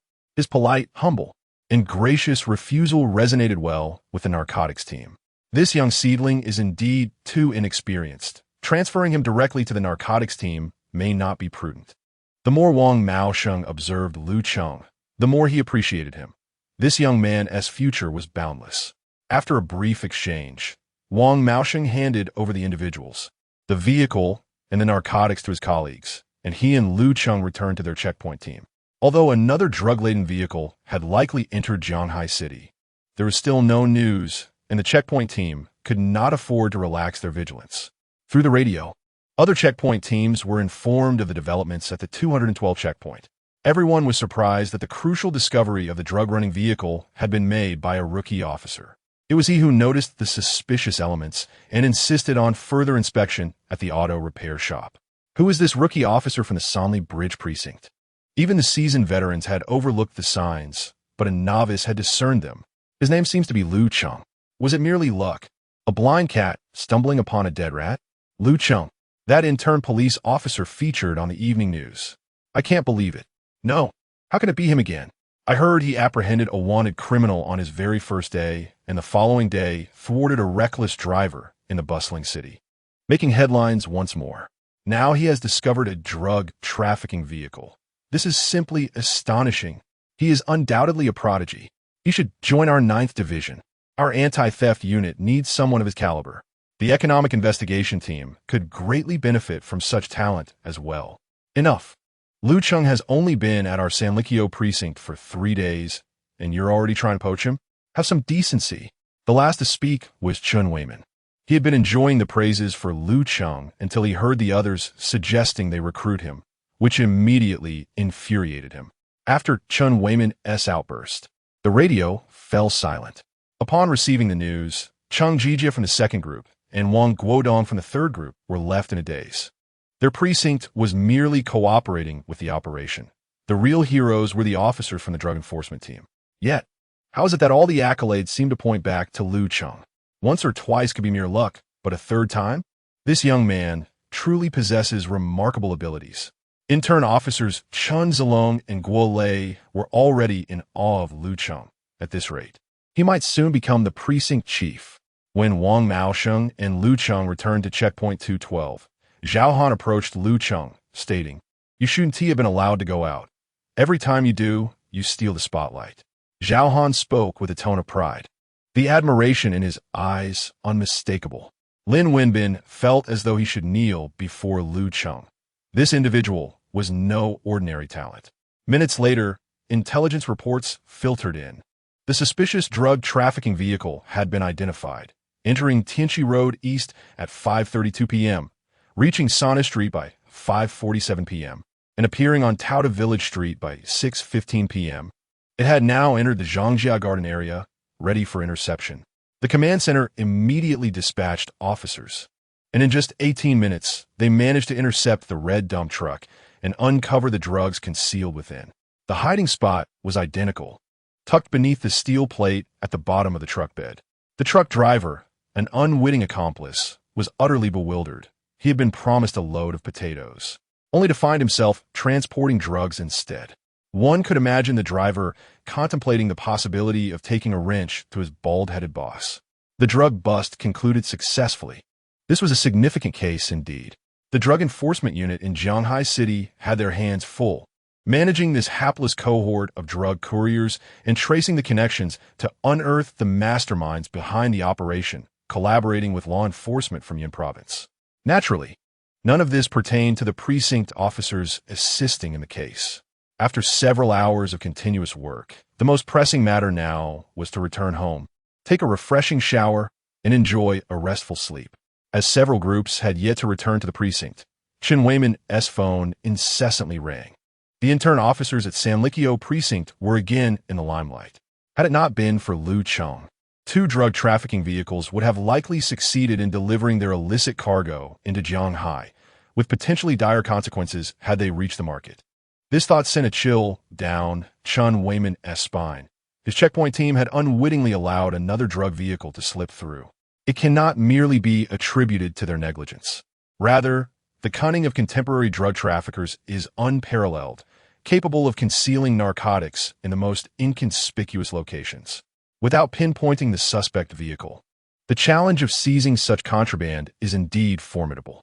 To all observers, it appears that Lu Cheng, the apprentice officer, stubbornly clung to his instincts, which ultimately led to the discovery of the hidden items. His confidence is genuine, and he truly possesses remarkable talent. Luo Yong from the anti-theft squad once more implored Chun Weiman for support in next week's operation, specifically mentioning Lu Cheng by name. The famous Dijon braised chicken has already been procured. Should Chun Weiman acquiesce, a bottle of Wuliangye will be added to the provisions. In light of the delectable chicken, Chen Weiman consented to Luo Yang's request. In truth, the precinct had already allocated a portion of its manpower from the Xiqing and Qingshaijing police stations to participate in the anti-theft operation. While the number of officers was sufficient, an additional presence could only enhance the success rate of apprehending thieves. Recently, Sanli Bridge had been in the spotlight repeatedly, and Luo Yang had taken a particular interest in the youthful officers there, especially the apprentice officer Lu Cheng. If they could achieve some remarkable results, the anti-theft team of the Shuangqiao police station would also gain recognition. At the Sanli Bridge police station, several groups returned in succession. Chen Weiman informed everyone that, aside from those on night duty, the rest could change clothes and head home after a long day as work to rest. Some were so fatigued that they neglected to eat a late-night snack, opting instead to head straight home for a good night of sleep. Lu Cheng was driven home by Zhao Han, who, upon dropping him off, still had a large bag of sweet potato chips and red dates in the trunk of his old Jetta. These local specialties, gifted by Wu Sanmao, were quite delightful. The sweet potato chips were soft and sweet, and the red dates were plump with small pits. Ostensibly meant for the Sanli Bridge police station, they were, in truth, a gesture of gratitude towards Lu Cheng. Each officer shared a few, remembering Lu Cheng's kindness fondly. The remainder was taken home by Lu Cheng for his family, while the others did not receive any. Zhao Han shoved the items into Lu Cheng's hands and drove off in a puff of exhaust. Upon returning home with the 2 large bags, he found He Shui Ting still awake, having prepared a meal for him. "You're back? Let me heat up some food for you," she said, yawning as it approached 10 o'clock. A warm feeling enveloped Lu Cheng's heart. "What do you have there?" she inquired. "Local specialties sent by an uncle who had his life savings stolen by pickpockets. My colleague shared some, and I brought the leftovers home. Your dad loves sweet potato chips. Save some to take to his office," she suggested. "And the red dates? Next time you go on a date, bring them for my daughter-in-law. Red dates nourish the blood and are good for women." Lu Cheng's expression turned dark at the mention of daughter-in-law. "Where did that come from?" he asked. "From the future," He Shui Ting replied earnestly. Chapter 28. A meeting of minds. After taking a shower, Lu Cheng lay on his bed, feeling somewhat fatigued. He was too lazy to dry his hair, as his short, tousled locks dried swiftly. On his way back from the auto repair shop, following the drug enforcement team's apprehension of the truck driver and seizure of narcotics, he received his system rewards. Flycatcher LV1 LV2. When a suspect is nearby, 2 flies will randomly activate to capture the suspect, with a triggering range of 30 meters and a sensing range of 300 meters. Attribute points gained, Stamina 1. Current stamina of the host is 18 points. Perhaps due to the significance of the case, this time he was granted 2 rewards. The range of the flycatcher skill had expanded, and the number of flies had increased by 1, a commendable improvement. The enhancement of 1 stamina point brought about subtle changes to Lu Cheng's physique. According to the system's explanation, 1 point in stamina equated to 3 months of rigorous physical training. This improvement in physical capacity was a permanent augmentation, impervious to decay. Although it was merely a single point of stamina, it was indeed substantial. Lu Cheng took out his phone, intending to message Su Qingwu proactively. His mother had assigned him a task, to deliver red dates to his sister-in-law. Should he fail to complete this task, he would be relegated to a month of consuming only pickled vegetables. For the sake of his beloved dry-fried fish and sweet and sour ribs, Lu Cheng began typing. "Are you asleep?" Interestingly enough, at the very moment he sent the message, a reply from the other party arrived simultaneously. "Are you asleep?" Lu Cheng, initially feeling drowsy, was instantly invigorated upon seeing that the police Flower Su had also messaged at the same time. He shifted from a reclining to an upright position. Su Qingwu herself was taken aback by this uncanny coincidence, as the 2 had sent identical messages concurrently. She had 2 matters to discuss with Lu Cheng.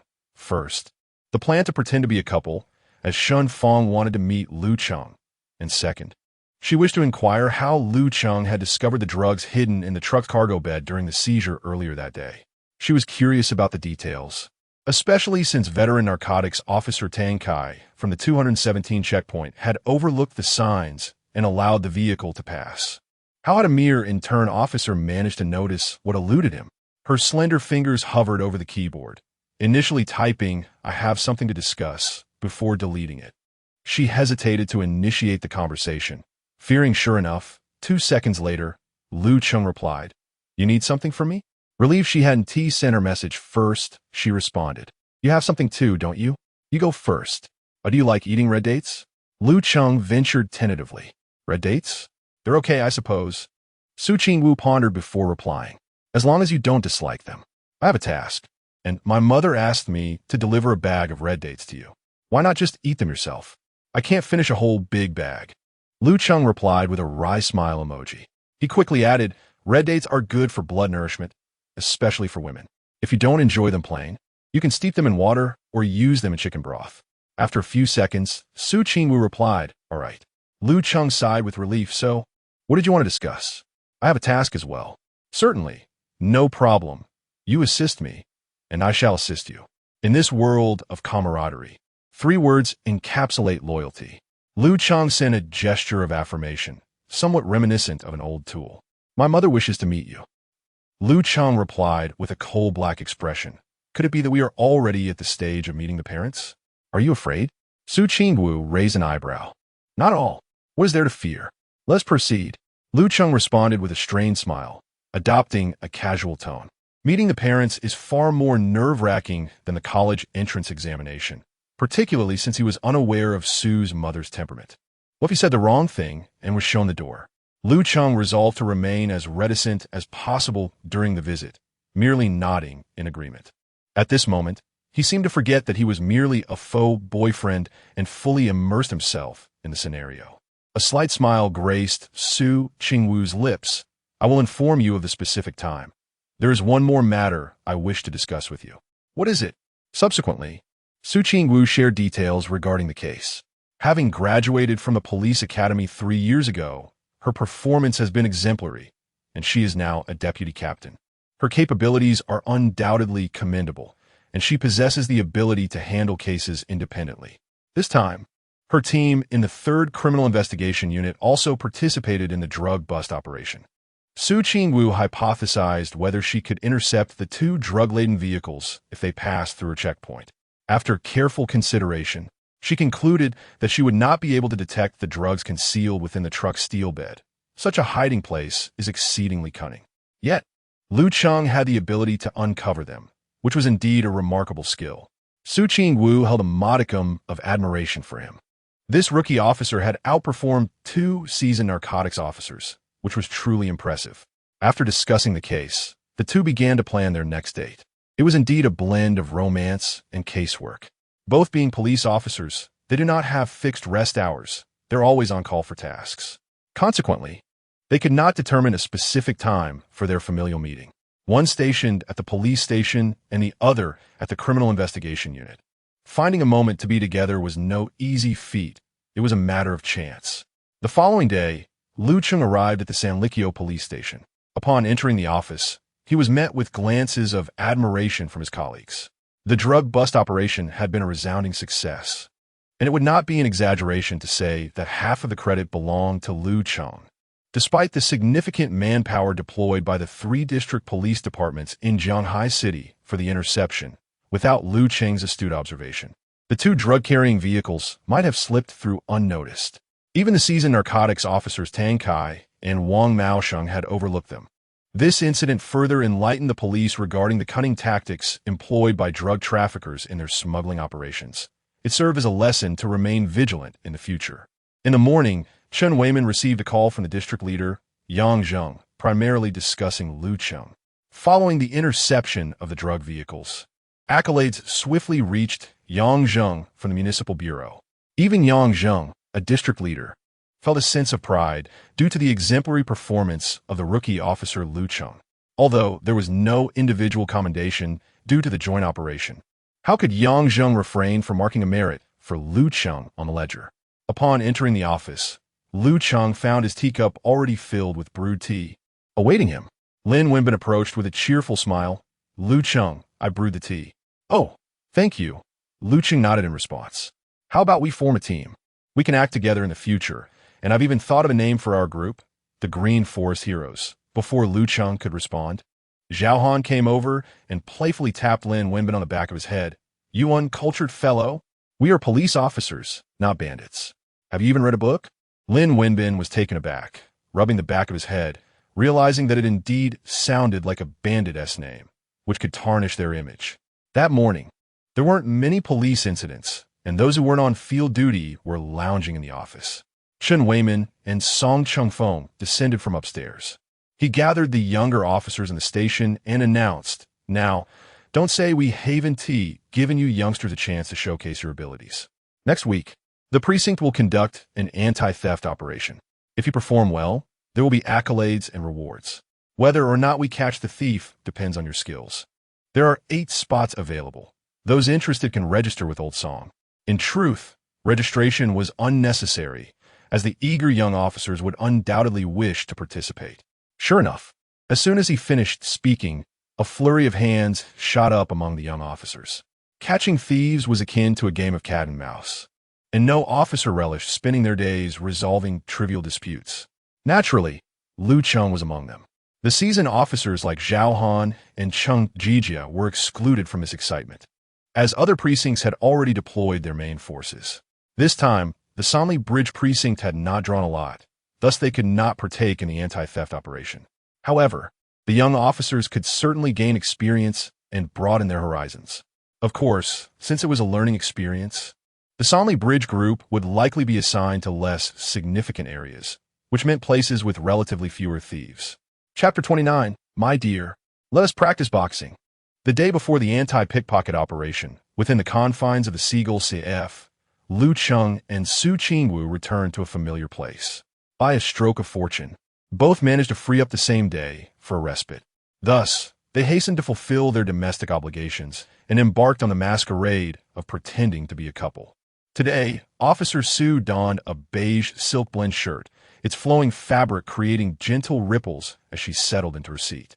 The neckline, unbuttoned at 2 mother-of-pearl buttons, revealed her delicate collarbone, while the subtly embroidered V-neck edge added a touch of sophistication. The sleeves were carelessly rolled to her elbows, with her fair forearm resting casually on the deep brown sofa's armrest, complemented by a slender silver chain watch adorning her wrist. Her high-waisted denim shorts embraced her alluring curves, the slightly stretchy fabric accentuating her graceful silhouette. Beneath the table, her long, elegant legs were crossed nonchalantly, and her pristine canvas sneakers resembled a delicate flake of snow nestled amidst the aroma of coffee. Today, she wore no makeup, yet her beauty transcended the ordinary. In stark contrast to Lu Cheng's rather pedestrian fashion sense, Su Qingwu's presence was nothing short of a dazzling revelation. Lu Cheng dared not gaze too long, fearing he might become entranced, which would be quite impolite. Upon arrival, he had brought along a large bag of red dates, which he placed in the trunk of Su Qingwu's white Audi Q3. They took a seat in an elegant booth on the upper floor, marking this meeting as a genuine encounter, an opportunity for mutual acquaintance. Although they were merely acting, understanding one another was essential. Knowledge of each other's culinary preferences, favorite colors, beloved films, and frequently read books. Both being police officers, they endeavored to maintain a meticulous approach, ensuring no detail was overlooked to avoid any slip-ups. Their WeChat moments were set to be publicly visible, and they exchanged QQ accounts, memorizing one another's phone numbers, identification numbers, and even their badge numbers. However, a divergence arose over the choice of WeChat nicknames. Lu Cheng suggested they unify their names under baby, a common term of endearment among couples today. But Su Qingwu promptly dismissed the idea. Lu Cheng, understanding that Su Qingwu was a goddess, considered that having a contact named Baby on her WeChat interface might raise eyebrows among her peers. Officer Su proposed simply using their names for clarity. Yet this was met with Lu Cheng's objection, citing a lack of intimacy that might provoke parental suspicion. Then let us drop the surnames. I shall be Wen, you can be Cheng, Lu Cheng suggested once more. Su Qingwu shook her head, shivers running down her spine at the notion. The two exemplary figures of law enforcement debated for a solid 10 minutes over the matter of their WeChat nicknames. Ultimately, they reached a consensus, both settling on Dear. It was a tad saccharine, yet not overly so, acceptable and devoid of awkwardness. They sipped their coffee for an entire hour, neither showing any inclination to return home. For doing so would surely arouse suspicion from their families, who, after all, would merely share a cup of coffee on a date. Would it not be more fitting to catch a film? Recently, there seemed to be a popular movie titled Detective Tangren. As they exited the CAF, their ethereal beauty drew the attention of other patrons. This interest let us go boxing. Lu Cheng arrived by taxi, and Su Qingwu gestured for him to take the passenger seat. Boxing? Lu Cheng opened the car door to find the interior immaculate, a subtle yet delightful fragrance wafting through the air. Su Qingwu's passenger seat had never hosted another male before. He was the first, though he remained unaware. Adjusting the seat, Lu Cheng recalled the information he had gathered about Su Qingwu. It appeared she was a city champion in Sanda. Goodness, a female Sanda fighter. Afraid? Su Qingwu started the car, her slender, beautiful eyes casting a glance at Lu Cheng. Afraid? Huh, that is, ist.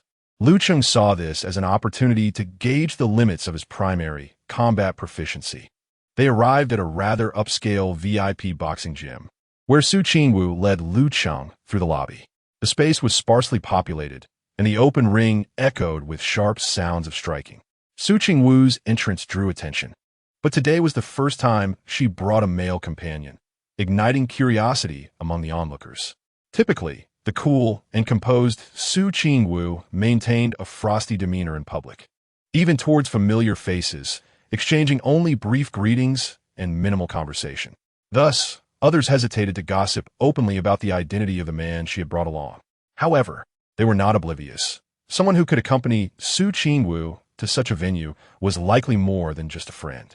He appeared to be a few years her junior, a young pup. Fortunately, Lu Cheng lacked telepathic abilities. Otherwise, he might have protested. What young pup? I'm clearly a big wolf dog. Amy, could you fetch a set of training gear for my friend? Su Qingwu addressed a female staff member.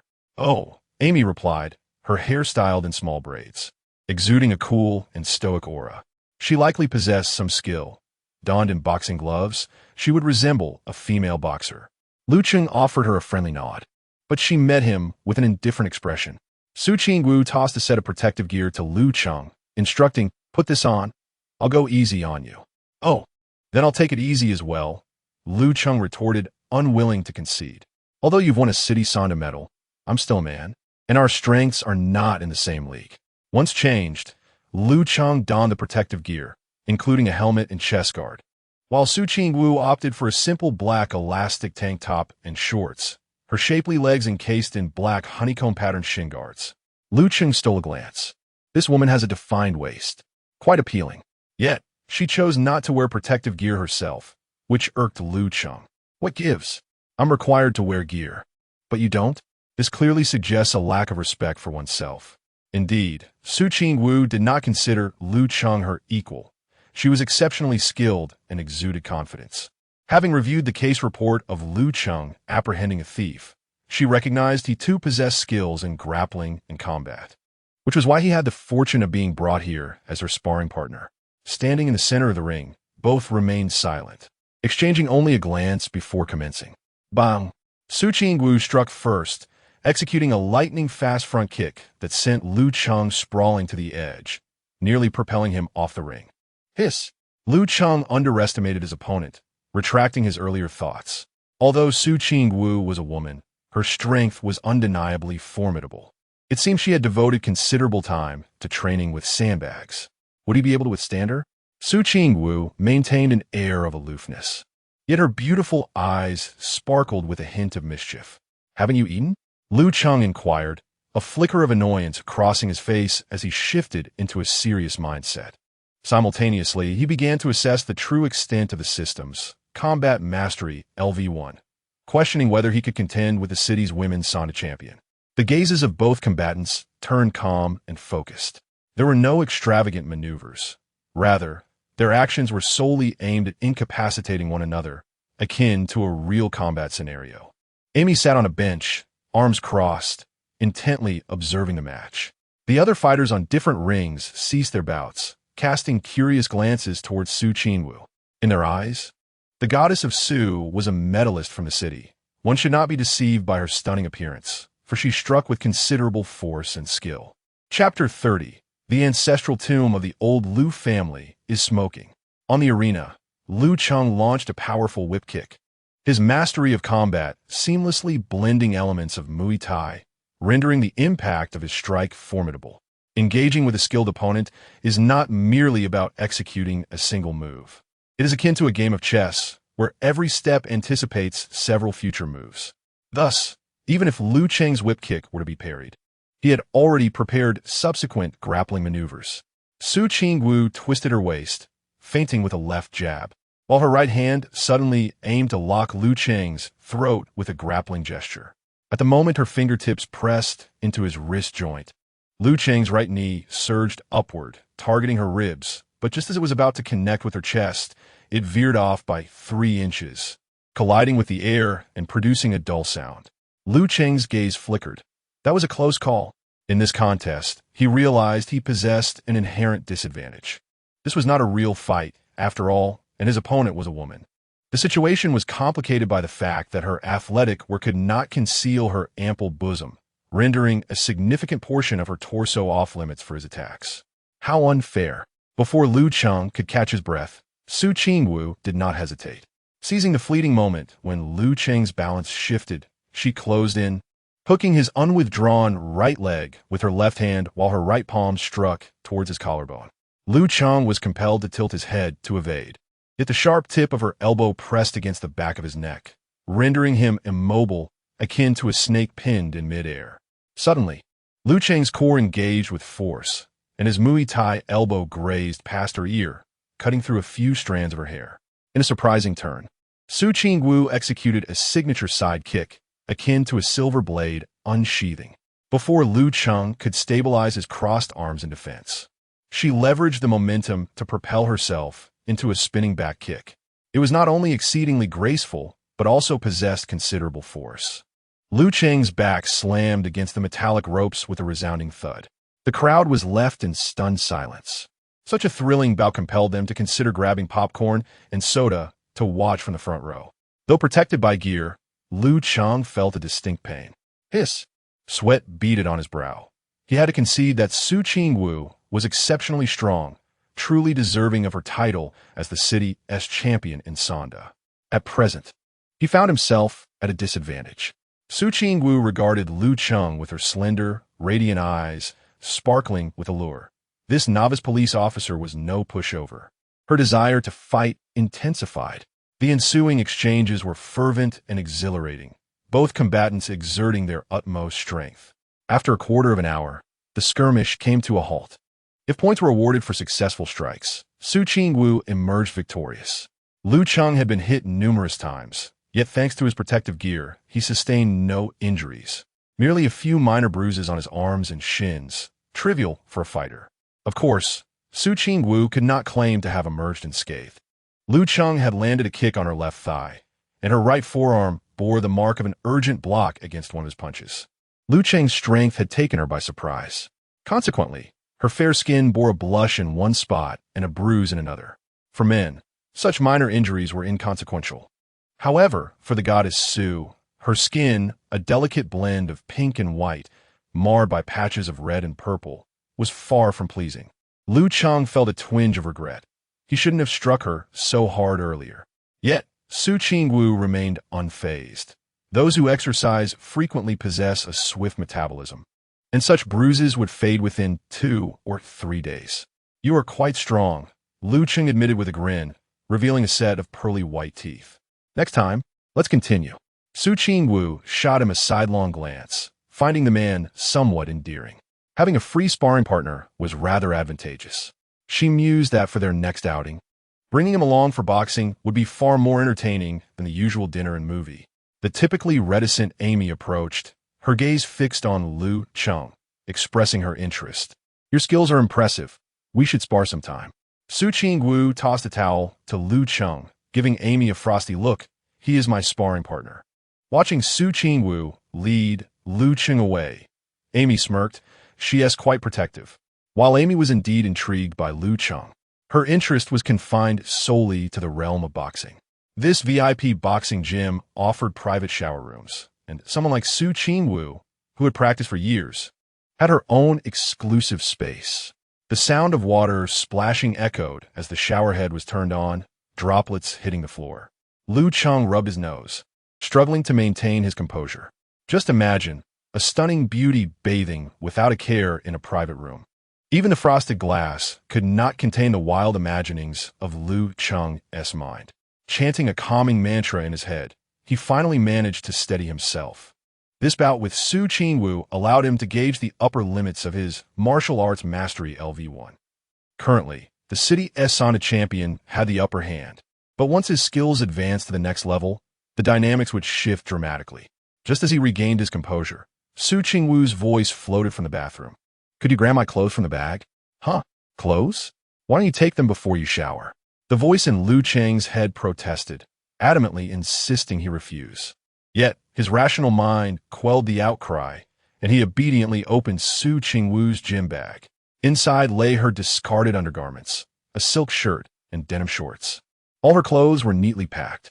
However, was it appropriate to retrieve intimate garments? His hands trembled slightly, but he quickly chastised himself for his timidity. What was there to fear, especially when it was a request from the esteemed officer, Su herself? With newfound resolve, he confidently gathered the clothes and approached the bathroom door. Knocking gently, a crack opened, revealing a misty interior, accompanied by the fragrant aroma of body wash. A pale, delicate arm extended through the gap. Lu Cheng turned his head away, avoiding any glimpse inside, and promptly placed the garments into her slender, fair hand. 5 minutes later, Su Qingwu emerged fully dressed. Her fresh appearance radiating elegance, akin to a lotus flower newly risen from the water. Her hair, still damp, glistened with droplets at the tips. Su Qingwu's delicate face was flushed, though it was uncertain whether it was due to the warmth of the bath or the presence of a strange man outside, or perhaps the embarrassment of having Lu Cheng fetch her clothes. Accustomed to solitude, she had only taken a towel and her toiletries, neglecting to bring any clothing, even undergarments. It was only after her bath that she realized she could not emerge while wrapped in a towel. "You should shower as well," Su Qingwu remarked, tossing a clean towel to Lu Cheng before resuming her task of drying her hair. "All right." Lu Cheng nodded, having worked up quite a sweat and indeed needing a shower. He only entered the bathroom after retrieving his own clothes. Men, after all, bathed swiftly, 3 minutes of battle shower. After leaving the gym, Su Qingwu drove Lu Cheng home. He did not decline. After all, she had driven, and it would be a waste not to take advantage of the ride. Su Qingwu's driving was swift, almost exhilarating, while Lu Cheng himself preferred a more cautious pace, prioritizing safety. Simultaneously, Lu Cheng noticed that the interior of Su Qingwu's Q3 seemed modified, accelerating impressively, a little powerhouse. Within moments, they arrived at Lu Cheng's residential complex, parking at the northwestern entrance. As he opened the door to exit, intending to bid farewell to Su Qingwu, he unexpectedly encountered his mother, Xueting, who was approaching. Lu Cheng was taken aback, as if he had seen a ghost in broad daylight. Xueting shot him a disapproving glance. However, her expression shifted when her gaze traversed to the passenger seat, landing upon the stunning Su Qingwu. Her eyes lit up instantly, and she thrust the groceries she was carrying into Lu Cheng's arms, brusquely pushing him aside to greet Su Qingwu with a beaming smile. "Ah, Ido, you must be Xiao Su," she exclaimed. Women possess an innate ability to befriend others easily, and given Su Qingwu's striking beauty, Xueting was instantly charmed. Feeling an immediate kinship, all she knew was that this girl, introduced by Aunt Gu, was named Su Qingwu and was a police officer. However, due to Su Qingwu's reluctance to have her photo taken, Xueting had never seen her until now. Upon witnessing her in person, she exclaimed how fortunate her son was to have met such a beautiful potential daughter-in-law, declaring that the Lu family's ancestral grave must be smoking with luck. "Hello, Auntie," Su Qingwu greeted as she stepped out of the car, her voice melodious and clear. She had not anticipated meeting Lu Cheng's mother so fortuitously. Nevertheless, having already embarked on their charade as a couple, she confidently approached to introduce herself. "How lovely you are," Xueting remarked, examining Su Qingwu with unabashed admiration. "Has Lu Cheng brought you home for dinner? You didn't even give us a heads up." She turned to cast a reproachful glance at Lu Cheng. "Mom," She has other commitments. She's just dropping me off, Lu Cheng replied, feeling a bit flustered. He had not anticipated meeting Su Qingwu's family first, and now he felt entirely unprepared. However, they were already at the doorstep. How could one leave without sharing a meal? Come now, we must eat together today. Chapter 31. Not a family, not entering the door. He Shuiting's tone was resolute, while Su Qingwu, unable to refuse her warm invitation, reluctantly acquiesced. After all, sharing a meal was not a significant issue. He Shuiting shot a warning glance at Lu Cheng, signaling that any further mention of not dining would result in a rolling pin awaiting him at home. As mealtime approached, there was no need for urgency. It was merely that the young lady felt shy about dining at someone else's home. He Shuiting was well aware of this and promptly took Su Qingwu's hand, leading her toward the residential building. Meanwhile, Lu Cheng parked Su Qingwu's car in a roadside space before heading to his family's supermarket to gather additional ingredients, also calling his uncle to join them for dinner. It was only courteous for all to be present when a young lady visited for the first time. With a sense of determination, Lu Cheng complied. Su Qingwu, equally determined, was guided into the community by He Shuiting. As they passed through the community garden, several elderly women seated on benches noticed the pair, their eyes lighting up instantaneously, as if they had stumbled upon a major scoop, igniting the flames of gossip. Su Yuting? Who is this girl? Oh my, she is truly stunning, even more beautiful than the actresses on television. The eager women harbored hopes that Su Qingwu might be a cousin or relative of He Shuiting's, which would placate their curiosity. However, it was more likely that she was the girlfriend of He Shuiting's son, and her beauty was decidedly exceptional. Indeed, He Shuiting soon declared her. She is my Xiao Cheng's girlfriend. The corners of He Shuiting's eyes crinkled with delight, a testament to her happiness. Upon hearing this revelation, the elderly women felt a pang of envy. He Shuiting was undeniably fortunate. A daughter-in-law like this was a rarity indeed. Su Vink wu maintain it hersimide, albeit somewhat stiffly. She felt as though she was being paraded about, but thankfully her cool demeanor provided a veil of composure.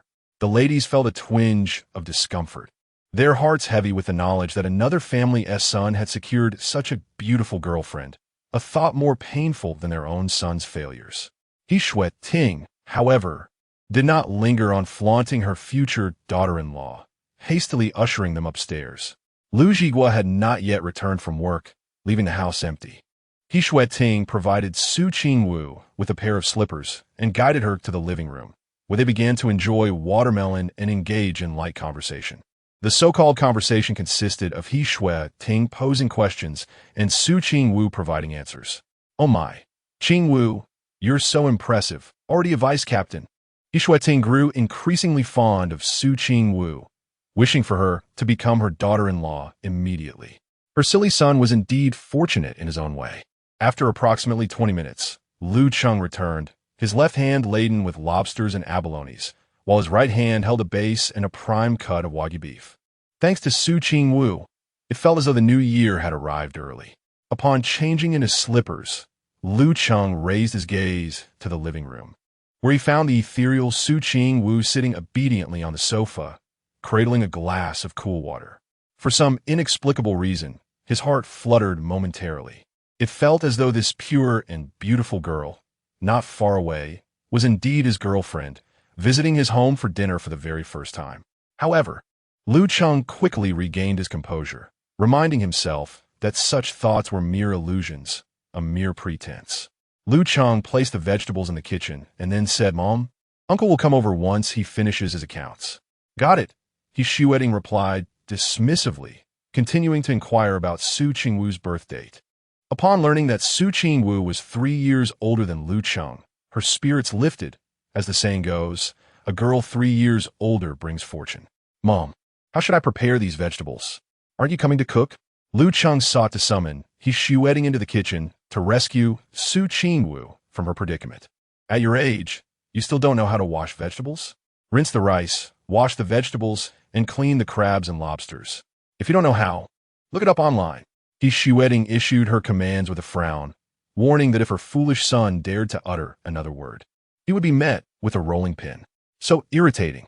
I'm busy chatting with my daughter-in-law. Why cause a ruckus? Su Ching-woo discreetly glanced at Lu Cheng while continuing to enjoy her watermelon. In a short span of time, He Shueting not only added Su Ching-woo on WeChat, but also secured her phone number, marking quite the triumph. When Lu Jigua returned from work and He Cheng arrived to mooch a meal, He Shueting finally retreated to the kitchen to showcase her culinary skills. Poor Lu Cheng pricked his finger while handling the crabs, and He Shueting remarked, "You're useless at everything except eating," instructing him to find a band-aid for himself.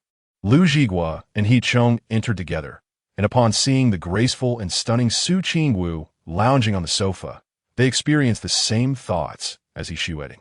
What fortune had Lu Cheng accrued in his past life to find such a beautiful girlfriend? Su Ching-woo stood up, politely greeting uncle and uncle. The two men, somewhat taken aback, could only respond with a hesitant Perhaps they were momentarily awestruck by Su Ching-woo's beauty and grace. When Lu Cheng returned with the Band-Aid, he found the three seated on the sofa, watching television in silence. The atmosphere was palpably awkward. Lu Cheng was at a loss for conversation, and with one more person present, the awkwardness multiplied. A minute later, Lu Jigua was summoned to the kitchen for assistance. He Cheng excused himself to the balcony for a smoke, leaving only Lu Cheng and Su Ching-woo in the living room. I originally planned to meet your parents, but unexpectedly, I met mine first, Lu Cheng mused, feeling extraordinarily fortunate to have encountered his mother at the community entrance. Had he known, he would have disembarked the vehicle earlier. Well, it was bound to happen eventually, Su Ching-woo stated coolly. Lu Cheng raised an eyebrow, sensing a hint of resignation in her words, akin to the notion that a daughter-in-law must eventually meet her in-laws. However, Lu Cheng dismissed any negative implications. The goddess Su was succinct in her expressions and surely did not mean it in that light. Since we're here, let's enjoy it. You are in for a treat, as my mother-esque culinary skills rival those of a restaurant chef. Make sure to eat well later. Su Ching-woo nodded in acknowledgement. An hour later, the dining table was adorned with an array of exquisite dishes, surpassing even the definition of sumptuous. Stir-fried fish, sweet and sour ribs, soy sauce bass, garlic lobster, braised crab, and chicken stew with bamboo fungus. In addition to these exquisite dishes, a variety of fresh vegetables adorned the table. The three men in the household exclaimed that it felt like the new year. "Auntie, the spread is too lavish. You've prepared too much." Su Ching-woo felt a twinge of embarrassment, realizing that He Shueting had a penchant for abundance, yet she hadn't anticipated such a feast. "It's just home-cooked food casually made. Don't stand there, come sit down. Let's eat." As they gathered around the table, their cups filled with beverages, Lu Jigua and He Tsung sipped on their drinks, while others opted for juice. He Shueting promptly guided Su Ching-woo to a seat and began to serve her. "Ching-woo, you're too thin. Eat more." "Auntie, I can serve myself," Su Ching-woo replied, her eyes widening slightly at the mountain of food in her bowl. Lu Cheng, biting into a crab claw, thought to himself how she was hardly thin. Perhaps there existed a notion of thin that was defined by grandmothers. The atmosphere in Lu Cheng's family was quite pleasant, filled with laughter and warmth, which made Su Ching-woo feel at ease. Her own home felt comparatively subdued. Just as she finished the abundant food in her bowl and prepared to savor some fragrant rice, Lu Jigua shot an unhappy glance at Lu Cheng. "Son, what kind of boyfriend are you? Can't you see Ching-woo's bowl is empty? Do you know what she likes to eat? Serve her." He Tsung chimed in, "Exactly. Lu Cheng, you're such a typical straight man." Lu Cheng, "Su Ching-woo. All right, I will serve." Earlier, while at the CAF, as they were discovering each other's preferences, they found several coincidences in their favorite dishes, such as stir-fried fish, sweet and sour ribs, sauerkraut fish, and mapo tofu. When He Shueting noticed the dishes Lu Cheng was serving to Su Ching-woo, she frowned and said, "Son, why are you only serving dishes that you like? What if Ching-woo doesn't enjoy them?" Su Ching-woo quickly interjected, assuring her that those dishes were among her favorites. He Shueting expressed her surprise. "Really? You two share the same taste in food. It's true that birds of a feather flock together." This revelation bolstered He Shueting's confidence in Su Ching-woo potentially becoming her daughter-in-law. "Stir-fried fish and sweet and sour ribs are also my mother's specialties. But your cooking is simply delightful. Annie," Su Ching-woo remarked sincerely. My mother used to run a restaurant. Lu Cheng added, munching on a sweet and sour rib. Wedding had previously owned a restaurant in her hometown, which thrived before she married Lu Jigua and transitioned into a homemaker. The profits from the restaurant, coupled with He Song's investments, led to the establishment of a supermarket, which was also doing well, with plans to open a second location in the southern part of the city later this year. No wonder Su Qingwu nodded, observing the presentation of the dishes, which rivaled those of fine restaurants. Each cook imbues their dishes with a unique flavor. However, Su Qingwu noticed that the taste of the dishes her mother, Shen Fong, prepared bore an astonishing resemblance to those made by He Wedding. There's a sense of camaraderie among them. Soon, Su Qingwu's bowl was once again filled with an array of dishes, while she had yet to take a single bite of rice. Lu Cheng piled the food higher, and afterward, he couldn't help but steal a glance at Su Qingwu with a smirk. Su Qingwu, with her sparkling and beautiful eyes, cast a glance at Lu Cheng. Had there not been others present, she would have rolled her eyes, albeit in an elegantly charming manner. Their interaction did not escape He Wedding's notice, who interpreted it as a silent exchange of affection, further elevating her mood. Su Qingwu found Lu Cheng's family atmosphere quite appealing, as it exuded a sense of ease and joy. His uncle was quite the chatterbox, and He Wedding was equally conversational. Interestingly, Lu Jigua would occasionally interject, while Lu Cheng, who typically spoke the least at home, conversed more than usual. Nevertheless, he consumed the most at the dining table, resembling a true foodie. It was no surprise, given how delectable the dishes prepared by his aunt were, which significantly whetted Su Qingwu's appetite. Amidst their casual dining and conversation, He Wedding inquired about Su Qingwu's family background.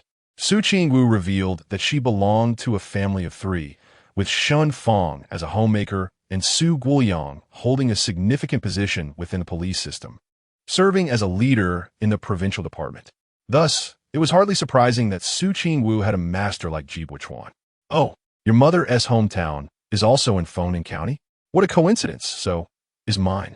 He Wedding's expression transformed into one of delight upon asking about Su Qingwu's mother's hometown.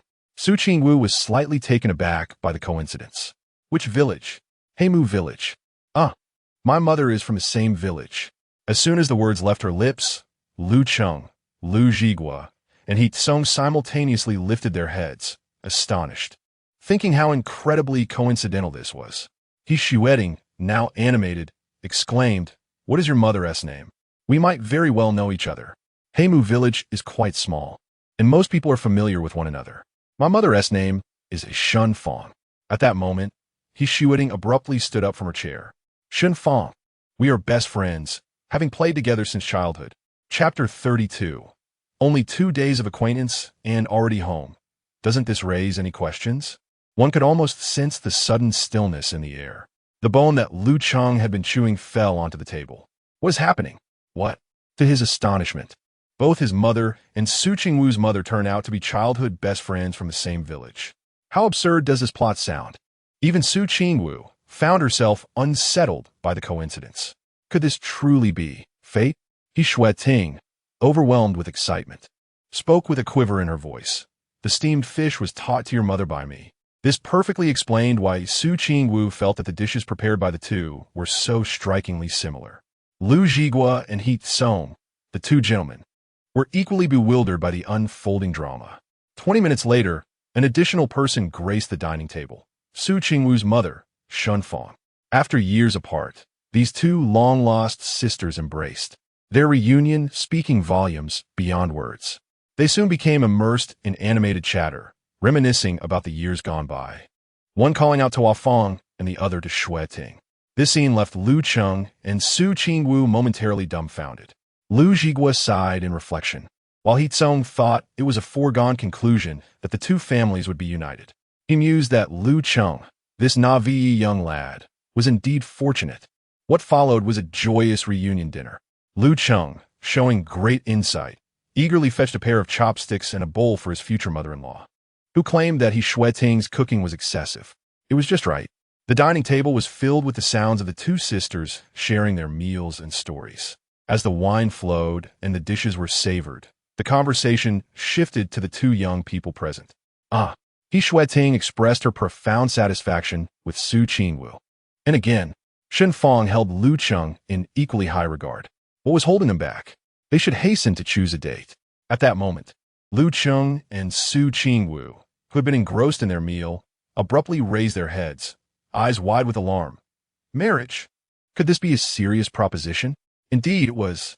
He Shueting had already fetched paper and pen to note down the birth dates of the couple, intending to consult a fortune teller for an auspicious date. Su Qingwu kicked Lu Cheng under the table, signaling him to intervene. If this continued to escalate, they might soon be reaching for the household registration book. Wait, Mom. Suyin, when I have only just met a couple of days ago. Isn't this a bit hasty? Hasty? You brought her home after only 2 days. Doesn't that speak volumes? He Shueting warned Lu Cheng with a glare, suggesting that with such a beautiful daughter-in-law, her mother was already arranging things. Why hesitate? Had he lost his mind? Truly a foolish son. Shen Fong nodded in complete agreement. Without a doubt, Lu Cheng was an admirable young man, tall, handsome, and a perfect match for her daughter.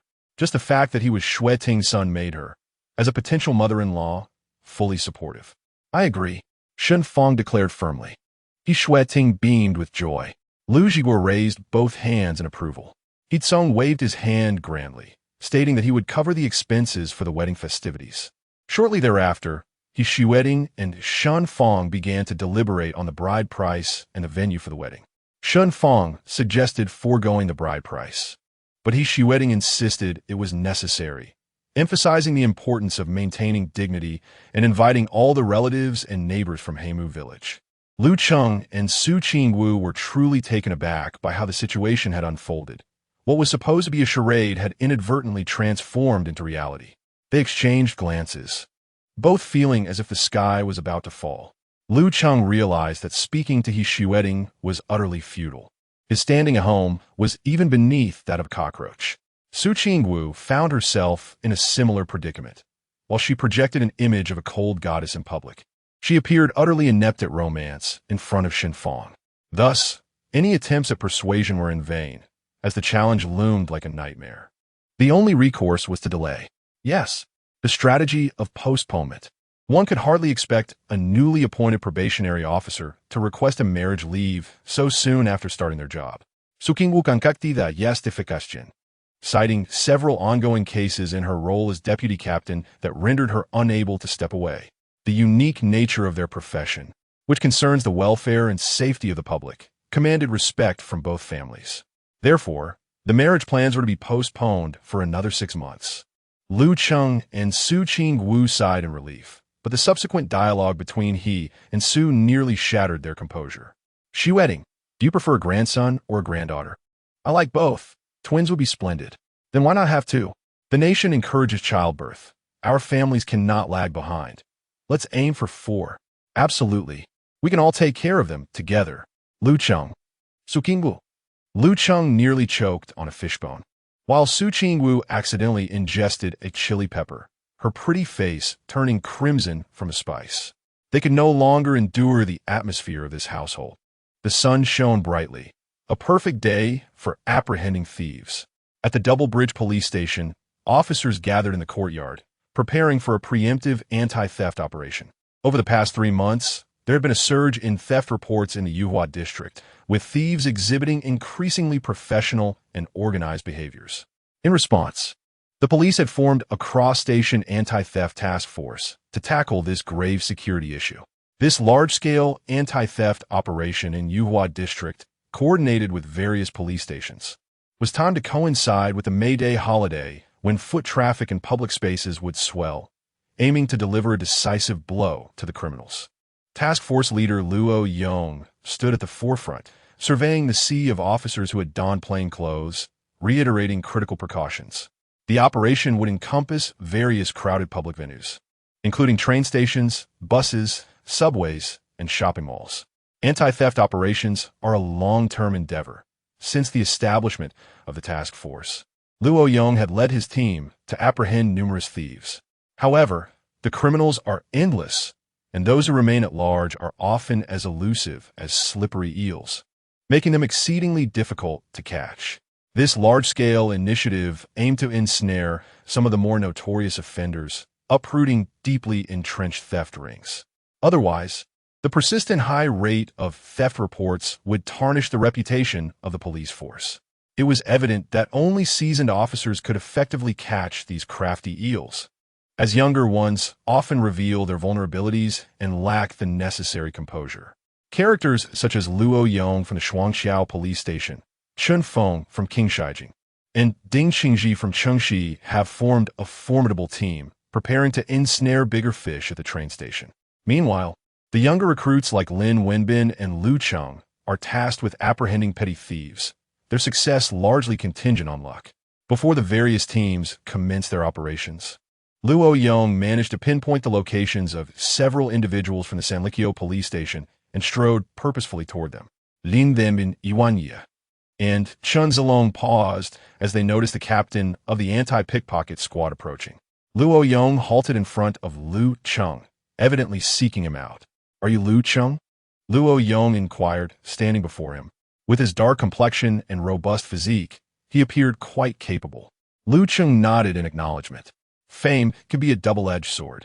This inexperienced trainee officer had likely become well known among many.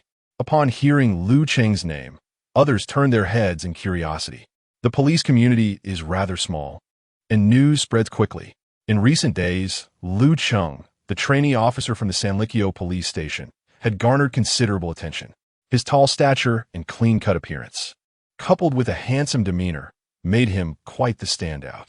Ding Qingji, familiar with Lu Cheng, approached to extend his greetings. Although Chen Feng from Qingshijing had never met Lu Cheng, he was aware that their station chief had attempted to transfer Lu Cheng to their precinct, but the request had been denied. Undoubtedly, among this cohort of trainees, Lu Cheng shone the brightest, having outperformed several top students who had previously competed fiercely for recognition. "I heard you caught a professional pickpocket on your very first day. I must admit, I find that hard to believe. So, how about this anti-pickpocket operation? Will you manage to catch a few thieves to impress us?" Luo Yong remarked, half jokingly, half challenging. "Just a few?" Chun Feng chuckled. "Your Shuangqiao police station only apprehended 10 thieves last week. Do you think he's some sort of super detective?" The less competent thieves had already been captured by Luo Yong's anti-pickpocket team, leaving only the shrewder ones behind, making them exceedingly difficult to catch. Despite the rumors surrounding Lu Cheng's impressive abilities, Chen Feng did not expect him to shine in this operation. Catching even one thief would be considered fortunate. "Enough idle chatter. It's nearly time," Ding Chengji interjected, glancing at Lu Cheng and giving his shoulder a reassuring pat. "While apprehending thieves is crucial, do not act recklessly, especially in public spaces. You must consider both your safety and that of the citizens." Although Lu Cheng had displayed bravery during his previous encounter with a pickpocket, Ding Qingji still felt he had been a bit too rash. Calling for backup is the most prudent strategy. Tackling it alone is far too perilous. This advice was not only directed at Lu Cheng, but also intended for the other young officers present. The fight against pickpockets is, in essence, a covert battle within the city. Police must conceal themselves in the shadows, engaging in a battle of wits against cunning thieves. Often, when one remains unobtrusive, the thieves may not take action. The difficulty in apprehending them lies in their advanced evasive skills and heightened awareness of surveillance. For these young individuals, it is paramount to prioritize safety over the relentless pursuit of apprehending the thief. The group at Sanlikyo divided into 4 smaller units, operating on the public buses around the South City Highway. The elderly who travel on urban-rural buses tend to possess a lower awareness of security, often carrying cash, making them easy targets for pickpockets. Lu Cheng and Lin Wenbin formed one team and boarded a bus at the Guijiao village station. Chapter 33. The thieves have become increasingly sophisticated. At the old railway station of Shuangqiao, seasoned officers Luo Yong, Ding Qingji, and Chun Feng have formed a specialized anti-theft squad, poised to capture a significant target. According to reliable intelligence, the notorious Huangke theft gang has been operating in the vicinity of the Shuangqiao old railway station. And from the current reports, it appears that they have yet to commence their activities. This group of thieves is exceedingly cunning, possessing a certain level of counter-surveillance skills. They will undoubtedly scout the area before taking action. The one certainty for Luo Yong and his team is that the gang has not yet begun their operation.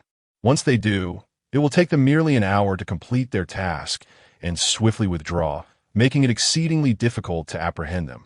Luo Yong and his colleagues remain unaware of the precise moment the gang will strike, so they can only disguise themselves as passengers awaiting their train, lying in wait for the thieves' appearance. Seated side by side, Luo Yong and Chun Feng engage in hushed conversation. "Old Luo, I heard you intended to have that Lu Cheng join our team to catch the Huang Ke. Isn't that a bit presumptuous?" Chun Feng remarked. "Isn't it better to let him prove himself first? If he truly possesses the prowess as rumored, I will consider including him," replied Luo Yong. Casting a glance at Chun Feng, "You have your top recruits assigned to the urban-rural bus line, don't you? Why not let them compete?" "I don't believe Lu Cheng could surpass our best," Chun Feng asserted. "The day before yesterday, our chief even called the higher-ups to request top talents for exchange. I think it's entirely unnecessary. Whether it is necessary will become evident after this anti-theft operation. We will know if he is a horse or a donkey once he is let out for a stroll," Luo Yong countered, confident in Lu Cheng's abilities, while Chun Feng maintained that his own team of police academy graduates was superior. On the 701 urban-rural bus, after boarding, Lu Cheng and Lin Wenbin settled into the last row. As a probationary officer, Lu Cheng understood that, despite their lack of experience, they needed to sit in the rear to maintain a vantage point over the entire bus. They boarded this bus at its third stop, and thus the vehicle was still sparsely populated with many empty seats. The journey would last approximately 2 hours, just beginning, and as more passengers boarded, the bus would soon be filled to capacity, as it was daily. Lin Wenbin quietly reminded Lu Cheng, "Control your gaze. Do not look around like a searchlight. A thief's eyes are sharp and can easily detect you." After saying this, Lin Wenbin lowered his head and pretended to read a newspaper he had pulled from his pocket. Lu Cheng chuckled and playfully pressed the newspaper against Lin Wenbin's face. "What are you doing?" Lin Wenbin exclaimed, removing the newspaper and staring at him. "To read the newspaper on a bus. It will be more normal to sleep under it." Lu Cheng replied, somewhat speechless. Lin Wenbin paused, recognizing the validity of the point, and then began to feign sleep under the newspaper. Lu Cheng stifled a laugh. "Wait, something's not right. With my face covered, how can I observe the thief?" Lin Wenbin suddenly recognized a grave dilemma. Lu Cheng chuckled and suggested, "Why not carve 2 holes to expose your eyes?" "Carve 2 holes? Is that even reasonable? I might as well announce to the thief, I am a police officer, and I am watching you." The bus emitted a hissing sound as it halted at the station, and 7 or 8 passengers boarded in succession. Lu Cheng began to play the role of a genuine passenger, scanning each individual as they entered before returning to his phone. This was indeed the behavior of a typical commuter. Lin Wenbin tucked away his prop newspaper and feigned a nap. Every time another passenger boarded, he would slightly open his eyes, furrowing his brow, before continuing to rest. However, such a charade made it exceedingly difficult for Lin Wenbin to observe the actions of the other passengers, particularly the thief, whose covert theft was nearly impossible to detect.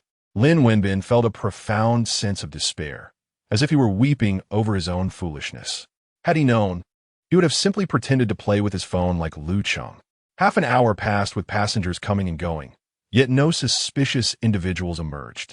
Lu Cheng was absolutely certain of this, as his system skill, Flycatcher, had not been activated. Another 20 minutes went by, and the number of passengers increased significantly, filling the seats and leaving many standing within the bus. Lin Wenbin feigned a yawn, glanced around, and then returned to his pretense. At first glance, they all appeared to be innocent passengers. Where could a thief be? Lin Wenbin believed his observational skills needed improvement. He turned to sneak a glance at Lu Cheng, only to find him engrossed in a game of catch the goose. Truly, this fellow had an audacious spirit, completely absorbed in his game. The bus halted once more at the station, allowing a new wave of passengers to board, including a middle-aged man wearing a straw hat, clad in cloth shoes, and carrying a sack of potatoes. He pushed his way in, calling out, "Excuse me, I have several stops to go. Let me in a bit more." At this moment, the bus began to feel rather cramped. Lu Cheng remained nonchalant, engrossed in his phone, though his heart raced slightly because Flycatcher had been triggered. A A fly silently landed on the pant leg of the straw hat-wearing man. Within Lu Cheng's unique perception, this fly glimmered with a faint green light, detectable within a 300-meter radius. Thieves are becoming increasingly sophisticated, disguised as rural farmers. Beneath the cover of his straw hat, a pair of shifty eyes scrutinized every passenger on the bus, already selecting potential targets. As the bus reached another stop, with passengers boarding but not alighting, the cabin grew even more congested. "Hey, squeeze in. You're stepping on my shoe." "Apologies. Give the elderly a seat." A cacophony erupted within the vehicle. At this moment, the middle-aged man in the straw hat initiated his plan. Amidst the crowding, he found a perfect cover. He extended his middle and index fingers, deftly pinching wallets and phones.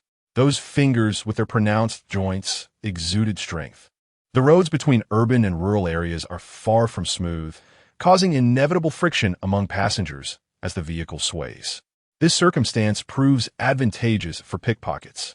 Within a mere 5 or 6 minutes, he had deftly relieved the adjacent passengers of their belongings. Several others, dozing in their seats, also found their mobile phones mysteriously vanished. The middle-aged man in a straw hat stuffed all the stolen items into a snakeskin bag, executing his plan flawlessly. At that moment, the bus came to a halt at the station. Dainyu Village Tonko has arrived. Passengers are requested to disembark in an orderly manner. The seemingly honest man hoisted the snakeskin bag and declared, "Excuse me, young man, I have arrived at my stop. Please make way, thank you." The passengers dutifully parted. The bus doors swung open, and a triumphant expression spread across the middle-aged man's face as he prepared to exit, only to find a young man in a floral shirt blocking his path. "Hey, young man, step aside. I am disembarking." Lu Cheng remained unmoved, standing firm like an impenetrable wall. The middle-aged man glanced up at Lu Cheng, his expression stiffening, a sense of foreboding creeping in. At that moment, several passengers turned their attention toward them. Lin Wenbin then noticed that Lu Cheng had somehow slipped to the back door. Fixing his gaze on the middle-aged man's face, Lu Cheng smiled and said, "Did you lock yourself up, or shall I assist you?"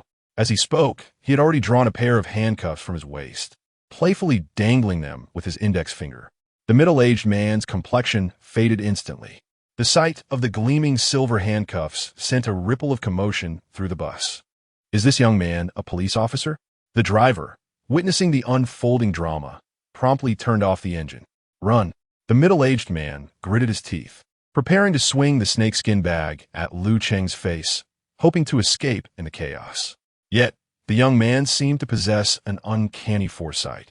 Before the middle-aged man could make a move, Lu Cheng swiftly executed a series of precise maneuvers, subduing him effortlessly. With a snap, the handcuffs clicked shut. The middle-aged man found himself restrained.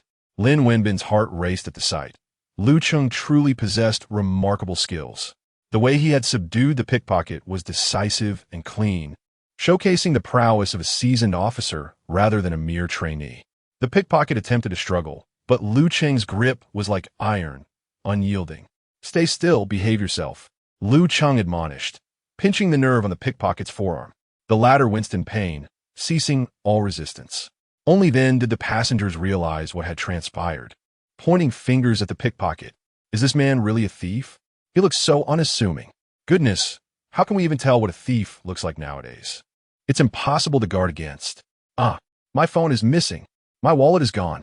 Lu Cheng instructed Lin Wenbin to open the snakeskin bag, revealing potatoes underneath, with wallets and phones resting atop. A rough estimate placed the total value of the stolen goods at over 20,000 yuan.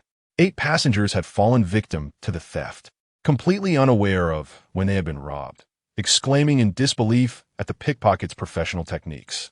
Yet, this young police officer was even more formidable, having patiently waited on the bus, ready to apprehend the thief.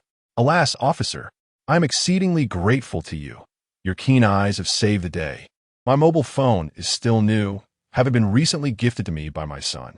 If it were to be stolen, it would surely break my heart. Young officer, you have truly done well. Here is my wallet, which contains a fresh 2,000 yuan in cash." Meanwhile, Lin Wenbin gazed on with a sense of melancholy, as everyone fervently expressed their gratitude to Lu Cheng, rendering him almost invisible. He too is a police officer, yet in this endeavor, he found himself utterly uninvolved, less significant than a mere bystander. Sighing inwardly, Lin Wenbin reflected on the situation.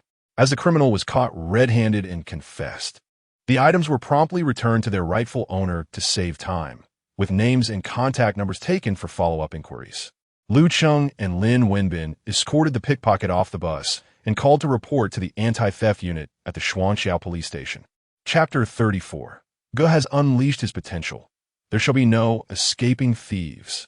At the information center of the anti-pickpocketing action team at the Shuangqiao police station, 2 officers were diligently organizing and compiling data.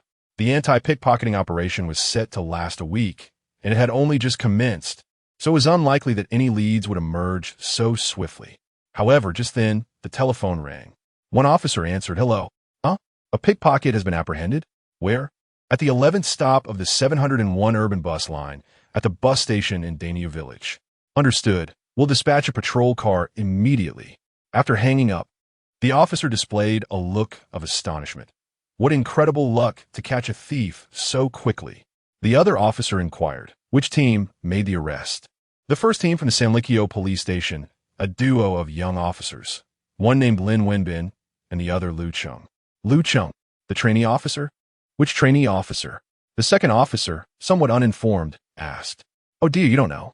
The first officer then recounted Lu Cheng's heroic deeds from his mere 3 days of service.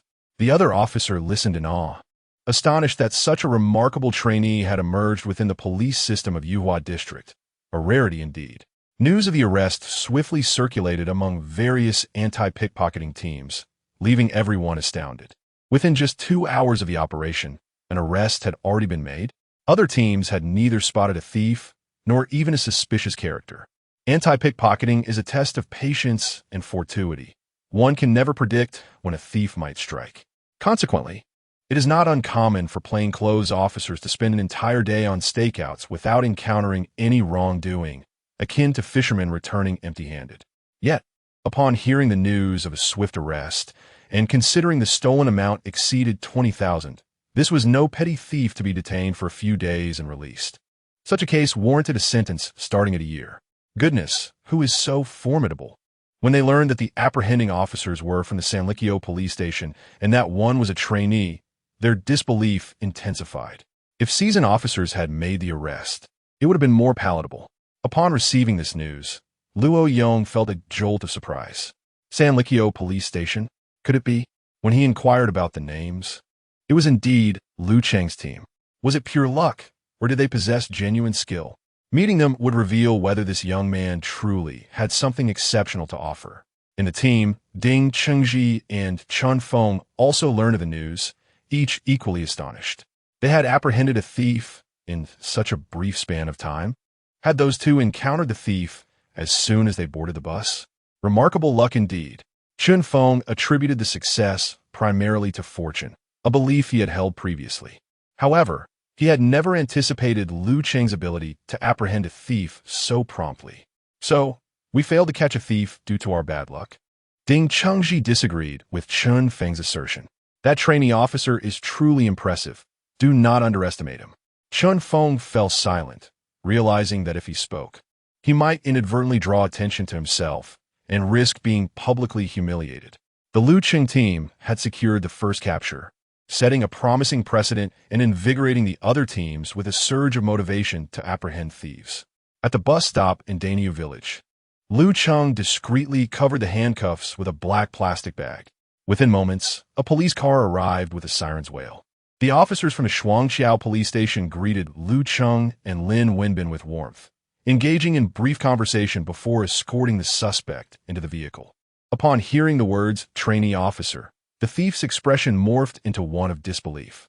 After 3 years in the trade, transitioning from petty theft to bus robberies, he had never once faltered. As his experience grew, so too did his cunning techniques. On several occasions, he had detected undercover officers lurking on the bus. Yet through his stealthy methods, he had successfully executed his crimes right under their noses, exiting the vehicle with an air of confidence. Now, however, he found himself ensnared by a mere trainee officer a humbling experience akin to having spent a lifetime hunting eagles only to be pecked in the eye by a sparrow. Casting a resentful glance back at Lu Cheng, the thief begrudgingly boarded the police vehicle, facing a lengthy imprisonment ahead.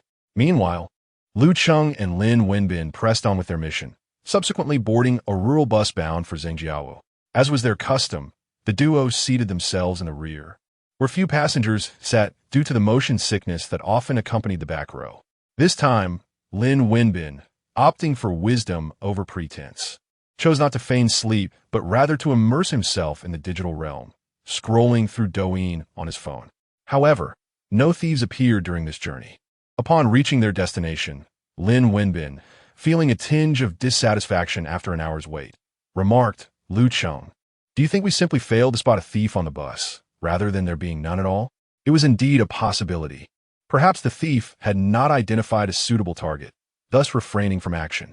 Otherwise, a victim would have surely reported the incident. Lu Cheng nodded in agreement, yet in truth, he was confident that this trip had been secure, as his skills had not been triggered. If a thief had been present, even without committing a crime, the mere intent to do so would have activated his system. The absence of such a trigger indicated that no criminal was present.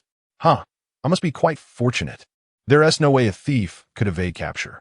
Lin Wenbin sighed, acknowledging the challenges of their pursuit. He glanced at Lu Cheng, feeling a sense of yearning for the thrill of involvement in the previous capture. "Hey, Lu Cheng, if you spot anything next time, do inform me promptly. Should I notice something, I will certainly do the same. Let's not forget, we are a team." Lu Cheng smiled and nodded. "Indeed, Lin, my heroic companion." Lin Wenbin extended his thumb in approval. "Correct." The two stood for a moment before a bus approached from a distance. Lin Wenbin remarked, "That's the 213, heading to Sinan village, a 1T stop here." As they drew within 30 meters, Lu Cheng suddenly noticed a flicker of green light within the bus. The flycatcher skill had been activated. A thief was indeed aboard the vehicle. Lu Cheng hastily waved his hand, yet the bus showed no sign of stopping, for it was not at its designated stop. Buses do not halt until they reach their stations. Intensifying his gestures, Lu Cheng exclaimed, "What are you doing?" inquiring Lin Wenbin, who stood beside him. "I'm just trying my luck with this bus," Lu Cheng declared as he boldly leapt forward, effectively halting the bus with his own body. This action startled Lin Wenbin. The driver leaned out, poised to unleash a torrent of curses. However, Lu Cheng, with an expression of urgency and panic, implored, "Dear driver, I beg you, my grandmother has fallen and broken her leg. I must urgently return to my village to see her." He joined his hands in a gesture of supplication. Upon hearing Lu Cheng's words, the driver's demeanor softened. "Then hurry aboard." "Thank you," they both replied as they boarded the bus. Lin Wenbin trailed closely behind Lu Cheng, thinking to himself that Lu Cheng's acting skills were quite impressive. Once inside, Lu Cheng maintained his anxious demeanor, deliberately performing for the pickpockets lurking nearby. An inconspicuous fly rested silently on the shoulder of a stooped man, clad in faded work trousers, with a green tool bag slung over his shoulder. Lu Cheng did not glance at the man, brushing past him with his head bowed as he ventured further into the bus. This man bore no resemblance to a thief. He appeared to be nothing more than an electrician. Had Lu Cheng not been on heightened alert, he would not have noticed this individual at all. As for Lin Wenbin, he would never have guessed that this electrician was, in fact, a pickpocket. Is it now standard for thieves to study the actor's studio before retiring for the night? Lu Cheng mused. If thieves are striving for improvement, surely the police should enroll in acting courses as well. Life is indeed a cinematic experience.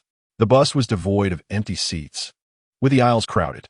Lu Cheng and Lin Wenbin found a handrail to hold on to, and upon lifting their gazes, they spotted two plainclothes officers seated in the rear. Two young officers from the Qing Shijing police station were covertly surveilling the bus on this very route. Chapter 35, Why Always Lu Cheng? The two anti-pickpocket teams exchanged glances momentarily before returning to a state of calm. Lu Cheng and Lin Wenbin were unaware that their vehicle also contained colleagues. The expressions of the two young officers from the Qing Shijing police station subtly shifted. They were uncertain whether the newcomers had boarded the wrong bus or were there to encroach upon their territory. Regardless of the reason, their visit had proven fruitless. for this journey was devoid of any threat. The King Shijing team had been monitoring the situation closely, detecting no signs of abnormality. In just 5 minutes, they would reach their final destination, rendering this operation futile. Lin Wenbin discreetly glanced at Lu Cheng, who had suggested they take a chance. However, it seemed that their presence had overlapped with another team's surveillance, indicating they had transgressed. Fortunately, they would soon disembark. Moments later, the bus gradually approached the station. With a hiss, the pneumatic doors swung open. Passengers rose from their seats and began to alight in succession, filling the aisle with a swarm of bodies. Lu Cheng quietly observed a particular pickpocket, a water and electricity worker, who had remained inactive until now. As they neared the terminus, he finally sprang into action. With a deft flick of his right wrist, a slender blade slipped between his fingers, seamlessly gliding through the throng as passengers disembarked. The blade deftly brushed against the pockets and bags of unsuspecting individuals. Silently, smartphones and wallets found their way into the pickpocket satchel. Lu Cheng couldn't help but admire the pickpocket's cunning. He had chosen the perfect moment to strike, allowing him to blend into the crowd and vanish before the victims realized their belongings were missing.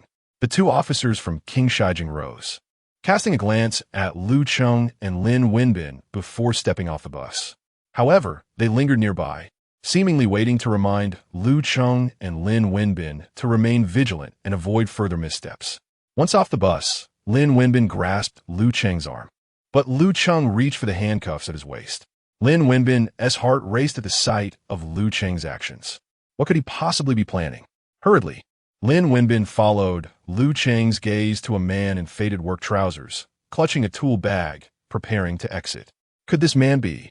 Turning back to Lu Cheng, he noticed Lu Cheng nodding at him. A chill ran down Lin Wenbin's spine. Although he could not discern that the worker was a pickpocket, he trusted Lu Cheng's instincts. The duo, now operating in perfect sync, had formed an unspoken bond. In a swift motion, Lin Wenbin stepped forward, blocking the worker's path. "Wait a moment," he commanded, prompting the worker to look up in confusion. In the next heartbeat, Lu Cheng silently positioned himself behind the man, springing into action with precision. Grasping his wrist and twisting it expertly, the pickpocket had no time to react. He felt his wrist firmly seized, yanked back, and then sharply pressed down. Almost immediately, a chilling metallic sensation enveloped his wrist. Oh no! The worker's heart raced with panic. It was handcuffs, as his other hand was seized by Lin Wenbin. It was promptly cuffed together. The remaining passengers, witnessing the spectacle, gasped and instinctively took a few steps back. The expression on the electrician's face turned malevolent. Within his toolbox lay implements intended for his desperate escape. However, at this moment, his hands were shackled, rendering him utterly defenseless. Caught completely off guard. "Let me go." The electrician protested, twisting his arms in futile resistance. "Do you believe that is feasible?" Lu Cheng remarked, tapping the electrician lightly on the head. The passengers, still on the bus, looked on with trepidation, realizing they had encountered a thief, feeling a rush of anxiety. Soon, they began to inspect their belongings for any losses. Quickly, someone exclaimed that their phone was missing, followed by another lamenting the absence of their wallet. Meanwhile, some passengers who had already disembarked belatedly discovered their own phones and wallets were gone. Their pockets and bags had been slashed. They had fallen victim to a pickpocket. "There's a thief. A thief!" cried one. "My money is gone."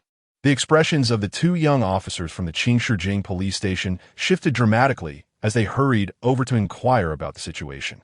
Before they could speak, a new wave of shouts erupted from the direction of the bus. "You despicable thief! How vile! Officer, take him away to prison." Lu Cheng and Lin Wenbin escorted a person off the bus. The two young officers from Qingshijing were left in a state of shock. That was a pickpocket, captured by those two from Sanlikyo. What filled them with dread was the realization that they had remained oblivious throughout the journey, only for the two who had just boarded to notice the crime almost immediately. If word of this got out, their reputation would be in tatters. As Lu Cheng and Lin Wenbin approached, leading the thief, the expressions of the officers resembled that of someone who had just tasted something foul. However, Lu Cheng's subsequent words offered them a slight reprieve. This thief was exceedingly cunning, striking only when everyone disembarked. Had we not descended slowly, he might have succeeded. The implication in Lu Cheng's statement was clear.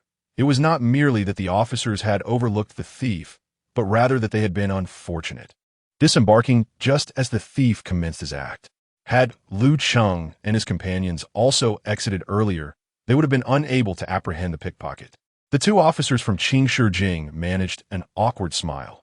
Despite Lu Cheng's reassurances, their spirits remained dampened. This route fell under their jurisdiction. It was Lu Cheng and his companions who captured the thief. It felt as though the fruits of their labor had been plucked by another, leaving them quite disheartened. Passengers whose belongings had been stolen gathered around, offering Lu Cheng and Lin Wenbin thumbs up, praising the officers for their commendable efforts.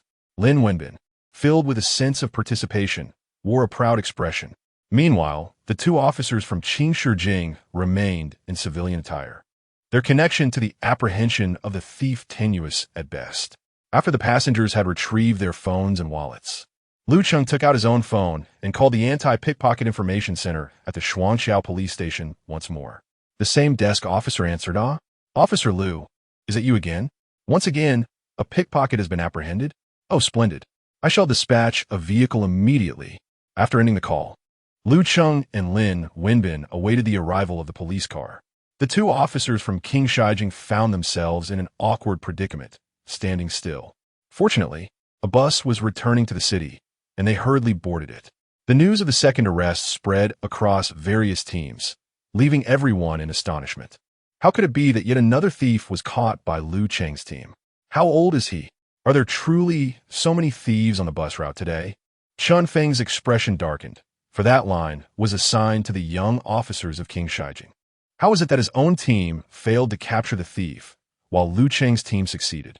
Chun Feng quickly sent a message inquiring about the details, and upon learning the circumstances, he was filled with exasperation, urging the young officers to remain vigilant. Veteran officers like Luo Yong and Ding Qingji were genuinely impressed by Lu Cheng, this rookie policeman. He was extraordinarily remarkable. One young officer chuckled wryly, stating, "We older ones must step up our game. We cannot allow a mere trainee to outshine us." Chapter 36. That kid must have been a policeman in his past life. On the inaugural day of the anti-theft operation, before the morning had even concluded, Lu Cheng had already apprehended 2 pickpockets, astonishing everyone around him. A rookie officer from the Sanli Bridge police station delivered an invaluable lesson to his fellow officers. They mused to themselves about Lu Cheng's extraordinary luck. Capturing thieves seemed as effortless as having a meal or sipping water. As the atmosphere surrounding the anti-theft operation grew increasingly tense, the inability to catch thieves was of little consequence, but being outshone by a mere rookie was unacceptable. Consequently, the other teams adopted a serious demeanor, tension palpable among them. News of the operation quickly reached Chun Weiman, whose smile faltered as he struggled to contain his delight, the wrinkles on his face deepening with each grin. Damn it! I suspect that Lu Cheng must have been a policeman in his previous life. He has already caught 2. Song Chingfeng exclaimed, his excitement palpable. Lu Cheng has truly brought honor to our Sanli Bridge. While other teams remain idle, this rookie has succeeded in capturing thieves consecutively. I can only imagine the expressions on Luo Yong and the others' faces. Just the other day, Old Wan from Qingshijing called me, suggesting we trade Lu Cheng for a top student. What a ridiculous notion. Not even 10 top students could compare. At that moment, Zhao Han was on duty at the school guard post, while Cheng Jijia and Wang Guodong patrolled near the commercial street. As their phones buzzed incessantly in their pockets, they seized a moment to check the WeChat group messages. During the anti-theft operation, 2 young officers from the Sanli Bridge police station, Lu Cheng and Lin Wenbin, formed a team and were the first to capture 2 pickpockets, one of whom had stolen an astonishing 20,000. Zhao Han and his companions exclaimed in disbelief. Lu Cheng was indeed a pioneer in catching thieves, stealing the spotlight once again. Zhao Han couldn't help but boast in the group, "Well done. My disciple, Zhao Han, truly deserves this recognition." Cheng Jijia and Wang Guodong exchanged glances, silently criticizing Zhao Han for his shamelessness. Lu Cheng and Lin Wenbin waited at the bus terminal in Sinan village for over 10 minutes until a police vehicle from the Shuangqiao police station arrived. A young officer stepped out and approached them, shaking hands with both Lu Cheng and Lin Wenbin. He then turned to Lu Cheng, giving him a thumbs up. Good job. You've already made a name for yourself at our Shuangqiao police station. How do you catch thieves with such ferocity? He had witnessed officers capture thieves before, but none with such prowess. While other teams had yet to make any moves, Lu Cheng had already brought in two. The pickpocket was escorted into the police vehicle, and Lu Cheng retrieved his handcuffs, securing them at his waist. As the police car sped away, the system's voice echoed in Lu Cheng's mind, announcing the rewards for his successful captures. Attribute points awarded: speed 0, 5, current speed attribute, 18, 5. The pickpocket he had apprehended earlier also granted him reward points, adding 1 point to his strength, bringing Lu Cheng's strength points to 18. As noon approached, Lu Cheng and Lin Wenbin entered a restaurant specializing in beef noodles and congee to enjoy their lunch. The proprietress was taken aback upon seeing Lu Cheng and Lin Wenbin, but her expression quickly transformed into a smile. "Ah, it's you two officers," she exclaimed. Remarkably, she was one of the victims who had lost her phone and wallet on the bus. What a coincidence. "Sister, 2 bowls of ramen, please." "Certainly." Lu Cheng approached to scan and pay, but the proprietress stopped him, saying, "Hey, how can you pay? That would be insulting. I insist on treating you." Lu Cheng was firmly pushed back to his seat, unable to pay, and had to concede. Before long, the bowls of noodles arrived, generously filled with beef and topped with 2 poached eggs, along with 2 bottles of chilled soy milk. Lu Cheng and Lin Wenbin feasted until they were thoroughly satisfied, estimating that it would take catching 5 thieves to work off the meal. In the afternoon, the other anti-theft team finally made some progress. At various locations such as the train station, shopping malls, subways, and buses, thieves were being apprehended one after another. The number of captured thieves in the anti-theft operation was steadily increasing. Lu Cheng and Lin Wenbin boarded another bus, settling into the last row. No sooner had they taken their seats than Lu Cheng's system skill activated once again.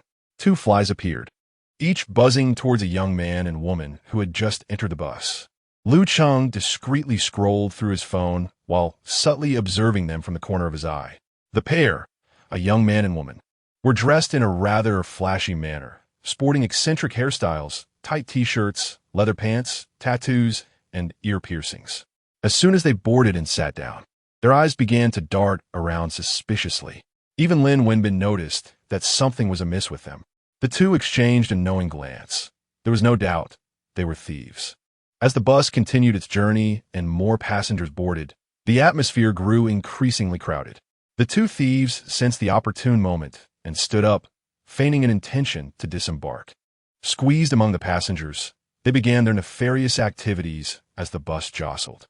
They pilfered phones, wallets, and jewelry, taking whatever they could, executing their scheme with brazen audacity. Lin Wenbin was poised to make his move when Lu Cheng restrained him.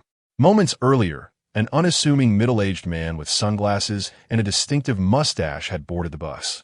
Upon entering, the man cast a seemingly casual glance at the pair of thieves. A shiver ran down Lu Cheng's spine. His instincts warned him that this man could be an accomplice. As anticipated, the next moment revealed a startling truth.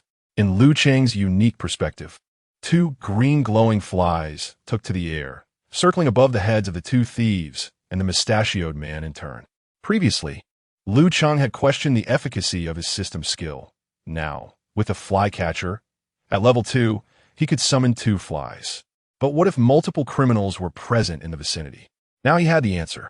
With a mere thought, Lu Cheng directed 1 fly to land on the middle-aged man's shoulder while the other settled on the pant leg of the flashy young man.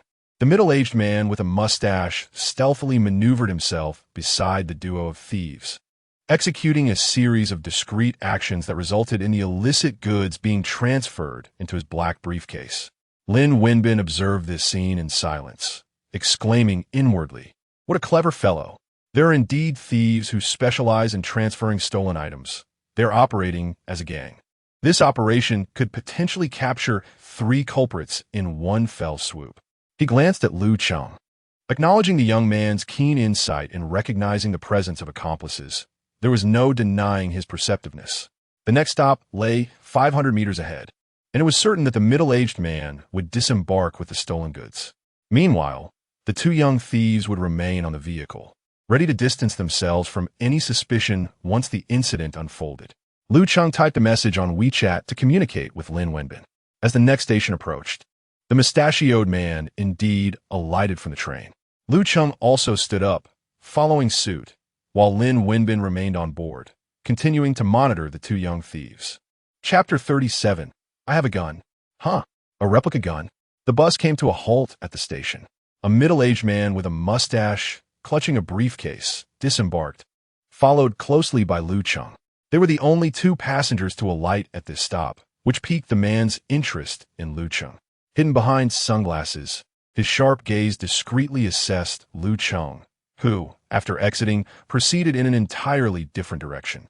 Once the middle-aged man observed Lu Cheng's retreating figure, his suspicions dissipated. Unbeknownst to him, a small fly had latched onto his back, rendering him a moving locator within a 300-meter radius. Lu Cheng maintained a safe distance, trailing him quietly. Upon reaching an area of corrugated iron houses in the village, the middle-aged man entered, navigating through a maze of paths before disappearing into a concealed metallic structure. The green dot on Lu Cheng's tracker ceased its movement, leading him to surmise that this iron house was the nest of the thieving gang. On the bus, passengers gradually realized their belongings were missing, plunging the vehicle into chaos. The driver, witnessing the commotion, pulled over but kept the doors firmly shut to prevent the thief's escape. Passengers began to cast suspicious glances at one another, fearing the thief might still be aboard. Yet, human nature is inherently selfish. Those who had not lost anything urged the driver to resume the journey, unwilling to squander their time. Conversely, those who had been robbed insisted the driver take them directly to the police station. With urgency, some passengers requested to disembark to catch another bus. However, exiting meant they had to clear their names. What if they were the thief? Thus, the anxious passengers voluntarily turned out their pockets for all to see, proving they carried no stolen goods. The two young thieves, clad in tight clothing, had nothing to hide. Their only possession was their phones, leaving them completely exposed. They quickly dismissed any suspicion and alighted from a bus. Lin Wenbin rummaged through his pockets before also exiting, following the two young thieves. Meanwhile, Lu Cheng crouched outside the iron house, straining to catch snippets of conversation within. There were others inside. Brother G, 3 packs of Huazi, 2 packs of Huitian, and 2 large gold bracelets. Last night, I stole these from a wealthy family next door while they were building a 3-story house. Glasses, well done. Try to avoid the neighboring village in the future. There are too many cameras at the entrance. Outsiders are easily targeted. Understood, Brother G. What about the rat and Nana? They'll arrive shortly. They just made a haul on the bus, over 5,000 in cash. Quite a catch. Plus about 10 cell phones. The old ones fetching 300 each and the newer ones 500 to be disposed of at the usual spot tonight. Brother G, should we still contact Xiangzi for the jewelry? Let us do that. The usual arrangement, 70% off. Lu Cheng listened intently, absorbing the wealth of information. He caught several keywords. Brother G, the usual spot, Xiangzi. This Brother G appeared to be the leader of the gang. Capturing this thieving ring could potentially unravel an entire supply chain. Points of sale for stolen phones and jewelry. 20 minutes later, the couple of young thieves also entered the iron house. Lin Wenbin quietly rendezvoused with Lu Cheng, both activating location sharing on their phones. The dramatized scenarios portrayed in television shows, where a phone call unexpectedly rings and alerts criminals, are utterly implausible. Prior to executing their mission, they meticulously inspected their gear, including their phones and even their belts, ensuring that no unforeseen complications would arise during the operation. Particularly in undercover operations, such vigilance is paramount. Is this their hideout? Lin Wenbin inquired softly, a thrill of excitement coursing through him. It was his first experience in apprehending a gang, and he felt a tinge of nervousness. Lu Cheng nodded affirmatively. How many individuals are inside? There should be 5. What is our next course of action? Call for backup? At that moment, Lin Wenbin completely forgot that he was merely a trainee with 2.5 years of experience. while Lu Cheng was just an intern officer. Yet, he regarded Lu Cheng as his pillar of strength. "We can manage," Lu Cheng replied with a slight smile. "How can two of us take on five? What if they escape? They won't dare to run." "Why is that?" "Because I have a gun." Upon saying this, Lu Cheng drew a '92 model pistol from his waistband. Its cold, dark surface startling Lin Wenbin. "Lu Cheng, where did you get that gun?" Lin Wenbin's eyes widened in disbelief. "I bought it from a toy store." "A toy gun?" Lin Wenbin swallowed hard. After confirming that the metal shack had only one exit, Lu Cheng kicked the door open and rushed inside. "Freeze! Police! Get down and put your hands on your heads." With one hand brandishing the weapon and the other presenting his credentials, Lu Cheng tucked his shirt into his trousers, revealing shiny silver handcuffs. He displayed his three-piece set as he entered. Lin Wenbin followed closely, shouting, "Don't move." "Police!" Lacking a firearm, he wielded his badge in one hand and the handcuffs in the other to intimidate the gang. Although he appeared calm on the surface, his heart raced. It was his first encounter with such a scenario, and he found it exhilarating. The sudden intrusion nearly induced a heart attack among the 5 individuals inside. The mere utterance of police sent shivers down their spines. The couple among them fell to the ground in shock. 2 other young men, bespectacled and another known as San Mao, instinctively considered fleeing, but the door was effectively blocked by the 2 officers, leaving them feeling hopeless. The leader of the gang, a middle-aged man with a distinctive mustache, remained relatively composed, not succumbing to panic. They were 5 against 2, and in sheer numbers they had a chance.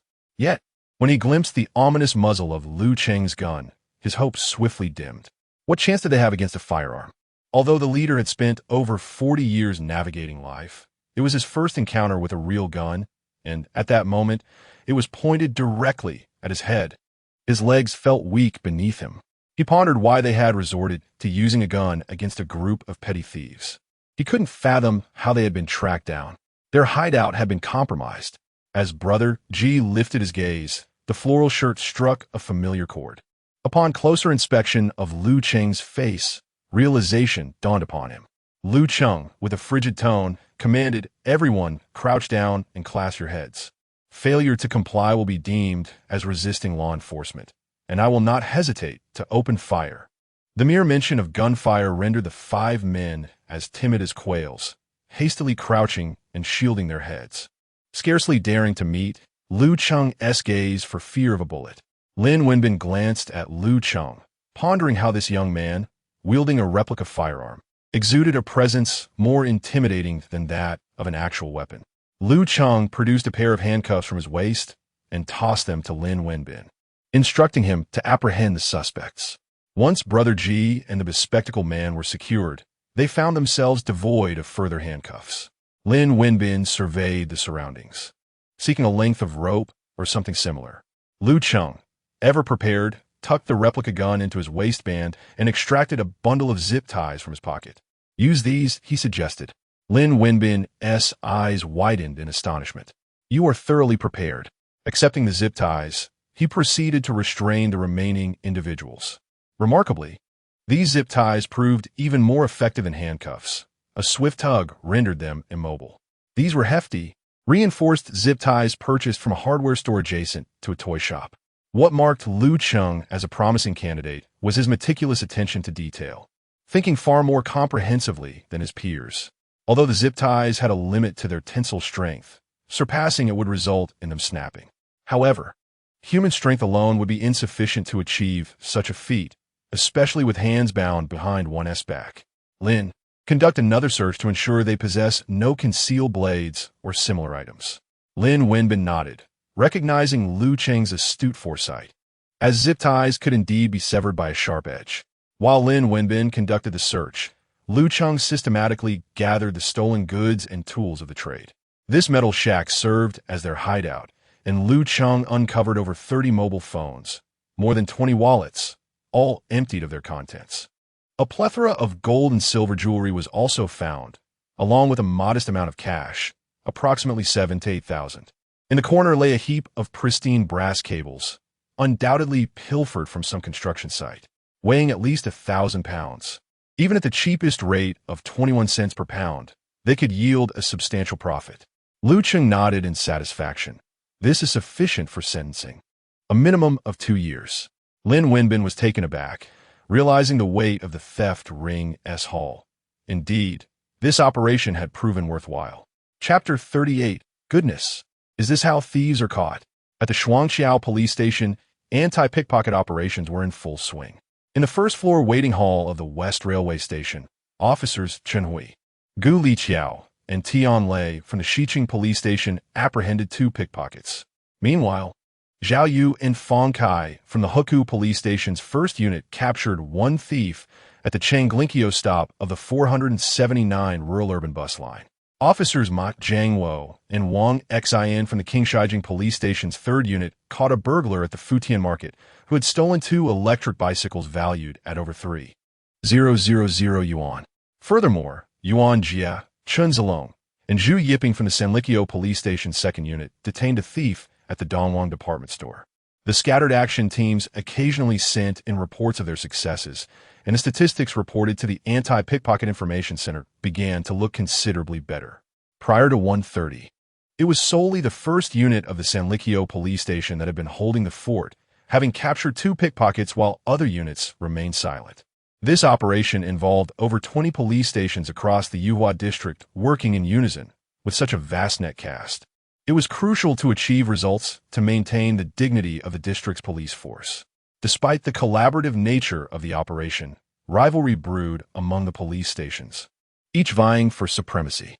The chief of the Xiqing police station, Hao Jianping, had declared that any officer who apprehended a thief would be granted a day off, with 2 days off for 2 captures and 3 days off plus a monetary reward for 3. The officers, tirelessly working day and night, longed for the respite of a holiday, whether to pursue romantic interests or to spend time with their families. How Jianping's motivational tactic proved effective, prompting other stations to adopt similar incentives. At the old railway station, Luo Yong and his team had been lurking in the waiting hall for the better part of the day, yet there was no sign of action. Clearly, the elusive big fish was proving difficult to catch. With daily foot traffic exceeding 20,000, the old railway station was indeed a prime hunting ground. Luo Yong and his team were convinced the target would eventually make a move. It was merely a matter of time. As they belonged to different police stations, comparisons naturally arose. Which station has caught the most thieves? Luo Yong inquired. We at Qingshijing have apprehended 4. Chun Feng replied nonchalantly, noting their consistent performance in thief catching. We at Xiqing have also caught 4. What are you bragging about? Ding Qingji retorted defiantly. Don't just focus on the numbers. Quality matters as well. Luo Yong chuckled. Our Shuangqiao anti-pickpocket team may have only captured 2, but they are both habitual offenders with a combined history of over 10 crimes. Catching one of them is worth 3 of yours. Ding Qingji and Chun Feng simultaneously scoffed. Luo Yong glanced at a message that had just come through on his phone and exclaimed, Look, Sanlikio has also made the list. 3 captures. Remarkable. Historically, the Sanlikio police station had been at the bottom of the rankings in such joint operations. However, this time, they had injected fresh talent into their ranks, particularly with the addition of Lu Cheng, who had garnered considerable attention for the station. Luo Yong stroked his chin, pondering Lu Cheng, that rookie officer. Caught 2 pickpockets in the morning, but there has been little activity this afternoon. Chun Feng, speechless, remarked, Do you truly believe that thieves wear labels on their foreheads, making them so easily apprehended? Before he could finish his sentence, he noticed Luo Yong staring at his phone, his expression troubled. What's the matter? Holy smokes. It's Lu Cheng. Luo Yong's face displayed incredulity as he read the message. Ding Chengji inquired, Has he captured another thief? Chun Feng felt somewhat at a loss. Pondering the situation, was he destined to be punished? Ding Qingji noted, The Sanli Bridge police station is impressive. This brings the total number of thieves apprehended to 4. Are the 3 of U.S. tied for first place? Luo Yong shook his head. Do you think they only caught 1? Ding Chengji's heart skipped a beat. Could it be 2? Chun Feng's expression shifted slightly. Luo Yong continued to shake his head, extending a hand and taking a deep breath. They apprehended 5, an entire theft gang. Lu Cheng dismantled their hideout. What? Ding Qingji nearly leapt from his chair. quickly composing himself and lowering his voice for confirmation. A gang of 5? That's impossible. The information center's message from the precinct must be accurate.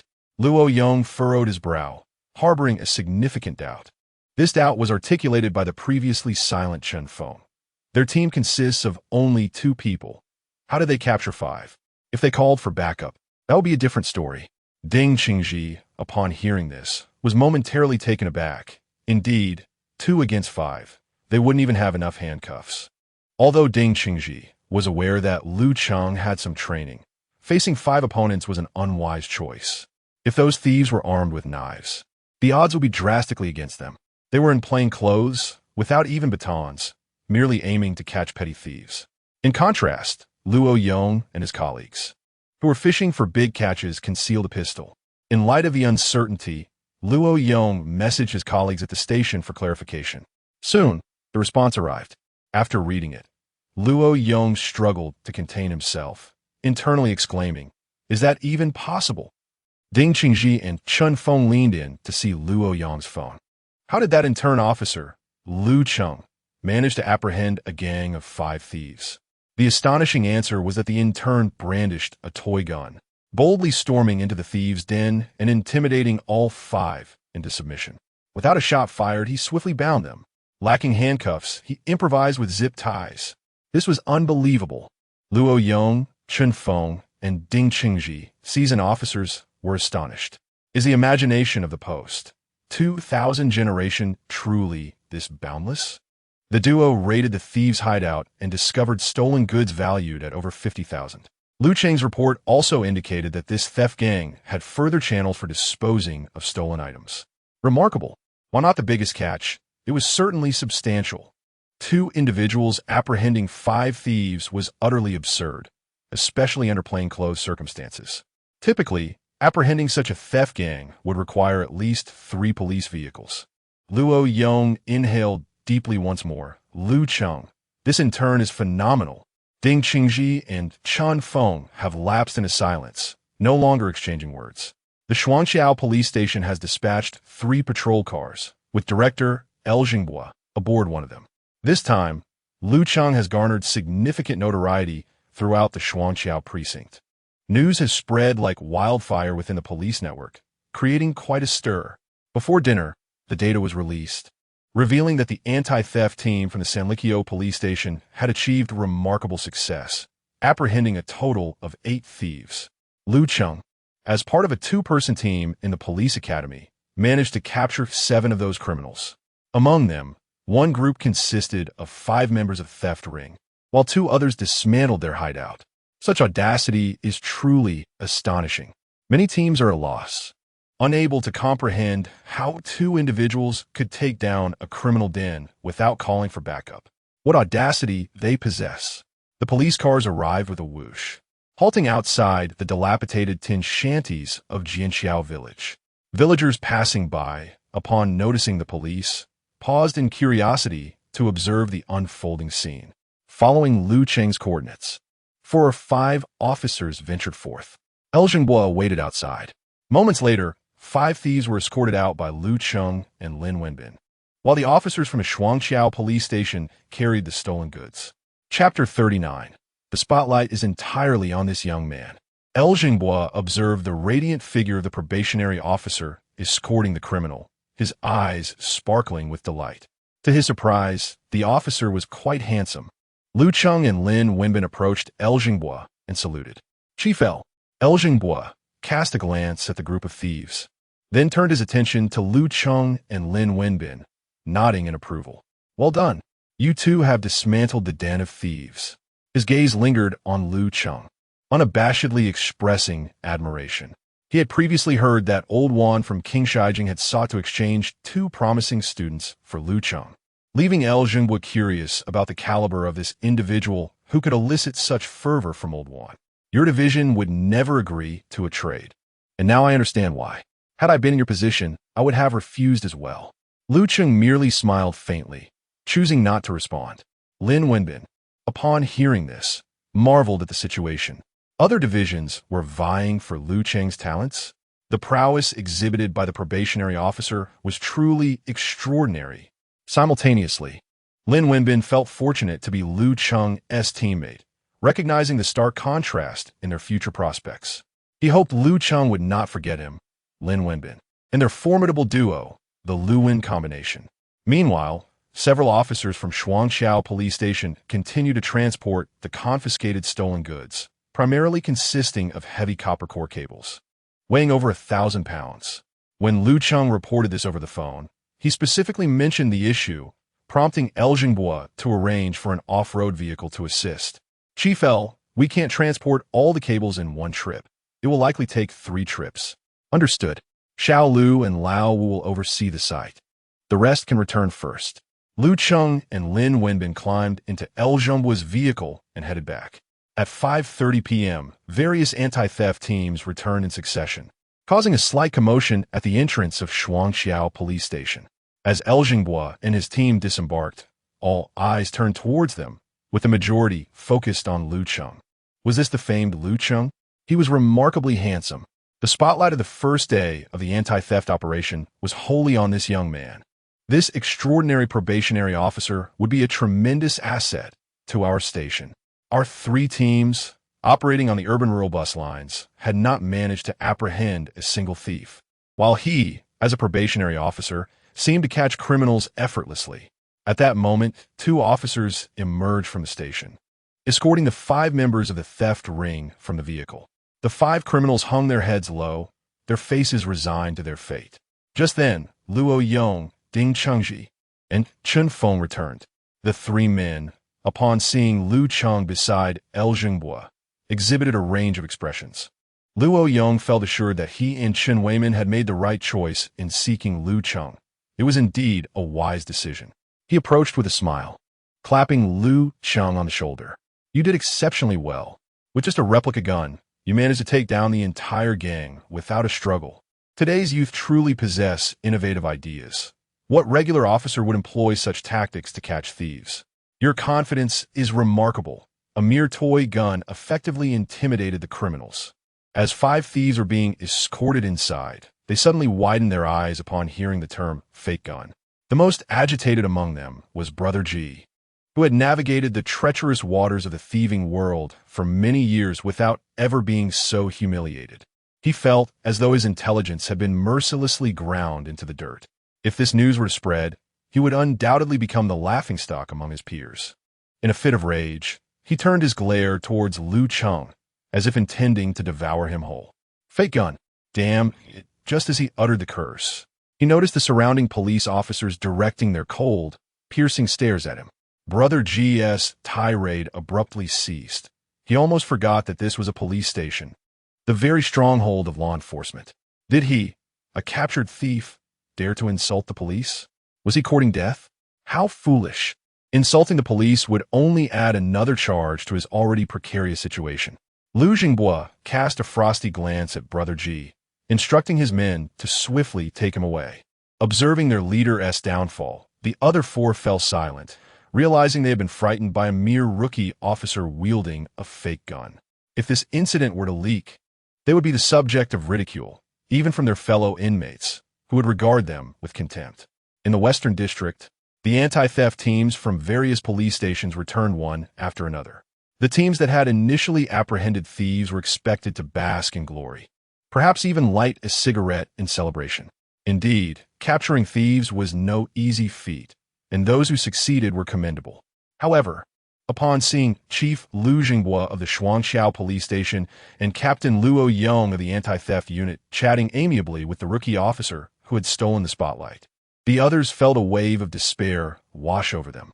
They hadn't merely caught one thief, but rather an entire gang of thieves.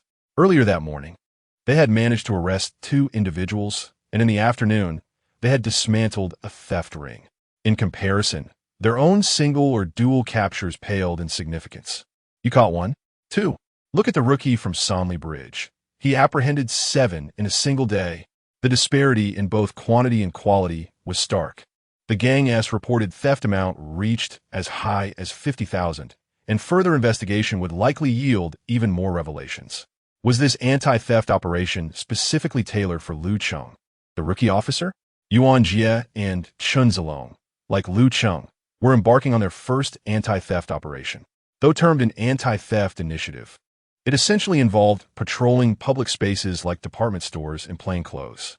Encountering a thief was a stroke of luck. Failing to do so meant they were merely walking the beat.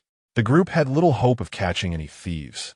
Yet unexpectedly, they stumbled upon a thief pilfering phones in a store. Capturing 3 bags was a straightforward affair. Yuan Jie was particularly exhilarated. It was his first time catching a thief. Unable to contain his excitement, he reported his success to his mentor, Chen Weiman. To his surprise, Chen Weiman reacted calmly, merely responding with an indifferent "oh." As he and Chen Zilong pondered this reaction, news arrived that Lu Cheng and Lin Wenbin's team had directly apprehended a 5-member gang. Their earlier joy was extinguished in an instant. Chen Weiman had not ceased speaking all day, as messages poured in from various stations. Some offered congratulations, others expressed envy, jealousy, and even requests for collaboration. Indeed, Sonley Bridge had struck gold. Chen Weiman felt a surge of joy within. The Sanlikyo precinct, which had previously languished in obscurity during such operations, had suddenly risen to prominence. Before the brothers at the police station, Chen Weiman finally held his head high. A wave of relief washed over him. He personally drove a police car, instructing Zhao Han to take his old Jetta. "Let us proceed to Shuangqiao to pick up your apprentice."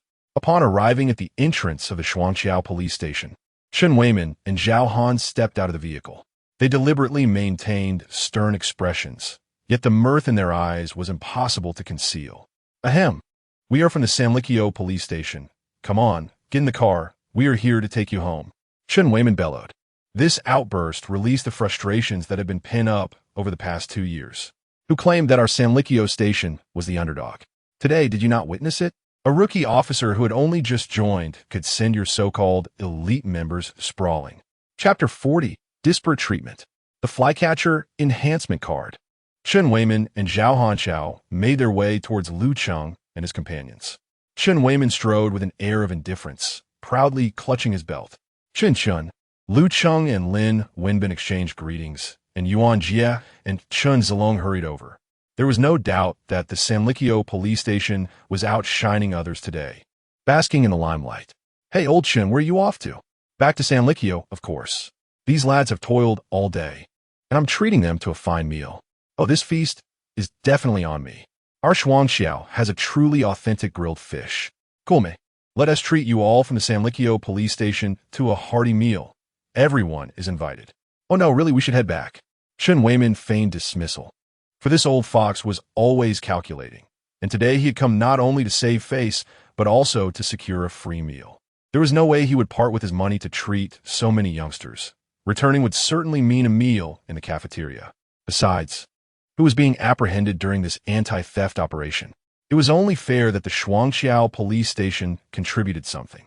Sure enough, Luo Yong politely interjected, "Director Chun, the Dezhou chicken I promised you is all prepared. This meal must be at our Shuangqiao." As he spoke, he leaned closer and whispered, "Let us have a couple of drinks. That bottle of Wulianya is in my car's trunk." Chen Weiman's appetite stirred, and he could no longer pretend. Though he wore a reluctant expression, "All right, since it's like that, we shall dine at Shuangqiao before heading back." El Jingbo and Luo Yong exchanged glances. This meal was inconsequential for them, as fostering a good relationship with Sanlikyo mattered far more. In the future, if they needed assistance, would the Sanlikyo police station not be willing to lend a hand? With a contingent of 10 from the Sanlikyo police station, along with El Jingbo and Luo Yong, they set off in 4 vehicles towards the Dafu fish restaurant. As for the other teams, those wishing to stay for a meal would head to the cafeteria of the Shuangqiao police station, while those finishing their shifts would return home to dine. This preferential treatment left the personnel from other stations feeling somewhat envious. At the Dafu fish restaurant, in a private room, 2 6-pound grilled fish and 3 Dezhou chickens adorned the table. Only El Jingbo, Chen Weiman, Luo Yong, and Zhao Han partook of alcohol. The others sipped on drinks and tea. The younger members would continue their anti-theft operations the following day, and even those who could drink abstained. Lu Cheng could handle a modest amount of alcohol, but he disliked it, finding the taste unpleasant. He believed those who claimed that the appeal of alcohol lay in its bitterness were surely afflicted with some ailment. The grilled fish was delectable, and the Dazhou chicken was equally flavorful. Lu Cheng spoke little, focusing solely on his meal, having been quite famished after a day of exertion. Lin Wenbin, equally engrossed in his food, shared his appetite. Earlier, when the five-member gang had been brought into the station, the system's voice echoed in Lu Cheng's mind shortly thereafter. Reward credited. Due to the capture of a theft gang, the rewards were quite substantial. Reward 1. The skill level of martial arts mastery has been elevated to level 2, rendering his mixed martial arts prowess significantly more formidable. Lu Cheng could sense a vigorous transformation in his physical strength. He felt confident that in their next bout, he could easily subdue Su Qinwu. The young thief could effortlessly take down one opponent with a single punch. Reward 2. The skill level of trail detection has also advanced to level 2, enabling him to uncover even more elusive clues. Reward 3. Flycatcher Enhancement Card 1, which would amplify the flycatcher skill, increasing the perception range to 999 kilometers. This is a one-time use item. This is indeed a valuable asset. Previously, after disembarking from the bus, Lu Cheng had followed Brother Ji to the metal shack. Another flycatcher had exceeded the 300-meter range, causing the green dot to vanish. Only when the couple of young thieves returned to the shack did the green dot reappear. A range of 300 meters is still too limited. Should the criminals choose to disperse and flee, the enhancement card will be perfectly advantageous. After a few drinks, Chen Weimin, El Jingbo, and others decided to stop drinking, maintaining a careful moderation that prevented them from becoming inebriated. Throughout the meal, Lu Cheng's name was mentioned numerous times, accompanied by abundant praise. The younger officers, Lin Wenbin and Yuan Jie, also received commendations. Zhao Han, their mentor, was especially proud. During the gathering, he even took the initiative to toast Lu Cheng with a drink. After a satisfying meal, everyone returned to their respective homes.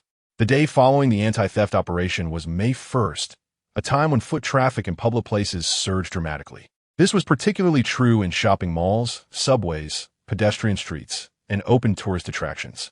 The patrolling efforts of local police stations intensified. Following the allocation of tasks, various anti-theft teams resumed their operations. Lu Cheng and Lin Wenbin were reassigned to a pedestrian street on Wulin Road, as the previous urban-rural bus route no longer required their attention. Having apprehended so many thieves, word had spread, and others were undoubtedly deterred from committing crimes in the open.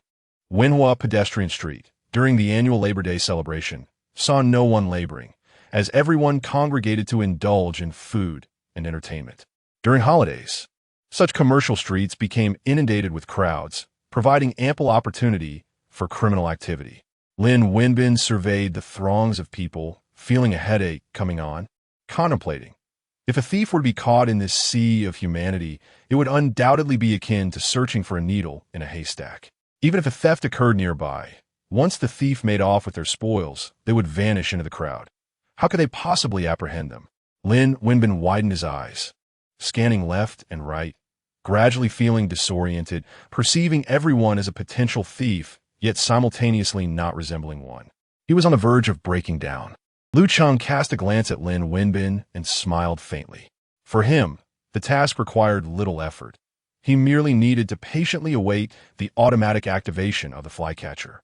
Passing by a shop selling snowflakes, he purchased 2 cups of lemon ice water, specifically requesting overnight lemons. The sun slipped behind the clouds, finally bringing a hint of coolness.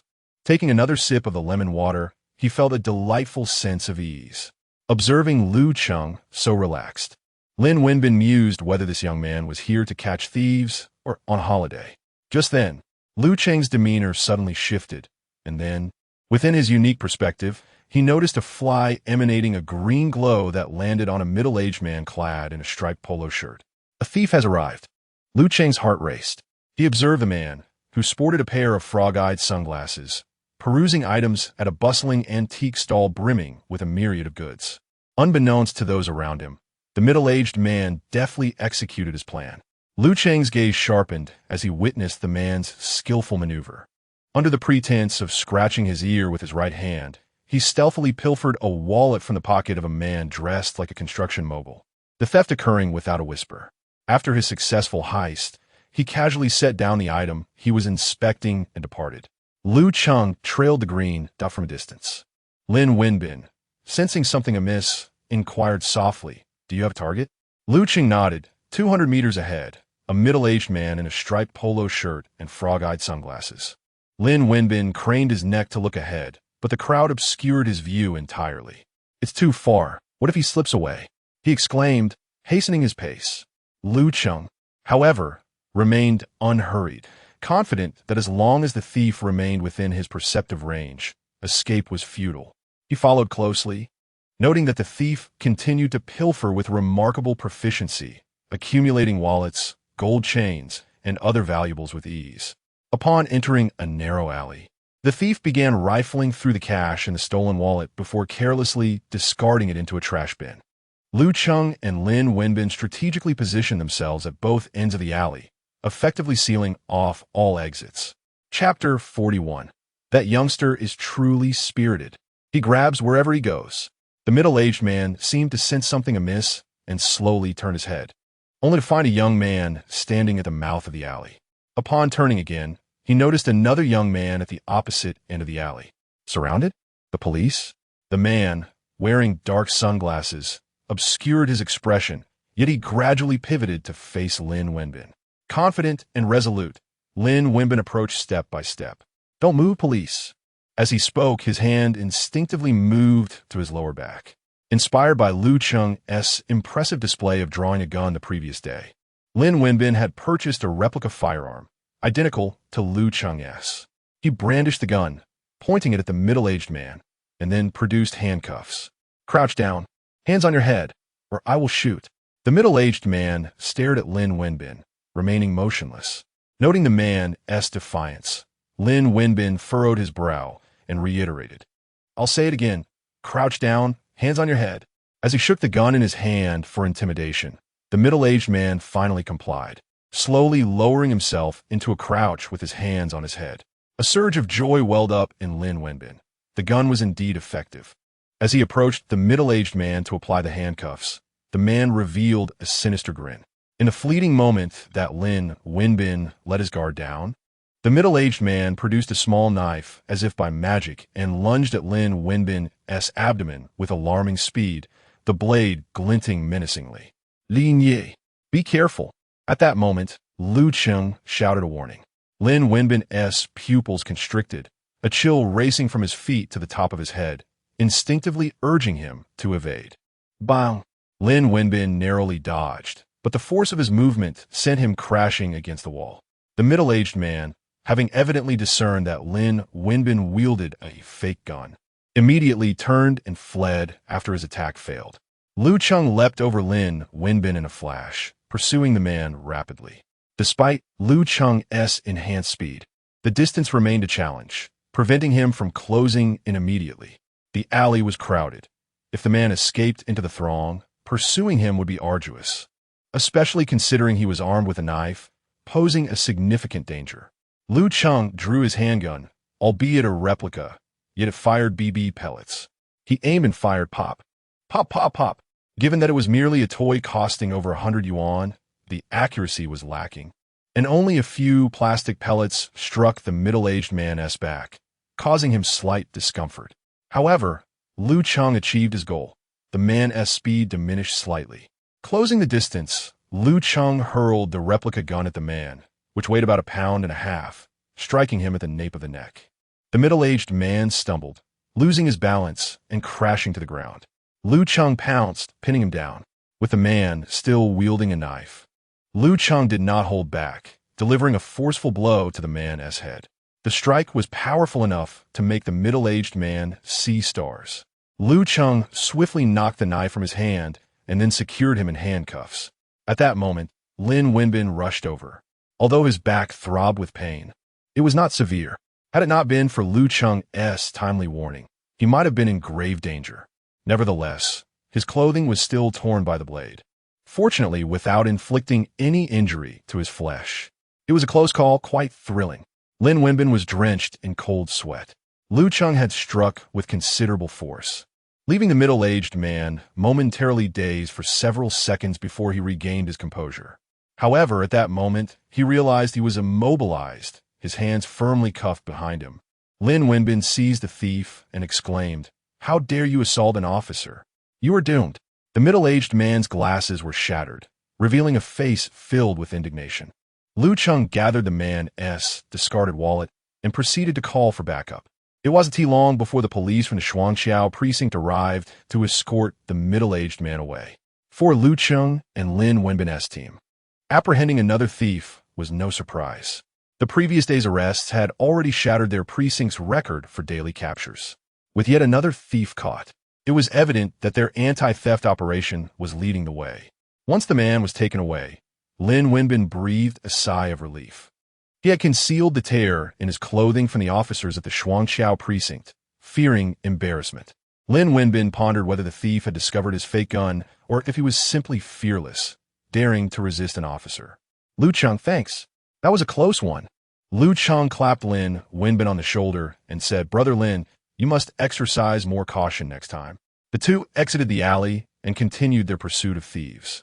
Lin Wenbin casually purchased a cheap t-shirt for 99 yuan to change into.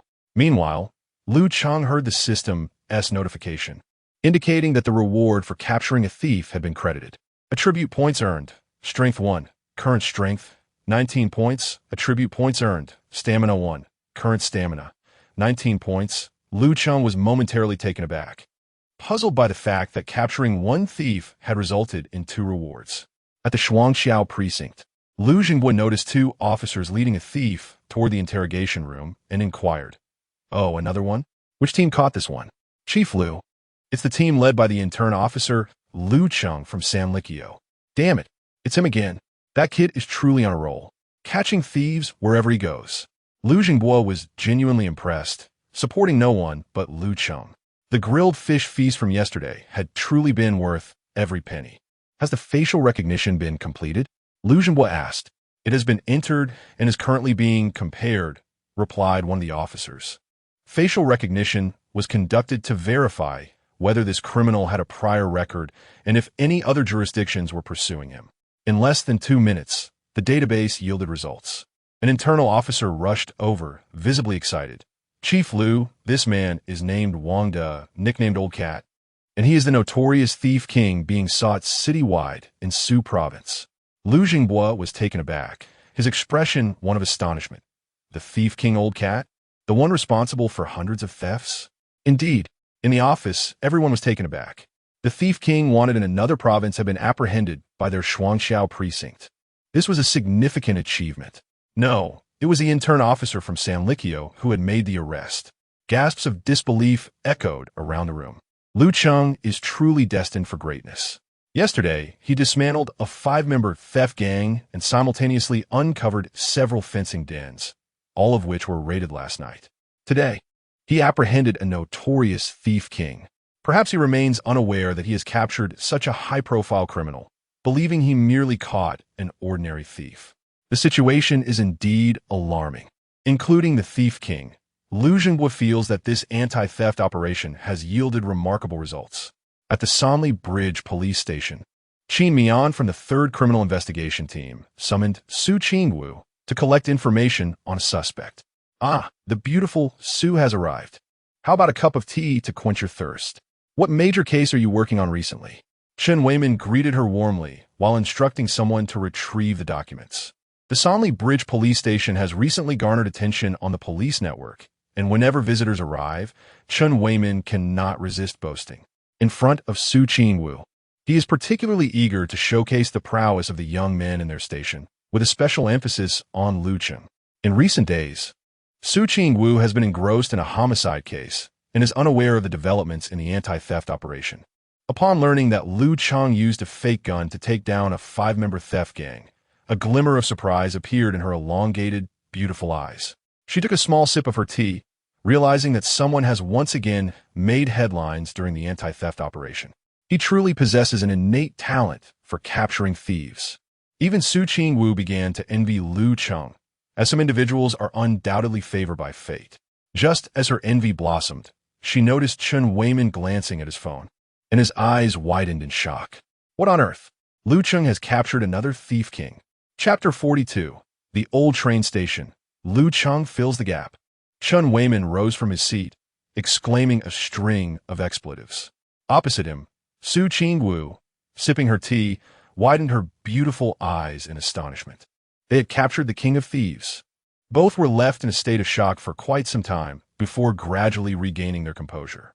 Chun Weiman now exuded confidence as he turned to Su Qingwu and inquired, "What do you think of our Lu Cheng?" The news of Lu Cheng and his partner apprehending the king of thieves swiftly spread across various anti-theft teams, eliciting a myriad of reactions. Those of average capability held Lu Cheng in high regard, with some even elevating him to the status of an idol. Conversely, more competent officers felt a twinge of discontent, pondering if they were to be outdone by an intern. However, with Lu Cheng's achievements laid bare, their dissent held little weight unless they themselves could capture a comparable number of thieves, a feat that proved exceedingly challenging. Lin Wenbin, upon learning that the target was indeed the king of thieves, stared in disbelief, his eyes wide as saucers, before bursting into laughter. The king of thieves is nothing to write home about. Lu Cheng smiled faintly, realizing that the system's increased rewards were a direct result of this capture. It seemed that this notorious thief had simply been unfortunate, passing through Shanghai in search of a little fare, only to cross paths with Lu Cheng. After 2 months of fruitless pursuit by the Su province authorities, he was apprehended the moment he arrived in Shanghai, and by an intern at that. It could only be said that it was fate. This served as a cautionary tale for the public. The law may be vast, but it allows no escape. One must never tread the path of crime. At the old train station, Luo Yong and his companions continued their vigil, hoping earnestly for the elusive prey to strike soon so they could ensnare them all at once. Having spent an entire day without any success the previous day had tested their patience. Perhaps the big fish was waiting for them to reveal a flaw, to see who would falter first. Sometimes, it seems what one wishes for comes to fruition. Luo Yong inadvertently spotted a suspicious individual in the third row before the A3 ticket checkpoint.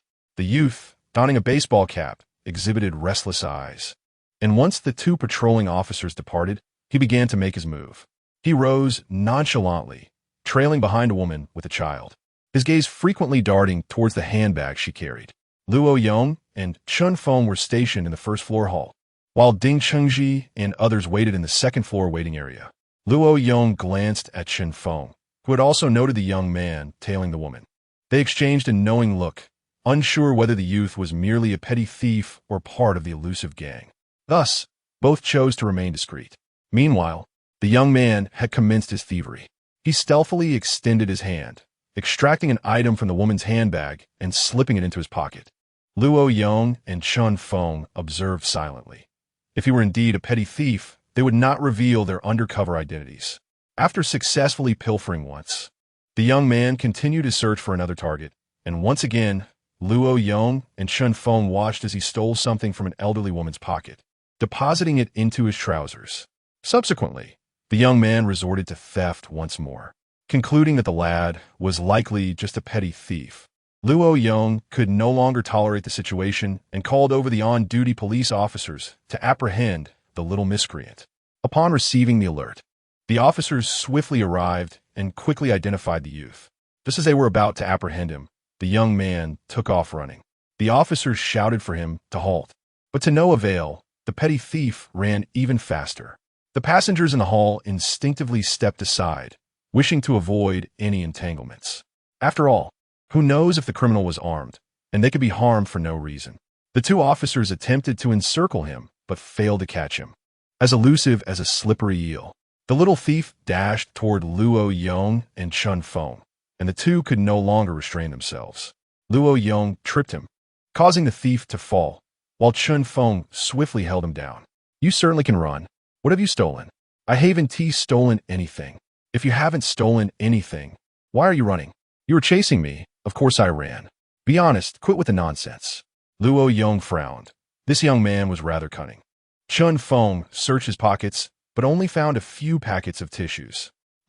Chun Feng furrowed his brow, sensing something amiss.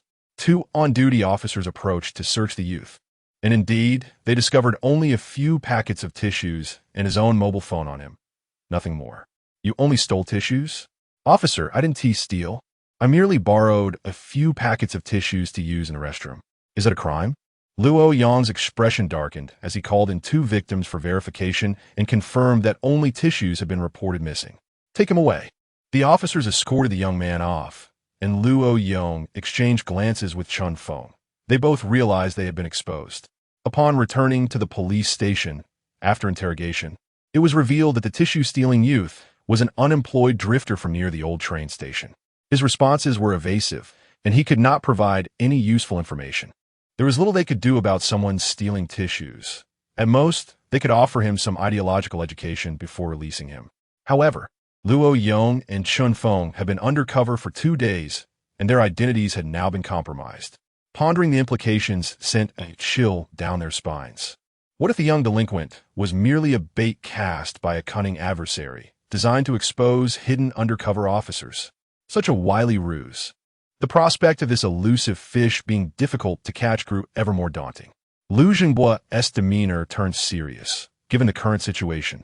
It was highly probable that the adversary was concealed among the over 20,000 passengers at the old train station, waiting for the opportune moment to strike. Since Luo Yang and Chun Feng had been exposed, it was essential to deploy additional undercover officers. Luo, have Lao Ku and the fatty change in a plain clothes to cover your positions, Lu Cheng instructed. If the adversary is indeed present, it will soon be time to engage in a battle of wits with them. Understood, Luo Yang nodded. Suddenly, an idea struck him, and he said to Lu Cheng, why not also call upon the trainee officer Lu Cheng from Sanli Bridge? Chun Feng raised an eyebrow, glancing at Luo Yang, but chose to remain silent. Lu Cheng contemplated for a moment and replied, that could be worth a try. Perhaps a younger face would arouse less suspicion. Meanwhile, Lu Cheng, basking in the sun on the pedestrian street, received the message and was summoned back. Yuan Jie from Team 2 has been reassigned to work alongside Lin Wenbin, filling in for Lu Cheng. Upon arriving at the Shuangqiao police station, Lu Cheng enters the office donned in a pair of headphones, a black backpack slung over one shoulder. Upon seeing his attire, LV Jingbo and Luo Yang share a hearty laugh, remarking that he resembles a traveler about to embark on a journey. The moment they lay eyes on Lu Cheng, any lingering concerns in their hearts dissipate. Perhaps this rookie officer will prove to be even more exceptional than some seasoned veterans. Old Ku and the portly young officer form a duo, while Lu Cheng operates solo. The trio settles into the waiting hall, ready for surveillance. LV Jingbo, Luo Yang, and Chun Feng fixate on multiple monitor screens, showcasing the first and second floors of the waiting area. Lu Cheng's rising popularity draws the attention of other officers in the office, eager to witness the prowess of this remarkable recruit. Chewing gum, Lu Cheng meanders through the hall, engrossed in his phone. Meanwhile, the 2 plainclothes officers secure vantage points at either end, ensuring a broad view.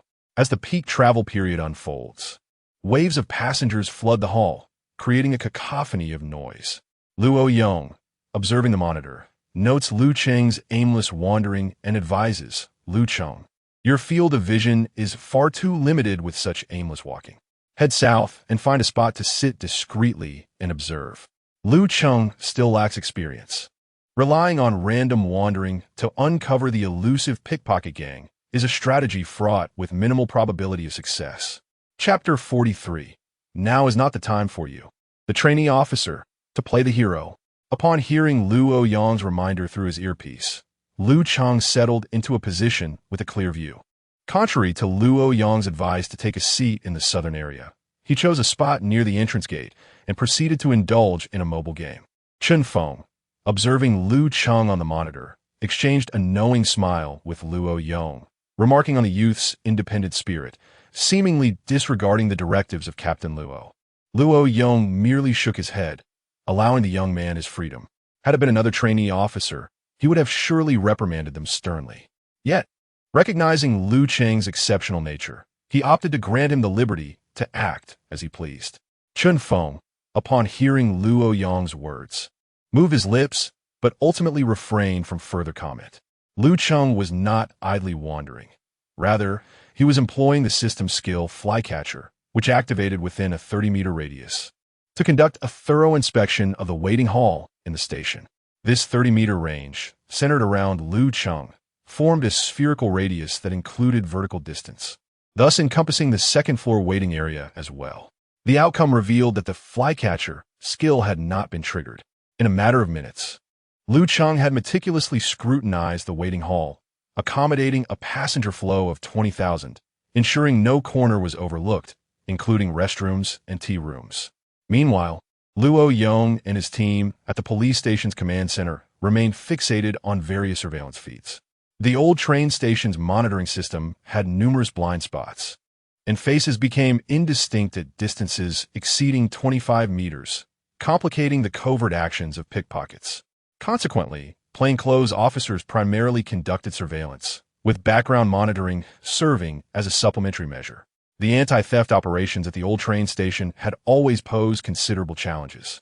Unbeknownst to everyone, Lu Cheng had completed his assessment of the entire station within a mere 10 minutes, concluding that the criminal organization known as the Yellow Sparrow had yet to arrive. Cunning criminals often exhibit greater patience than the police. Lu Cheng remained unhurried, choosing to wait near the entrance gate while also accumulating points in his game of Honor of Kings, skillfully maneuvering as the damage-dealing character Lu Bu. After waiting for over an hour, Lu Cheng had secured 2 MVPs, leading the game, when suddenly, the flycatcher activated. He exited the game and began scrolling through Douyin, his peripheral vision attuned to the entrance. He soon spotted a well-dressed, middle-aged man who presented his identification to enter the station. The flycatcher promptly latched onto his pant leg. The man, appearing to be in his 50s and carrying a travel bag, found a secluded corner to sit. Lu Cheng noted that the man's chosen spot was conveniently located within a surveillance blind spot. Shortly thereafter, a young man with bleached hair entered, triggering the flycatcher skill once more. 2 minutes later, a pair of young adventurers, equipped with a DSLR camera, entered, snapping photos intermittently and once again activating the skill. Afterward, the skill ceased to trigger. These 4 individuals had entered in succession, leading Lu Cheng to suspect a strong likelihood that they were affiliated with one another. A discreet observation further validated Lu Cheng's suspicions. Though they remained unacquainted, the middle-aged man lingered in the corner, while the blonde sat centrally positioned, and the young couple wandered about. Occasionally, their gazes would meet, a subtle exchange keenly noted by Lu Cheng. These 4 individuals were likely the notorious Huangke criminal gang. The big fish had arrived. At this juncture, Luo Yong inquired within a designated channel if anyone had made any discoveries. A review of the surveillance footage yielded no anomalies. Nothing unusual was detected on my end, either. Lu Cheng also reported a lack of findings. Currently, this group exhibited no suspicious behavior, leaving him unable to articulate what made these individuals dubious. Surely, he could not claim to have discerned it through superior intuition. Were they perhaps not planning to commit a crime today?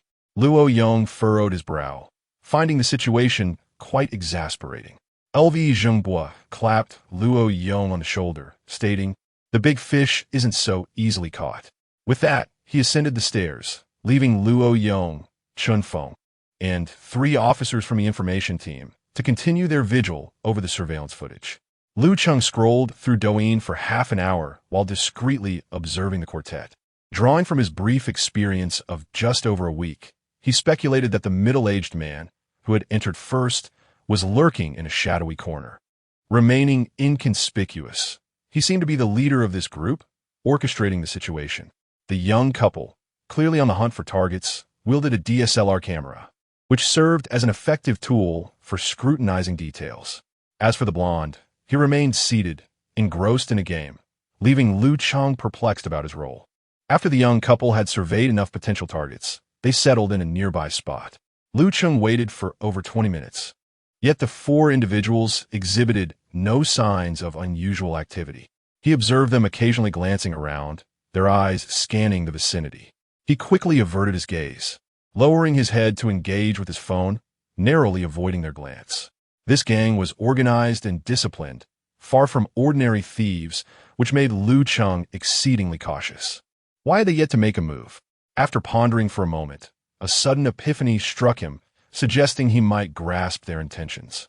Meanwhile, in the command center, Luo Yong scrutinized the surveillance. As his gaze swept across the lower right corner of the screen, he spotted Lu Cheng, engrossed in his phone, appearing quite serious. Frowning, he questioned whether this young man was becoming a bit too distracted. Chen Feng occasionally observed Lu Cheng's demeanor and remarked, "Old Luo. That rookie cop is either gaming or scrolling through Douyin. Has he forgotten the task at hand?" "Quite possible," Luo Yong mused. "While he may have a knack for catching thieves, this kind of stakeout requires patience, which he may lack. Youth is often marked by impatience." Luo Yong contemplated replacing Lu Cheng. But just then, the latter's voice crackled through the communicator. "Report to command. I have made a discovery." The others in the channel paused, astonished.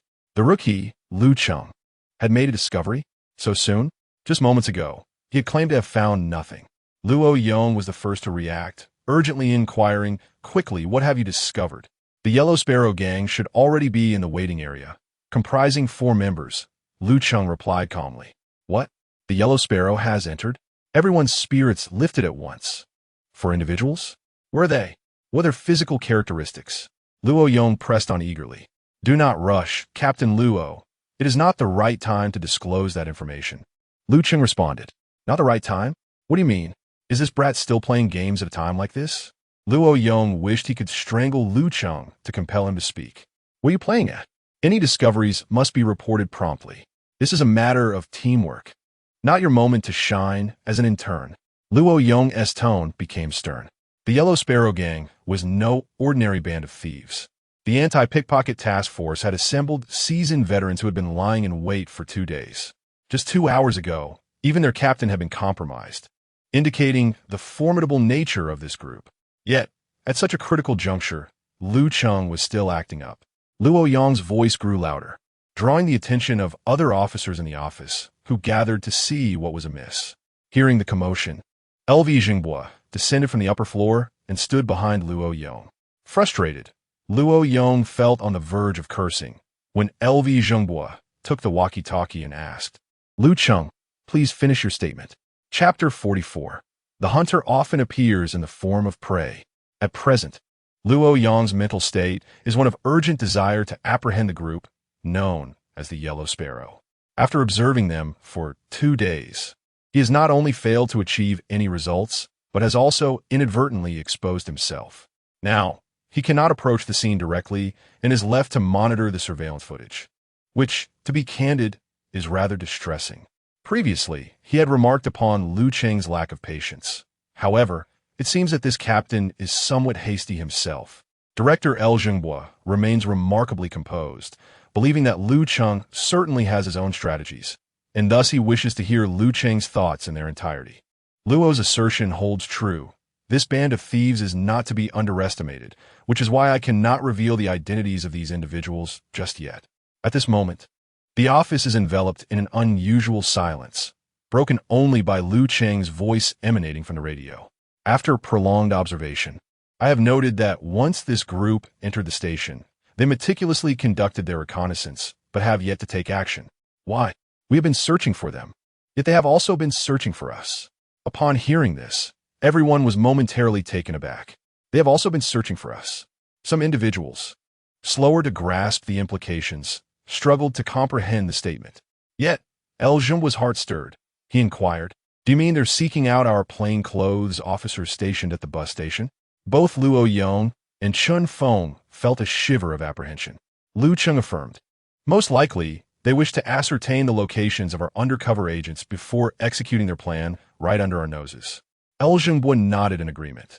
"That analysis is quite astute. They are not likely to act without certainty." Lu Cheng chuckled softly. "Director L, there is a saying, the hunter often appears in the guise of prey. Therefore, we must expose ourselves first.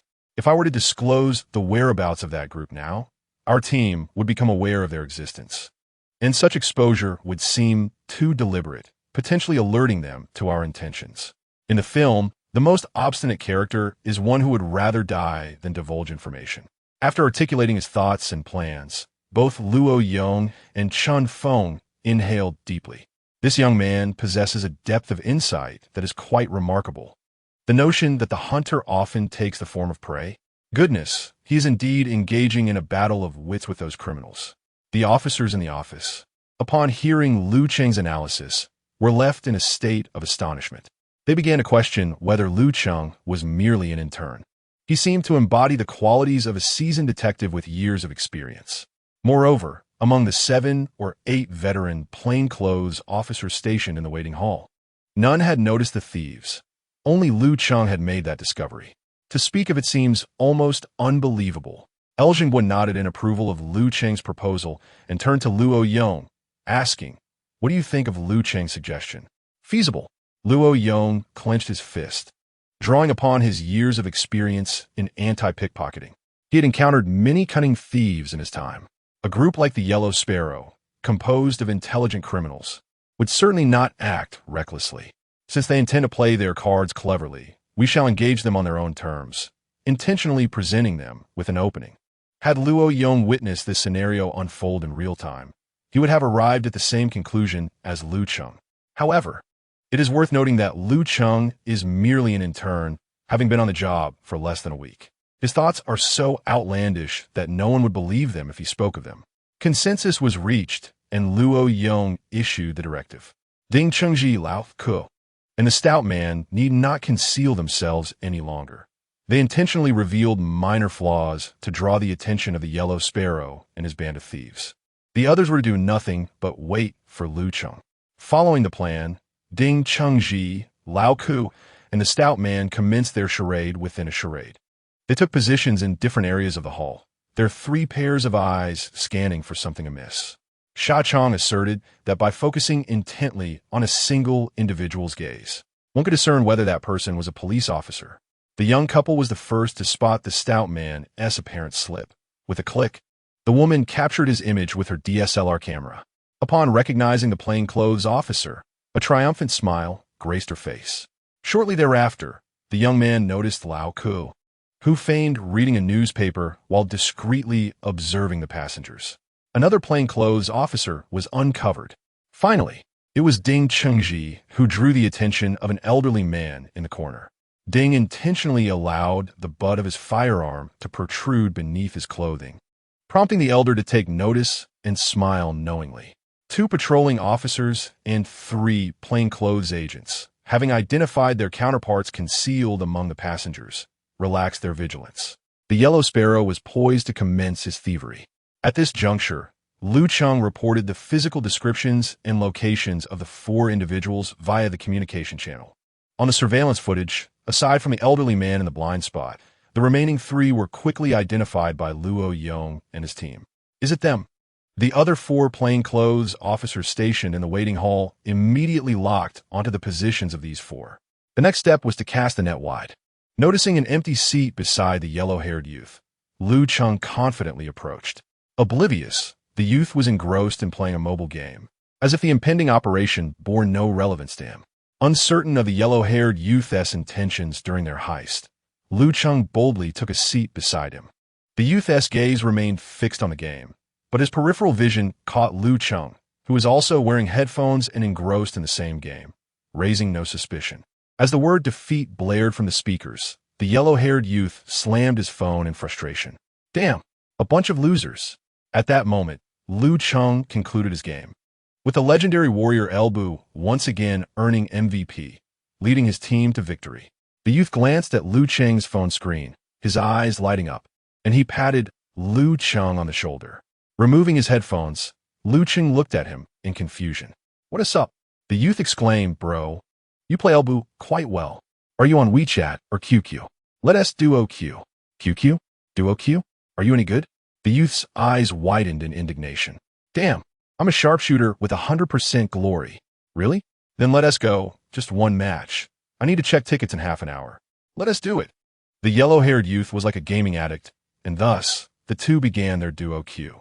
In the command center, El Zhengbo, Luo Yong, and others observed this absurd scene on the monitor, incredulous that police and thieves were playing a game together. Is this script conceived by carbon-based life forms? The 4 undercover agents, concealed in the shadows, have fixated their gaze on the remaining trio, poised to act at the slightest provocation. Yet for now they remain still. The 3 individuals exposed, Ding Chengji and his companions, continue to feign the search for suspicious characters. Meanwhile, Lu Cheng and the blonde youth are engrossed in a heated game, creating a spectacle reminiscent of a grand performance. Brother Elbu, save me. I'm on the brink of death. Damn it, if you're coming, can't you move a bit better? With a dramatic descent, Elbu obliterates the enemy in an instant, saving the barely alive Lu Ban.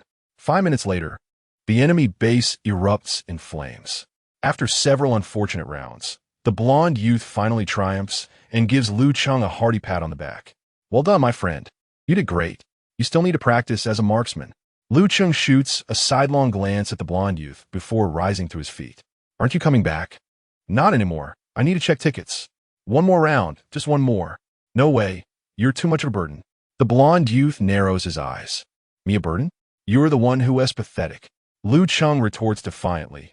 You're the one who is worthless, you trashy Lu Ban. You're asking for trouble. With that, the blonde youth charges forward, throwing a punch at Lu Cheng. Damn it! Lu Cheng, filled with youthful vigor, retaliates. The two engage in a brawl, causing nearby passengers to quickly step aside, pointing and whispering, eager to witness the commotion. Lu Cheng refrains from employing any fighting techniques, resorting to wild swings. Both land blows on one another, entangled in a struggle that topples a nearby bench. Lu Cheng plays along, curious about the blonde youth's antics. In the next moment, blood streams down the blonde youth's face. Oh no, he is bleeding. The onlookers gasp in shock. Grabbing Lu Cheng's arm, the blonde youth exclaims, "You've killed him. Call the police. Someone call for help." Chapter 45. Without Lu Cheng, all are pawns. The yellow-haired youth had rendered himself bloodied, as though Lu Cheng had cracked open his skull. Witnessing this spectacle, Lu Cheng's mind conjured an image of Brother Fa smiling and applauding. Albeit the yellow-haired one's performance was somewhat exaggerated, nevertheless, it achieved its intended effect. At the center of the waiting hall, the yellow-haired youth had orchestrated a scene of chaos, eliciting gasps of alarm from the passengers. With such a profusion of blood, could there be fatalities? The youth of today certainly wield their hands with reckless abandon. Call for an ambulance. The police officer's on duty over there. Hey, officer, there has been a life-threatening incident here. The vigilant officers, unaware of the underlying circumstances, hastily rushed over. Meanwhile, the 3 undercover agents, already compromised, found their attention diverted. This was precisely the scheme of the Yellow Sparrow, a plan that served dual purposes. By instigating an accident, the yellow-haired youth successfully drew the focus of both the on-duty police and the undercover agents, as well as the passengers. Amidst the ensuing chaos, the young couple commenced their nefarious activity. They had previously identified their targets, who among the crowd possessed substantial cash, whose luggage contained valuables, whose gold chains were thickest, and whose mobile devices were the latest and most coveted. In a remarkably brief span, the couple showcased their expertise, practiced pickpocketing. Their hands delved into passengers' bags and pockets as effortlessly as if they were rifling through their own trousers. Their movements were swift and precise, the scene unfolding like a beautifully choreographed tableau. On the surveillance footage monitored by Luo Yong and his companions, a cinematic tableau was displayed. At the heart of the waiting hall, the yellow-haired youth clutched Lu Cheng's arm, wailing and demanding an ambulance, while simultaneously insisting that Lu Cheng compensate him and urging the police to restrain him. Meanwhile, the accomplice was engrossed in thievery, snatching wallets and mobile phones with unrestrained delight. In a corner, a well-dressed, middle-aged man sat calmly in a chair, observing the entire episode with a smile, as if fishing in tranquil waters. Chun Feng chuckled to himself. These yellow sparrows are quite adept at setting such a trap. Lu Jingbo glanced at Chun Feng and remarked, "Had you not been exposed, you would now find yourselves as pawns in this game." At this, Chun Feng's expression shifted. Luo Yong remained silent. Indeed, one could ponder the scenario. Had Lu Cheng not detected that group, they would have been powerless to witness the unfolding drama from a godlike perspective. Initially, the Yellow Sparrow gang employed a thug as bait to ascertain whether undercover agents were lurking in the station. Thus, to ensure their plan was foolproof, they would refrain from taking action until they had identified the undercover presence. Once they confirmed the agent's existence, they proceeded with their dual-purpose scheme. Luo Yong and Chun Feng imagined themselves in the agent's position, stationed in wait, only to be discovered by the Yellow Sparrows. As the plan commenced, the yellow-haired youth incited chaos, drawing their attention, allowing the other two young accomplices to execute their scheme right under their noses, engaging in a masterful act of misdirection. Afterward, the yellow-haired youth would likely face only charges of disturbing public order and brawling, serving a few days of detention before being released. 3 individuals, laden with ill-gotten gains, boarded the train and made their hasty escape. Luo Yong took a deep breath. Had it not been for Lu Cheng's discovery, they would have merely been pawns in the game. Now, however, they had turned the tables and become the players. The transformation of this situation was indeed exhilarating. Although Chun Feng was reluctant to admit it, it was Lu Cheng who allowed him to watch the antics of the Yellow Sparrows with amusement. The clever ruse had been devised by Lu Cheng as well. El Zhengbo marveled at the young man's impressive capabilities, considering he was merely an intern officer. What heights might he reach in the future? A single meal of grilled fish would not suffice to celebrate this achievement. As the 2 young thieves neared the completion of their theft, the 4 undercover officers, lying in wait, prepared to spring into action. Simultaneously, 2 additional anti-theft teams had been poised at the entrance. In the center of the waiting hall, the young man with yellow hair was deeply engrossed in his role, clinging to Lu Cheng's leg and shouting for the police to arrest the suspect. The 2 officers, initially unaware of the circumstances, were taken aback when they recognized Lu Cheng's face. Wasn't he the intern officer from Sonley Bridge participating in the anti-theft operation? While they might not have recognized other young officers from different precincts, Lu Cheng was unforgettable. Not only was he handsome, but he also had a reputation for his exceptional skills, having apprehended a notorious thief just hours earlier. But what was happening now? As the 2 duty officers stood in stunned silence, Ding Chengji approached without hesitation, drawing his handcuffs. Click! The young man with yellow hair found himself adorned with a pair of silver bracelets. Confused, he exclaimed, "Wait, I'm the one who was attacked. Why are you handcuffing me?" Ding Chengji chuckled, glancing at the young man. "If not you, then whom shall I cuff? Myself?" The young man stared at Lu Cheng in horror and asked, "You're a police officer?" Lu Cheng smiled faintly, wiping his hand across the young man's face, leaning closer to sniff, and nodded slightly. "Ah, blood sausage. Quite the prop." The young man's expression shifted dramatically, turning a vivid shade of crimson, as if he were in a horror film. The surrounding passengers were bewildered, wondering what was transpiring. Simultaneously, the pair of young thieves and a middle-aged man in the corner began to realize the situation had taken a turn for the worse. What had initially been a meticulously crafted scheme to strike it rich was now exposed.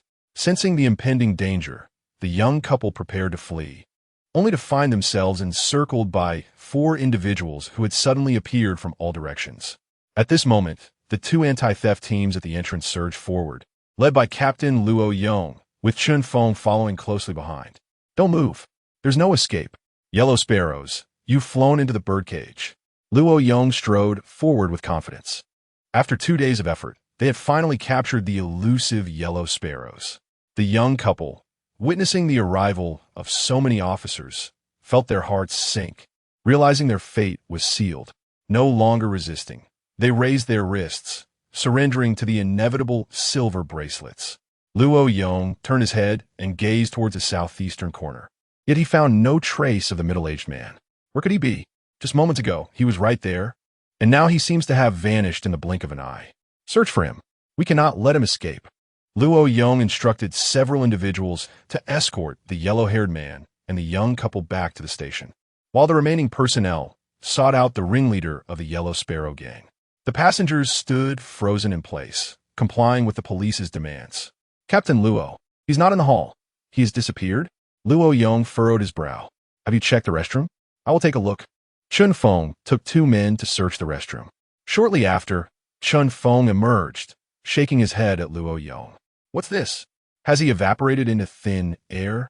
Luo Yong pondered, perplexed. At that moment, Lu Cheng approached the restroom, and under Chun Feng's puzzled gaze, he intercepted an elderly man wearing a pumpkin hat. "Hey, young man, what are you doing?" The old man's face, obscured by glasses, was riddled with age spots, and he sported a mixture of black and white facial hair. "Stop pretending. Your disguise is quite convincing," Lu Cheng stated. While others might be deceived, he could discern the truth, as a small green fly was perched upon the man's trousers. Luo Yong and Chun Feng stared in astonishment at the old man. Is he really that middle-aged man? A disguise? Is this a case of plastic surgery? Why are thieves so difficult to apprehend nowadays? They not only possess acting skills, but also understand the art of disguise. Truly, the times have advanced. Yet, Lu Cheng's keen perception is remarkable. How did he notice the telltale signs? Chun Feng approached, intending to pull off the old man's hat. Suddenly, a glint of cold light flashed from beneath the old man's glasses. With a swift motion of his wrist, he revealed a sharp blade nestled between his fingers and raised his hand, aiming for Chun Feng's neck. "Be careful." Luo Yong's expression shifted dramatically as he shouted. Chapter 46. Why is it always him? Not even a hint of modesty. One moment, the seemingly harmless old man, and the next, he brandishes a blade to strike. The leader of the Yellow Sparrow, fully aware that escape is futile, knows that with the crimes he has committed, an imprisonment of at least 8 years is inevitable. In this line of work, incarceration is a matter of time. Yet he holds himself in high regard, unwilling to be captured. Thus he contemplates a desperate gamble. Chun Feng's back is immediately drenched in cold sweat as he instinctively recoils. However, the middle-aged man's speed is astonishingly swift, his practiced hands ready to slice through Chun Feng's throat. A sinister grin creeps upon the man's lips. Luo Yong and several officers are too far away to intervene. Just as it seems that Chun Feng is destined to meet his end, a powerful force strikes the middle-aged man in the abdomen, sending him flying. The blade's trajectory alters, leaving only a slight cut on Chun Feng's neck.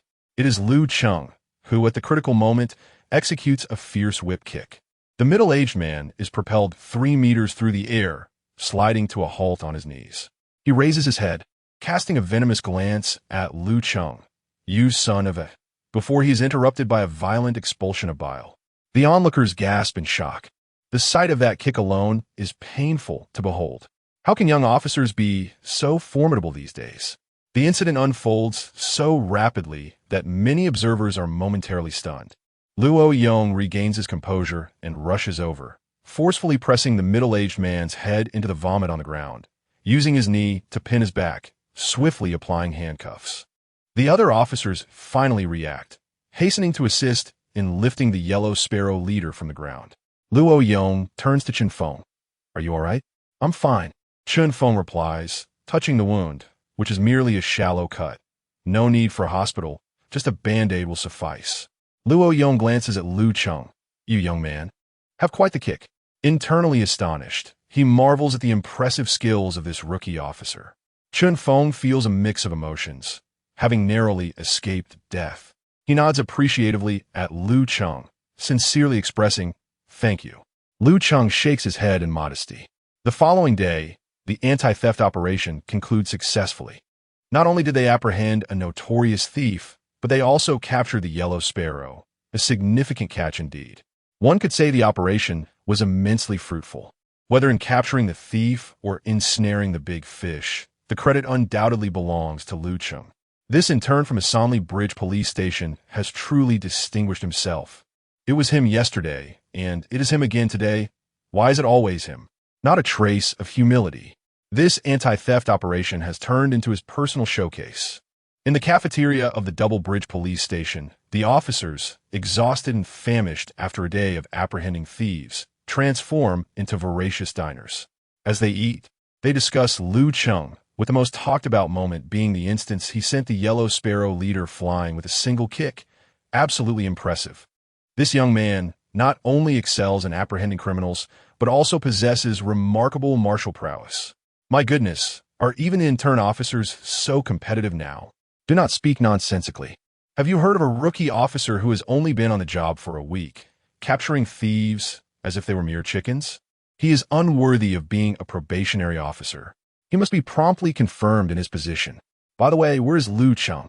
I haven't seen him. He was invited by LV to dine on grilled fish. Such a formidable being deserves to be well fed and taken care of. Perhaps this year. The accomplishments of the Shuangxiao police station in apprehending thieves will rely on Lu Cheng's prowess.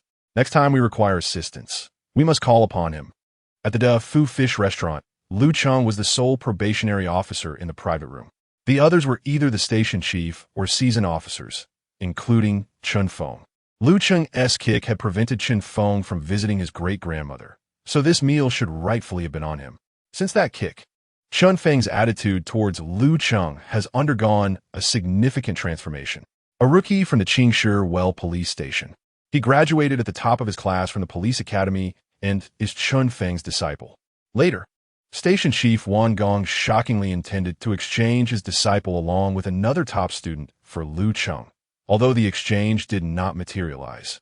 It left Chen Feng feeling quite unsettled. During this anti-theft operation, Chen Feng naturally harbored some biases against Lu Cheng. However, those biases have now vanished without trace. Not only did Lu Cheng's kick save him, but witnessing Lu Cheng's performance over the past couple of days, his keen perception, intellect, and skills overwhelmed those of their own academy's top graduates. The disparity between individuals can indeed be as vast as a chasm. If Wan Gong could truly bring Lu Cheng to Qingshi Well, the one sitting at the table, brimming with confidence, would now be their station chief. Yesterday, Chen Weiman, filled with pride, nearly placed his feet on the dining table. Now, having grown weary of boasting, he has adopted a more modest demeanor. Oh, what is so impressive? It's just catching a thief king or two minor criminals. I'm used to it. On his very first day, this lad apprehended a wanted criminal, supposedly as a welcoming gift for our Sanlichuo police station. What do you think? At such a young age, he is already learning the ways of the world. Upon hearing this, everyone except for those from Sanlichuo twitched at the corners of their mouths. All right. Old Chen isn't bragging anymore. He has turned to humble bragging. Has he? While it may sound like mere words, the envy is palpable. Who would want such a probationary officer? If it were possible to exchange, one would go to great lengths to secure him.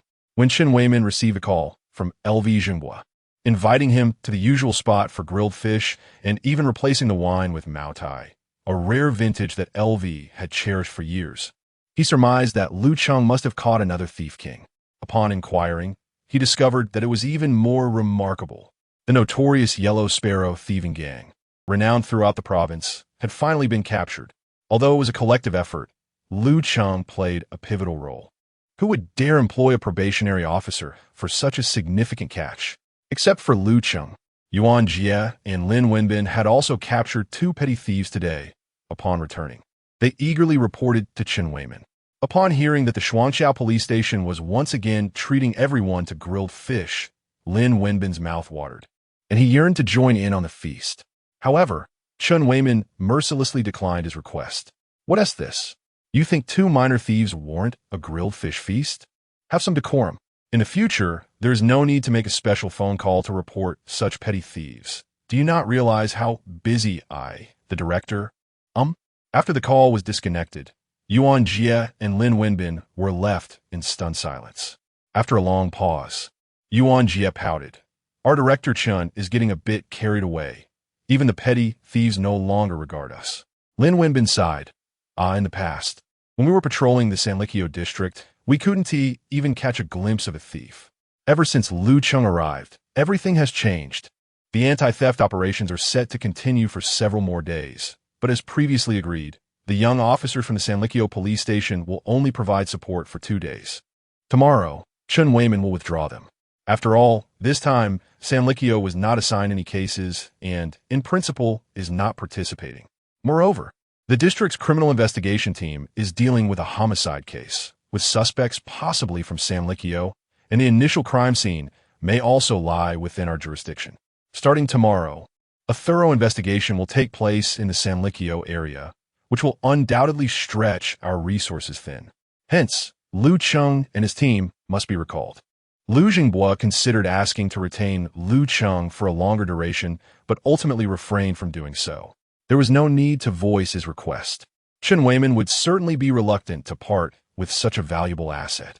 In truth, thief can never be completely apprehended, while homicide must be resolved swiftly. Over the past couple of days, Lu Cheng has apprehended a significant number of thieves, establishing a considerable impact.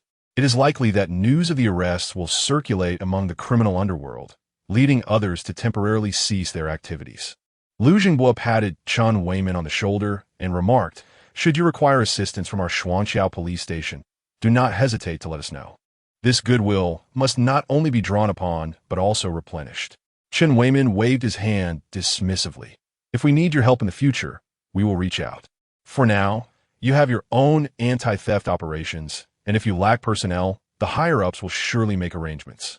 Upon hearing Chen Weimin's words, Lu Cheng chose not to press further. Both Chen Weimin and Zhao Han had only consumed a small amount today, as starting tomorrow, the Sanlikyo police station would officially engage in the investigation of the homicide case. The last homicide in the Sanlikyo district occurred in March of last year. A case of passionate crime that was swiftly solved. The Sanlikyo jurisdiction is small, and a single homicide sends ripples of anxiety through the community. Yang Zheng has also issued orders, demanding that the criminal investigation team solve the case within a week, with full cooperation from the Sanlikyo police station. Seated in the back, Lu Cheng felt a mix of solemnity and excitement upon hearing the word homicide. His system would undoubtedly play a significant role in the investigation and resolution of the case. Chapter 47. You know too much, beware of being silenced. When discussing a homicide, even seasoned officers like Zhao Han exhibit a grave demeanor. The cases handled by the Sanli Bridge police station are typically trivial matters, not difficult to resolve, merely tedious. When two individuals on the street have a dispute, they merely exchange words, never resorting to violence. What is there to worry about? Just a few classic phrases can be exchanged, and words alone can suffice. With no fists raised, we are in an era of peace. Who would dare to strike? A light slap could cost 1/10 of thousands, making it hardly worth the fleeting satisfaction. Those who practice taekwondo or sparring, do you truly believe they engage for the sake of competition? Such a notion is superficial. Once you have mastered taekwondo and find yourself in a conflict, it is but a graceful aerial spin kick that follows. Then with a strained back, one might extort 80,000 from the other party. Now, who would not be afraid? Thus, when a homicide occurs, it indeed stirs unease among the populace. With many reluctant to venture outside after dark, Chen Weimin took a puff of his cigarette, noting the tense atmosphere in the car, and decided to change the subject. "By the way, Lu Cheng, when did you and Officer Su become an item?" "Huh?" Lu Cheng was taken aback. No, Chen, who told you that?" Zhao Han's ears perked up, his expression oddly amused. "Come on, stop pretending. Still want to keep it under wraps?" Officer Su herself mentioned it when she came to the station today to gather materials. Initially, Chen Weimin had considered playing matchmaker for the two. They appeared rather well suited for one another. Both single, it seemed only fitting that they should not let good fortune slip away. Yet Lu Cheng, that rascal, had acted with the swiftness of a thief, having captured Officer Su's heart in no time. If this news were to spread, it would be more sensational than capturing a notorious criminal. Zhao Han's face flushed with pride. His disciple had actually won over Su Qingwu. She was widely recognized as the belle of the police force in Jianghai City. This was a source of great honor for him, far surpassing the thrill of apprehending a criminal. "Lu Cheng," he said, "did Su Qingwu really mention your relationship in front of Chen Weimin? This is quite unexpected and casual." Chen Weimin clicked his tongue. "Oh, you, a grown man, can't even match the courage of a young girl. What is there to be reluctant about?" Lu Cheng could only remain silent. Chen Weimin continued, "In less than 3 days, I wonder how many young officers will be lamenting their fate." Zhao Han, brimming with pride, playfully punched Lu Cheng. "I believe only my disciple is worthy of Su Qingwu in the entire Jianghai police force." Upon returning to the Jingwang community, Lu Cheng entered his home. His parents, Lu Zhigua and He Xueting, were still awake, watching television in the living room. While changing his shoes, he noticed another pair out and inquired, "Mom, do we have guests today?" "It's Aunt Shun," his mother replied. Lu Cheng and Su Qingwu, both busy police officers, hardly had a moment to connect, one embroiled in a homicide case and the other in an anti-pickpocket operation. Well, the youth are all preoccupied. Fortunately, there's no need for courtship. They can simply marry and have children, which simplifies matters, I suppose. He Shueting and Shun Fong, the sisters, reunited, bringing good fortune in pairs. Both were homemakers, often visiting each other as they had little to occupy their time at home. Lu Cheng nodded. He had already informed He Shueting about dinner, so she did not leave any for him. Dad, Mom, I will head to my room now. All right, get to bed early. You must be tired after a long day. Understood. As Lu Cheng placed his hand on the doorknob, he felt as if he had spotted something intriguing and took a few steps back. On the partition between the living room and dining area stood a picture frame. Within it, a girl with a high ponytail and shoulder-length black hair smiled softly in the shade of a tree, her purity and beauty almost otherworldly. Who is this? A fairy? Radiant as spring blossoms, bright as the autumn moon. Surely, 99% of men's fantasies of their first love during their student years would pale in comparison to her. Noticing Lu Cheng's captivated gaze, He Shueting chuckled. Isn't she stunning? This was taken during my time at Tsinghua University. She is beautiful. Lu Cheng nodded, still entranced. Lu Zhigua teased, staring at her photo, so mesmerized. Make sure your eyes don't fall out next time you see her. No, that ass nodded. Suddenly, Lu Cheng questioned, why is her photo in our house? Is it appropriate for a personal photo to be displayed without her consent? Oh, come now. Why should a photo from Tsinghua be in our home? Your Aunt Shun brought it today. When Tsinghua marries, it be your home too. What is wrong with displaying one's own photo in one's house? Lu Zhigua chimed in, exactly, it's quite reasonable. Lu Cheng remained silent, picking up his phone to take a picture before retreating to his room. He needed to ask Su Tsinghua about this. It seemed inappropriate to showcase someone else's photo so casually. He opened the chat with Su Tsinghua. Are you busy? Just finished showering, was reviewing some materials earlier, but now I'm free. Su Tsinghua must have been on her phone, given her quick response. Ah, today I heard from Chan that you told him we are together. Su Tsinghua replied with a cartoon cat nodding, then added, he probably wanted to play matchmaker for us, so I just went along with it. Lu Cheng was momentarily speechless. Swing continued. Let us pretend to be a couple. It's to alleviate various complications. Both our workplaces need to acknowledge this to prevent any slip-ups. This time, Lu Cheng sent a nodding dog emoji in reply. Internally, he felt they were setting the stage for something quite grand, which might be difficult to conclude later.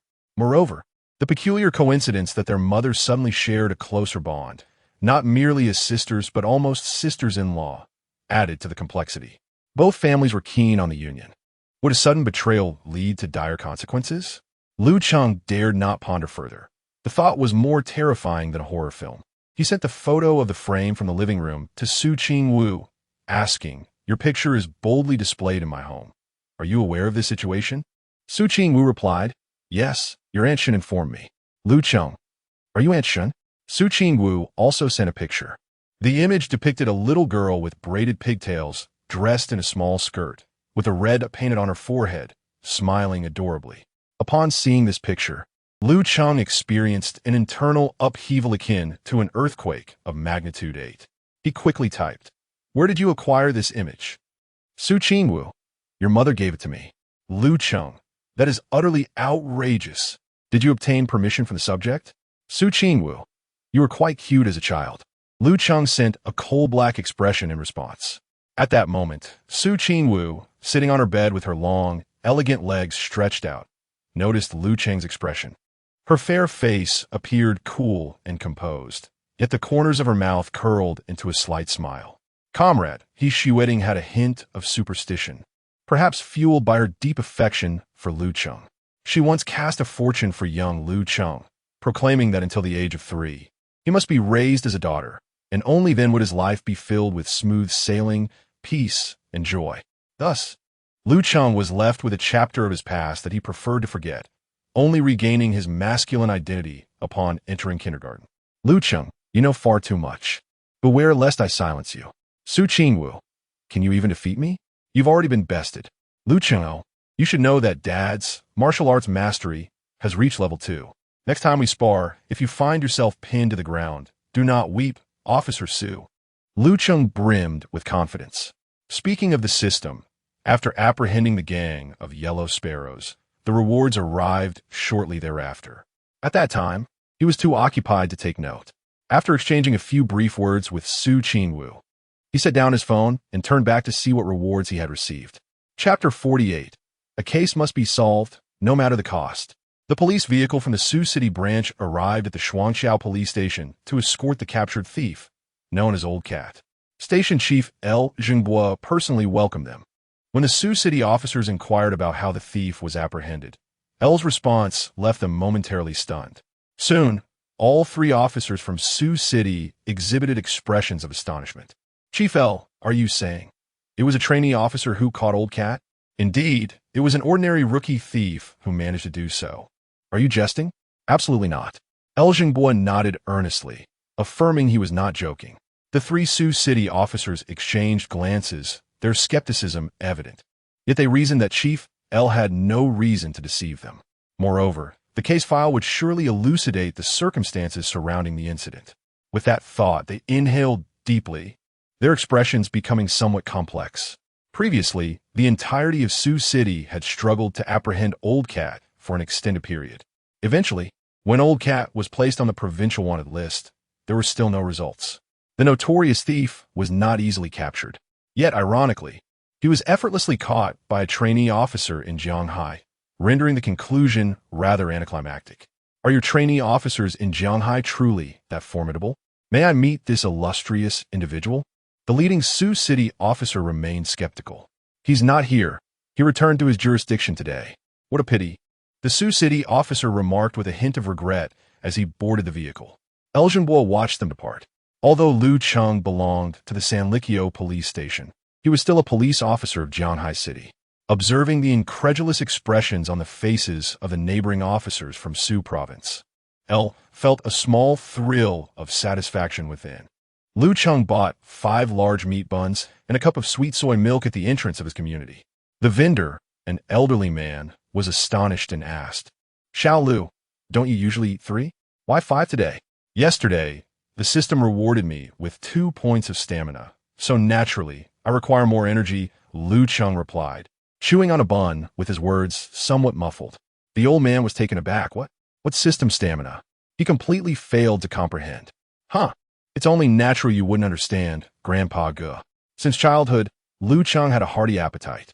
Grandpa Gu's buns were quite large. Typically, a young man would be full after 1 bun and a tea egg, but Lu Cheng needed 3, which contributed to his considerable size. Now, consuming an astonishing 5 was indeed remarkable, leaving the old man astonished. After finishing breakfast, Lu Cheng waited by the roadside for a while until Zhao Han's old Jetta arrived.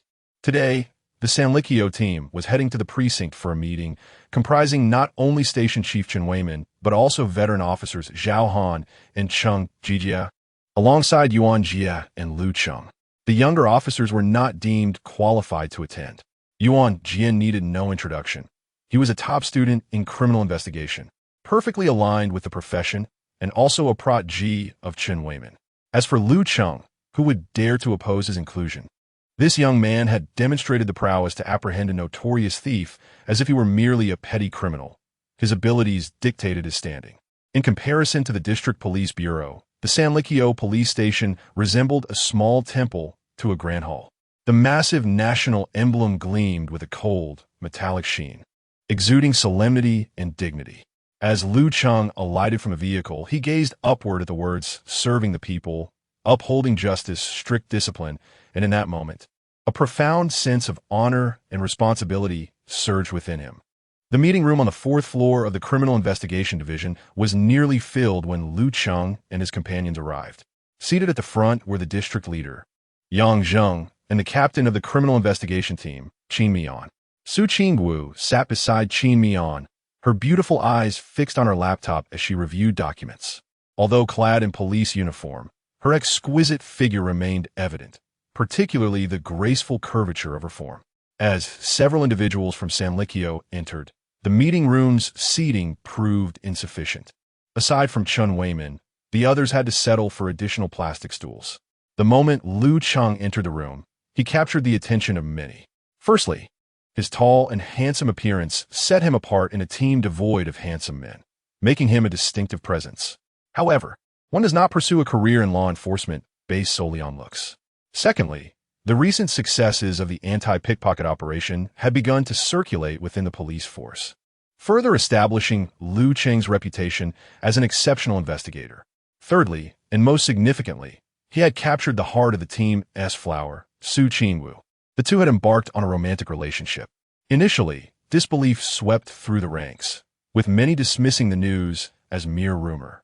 Su Qingwu had long maintained an aloof, single goddess persona, leading others to believe her standards were impossibly high and that she was uninterested in romance. However, as some sought confirmation from Su Qingwu herself, the truth unfolded, dispelling the doubts and revealing the reality of their relationship.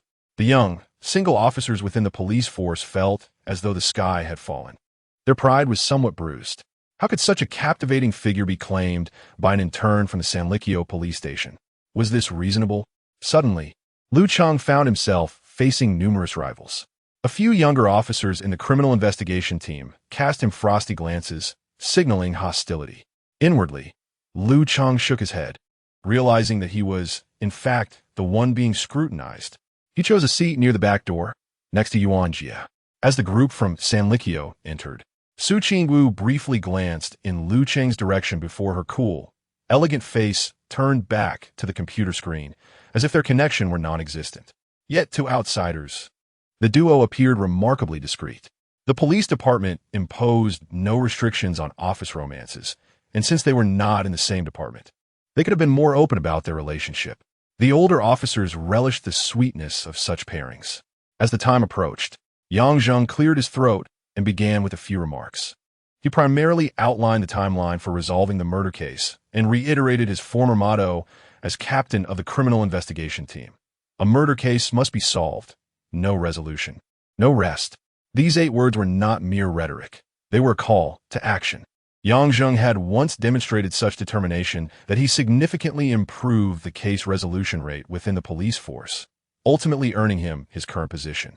He urged everyone to embody this spirit and strive diligently to crack the case.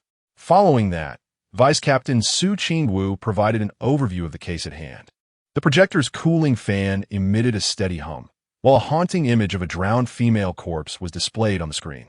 The swollen skin bore a mottled purple pattern from prolonged exposure to water, and a red pen circled the jagged fractures of the indentation of the occipital bone.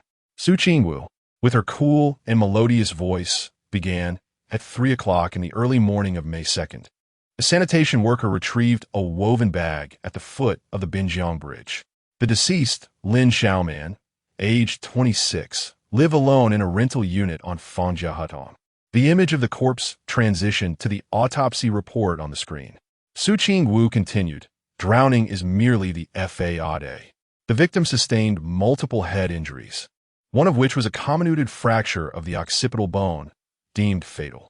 The murder weapon is suspected to be a blunt instrument, akin to a sledgehammer, and the wound displayed signs of post-mortem activity, indicating she was first bludgeoned to death before being disposed of. The time of death has been narrowed down to between 8 p.m. and 9 p.m. on May 1st. The last call on the victim's mobile phone was at 7:42 p.m., registered to her former boyfriend, Zhang Hao. There are no surveillance cameras in the rental unit, but footage from a nearby convenience store captured Zhang Hao entering the alley at 7:13 p.m. and exiting at 7:55 p.m. Zhang Hao resides in the Sanlikyo urban village, and after the incident his phone was disconnected. The landlord stated he moved out overnight. After Su Qingwu concluded the case details, Captain Qin Mian organized the subsequent actions. Chapter 49. A young sapling does not grow straight without pruning.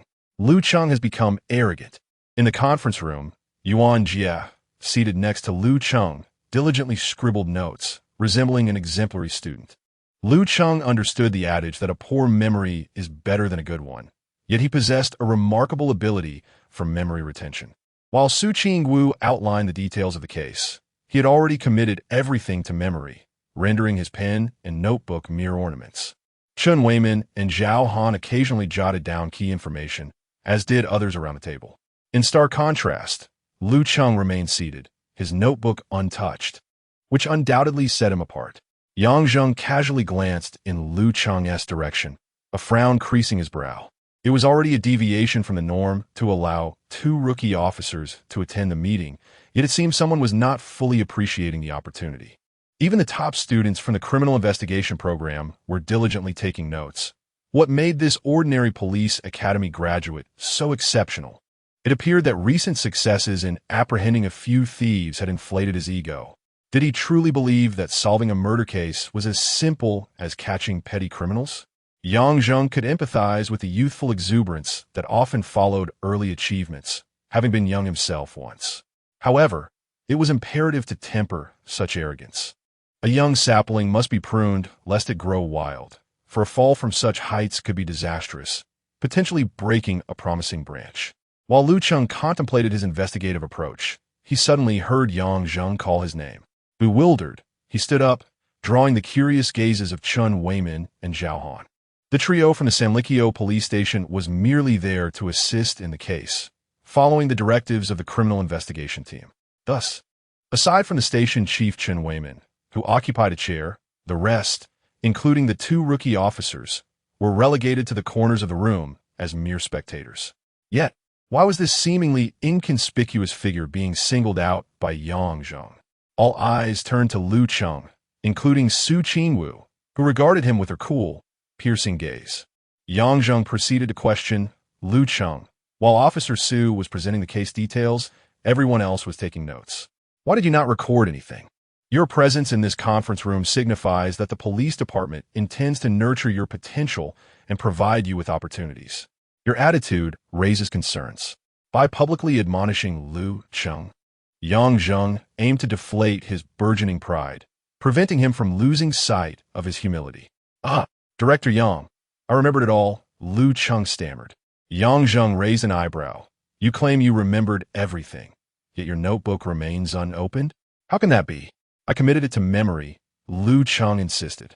Yang Zheng's brow furrowed further. So you believe your memory is exceptional? Officer Su, why not quiz him? Chen Weimin rubbed his nose thoughtfully while Zhao Han sighed, and others observed with an air of amusement. Yang Zheng's immediate reprimand of Lu Cheng, coupled with the prospect of Su Qingwu testing him, stirred curiosity about whether she would go easy on him, given their acquaintance. Oh, Su Qingwu replied, her expression unreadable. She had prepared a series of questions from her earlier case presentation for Lu Cheng to answer. The precise time of the crime, the victim's bank transactions down to the decimal point, and the suspect's movements, including all locations visited the day before the incident.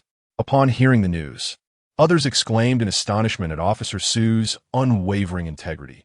Not only did she refuse to show leniency, but she also escalated the difficulty. The suspected time of the crime was identified as between 7:13, 56 and 7:55, 22. Lu Cheng recalled the surveillance images, the time distinctly etched in his memory. During Officer Su's brief exposition of the case, the images swiftly passed by. To memorize the time down to the second required an exceptional memory. Lu Cheng's memory enhancement conferred upon him a photographic memory, allowing him to retain information with remarkable clarity. As his skill level progressed, the retention period of this ability would extend. Thus, Lu Cheng was not merely posturing. He genuinely needed no notes, streamlining the investigative process. The astonishment among his peers was palpable as they realized Lu Cheng had not merely approximated the time to the minute, but had pinpointed it to the very second. He responded to other inquiries with the precision of a recitation, leaving no detail unaddressed. It appeared that Director Yang had misjudged him. Lu Cheng's demeanor was not one of disinterest, but rather exceptional capability. While others were struggling to remember, he was effortlessly recalling information. This efficiency in retrieving data from his mind negated the need to consult any notes. Upon hearing Lu Cheng's insights, Su Qingwu was momentarily taken aback. As Lu Cheng's girlfriend, she was already aware of his commendable memory from their previous encounter at the CF. However, she had not anticipated the extent of his remarkable recall, to the point of her envy. Qin Mian regarded Lu Cheng as a treasure.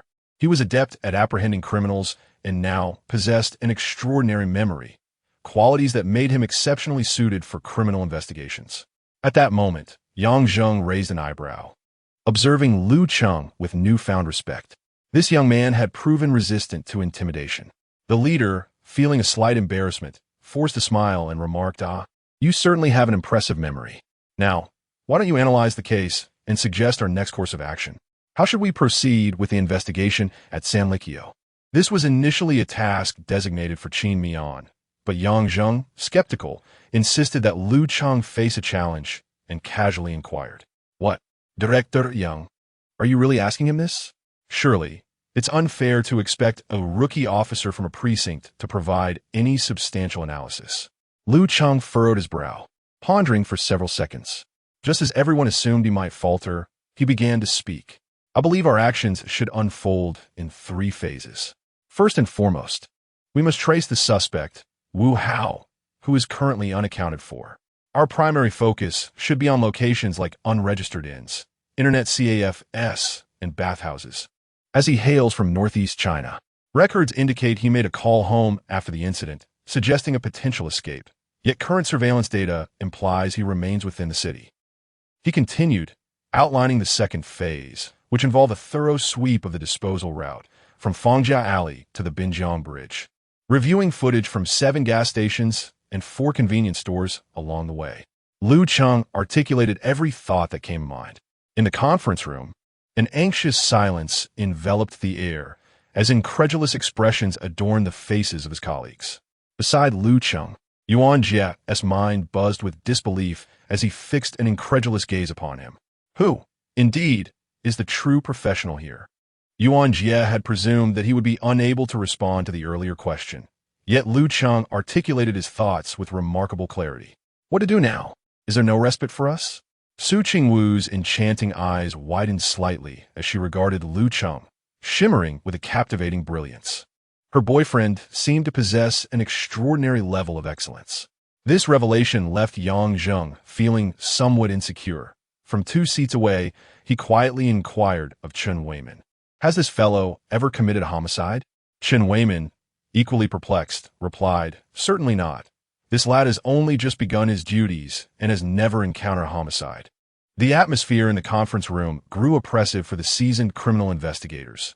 How could a mere probationary officer from a precinct analyze a recently occurred homicide with such proficiency?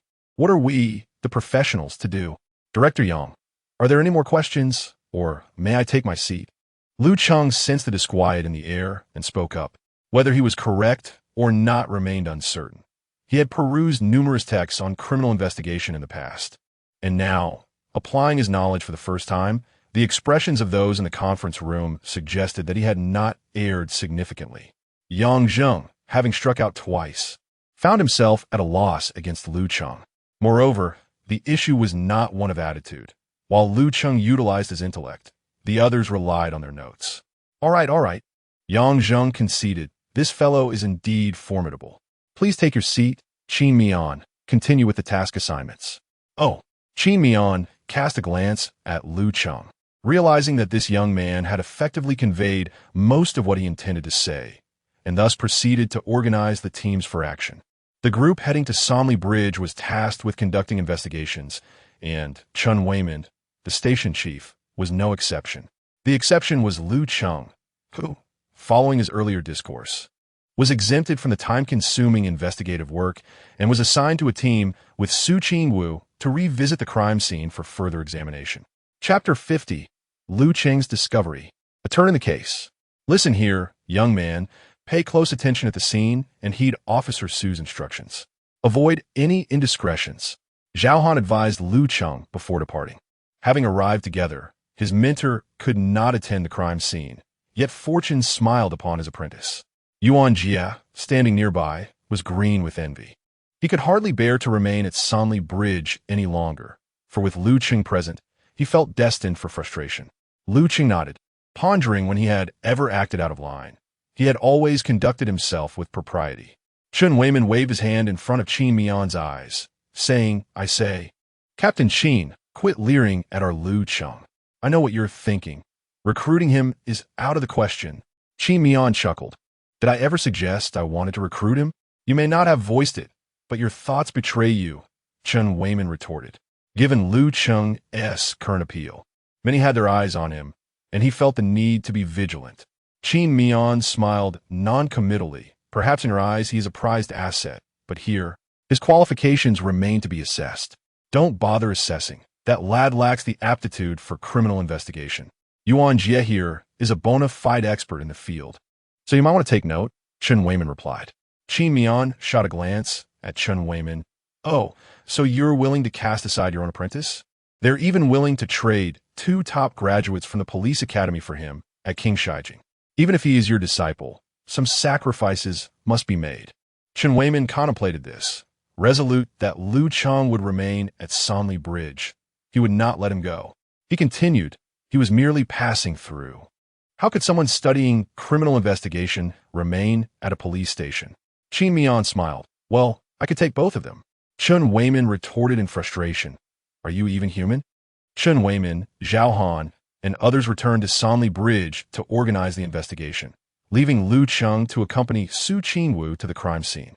Qin Mian took 3 others to the body disposal site to collect footprints and search for the murder weapon once more. You'll sit in the passenger seat, Su Qingwu commanded, stepping into an off-road police vehicle alongside 2 young detectives, Xiao Zheng and Xiao Hu. Lu Cheng glanced at Xiao Zheng and Xiao Hu, then complied and took his place in the front seat. The 2 young detectives exchanged looks, internally acknowledging, Officer Su, do you think we lack awareness? Your boyfriend is here. We wouldn't dare sit in the front. Silence enveloped the vehicle as they shifted into work mode, with Su Qingwu adopting an even more aloof demeanor. Even Lu Cheng was treated as a male colleague and partner, devoid of any superfluous conversation, let alone romantic discussions. Upon arriving at the crime scene, forensic personnel were already examining bloodstains. The 4 donned gloves and shoe covers before entering the premises. Lin Xiaoman lived alone in a 2-room apartment, one for the bedroom and the other for storage. She worked as a receptionist at Royal TVK, while her ex-boyfriend, Wu Hao, was unemployed and a drifter. Though they had parted ways, their relationship remained tangled, characterized by occasional meetings. At the time of the incident, the 2 had engaged in a confrontation, and Wu Hao's fingerprints were found on Lin Xiaoman's bag. From the analysis of the traces of struggle, it appears that Lin Xiaoman struck Wu Hao with her bag, prompting Wu Hao to raise his hand in defense, leaving fingerprints on the bag. A button from a man's shirt was also discovered at the scene, which, upon examining the photographs on Lin Xiaoman's phone, was confirmed to belong to Wu Hao's attire. The altercation between the 2 escalated, with Wu Hao, consumed by rage, striking Lin Xiaoman on the head with a weapon resembling a claw hammer. Surveillance footage from a nearby convenience store revealed that Wu Hao fled in a state of panic at 7:55, only to return later to dispose of the body by the riverside. Upon his second return to discard the body, Wu Hao did not exit through the front door, but rather climbed through a window. He took a path devoid of streetlights, conveniently evading the surveillance cameras. Su Qingwu posited a plausible theory that Wu Hao likely returned in the early hours to transport and dispose of the body. Given the impulsive nature of the crime, it was inevitable that he would be flustered, and the weapon could not have been taken away.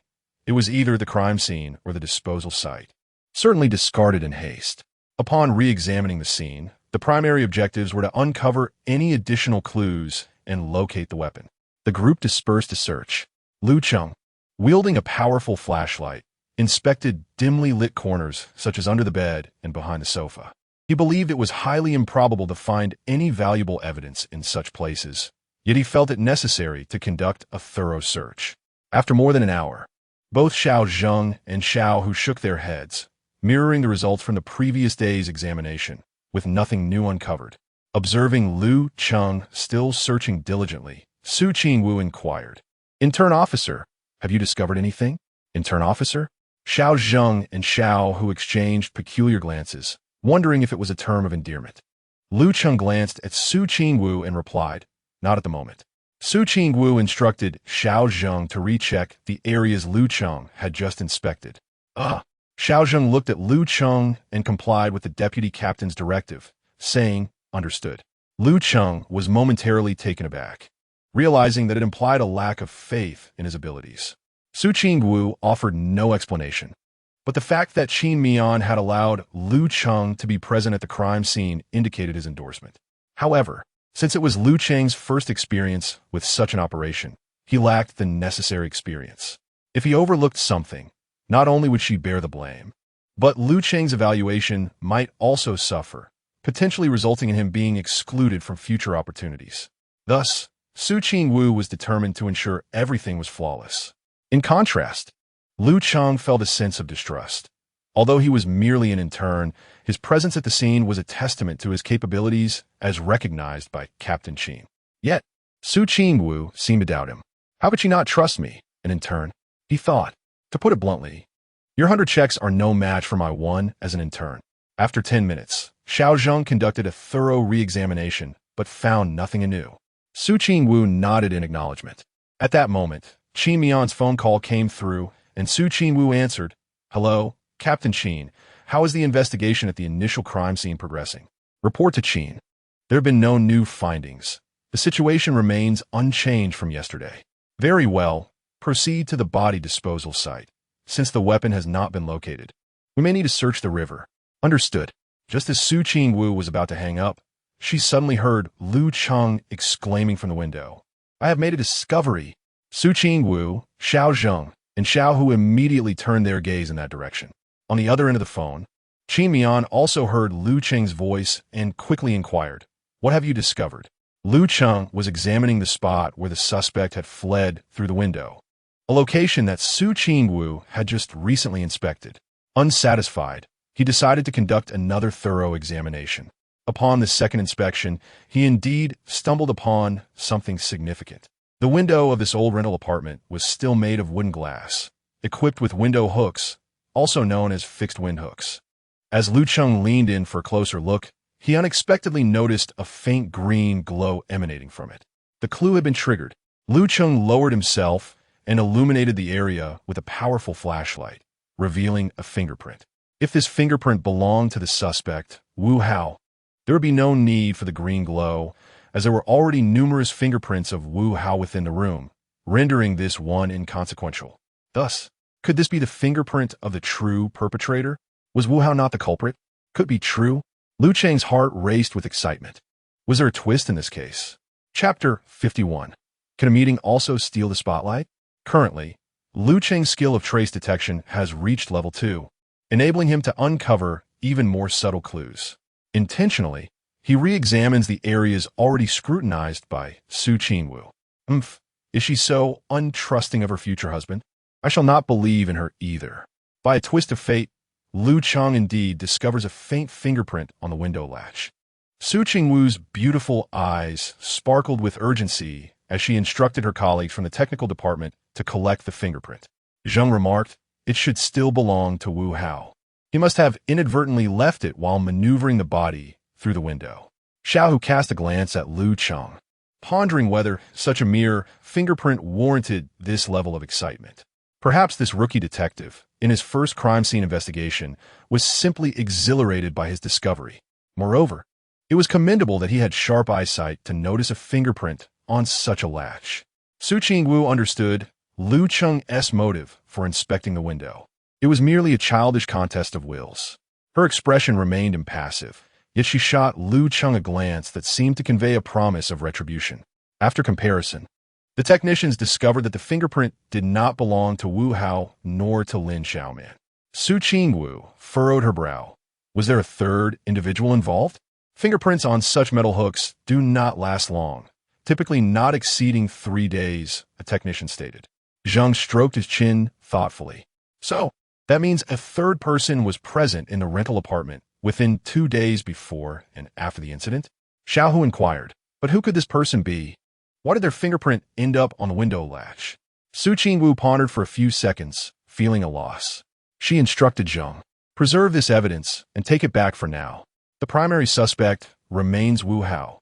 Locating him could lead to a significant breakthrough in the case." Su Ching-woo's phone remained connected, and Qin Mian's voice came through on the other end.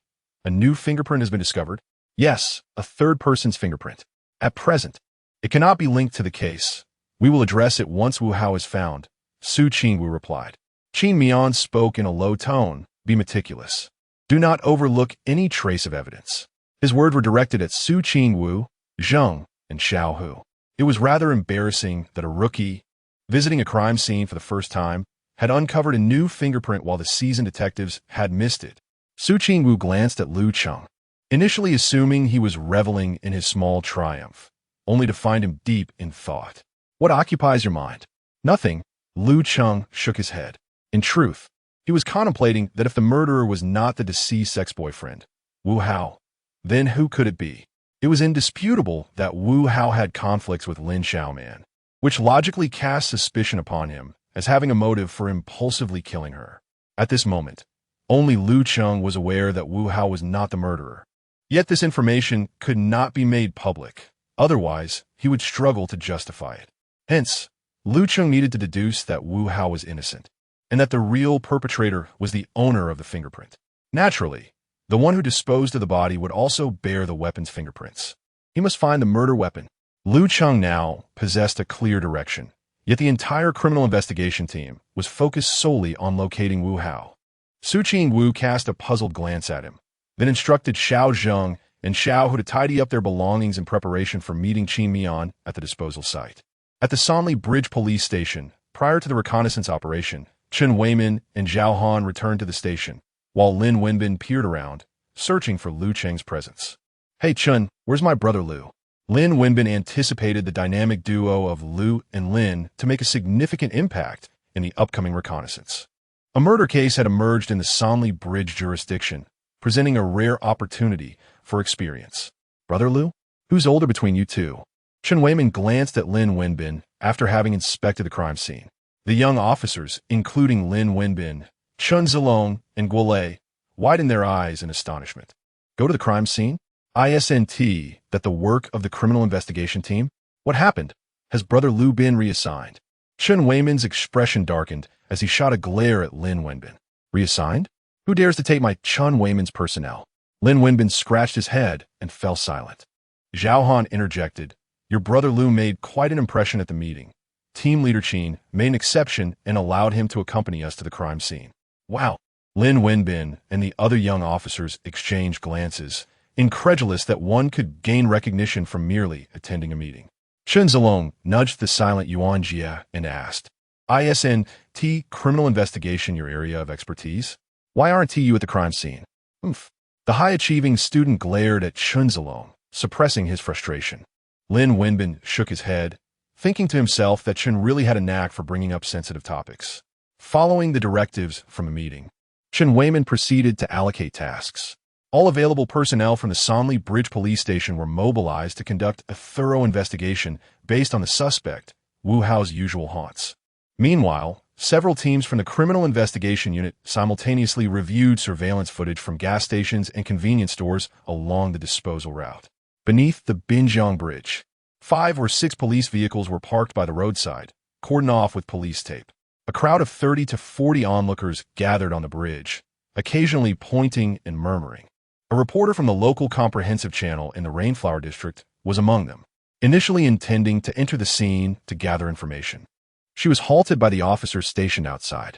When Su Qingwu arrived at the scene with Lu Cheng and others, the reporter's eyes brightened as she recognized Lu Cheng, the intern officer she had interviewed a few days prior. Oh, why is Officer Lu in the criminal investigation team? Has he been promoted? That was quick. The reporter contemplated whether she could gain some insider information from Lu Cheng through a backdoor approach. Team Leader Qin. Team Leader Qin. The group approached Qin Mian, where 7 or 8 detectives were searching for footprints and other clues amid the knee-high grass, looking for the crucial murder weapon. A straight drag line extended from the roadside down the slope to the riverbank. Undoubtedly, the assailant had dragged the body along this very line into the river last night. Qin Mian maintained an impassive expression as he took a drag from a cigarette and remarked, "What a coincidence, a rain fell last night, washing away all the footprints in the mud. Currently, we have not uncovered any useful clues." Qin Mian cast a fleeting glance over the individuals present before his gaze settled on Lu Cheng. A smile suddenly graced his lips. "Lu Cheng, you managed to detect fingerprints on the window latch. Your eyesight is remarkable." "Captain Qin, both of my eyes boast a vision of 0.8, which is the standard for pilots," Lu Cheng replied with a playful jest. However, in truth, his vision exceeded 1.0, possibly enhanced by the attributes granted by the system, bestowing him with hidden advantages. Qin Mian raised an eyebrow, intrigued. "Oh, Then could you assist us in locating the murder weapon? Certainly. Lu Cheng nodded in affirmation. Qin Mian was momentarily taken aback. He had merely made a light-hearted quip, not anticipating Lu Cheng would take it seriously. Most areas of the scene had already been thoroughly examined, and the police dog had conducted a search as well. The murder weapon was likely discarded into the river alongside other evidence. Qin Mian was already preparing to summon the recovery team. Not far away, 2 officers were guiding a police dog, which was peering curiously into the underbrush. After a brief interval, they returned with a report. Captain Qin, the police dog has searched the area twice and found nothing. Chapter 52. Is Lu Cheng more impressive than a police dog? Of course. Qin Mian had no genuine intention of sending Lu Cheng back to search the scene again. After all, the police dogs had already scoured the area. What was he thinking? Did he believe he surpassed the capabilities of a police dog, or did he fancy himself possessing some sort of X-ray vision? Yet, Lu Cheng appeared utterly earnest, rolling up his sleeves, prepared to dive into the task at hand. Was this child lacking comprehension, or did he truly believe himself to be a detective extraordinaire? A multitude of officers had searched for hours without yielding any results. Could he truly uncover something on his own? Qin Mian had not called out to stop him, and by the time he realized it, Lu Cheng was already following the drag marks in search of clues. Su Qingwu cast a speechless glance at Lu Cheng before turning to Qin Mian, stating, "I'll go bring him back." Ultimately, she thought it best to let him pursue his whims. She would call the recovery team to retrieve the murder weapon from the river, and realistically, it would take no less than half a day. It was overly ambitious to think that a rookie officer could contribute meaningfully to such a grave case. Qin Mian shook his head gently and stepped aside to make a phone call. Observing the hint of disappointment on Qin Mian's face, Su Qingwu glanced back at Lu Cheng, who was diligently rummaging through the underbrush. She pursed her lips, unable to fathom the man's thought process. Perhaps he was indeed just a novice, driven solely by reckless enthusiasm. She contemplated approaching Lu Cheng to caution him not to disturb the traces along the drag route, but then recalled that the rain from the previous night had already obliterated any evidence, rendering the preservation of the scene unnecessary. 15 minutes later, the recovery team arrived. Qin Mian directed them to act swiftly. Just as they donned their diving gear and prepared their grappling hooks, a shout rang out from beneath the bridge. "I found something over here." At this exclamation, everyone turned their gaze towards the base of the bridge. Su Qingwu's eyes widened in astonishment. This scene felt eerily familiar. She suddenly recalled Lu Cheng discovering the window latch fingerprint at the crime scene previously. Could it be that he had uncovered the murder weapon this time? Qin Mian, Xiao Zheng, Xiao Hu, and the other detectives ceased their tasks and looked towards Lu Cheng in the distance. Qin Mian inhaled deeply, wondering how this young man had managed to get beneath the bridge. Allowing him to explore on his own had indeed led to unexpected developments. The group hurriedly jogged over. Lu Cheng's motivation to re-examine the corpse disposal scene stemmed from his understanding that if the next step involved searching the river for the murder weapon, it would be akin to finding a needle in a haystack. The likelihood of success was dubious, yet the time consumed would be substantial. Since he had some idle time, he thought it prudent to tempt fate.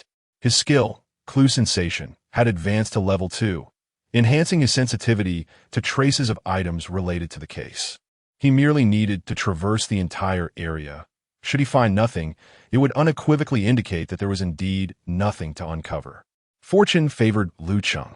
As he sifted through the mud beneath the riverbank, he discerned a green glow. Could it be the murder weapon? He found a nearby stick and began to dig. The soil, softened by the previous night's rain, yielded easily.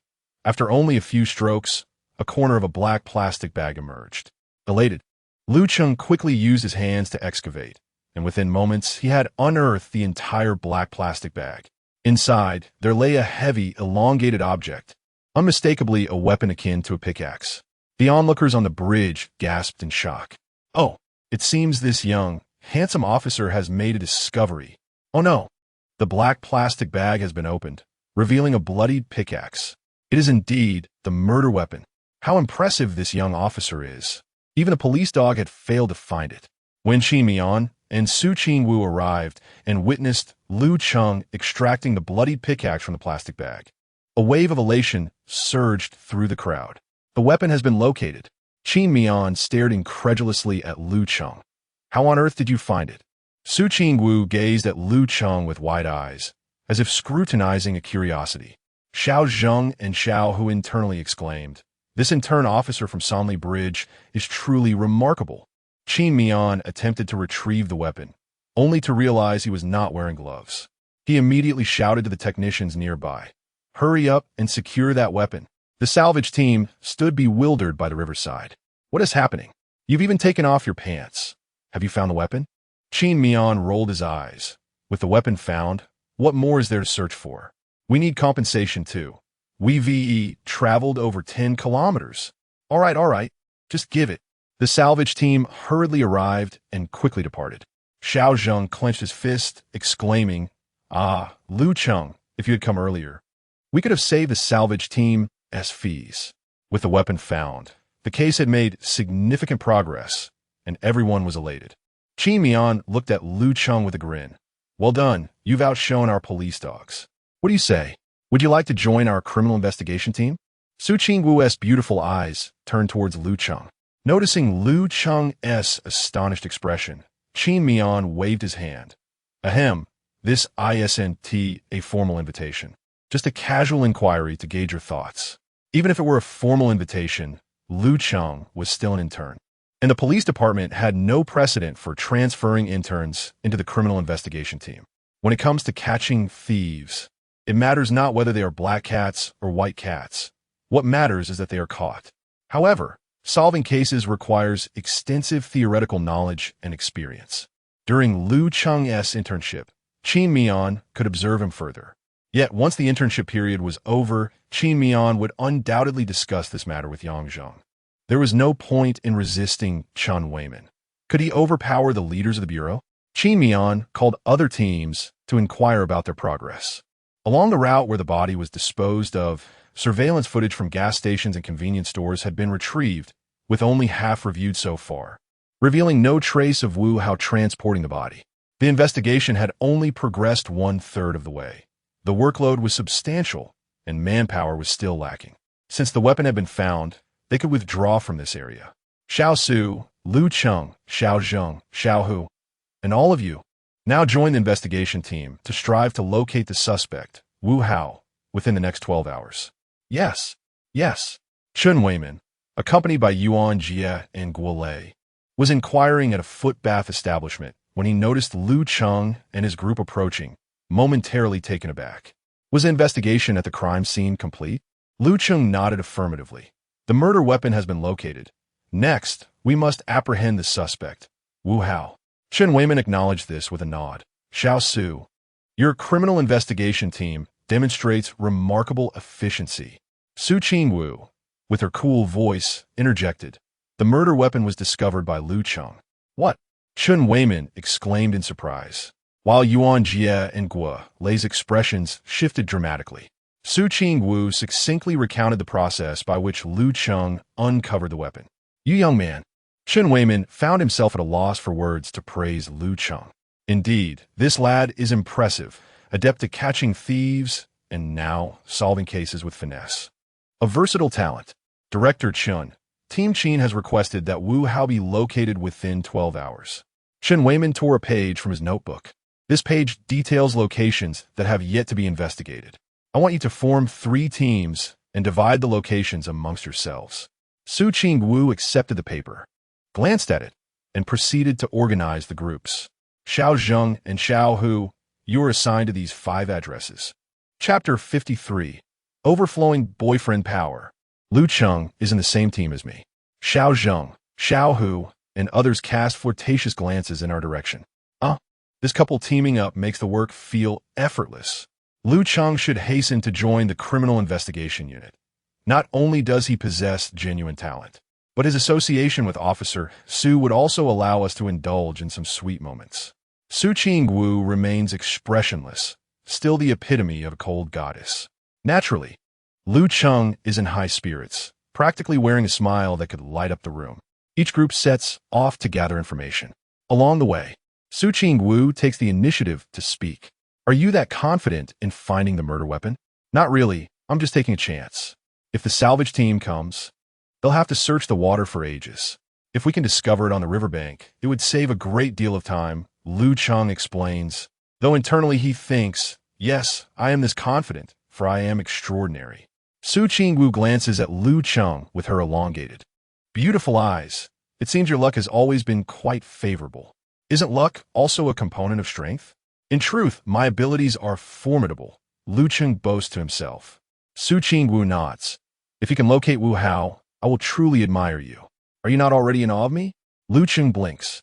Having first found the window latch fingerprints and now the murder weapon, surely that should earn me some admiration.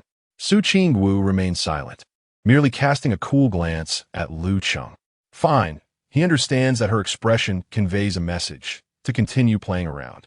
In truth, Lu Cheng realizes that when it's just the two of them, the goddess Su reveals quite a bit more of herself. However, when others are present, she becomes less talkative. He also notes that her eyes are extraordinarily beautiful. If they adorn the night sky, they would undoubtedly sparkle. What are you thinking about? Su Qingwu asks.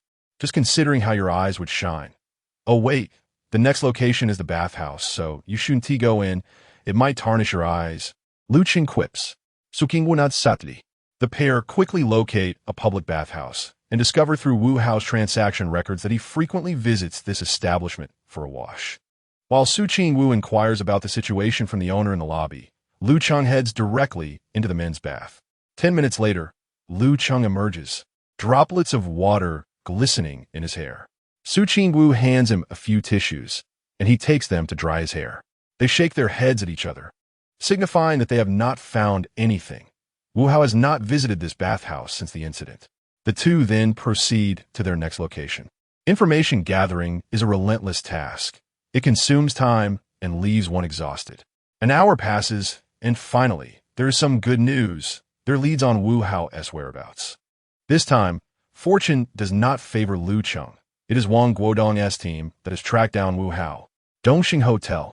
This modest establishment, located beside the labor market, does not require ID registration. A simple deposit suffices. Wang Guodong's group combs through the entire street, checking each inn and internet CAF, and ultimately discovers Wu Hao at the Dongxing Hotel. The owner, upon seeing the photograph, recalls having seen him. He occupies room 302 and has not left all day, having purchased 5 buckets of instant noodles before entering. Wang Guodong and his team stood guard at the front and rear entrances, awaiting reinforcements. After 7 minutes, Su Qingwu and Chen Weiman's teams arrived at the scene. Where is he? In room 302. The proprietor claimed he hadn't left all day, subsisting solely on instant noodles. Officer Chen, could you kindly station 2 more individuals here while I take the others upstairs? Su Qingwu, the vice captain, immediately began to assign tasks. Chen Weiman nodded, his hand instinctively brushing against the firearm at his waist. In the entire precinct, he was the only one armed. Typically, the gun and ammunition were kept separate, utilized only on rare occasions. Today, however, they were on duty hunting a murderer, hence the need for a weapon. The members of Su Qingwu's criminal investigation team were all armed, much to the envy of several young officers at the precinct. The allure of joining the criminal investigation team stemmed from 2 factors: the thrill of solving cases and the opportunity to wield a firearm. Lu Cheng, however, felt no such envy. Even when a weapon was necessary, the chances of actually using it were minimal. Most criminals surrender to the sight of a gun, and only fools would dare to resist. Since the firearm primarily served as a tool of intimidation, Lu Cheng believed that a replica would suffice. After acquiring the key from the proprietor, Su Qingwu and a few others stealthily ascended the stairs. The patrons of such seedy establishments were often a mixed bag, with many transient workers from the nearby labor market, making it their regular haunt. Upon reaching the 3rd floor, they encountered a bare-chested man reeking of alcohol. The moment he opened the door and spotted Su Qingwu, his bloodshot eyes lit up brighter than the light bulb above. Oh, am I seeing a goddess? How much for a night, beautiful? Su Qingwu's gaze turned frigid, and behind her, Xiao Zheng and Xiao, who were on the verge of exploding with rage. How dare he insult our Captain Su? Seeking his own demise. Su Yingwu flashet herbadge. Police investigation, get lost. Unfazed by the threat, the drunken man retorted, oh, a cop. I love cosplay. Come on, cuff me. With lightning speed, Lu Cheng struck, twisting the man's jaw and dislocating it with a swift motion. The drunken man yelped in pain, his inebriation dissipating as he realized his jaw was nearly detached. Go find a traditional doctor to fix your jaw, or I'll take your arms too, Lu Cheng stated coldly. I won't do it again. The drunken man scrambled down the stairs in panic. Everyone was taken aback, astonished by Lu Cheng's deft handling of the situation. It was evident he was skilled. Xiao Zheng and Xiao Hu exchanged glances, silently acknowledging Lu Cheng's impressive display of strength. Su Qingwu observed Lu Cheng with a neutral expression, though a flicker of surprise danced in her eyes. At that moment, Xiao Hu seemed to notice something, his gaze fixated ahead, utterly still. It was Wu Hao. All eyes turned toward the scruffy man clutching a cup of instant noodles, staring blankly at the staircase. Upon realizing that a group of people was looking in his direction, the guilty man promptly discarded the noodles and bolted towards another staircase. Su Qingwu immediately gave chase, followed closely by Lu Cheng and Xiao Hu. Xiao Zheng swiftly grabbed the radio to inform the others that Wu Hao had fled down the rear staircase. Wu Hao dashed to the second floor, momentarily pausing as if he sensed the presence of police lurking below. Rather than descending further, he rushed into a room on the upper level. Hey, what are you doing? Is this your room? You can't just barge in.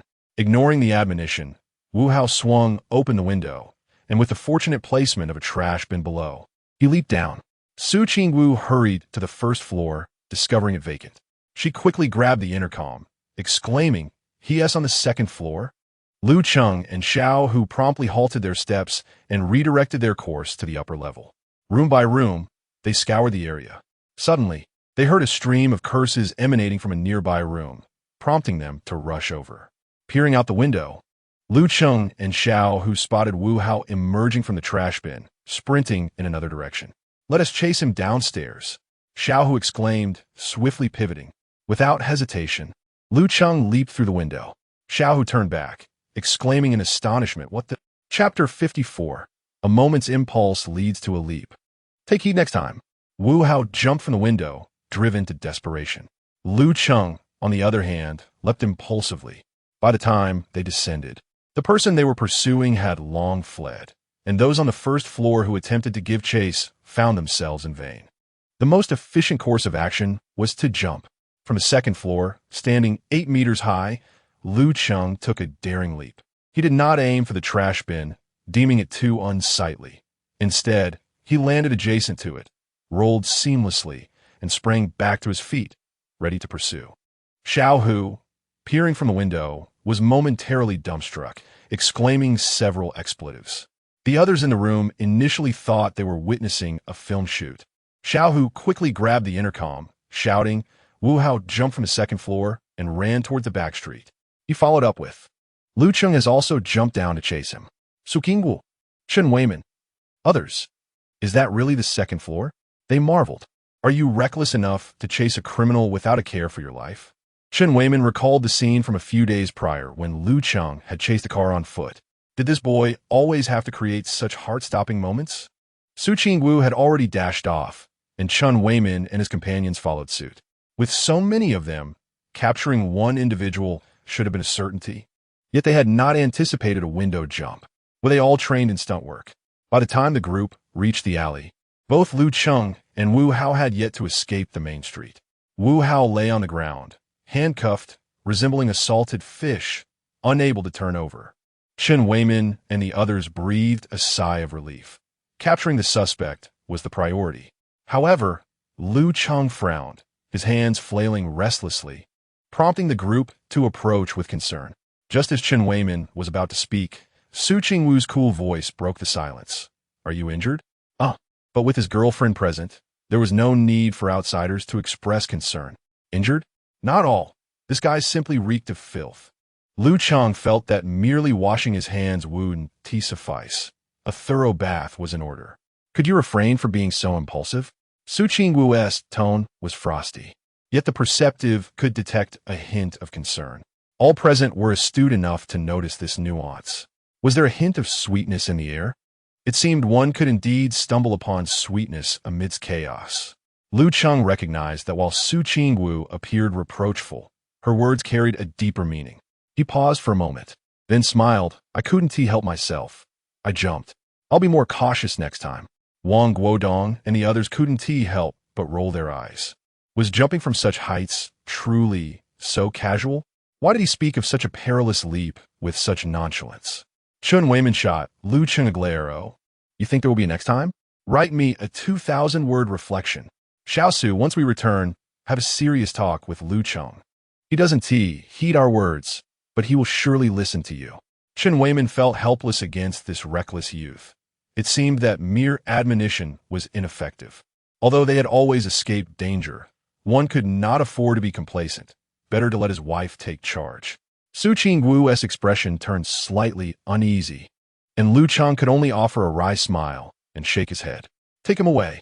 Xiao Zheng and Xiao Hu grimaced as they apprehended the suspect, Wu Hao, whose odor was utterly repugnant. In such a densely populated area, the refuse bins in the alley had clearly not been emptied in ages. The trash within had likely undergone countless cycles of fermentation, akin to a toxic gas bomb. Wu Hao remained silent, his demeanor dejected and forlorn. Reminiscent of a captured criminal who had committed a heinous act, his expression devoid of hope. Meanwhile, Lu Cheng found himself puzzled. The fingerprints discovered on the window latch indicated that the true perpetrator should be the third individual.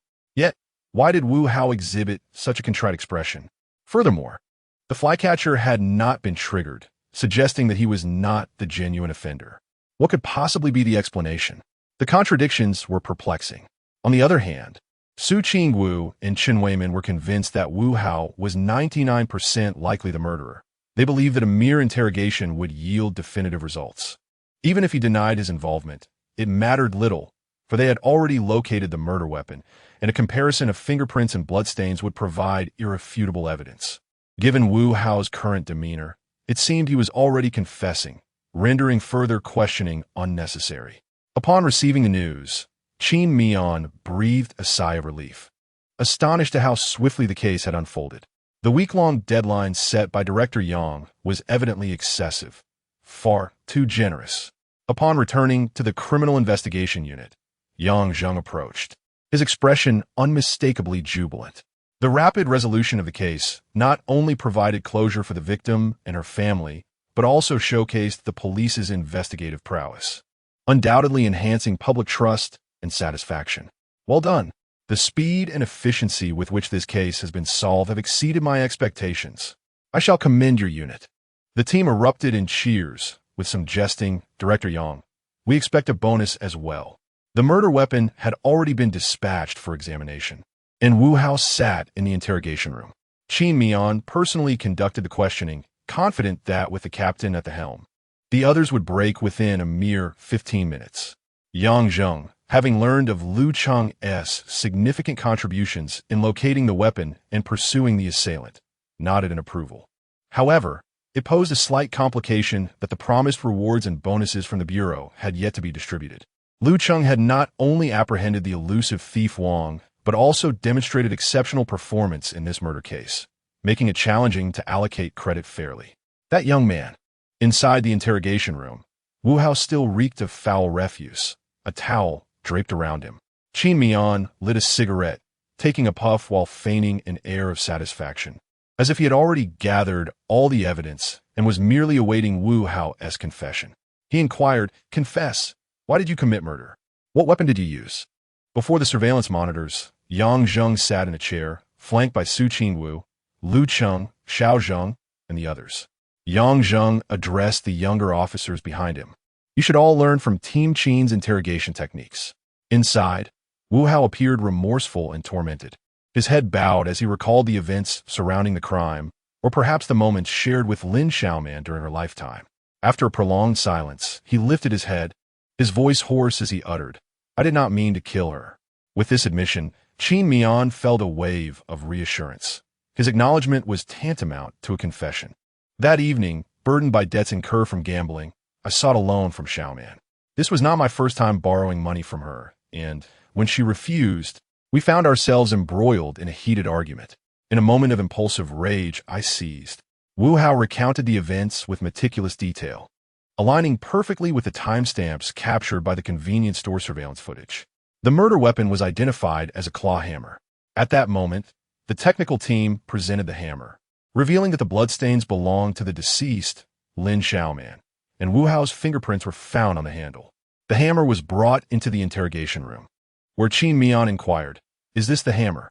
Wu Hao nodded affirmatively, "Yes." At that moment, you struck Lin Xiaoman violently on the back of her head, and once was not sufficient. You continue to strike her repeatedly until she ceased to breathe, correct? Wu Hao lifted his gaze, confusion etched on his face. "No, that's not true. I only hit her once, and she bled profusely. I panicked and fled, leaving the hammer behind." Qin Mian's expression darkened. "Even at this juncture, you still choose to lie.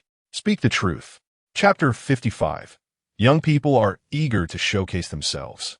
Outside the interrogation room, Lu Cheng felt a sudden jolt in his heart as he listened to Wu Hao's account of merely striking once before discarding the hammer and fleeing.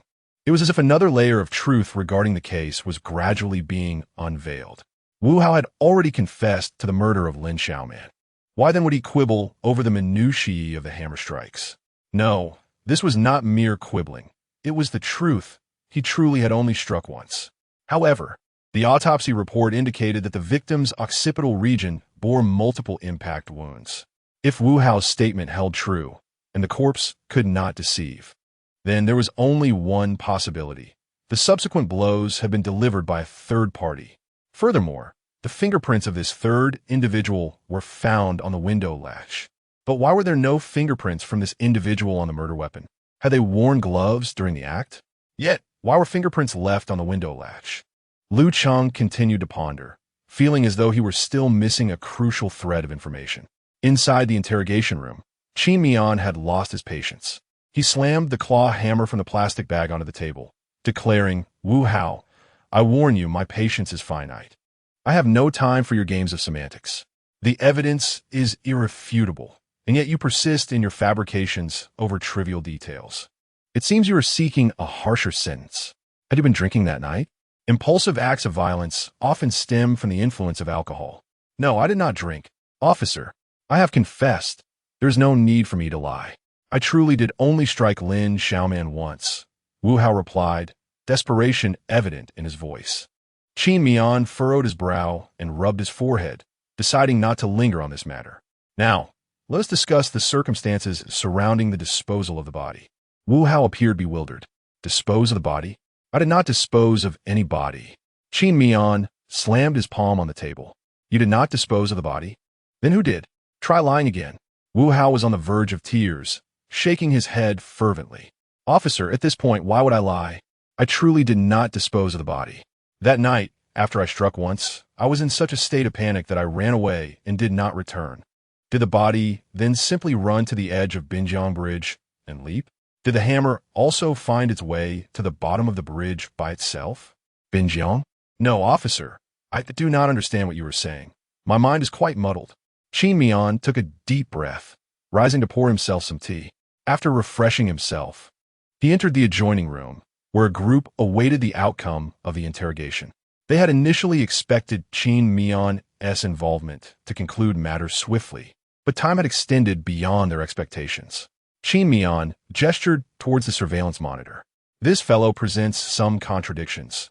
He appears initially cooperative, but then engages in further antics. Let's leave him in limbo for a while."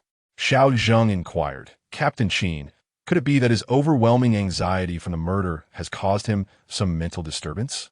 Xiao Hu added, "The evidence is laid bare before him, yet he still evades the truth. Is he deliberately toying with us?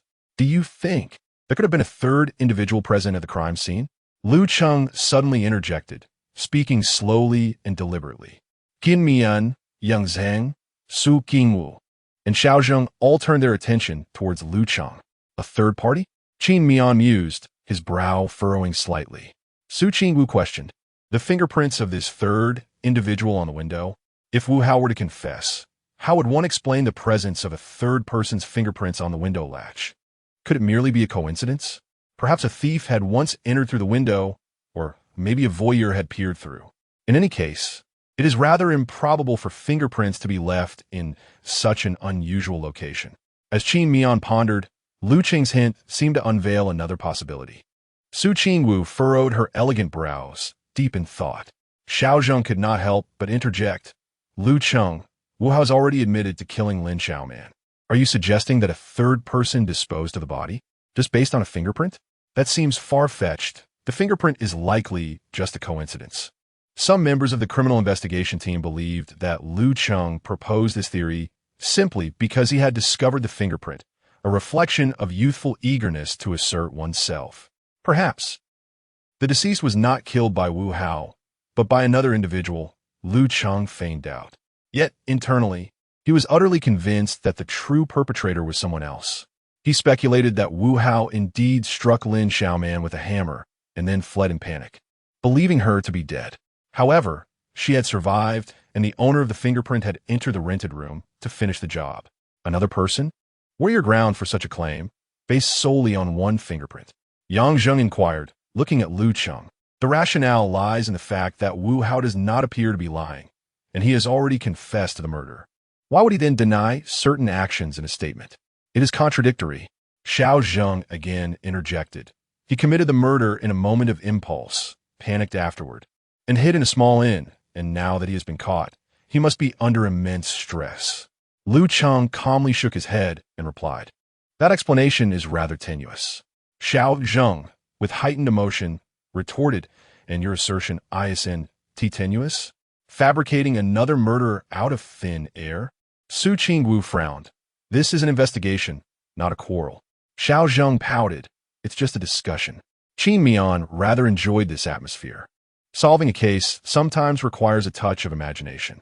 He glanced at Lu Cheng and asked, do you have any other reasons beyond this? Indeed, Lu Cheng nodded.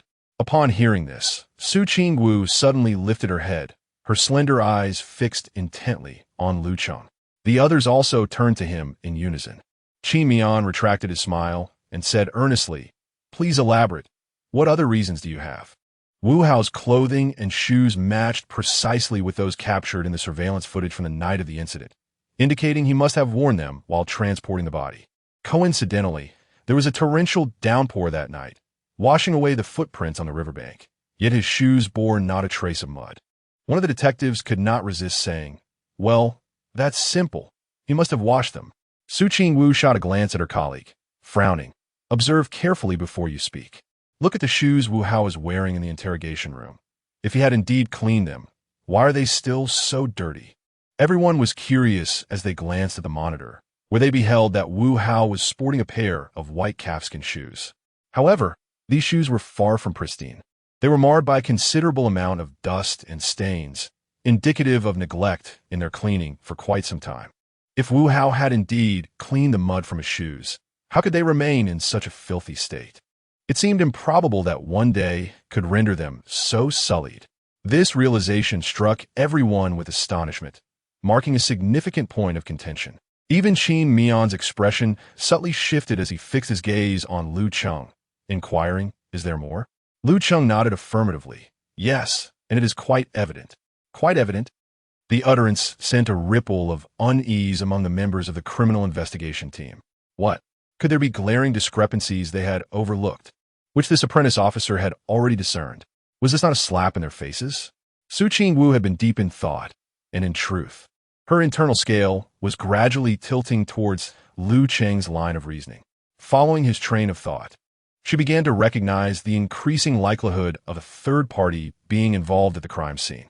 First, there was the incongruous fingerprint. Secondly, there were the conspicuous discrepancies Lu Cheng had mentioned.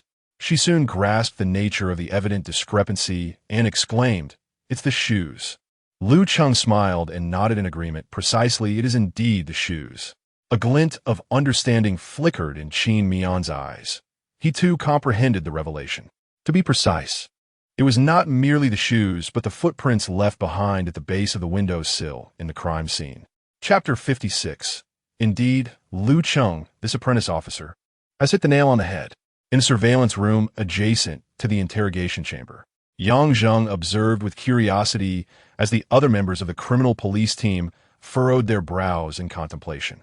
When Su Qingwu mentioned shoes, their minds were still somewhat sluggish. However, when Qin Mian articulated the notion of footprints, A collective realization dawned upon them. Footprints. I comprehend now. The prints beneath the windowsill were rounded, reminiscent of Martin boots.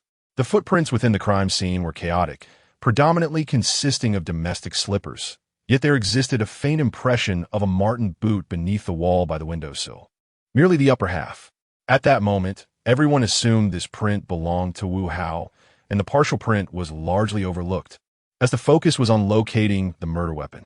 Yet now, this half footprint from a Martin boot, coupled with the fingerprints on the window latch, could very well be the traces left by the third individual that Lu Cheng mentioned while attempting to enter through the window.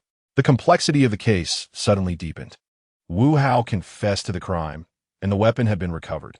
However, the body disposal was attributed to another individual. This defied logic. Many cast glances at Lu Cheng, pondering the uncanny insights of this apprentice officer from San Likio police station.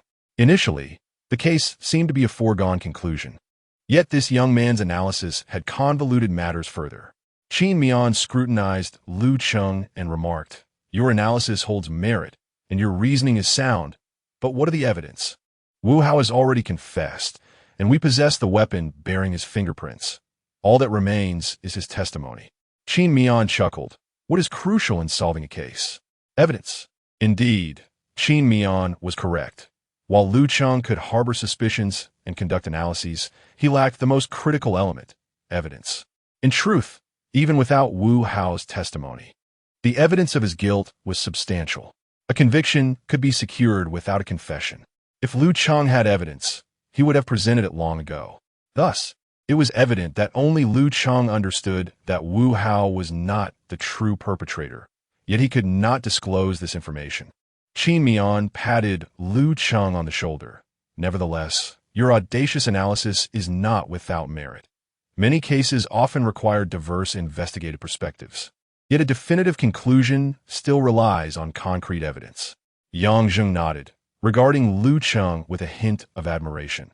This young man was adept at apprehending thieves, and it appeared he had a knack for solving cases as well, albeit with a touch of youthfulness. Yang Zheng contemplated allowing this young man to partake in more cases to accumulate experience. Qin Mian shared a similar sentiment. Xiao Zheng cast a sidelong glance at Lu Cheng, muttering to himself that, in the end, Wu Hao remained the perpetrator. Ultimately, solving a case hinged on evidence. Without it, all the analysis was futile. After all, this apprentice officer had discovered fingerprints and located the murder weapon, leaving the seasoned detective somewhat astounded. Fortunately, Lu Cheng's analysis could not undermine the conclusion that Wu Hao was the culprit. Otherwise, would this homicide still be attributed to their criminal police team? Would it be said that an apprentice officer from a local station cracked the case? How could they maintain their reputation if that were the case? Lu Cheng concurred with Qin Mian's assertion that ultimately, evidence must prevail. He remarked with a hint of detachment. Wu Hao checked into the Dongxing Hotel at approximately 6:40 a.m., yet he adamantly claims he did not dispose of the body. If he had an alibi for last night. Lu Cheng trailed off, casting a glance at Qin Mian. The latter felt a flicker of intrigue. The interrogation was far from over. He did not even lift his teacup. Instead, he exited the room and turned towards the adjacent one. In the surveillance footage, Qin Mian approached Wu Hao directly, locking eyes with him as he inquired, "You claim you did not dispose of the body. After leaving Lin Xiaoman's apartment last night, where did you go? Who can corroborate your whereabouts?" Wu Hao's eyes suddenly brightened with realization, his excitement evident as he exclaimed, "Ah, right. I went to IU Internet Cafe, the one on Jiangdong Street. I am well acquainted with the chubby owner. He let me use a machine without an ID. I hid in a booth all night and left only at dawn. How could I possibly have disposed of a body?"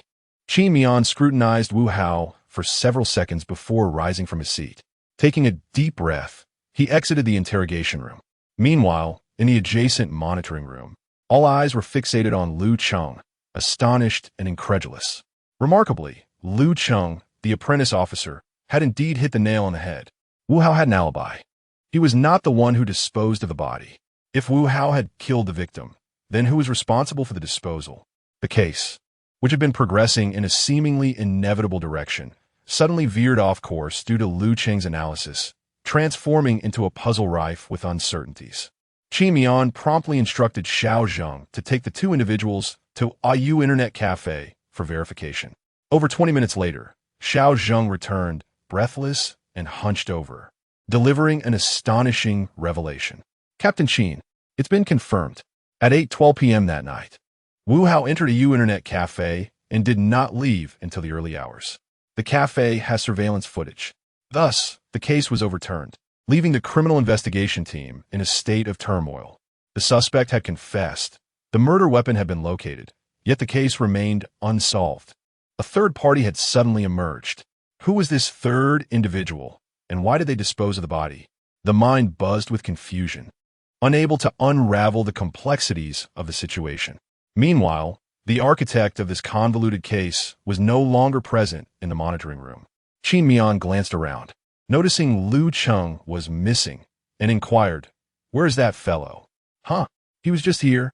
Someone directed their gaze towards Su Qingwu, as if to suggest, "Isn't this your boyfriend?" Su Qingwu's eyes drifted towards the office hall, where Lu Cheng sat quietly at a desk, engrossed in documents while scrutinizing the computer screen. His focus and seriousness rendered him quite handsome. A group of colleagues approached, stealthily gathering behind Lu Cheng. Yet, Lu Cheng remained fixated on the screen, where the surveillance footage of the disposal route played at 16 times the normal speed. Vehicles zipped past the road. Suddenly, Lu Cheng clicked the mouse, pausing the footage. A food delivery electric bicycle appeared on the Riverside Road for a mere 5 seconds. Lu Cheng captured a screenshot and printed it. He then swiftly switched to the surveillance footage of the convenience store at Fangjiahutong. At 6:40 p.m. that evening, an electric delivery bike entered Fangjiahutong, and at 6:55 p.m. it exited. Lu Cheng paused the footage and took another screenshot to print. The two images depicted the same electric bicycle, with the rider donning a helmet and mask, obscuring his face.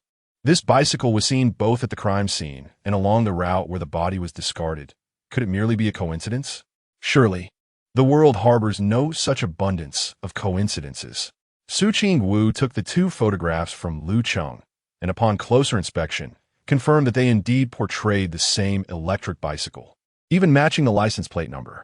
The only difference was that the bike on the body disposal route was covered by a rain poncho, as it was raining at that time.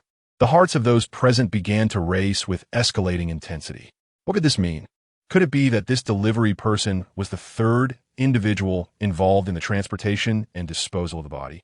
Qin Mian took the two photographs from Su Qingwu, and then they passed into Yang Zheng's hands.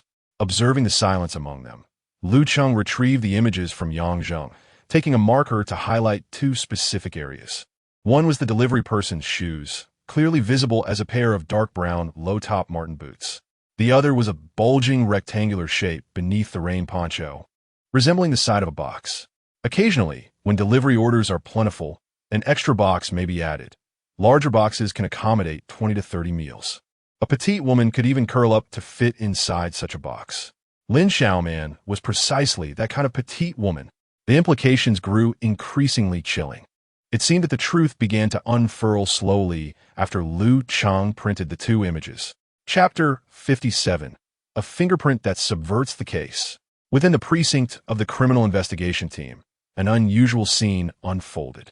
A probationary officer from the local police station sat in a chair, meticulously analyzing the case data. Meanwhile, the rest of the team stood behind Lu Cheng, observing his every move as if he were the sole expert among them, while the others awaited his insights. This role reversal was quite absurd. Was it not a source of embarrassment for the entire criminal investigation team?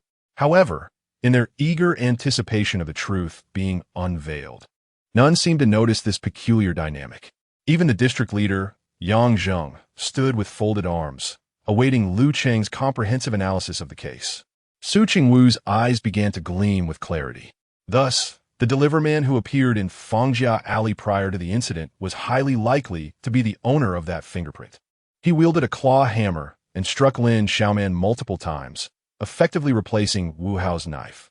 He was also the one who disposed of the body. But what motivated such actions? Lu Cheng's subsequent actions illuminated the motive. He retrieved the call record from the 24 hours surrounding the incident. having previously analyzed Lin Xiaoman's social background to ascertain whether she had any adversaries. Investigations revealed that Lin Xiaoman worked at the front desk of the Royal KVT, exhibiting exceptional professionalism. She greeted guests with a smile, even tolerating advances from inebriated patrons, which garnered her a fair amount of tips. Hailing from out of town, she had been working in Shanghai for 3 years, and her interpersonal relationships revealed no known enemies. Lu Cheng extracted a particular sheet of the pre-incident call records and circled it with a marker. An unfamiliar incoming call had been rejected 3 times by Lin Xiaoman. A delivery man, amidst a multitude of orders, had rushed to deliver to Fengjia Alley, yet was unaware of the exact address within the alley and attempted to contact Lin Xiaoman. At that moment, she was likely engaged in makeup, bathing, or perhaps practicing yoga. In any case, she dismissed 3 calls from the delivery man. Once the order was significantly delayed and hunger set in, Lin Xiaoman called to inquire about the delivery. The delivery man, exasperated, confronted her for not answering the phone and for the unclear address. A clash ensued between Lin Xiaoman's pride and the delivery man's frustration, leading her to leave a negative review after receiving her order. This ignited a nameless fury within the delivery man, prompting thoughts of retribution against Lin Xiaoman. He initially presumed she lived alone, but was taken aback when Wu Hao appeared, leading him to lurk outside the window, waiting. Lu Cheng narrated the story as though recounting a tale, with everyone already aware of its conclusion. After Wu Hao fled in a panic, the delivery man climbed through the window of the rental apartment, retrieved the claw hammer, and struck Lin Xiaoman's head repeatedly until she ceased to breathe. Subsequently, he began the grim task of disposing of the body. The back alley lacked surveillance cameras, and with rain falling that night, he utilized his delivery scooter to stow Lin Xiaoman's body within a plastic box intended for orders. The entire narrative held together, yet it required substantiation. Lu Cheng, through a plastic bag, unlocked Lin Xiaoman's phone and opened the food delivery app. At 6:57, after confirming the delivery, Lin Xiaoman left a negative review for the rider, alleging verbal abuse and threats. The platform, biased towards the user, deducted 150 yuan from the rider without any investigation. Such incidents are not uncommon. This time, however, the delivery worker's emotions erupted, transforming into a devil's wrath, leading him to a precipice. Everything began to make sense. Once the case was clarified, everyone turned their gaze towards Lu Cheng, their eyes reflecting shock, curiosity, admiration, and astonishment. He managed to overturn the original case based solely on a fingerprint that did not belong to the primary suspect, Wu Hao, and constructed a narrative that, while initially seeming absurd, now appeared coherent and logical. In hindsight, everyone realized the sequence of events had unfolded in this manner. At the outset, no one could have imagined that the ultimate perpetrator would be a delivery worker, a complete stranger to Lin Xiaoman. Everyone had assumed Wu Hao was the murderer, and the investigation was directed towards him. Only one external member proposed an entirely different perspective. It was a chilling thought. Without Lu Cheng, everyone would have considered the fingerprint on the window latch merely a coincidence. Even if Wu Hao refrained from providing a statement, the substantial evidence against him would have sufficed for a conviction. Of course, had Wu Hao been able to provide an alibi for the time of the crime, perhaps the outcome would have shifted. It was now up to Captain Qin to conduct the subsequent interrogation. Lu Cheng noticed the fervent gazes directed at him and maintained a stoic expression. This was not the moment for self-admiration. He turned to Qin Mian and said, "Captain Qin, time is of the essence. Should we not apprehend that delivery worker, Wan Sikong, for questioning?" Wan Sikong? The rider's name and phone number were readily available within the app. Given the real name registration, locating him was a trivial matter. Half an hour later, he was brought in. Wan Sikong had resigned himself to the inevitability of being caught, but he had not anticipated the swiftness of his capture. He had thought it would take days for the body to be discovered after disposal. Yet he was arrested the very next afternoon. Had he known, he might have reconsidered his actions. Little did he know, nature had intervened that night with fierce winds and rain. The body, cast into the river, quickly floated to the surface and drifted ashore. His inexperience had cost him dearly. He had not realized that a body would resurface, otherwise he would have bound it with stones. Moreover, it was sheer coincidence that Lu Cheng, who was merely a bystander at the criminal police unit, solved the case within 12 hours. Master Zhao Han had repeatedly urged his apprentice to observe and learn diligently at the criminal police unit, as opportunities like these were rare. Yet, Lu Cheng had directly cracked the case. Following the interrogation, all the evidence and statements were gathered. One was implicated in attempted murder, while the other faced charges of deliberate homicide. Both would soon find themselves behind bars, lamenting their choices. After the interrogations concluded, there remained a multitude of tasks to address, and it was clear this would be a long-term endeavor. Enhancing the chain of evidence, preserving vital original artifacts, compiling investigation dossiers, and communicating with the families of the victims. The entire criminal investigation team was bustling with organized diligence. Even Yang Zheng had to address public sentiment. Meanwhile, our prodigious detective, Lu Cheng, stood out like a solitary candle in the office. Others brushed past him without so much as a glance, engrossed in their own tasks. Lu Cheng felt perplexed. After all, he had contributed his share of effort, if not credit, to the case. Why was he being ignored? Eventually, Su Qingwu pulled Lu Cheng aside and offered a brief explanation. "I won't see you off. Take a taxi home, and please keep a low profile for the sake of our team's reputation. We'll invite you out for a meal sometime." With that, Su Qingwu departed, leaving behind a graceful silhouette, absorbed in her own responsibilities. Lu Cheng could only respond with a silent contemplation. Chapter 58. The criminal investigation team's talent abounds. But where's the dignity? Lu Cheng exited the office building of the Criminal Investigation Division and hailed a cab, heading towards the Sanli Bridge police station. Xiao Zheng and Xiao, who glanced out the window, whispering, "He's gone." A collective sigh of relief emanated from the office. Their feelings towards Lu Cheng were a complex blend of admiration and resentment. They appreciated his assistance in solving the case, but resented the fact that he was merely a probationary officer from the police station. If word of this spread, where would that leave the reputation of their division? How could they allow him to solve the case? In truth, as the investigation unfolded, the criminal investigation team would have uncovered the clues and identified the true culprit on their own. Did they truly believe that their team lacked talent, relying solely on a probationary officer? Absolutely not. Team leader Qin had cracked a serial murder case, and Goddess Su was a protégé of the expert detective Ji Buochuan. With a week granted by Director Yang, the timeline was more than adequate.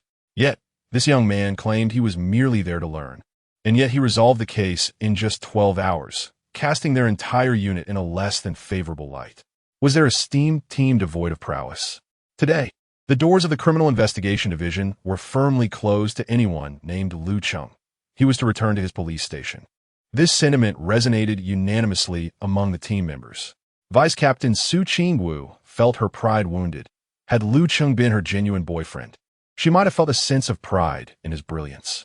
However, their relationship was merely a FA-ade, and his remarkable performance had effectively overshadowed the entire division, leaving her with an inexplicable sense of satisfaction. How curious. Shaking her head, Su Qingwu refocused on her work. The team had not only this case to attend to, but also several others requiring urgent attention. After resolving a high-profile homicide, there were still numerous tasks to tackle, leading to a continuous cycle of busyness. Meanwhile, at the Sanli Bridge police station, Chun Weiman had previously boasted that if they apprehended a thief during an anti-theft operation, he would grant a day off. Yuan Jie and Chun Zilong were manageable, having caught 3 thieves, which was a considerable feat for the Sanli Bridge precinct. Yet, Chun Weiman suddenly scratched his head and asked his colleague Song Chingfeng, "What about Lu Cheng? Shouldn't we grant him a day off for his catches as well?" Song Chingfeng shook his head. "That's out of the question. That lad caught over 10 thieves. Are we supposed to give him half a month off?" Chun Weiman nodded. With only a few days of annual leave available, a half-month off was out of the question. This week's anti-fraud campaign required his presence as the face of the precinct. The station had numerous other matters to attend to and was already understaffed. Such leave was simply not feasible. Yet, as the station chief, he could not afford to appear insincere. The implications of such a decision would be detrimental to his reputation. Realizing this, Chun Weiman felt compelled to be more judicious in his words and actions, resolving not to follow in Hao Jianping's misguided footsteps. With this in mind, He picked up the phone. How giant pain. Can you refrain from leading us astray in the future? What kind of precedent is it to grant a day off for catching a single thief? The few caught at your station might get a day or two off. But how can we justify that? Have you ever seen anyone take a half-month vacation? That's absurd. As the esteemed director, I cannot afford to be untrustworthy. Upon hearing Chen Weiman's incessant chatter over the phone, how Giant Payne initially assumed it was merely a case of the latter wanting to boast. But how had he come to be implicated in this? However, as the conversation progressed, it became evident that Chen Weiman was not merely casting blame. Rather, he was unabashedly flaunting his accomplishments. Look how brazen he has become. Enraged, how Giant Payne abruptly ended the call. In the past, it would have been him making the boastful call, leaving Chen Weiman on the other end fuming. The tides have turned. How Giant Payne felt deeply wounded, primarily due to the absurdity of Chen Weiman's claims of exceptional prowess. It was as if they were hunting thieves. Yet the way he described it made it sound like they were capturing geese, one after another, leaving them bewildered. The absurdity of it all. The key point was that Chen Weiman reveled in his success, seemingly eager to announce his triumph to every police station. After the call, Chen Weiman felt a sense of relief. Meanwhile, Lu Cheng hailed a taxi back to San Likio. Chen Weiman and Song Chengfeng watched from the window. Perplexed, is he returning just like that? They had anticipated that the investigation would take at least 2 days. Yet he had managed to identify the suspect in less than half a day.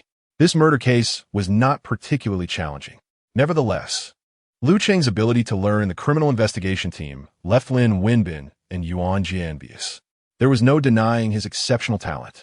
The two men descended the stairs and approached Lu Cheng, noticing the lack of elation on his face.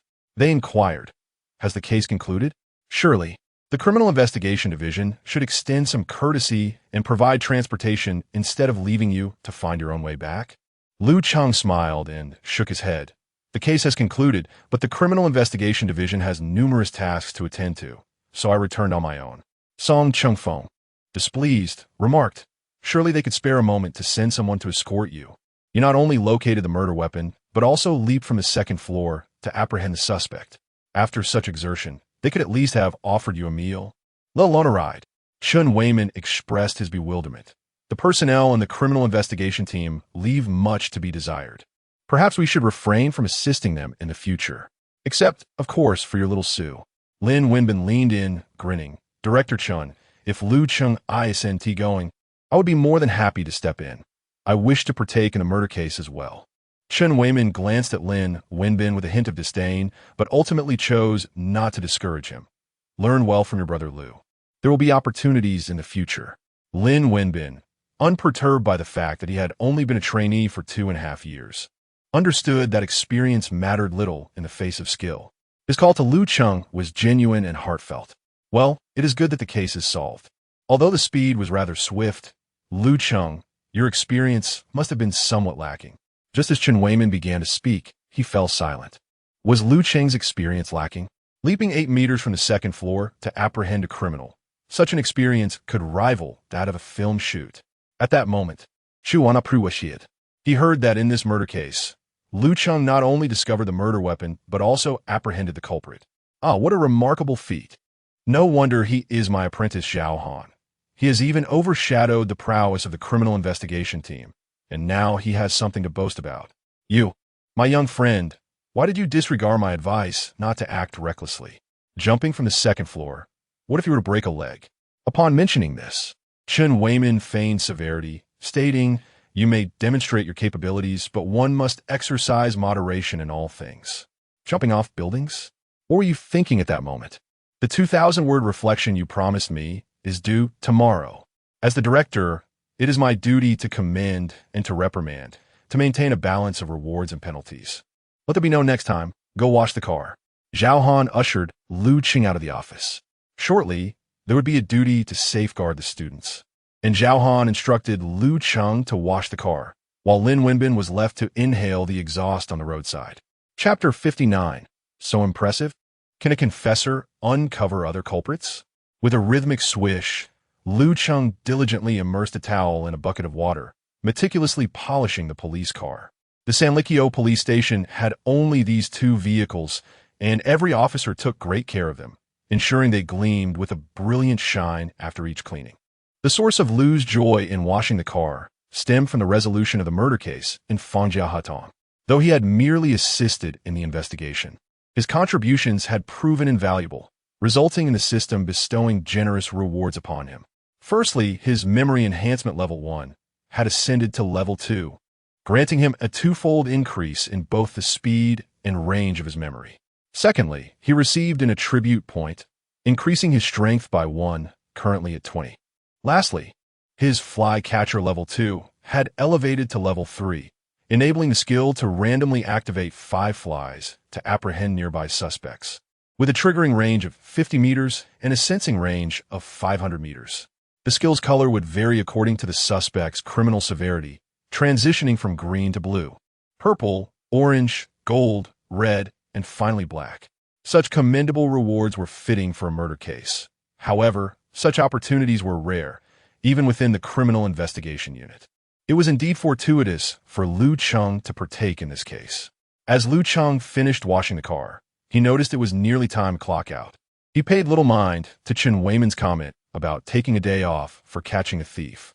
If there were no pressing matters, he preferred working, as it allowed him to accrue system rewards from various cases. In the station chief's office, Chen Weiman was savoring his tea when the phone rang unexpectedly. Upon checking, he saw it was Lu Jinghua from the Shuangxiao police station, and he answered promptly. "Hello, old Lu. Are you inviting me for another drink?" On the other end, Lu Jinghua scoffed. "Why is your face so thick? Over 5,000 for a bottle. My son-in-law gifted it to me, and you polished off half of it last time, leaving me heartbroken." Chen Weiman smacked his lips, deciding not to press the drinking matter further, as it was unkind to covet someone else's cherished wine. "What brings you to call? Do you wish to hear me boast?" Chen Weiman chuckled. The Sanlikyo police station had recently gained prominence, transforming from a place overlooked to one that drew attention from other station chiefs who sought to visit for tea and casual conversation. Inevitably, the topic of the remarkable Lu Cheng, who had captured public interest, surfaced. Borrowing him? Chen Weiman's brow furrowed. "Ah, that's unfortunate. He has been borrowed by the criminal investigation unit. But really, he's just an intern. How could he solve a murder case?" Yet, the detectives insist on taking him. The other station chiefs recognized the absurdity. The criminal investigation unit was hardly naive. If Lu Cheng truly lacked ability, would they seek to borrow him? They had unwittingly allowed Chen Weiman to flaunt his status. However, they had never encountered an intern quite like him, a novelty akin to celebrating the new year with a sister-in-law for the first time. On the other end, Lu Jinghua cut straight to the point, denying Chen Weiman the chance to boast. "What is that remarkable intern doing? Isn't he the one who solved the murder case in your jurisdiction? He should come back tomorrow to continue anti-theft operations." Chen Weiman glanced out the window at Lu Cheng, who was diligently cleaning his car, and said, "What are you doing?" "Just washing the car." "Washing the car? You allow those hands, which are adept at catching thieves, to wash a car? Chen Weiman, you are squandering talent. If you do not appreciate him, LV Jinghua, certainly will. Let him join the anti-theft squad." Chen Weiman was taken aback, his voice rising abruptly. "Get lost. How can you say I don't value talent?" "Wait, what did you just say?" It seemed that Chen Weiman had caught a glimmer of insight. After all, he had not solved the murder case. It was an exaggeration. He had merely contributed to finding the weapon and pursuing the perpetrator, given that it was his first encounter with such a case, and he lacked experience. LV Jinghua snorted. "You still do not understand him. Lu Cheng has endured much under your command. He would be far better off with us. The anti-theft squad would allow him to truly showcase his abilities." Chen Weiman furrowed his brow. "What do you mean, I don't understand?" "Old LV, clarify your point. You are out of the loop. That murder case was originally developing along the investigative line of the criminal investigation team. The murderer was caught, wasn't he? Yet, it turns out there is another person responsible." LV Jinghua did not grasp the specifics of the investigative reasoning, but conveyed the gist. The result was crucial. According to Lu Cheng's deductions, he had gathered evidence and apprehended the real murderer. In simpler terms, had it not been for Lu Cheng, the case might have veered into erroneous territory. Chen Weiman stood there, momentarily stunned, unable to comprehend. Was the true perpetrator not the one apprehended at the Dongxing Hotel? Was there indeed another culprit? And then, was it Lu Cheng who deduced the true murderer? Chen Weiman began to scratch his head. On the other end of the line, LV Zhongbua called out, "Hello? Hello?" After 2 attempts, he said, "Old Chun, have Lu Cheng come to the anti-theft unit tomorrow. I'll treat him to grilled fish tonight. It's settled." Fearing that Chen Weiman might refuse, LV Zhongbua quickly hung up. It was only when Chen Weiman heard the dial tone that he realized he had not responded to LV Zhongbua's earlier remarks as he descended the stairs. "Xiao Chun, go help Lu Cheng wash the car and bring him inside." Lu Cheng, shaking the phone from his hands, entered the office and said, "Director Chun, you call for me?" "Yes." Chen Weiman waved him over, his interest piqued as he inquired, "Why are you keeping things to yourself? What's going on?" Lu Cheng, puzzled, replied, "Nothing, Director Chun. What could possibly be the matter? That case, wasn't he the person arrested at the hotel? Wu Hao, the real culprit?" Lu Cheng nodded. Realizing this was the question Chen Weiman wished to address. Thus, he recounted the case from beginning to end. Surely, the precinct would learn of it the next day. But the details had not yet circulated. The report was still being drafted by the criminal investigation team. However, as Lu Cheng was directly involved, it was quicker to ask him. Chen Weiman stroked his chin, now grasping the truth of the case, yet he raised his head to look at Lu Cheng. The presence of a third person at the crime scene was inferred from that fingerprint, leading you to deduce an alternative line of inquiry? If that is the case, LV Zhongbua was indeed correct. Had it not been for Lu Cheng's correction, our criminal investigation team would still be wrongly convicting Wu Hao. Wasn't it Lu Cheng who solved the case? What a remarkable turn of events. This young man, through his learning experience, has directly solved the case. Moreover, he has refuted the original approach of the criminal investigation team and identified the true culprit. This lad has single-handedly outshone the entire criminal police squad. Is this not a significant matter? Chen Weiman's tone suddenly rose. "You," quietly returning alone by taxi and saying nothing. "Are you afraid I might commend you?" Such achievements should not be understated. Chen Weiman chuckled, but then he smote his thigh. Those people in the criminal police team are rather ungracious.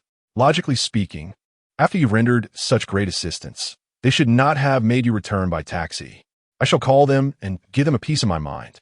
As he spoke, Chen Weiman reached for his phone. Lu Cheng, both amused and exasperated, replied, "Director Chun, there's no need for that. They simply want to maintain some face." Chen Weiman paused, as if suddenly enlightened. "Oh, I see now. No wonder." He put away his phone, realizing that perhaps it was best not to call them and scold them. They were probably feeling quite dejected at that moment. With this thought, Chen Weiman felt a sense of relief. He patted Lu Cheng's shoulder heartily and said, "Indeed, we must keep a low profile. The criminal police team has their pride. After all, ha ha." At that moment, Yuan Jie, Chen Zilong, and Zhu Yiping returned from their field duty. Yuan Jie was discussing the case with the other two. "Have you heard? According to insider information, the case has taken a turn. The suspect we were investigating today, Wu Hao, is not the real murderer." Chen Zilong furrowed his brow on him, but the murder weapon was found, and his fingerprints were on it. Just because there are fingerprints does not make one the murderer. There is, in fact, a true culprit lurking in the shadows. Criminal investigation is indeed thrilling and challenging, especially with such plot twists. Who would have thought that Wu Hao is not the actual killer? Yuan Jie gazed dreamily at the ceiling, yearning for an exciting future in criminal investigation. Zhu Yiping asked, "What exactly is going on? Please elaborate. Who is the real murderer?" Yuan Jie shook his head. "I'm not entirely sure. I heard that during the interrogation, Wu Hao confessed, but then someone insisted there was a third person at the scene who is the one responsible for disposing of the body." Chen Zilong inquired, astonished. "Who is this person? So impressive. Even after a confession, they can identify another true culprit?" Yuan Jie shook his head again. "It's likely team leader Qin. He has extensive experience in handling cases and might have deduced some inconsistencies from the details, overturning previous assumptions. It could also be Policewoman Su, as she is a disciple of Ji Buichuan and presumably possesses formidable deductive skills." Chen Zilong nodded thoughtfully. "Solving cases is indeed fascinating. I too wish to join the criminal police team." As the three entered the office, they spotted Chen Weiman and Lu Cheng. Director Chun, Yuan Ye Athlemet. Upon seeing Lu Cheng, Yuan Jie's expression altered slightly. As a top student in criminal investigation, he felt somewhat unsettled that he could not participate in the case in its entirety, while Lu Cheng, who lacked formal training, was able to do so. This disparity stirred a sense of imbalance within him. Is it merely because of that one speech during the meeting? If it were me, Yuan Jie fell silent. Chun Zilong's eyes lit up upon seeing Lu Cheng. Brother Lu, please tell us about the case you were involved in. Share the details of this remarkable twist. Chapter 60. Brother Lu embodies the essence of a protagonist in a light novel. Xiao Chun, you've truly chosen the right person for this case by having Lu Cheng take charge. Chen Weiman chuckled. Indeed, Brother Lu has been learning the art of crime solving from the criminal investigation team. It must be Brother Lu. Even Yuan Jie couldn't team match him. Chun Zilong, filled with both envy and admiration, remarked. Yuan Jie shot a glance at Chun Zilong, his eyes flashing with daggers. The case was solved by Lu Cheng, who he learned from is still up for debate. Chen Weiman, brimming with pride, ascended the stairs. The three downstairs, upon hearing this, felt as though the ground had shifted beneath them. What? Lu Cheng solved the case. Are you joking? The trio turned in unison to Lu Cheng, who, without denial, left them utterly astonished. His silence was an implicit acknowledgement. Truly, you were the one who cracked the case? No, Brother Lu, how did you dare? Chun Zilong initially pondered the audacity of it all. After all, you, an amateur, merely observed and learned. Standing there, one would hesitate even to voice an opinion for fear of being ridiculed as a novice. Yet you, remarkably, managed to solve the case? And on top of the investigative framework and evidence chain already established by the criminal investigation team, you audaciously overturned it? Then, you boldly deduced and identified the real culprit? Come now, Brother Lu, this is no joke. You've raised the bar for trainee officers significantly. The entrance exams for police academy graduates might as well require capturing a criminal mastermind or solving a homicide. Chun Zilong had always yearned to join the criminal investigation team, but upon arrival, he would realize he was merely a fool. When asked to articulate his thought process, he would stammer, unable to produce a single coherent thought. As for Lu Cheng, he astonished everyone during a meeting in front of the precinct head. Yang Zheng found crucial fingerprints at the crime scene, discovered the murder weapon at the body disposal site, and ultimately provided a new investigative perspective that directly led to the case's resolution. Must you flaunt your capabilities so? At that moment, Chun Zilong and Zhu Yiping regarded Lu Cheng with the reverence one might reserve for a formidable figure. Simultaneously, their envy surged like a relentless river. Brother Lu had undoubtedly transformed into the embodiment of a protagonist from a light novel. The nearby top student, overwhelmed with shock, could not help but feel that his years of study in criminal investigation had been in vain. How could this be? A novice, participating in a homicide investigation for the first time, managed to solve the case. The key was that he had also gathered evidence and conducted reasoning. It seemed he played a pivotal role throughout the entire investigation. Are you kidding me, buddy? Yuan Jie, unable to bear it, quietly returned to his seat and picked up a gripping crime fiction novel, Ho Dali's Criminal Investigation Notes, reading intently. He was determined to improve, even foregoing dinner in pursuit of progress. As the day neared its end, Song Chengfeng approached to announce that the cafeteria would be serving additional meals today, featuring braised pork and ribs. Yuan Jie swallowed hard, thinking that dining and self-improvement need not be mutually exclusive. However, when Song Chengfeng revealed the reason for the extra meal, Yuan Jie's appetite diminished once more. The rationale, as instructed by Song, was that the Sanli Bridge precinct had excelled in anti-pickpocket operations and the Fangjia Hutong homicide case. This is tantamount to directly naming Lu Cheng. All the attention is drawn to him, bringing the Sanlikyo police station into the limelight. This has left some officers feeling envious, realizing that such opportunities can sometimes slip away unnoticed. Lin Wenbin and Chun Zilong, one on each side, linked arms with Lu Cheng, grinning as they said, "The protagonist of an exhilarating story. Let us go dine at the cafeteria. Brother Lu, allow me to fetch your meal." At this moment, everyone yearned to be close to Lu Cheng, and Lin Wenbin and Chun Zilong were particularly swift. Just as Lu Cheng was about to nod in agreement, his phone rang. Lin Wenbin and Chun Zilong exchanged curious glances, noticing the caller ID. Dear. The two single men suddenly felt a pang of jealousy. Could that nickname be any more saccharine? Lin Wenbin swallowed hard. Brother Lu, is it Officer Su? Chun Zilong gave Lin a light punch. Isn't that obvious? Who else could it be besides Officer Su? She even made it public. Moreover, it was Officer Su who acknowledged it first. A collective gasp escaped the young officers. Their appetites diminished. Lu Cheng was truly a remarkable individual, a veritable winner in life. Answering the call, the office fell into an unusual silence. Though the speakerphone wasn't on, the cool and ethereal voice of Su Qingwu resonated. Are you off work? Shall we have dinner together? Initially, some had hoped the call would not be from the goddess, but upon hearing her voice, their anxious hearts sank. After all, it was Officer Su who had taken the initiative to invite him for dinner. Lu Cheng, you are indeed incorrigible, a true beast.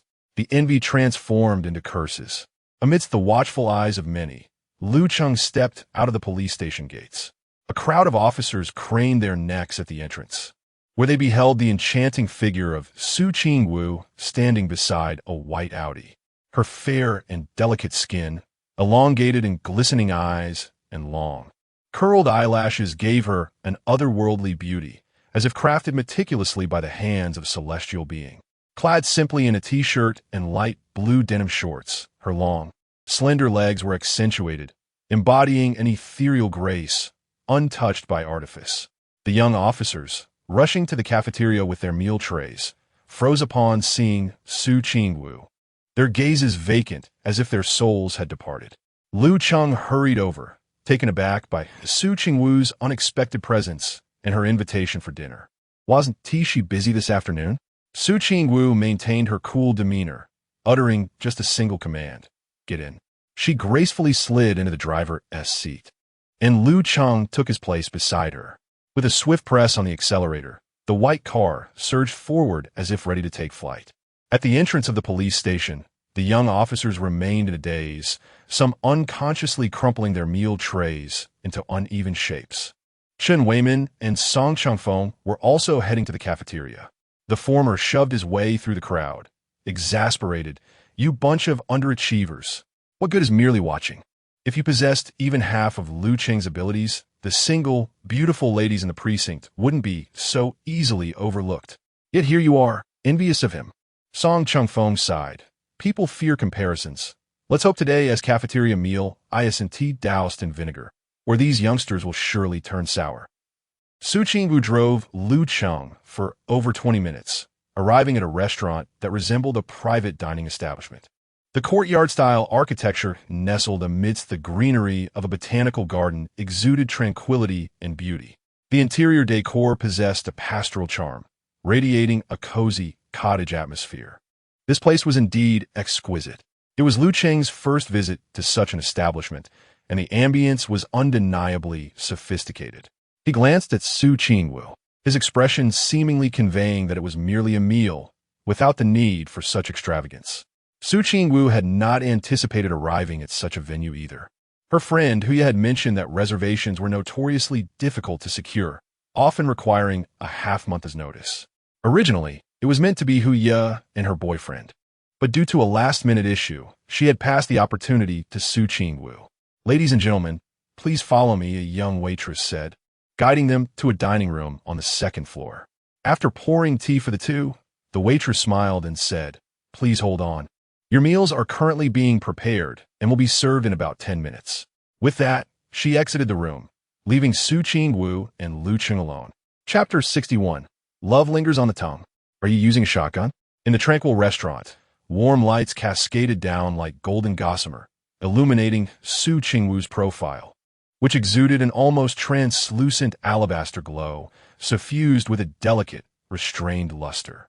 The interplay of light and shadow danced subtly across her refined nose and the slight curve of her lips, rendering her fair complexion even more pure and ethereal against this warm-toned backdrop, imbued with a serene beauty untouched by the world's dust. Lu Cheng gazed vacantly, as if time had come to a standstill. When Su Ching-woo met his unwavering gaze, observing his dazed expression alongside the ambience of the restaurant, a hint of discomfort crept onto her charming face. The seconds ticked by. "Have you finished looking?" Su Ching-woo could no longer contain herself, her voice tinged with a playful reproach. "Not at all." Lu Cheng shook his head, admitting that he could never get enough of her. "Su Ching-woo." She did not wish to squander time on trivial matters and inquired, "Is this truly your first encounter with a murder case?" "Huh?" "Yes," Lu Cheng nodded. "Thus, this lad possesses a remarkable talent?" Su Ching-woo recalled that while she had recognized the third person's fingerprint as a point of suspicion, she had been unable to connect it to the true perpetrator, setting it aside as all clues pointed decisively to Wu Hao, leaving no room for doubt. Many cases were deceptively simple, lacking the convoluted intrigue often depicted in dramas. They merely required the discovery of evidence to reach a conclusion. However, this habitual line of thinking led both her and Captain Shin Mi-on to overlook the possibility of an alternative scenario. Yet, Lu Cheng's audacious conjecture sparked a memory of her mentor, Ji Buochuan, who once said that any thread of evidence that raises suspicion must possess its own rationale for existence. The fingerprint on the window latch was indeed discreet. It should not have been found there, yet it was. The true culprit, Ruan Sikong, had committed the act while wearing gloves, thick ones he typically donned while delivering food on his electric bike. Thus, when closing the window, he could not grasp the latch with gloved hands and had to remove them. In hindsight, everything seemed entirely plausible. Recalling Lu Cheng's deductive reasoning process, an amateur yet adeptly reconstructing the crime scene, she couldn't help but ponder the possibility of his genius. 10 minutes later, the dishes began to arrive. The waiter enthusiastically introduced, "This is beef tongue and pork tongue, prepared from their most tender sections, offering an exquisite texture. It bears a whimsical name, Kiss of Commitment." Following that, a dish of abalone was presented, clearly of superior quality, a 9-headed abalone, drenched in rich, fragrant sauce. "This, too, has a special name," the waiter continued. "It is called affectionate swimming abalone." Lu Cheng wore an odd expression, while Su Ching-woo's beautiful eyes widened slightly. The names of these dishes were rather peculiar. Lu Cheng chuckled awkwardly. "Commitment? Embrace? Is this her subtle hint?" This certainly did not align with the style of the renowned police flower, Su Ching-woo. But this place is where she brought herself. Such an upscale venue surely requires a reservation in advance. A prearranged booking, meticulously prepared dishes, and suggestive dish names. Could it be? Is it possible that the policewoman, Su Ching-woo, found it difficult to articulate her feelings and instead chose to express herself through actions? Lu Cheng swallowed hard, pondering the implications. Just then, another dish was presented. The waitress cheerfully introduced it. "This dish is called Love That Is Hard to Speak." Lu Cheng, caught mid-sip, inadvertently sprayed water, droplets splattering onto Su Ching-woo's fair, smooth face. "I am so sorry," he stammered, hastily reaching for a napkin, only for Su Ching-woo to snatch it away and wipe her face herself. With a frosty expression, her mood was evidently soured. Lu Cheng awkwardly forced a smile. It wasn't entirely his fault. The dish's name was rather difficult to contain. The remaining dishes were served without further introduction. Su Ching-woo, right in front of Lu Cheng, made a phone call to Huya. "This Michelin restaurant accepts custom orders? What on earth did you order?" Huya on the other end paused, responding irritably. "What do you mean by what on earth?" "These are the dishes my darling begged the chef for ages to prepare. It's our 1-year anniversary dinner.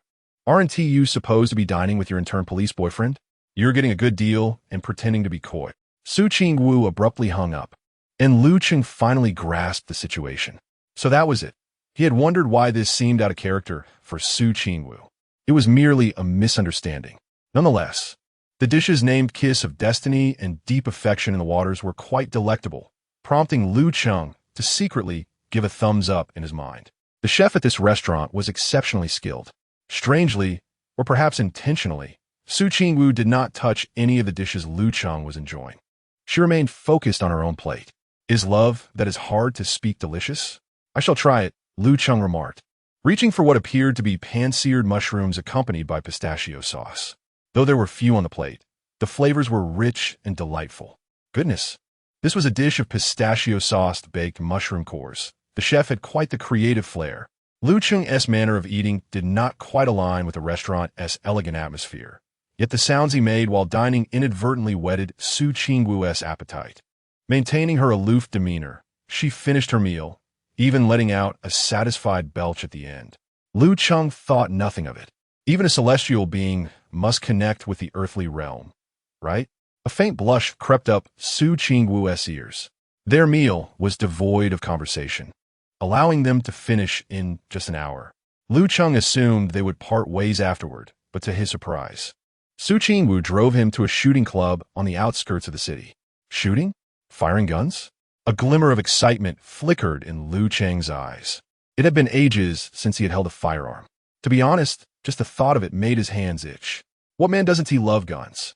Each time he scrolled through videos of assembling firearms and shooting, he found himself captivated, replaying them until the very last moment, saving and liking them. Although he had undergone live-fire training and examinations at the police academy, the frequency and quantity were significantly limited. Su Qingwu led Lu Cheng inside, where they were personally received by the owner, whose status remained ambiguous, whether a VIP or simply well-connected. Lu Cheng was indifferent. All he required was the presence of a firearm. The owner, surnamed Ouyang, was a short, stout middle-aged man, yet he possessed a dense mane of hair and a robust presence, his gaze sharp and discerning.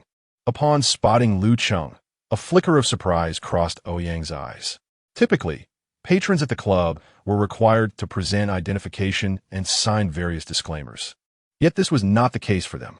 Furthermore, the firearms they used were indistinguishable from genuine ones, with recoil that felt authentic. Upon reaching the shooting range, after receiving their weapons and headsets, the owner gestured towards Lu Cheng and inquired, "Officer Su, does your friend require a coach?" Lu Cheng glanced at the owner, feeling a twinge of disdain at the implication. Su Qingwu's beautiful eyes turned towards Lu Cheng as well, asking, "Do you need a coach?"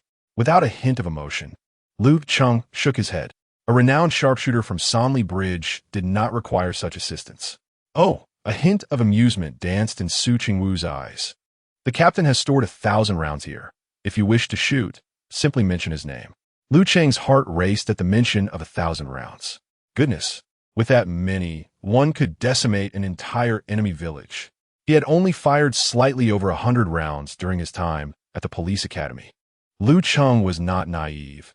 He understood the captain's intentions to some degree. Nevertheless, everything ultimately served his own interests. As he loaded the magazine, the satisfying sound of the bolts cycling back and forth brought him joy. Bang, bang, bang. With both hands gripping the firearm in a standard Weaver stance, he aimed, aligning the front sight with the rear aperture, and fired. In just 3 minutes, Lu Cheng emptied the magazine, though his execution appeared ferocious. A glance at the target revealed scores ranging from a mere 2 to a maximum of 8. Observing his target, Su Qingwu remarked coolly, "Were you using shotgun?" Chapter 62, Rookie, starting with a 0 frame. Upon witnessing Lu Cheng's unrefined shooting technique, Su Qingwu felt a pang of sympathy for Qin Mian's ammunition. Lu Cheng smirked and asked, "Officer Su, how many rings did you score?" His curiosity led him to glance at Su Qingwu's target, where he was astounded to see the bullet holes clustered tightly around the bullseye. Goodness, how remarkably accurate. Lu Cheng was taken aback, realizing she was a sharpshooter. However, Su Qingwu displayed no sign of pride at Lu Cheng's astonishment, as if the praise from a novice held little merit. Casting a sidelong glance at him, she remarked, "With your shooting skills, criminals could easily escape from right beneath your gun's muzzle. You have much to practice." With a sigh, Lu Cheng thought to himself that sharpshooters honed their skills through countless rounds of ammunition, while he could hardly boast of his experience. He resolved to practice diligently, not wanting to disappoint Captain Qin's goodwill. Though he shot with earnestness, he could not escape the label of a novice. Finally, unable to bear the sight any longer, Su Qingwu approached to offer guidance. "Spread your legs a bit more, shoulder-width apart, and raise your left arm slightly." She moved closer to Lu Cheng, correcting his stance while subtly expressing her disdain for his grip. "Where did you learn this?" "At the police academy," Lu Cheng replied without hesitation. Though he knew the academy had mostly taught him the basics, The weaver stance was something he had picked up online. Please don't disparage the police academy. As she adjusted his posture, Su Chingwu's voice was cool and authoritative. Remember, the body moves with the gun. Lu Cheng caught a faint, pleasant fragrance wafting from her. Not the scent of perfume, but rather a blend of shampoo and body wash. As she leaned in closer, her smooth skin occasionally brushed against him, causing the inexperienced Lu Cheng to become momentarily distracted, his youthful vigor making it hard to maintain focus. What are you thinking? Shooting? She teased. I'm just aiming. Lu Cheng replied, his face flushing as he refocused and took aim once more. To his surprise, after Su Chingwu's adjustments, his accuracy improved significantly.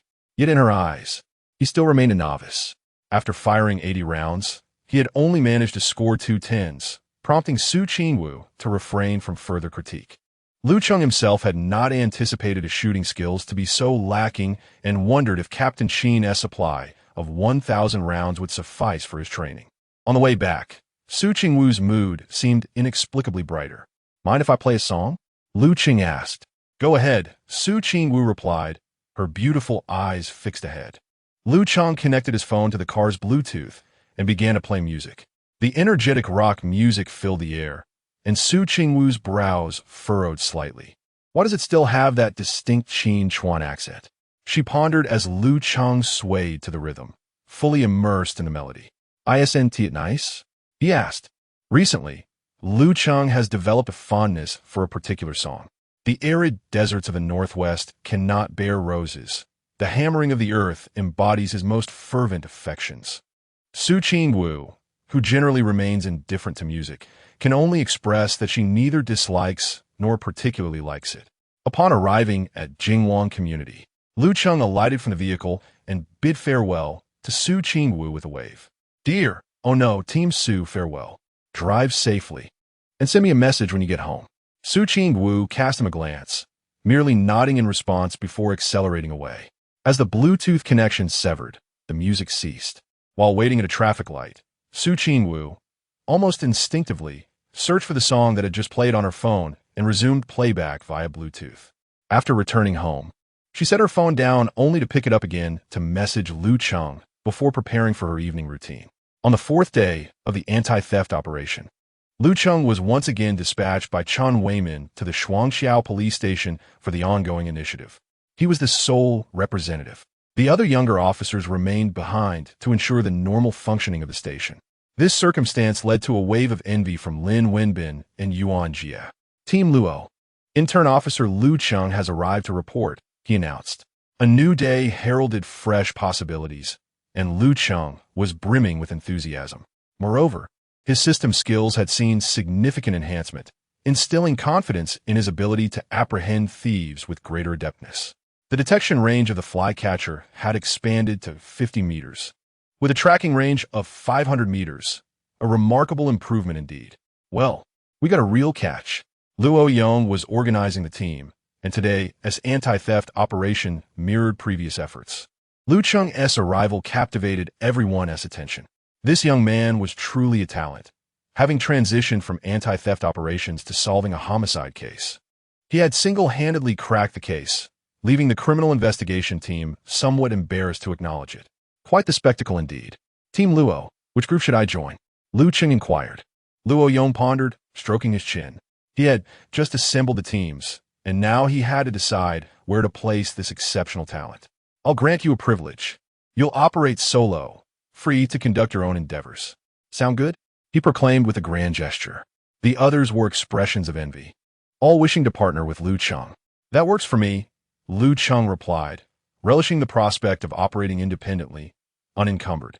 All right then, flycatcher, the floor is yours. Luo Yong remarked, perhaps influenced by Lu Cheng's recent success in apprehending the kingpin and subsequently capturing his accomplices. Word had spread among the criminal elements, causing them to vanish. The previous day's performance had plummeted drastically, with only 5 or 6 petty thieves apprehended across numerous teams. Merely small-time crooks, hardly deserving of serious sentencing. Often released after a few days.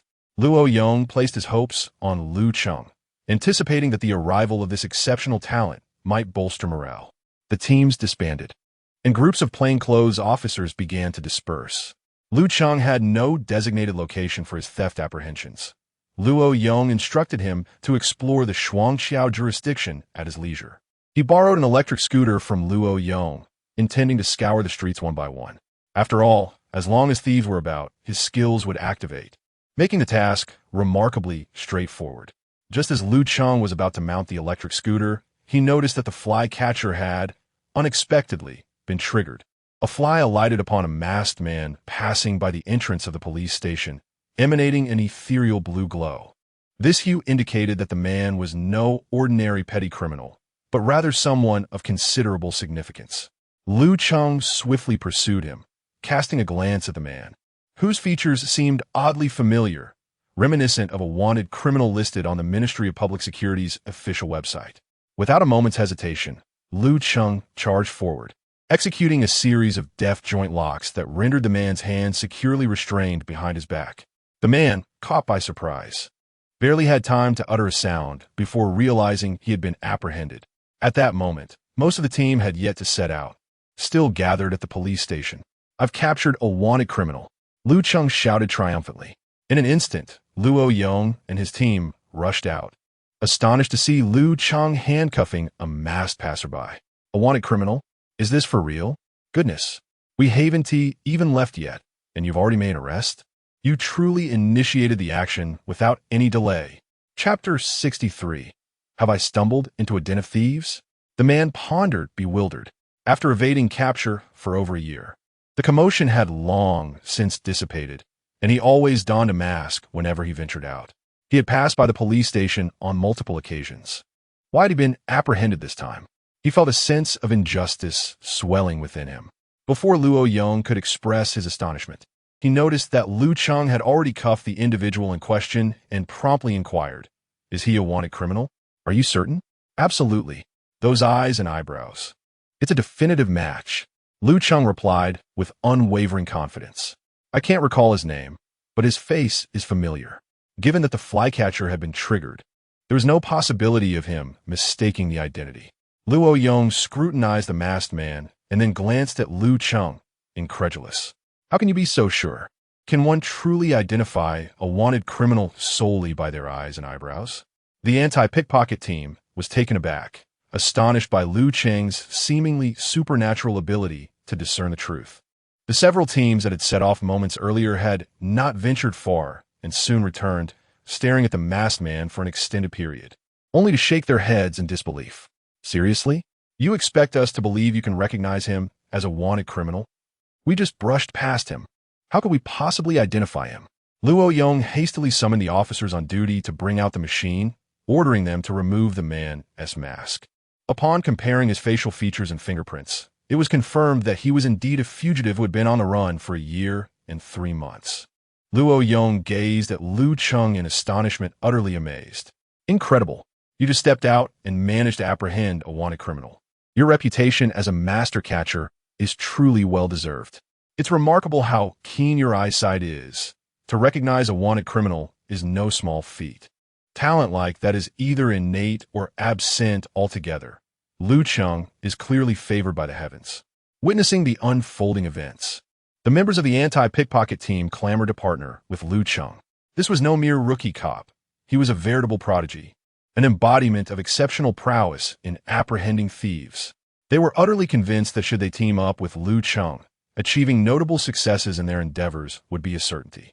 However, Luo Yong opted for Lu Cheng to operate independently, fearing that a team dynamic might hinder progress. Riding his electric bike, Lu Cheng scoured the streets. As the Double Bridge district was twice the size of the Sanli Bridge area, featuring numerous train stations, pedestrian streets, and bustling shopping centers, hotbeds for pickpockets. Spending the entire morning in Sanli Bridge would not compare to traversing just 3 streets in Double Bridge.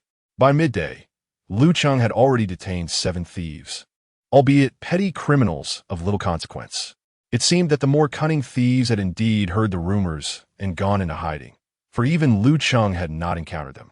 Nevertheless, capturing 7 thieves single-handedly, coupled with the arrest of a wanted criminal right off the bat, constituted an impressive haul, one man achieving the work of an entire squad. which was quite extraordinary. Upon returning to the precinct for lunch, the others settled for fast food, while Lu Cheng was treated to a specially prepared stir-fry by Lu Cheng. The disparity in treatment was glaring, leaving Lu Cheng somewhat bashful. Yet, there was no denying the merit of his accomplishments. As long as one could apprehend 7 or 8 thieves in half a day, one would undoubtedly earn such privileges. Even the station chief would personally prepare a meal for him. Lu Cheng called Chen Weiman to extol the virtues of Lu Cheng, proclaiming him exceptionally effective in his pursuits, a reputation not merely inflated. Chen Weiman, having heard praises of Lu Cheng so often that his ears felt calloused, directly inquired whether he could acquire that half-bottle of Matai. Reluctantly, Lu Cheng parted with it, primarily because he hoped to borrow Lu Cheng's services again in the future, and he would need to ensure good food and drink for Chen Weiman thereafter.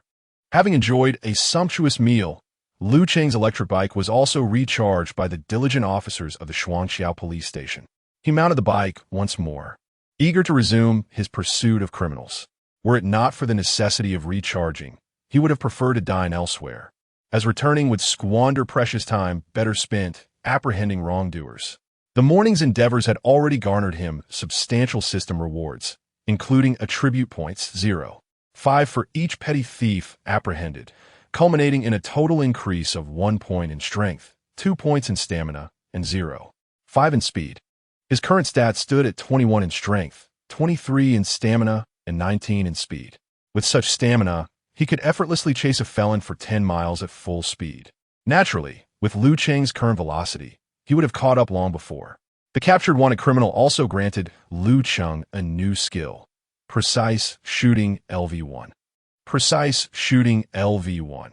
The host's accuracy significantly increases when using firearms. A spark of realization ignited within Lu Cheng. Indeed, what one lacks often arrives unexpectedly. Just the previous day, he had undergone shooting training, his aim so poor that even Su Qingwu had refrained from commenting. Now, with this newfound skill, he could conserve a great deal of ammunition for Team Qin. Continuing his patrol on the electric bike, Lu Cheng arrived at the vicinity of Wenwu Road Ecological Park, where the flycatcher skill activated. He noticed a green dot hovering over a young man clad in a black t-shirt. Following the youth for several minutes, Lu Cheng discerned no signs of wrongdoing. However, since the skill had activated and the green dot remained lit, it indicated that this petty thief, despite his current inactivity, likely had a criminal record. Yet, should Lu Cheng apprehend him, how could he justify it? The wanted criminal was a public figure with a recognizable face. While this young miscreant had not committed any overt act, how could he arrest someone without tangible evidence? Did past offenses manifest on one's visage? With no other criminals in sight, Lu Cheng decided to trail this petty thief, hoping to observe any illicit activities or possible accomplices. Within a 500-meter tracking radius, Lu Cheng followed the youth effortlessly on his electric bike. Upon reaching a small amusement park, he suspected the petty thief might finally strike. To his surprise, the young man merely traversed the park and entered a nearby residential building. After circling around, Lu Cheng realized he had stumbled upon an older apartment complex, its walls weathered and pipes rusted, and the air thick with a stale odor of cooking oil.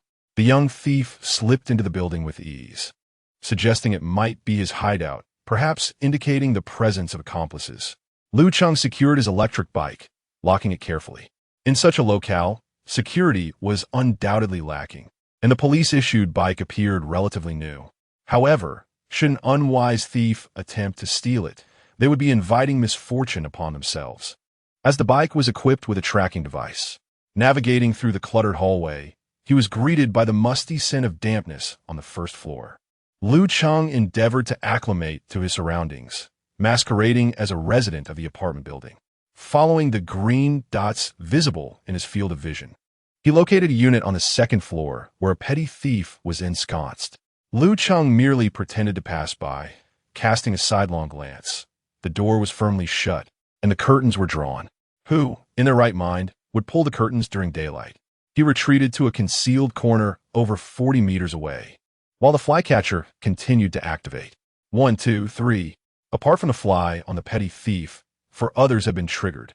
Lu Cheng could discern 5 green dots, located in the petty thief's room and the neighboring unit. Were there 5 thieves spanning 2 rooms? A frown creased Lu Cheng's brow, and at that moment, the green dots took flight once more, ascending to 2 rooms on the 3rd floor before settling down again. Did the 3rd floor also harbor 5? Among them, 1 fly was blue. Lu Cheng's heart raced. What was happening? 9 petty thieves plus 1 big thief, 10 in total. Had he unwittingly stumbled into a den of thieves? Chapter 64. A single move to conquer all. A challenge awaits. Upon discovering 10 thieves, Lu Cheng hesitated to act impulsively, opting instead to ascertain the situation before proceeding. He ascended to the 3rd floor, where the 2 rooms mirrored those below, leading him to believe that this band of thieves likely knew one another. If they were strangers, could they coexist so closely without conflict? Their relationship was undoubtedly competitive. The 2 rooms on the 3rd floor were both tightly shut, their curtains drawn, exuding an air of secrecy. Lu Cheng pondered whether he should call for backup. But how could he confirm that they were indeed thieves? What was the source of his intelligence?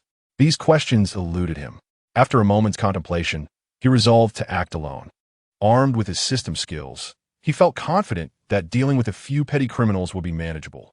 Although defeating 10 with a single blow might be an exaggeration, he believed he could take them down one by one without issue. Returning to the 2nd floor, he was about to knock on one of the doors when he spotted a delivery person in a blue uniform approaching. He quickly moved over, whispering, "Shuh, I'm a police officer." Displaying his credentials, he inquired, "Which household are you delivering to?"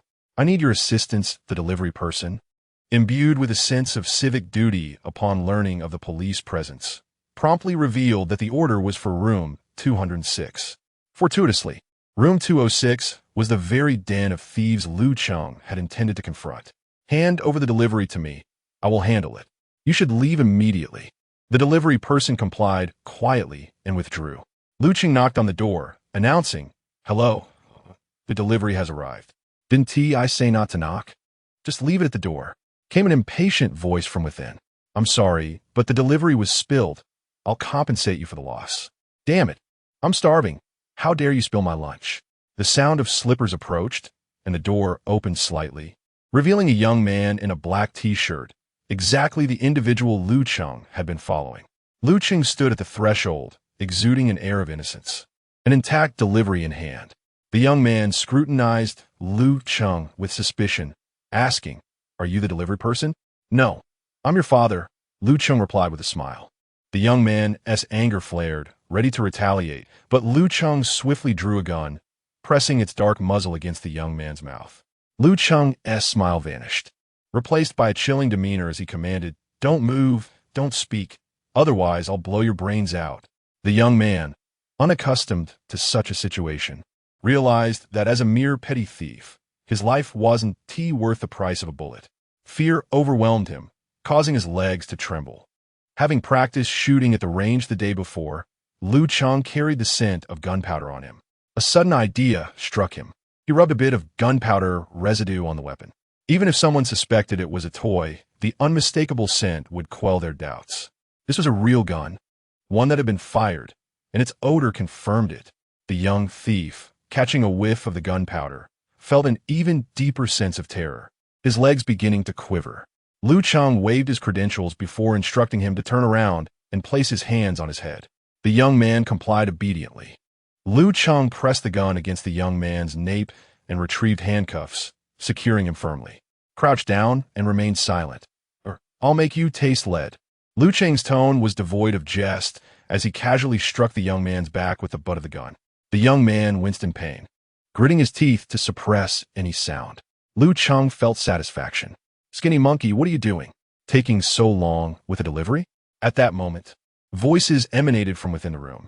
As the occupant approached the door, Lu Cheng was already stationed by the entrance, ready to enact the same routine. The dark muzzle of the gun was thrust into the mouth of a man clad in a tank top and shorts, sporting a small mustache. In his eyes, terror flickered as he attempted to scream, only to have Lu Cheng grip his jaw. With a strength rating of 23, Lu Cheng's grip was stronger than that of laborers who had toiled for 2 decades, akin to a vice. "Shoo, police. Keep quiet if you wish to live." The man had never encountered such a scenario, his legs trembling with fear. Lu Cheng bound him with zip ties and found 2 towels to gag both of them. The 2 criminals obediently faced the wall, crouching on the ground, too intimidated to even breathe heavily due to Lu Cheng's firearm. In the adjacent room, 3 more waited. Lu Cheng knocked on the door, employing the same method. Upon sighting the handgun, the 3 intruders quaked like quail.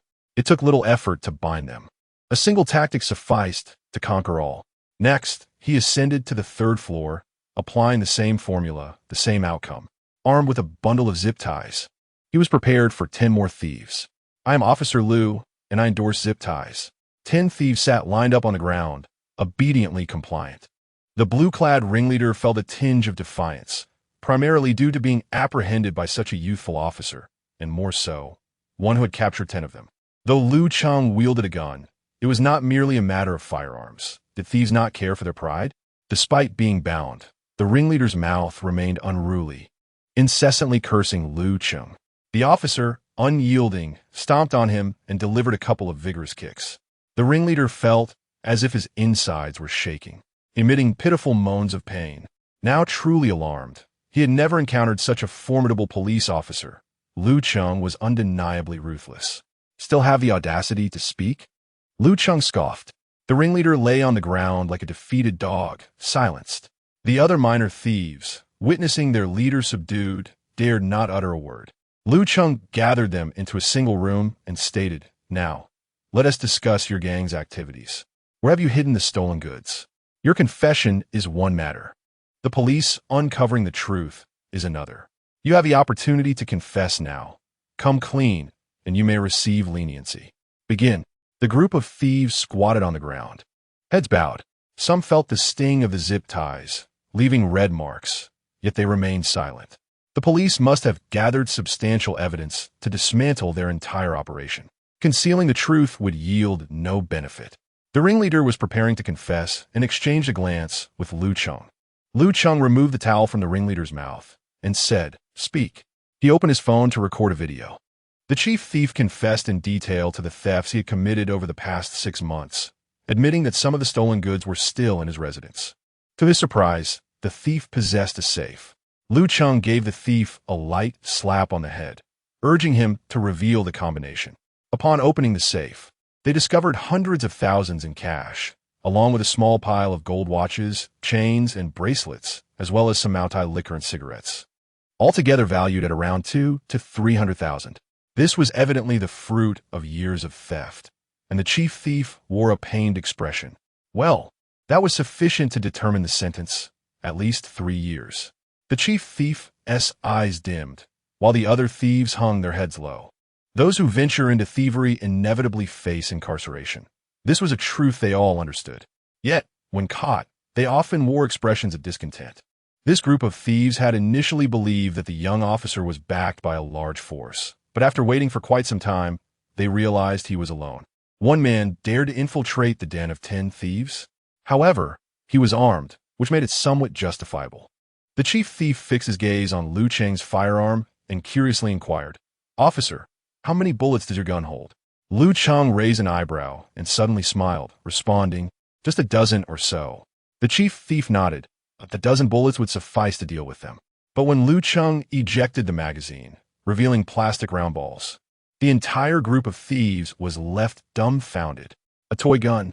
The chief thief's temple throbbed, realizing that a mere toy had managed to intimidate all 10 of them. If this news were spread, their reputation would be ruined. "You certainly have some nerve," the chief thief remarked with a forced smile.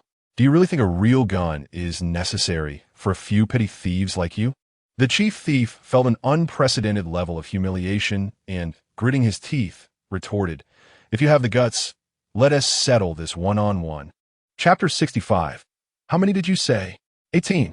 When a thief encounters a police officer, it is akin to a mouse facing a cat. They flee in terror. Yet now, the mouse boldly seeks a one-on-one confrontation with the cat? Such audacity.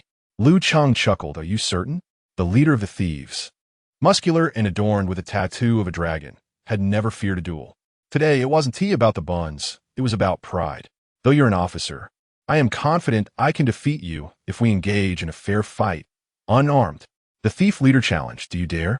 The other thieves stared wide-eyed. Brother Cohen, don't act impulsively.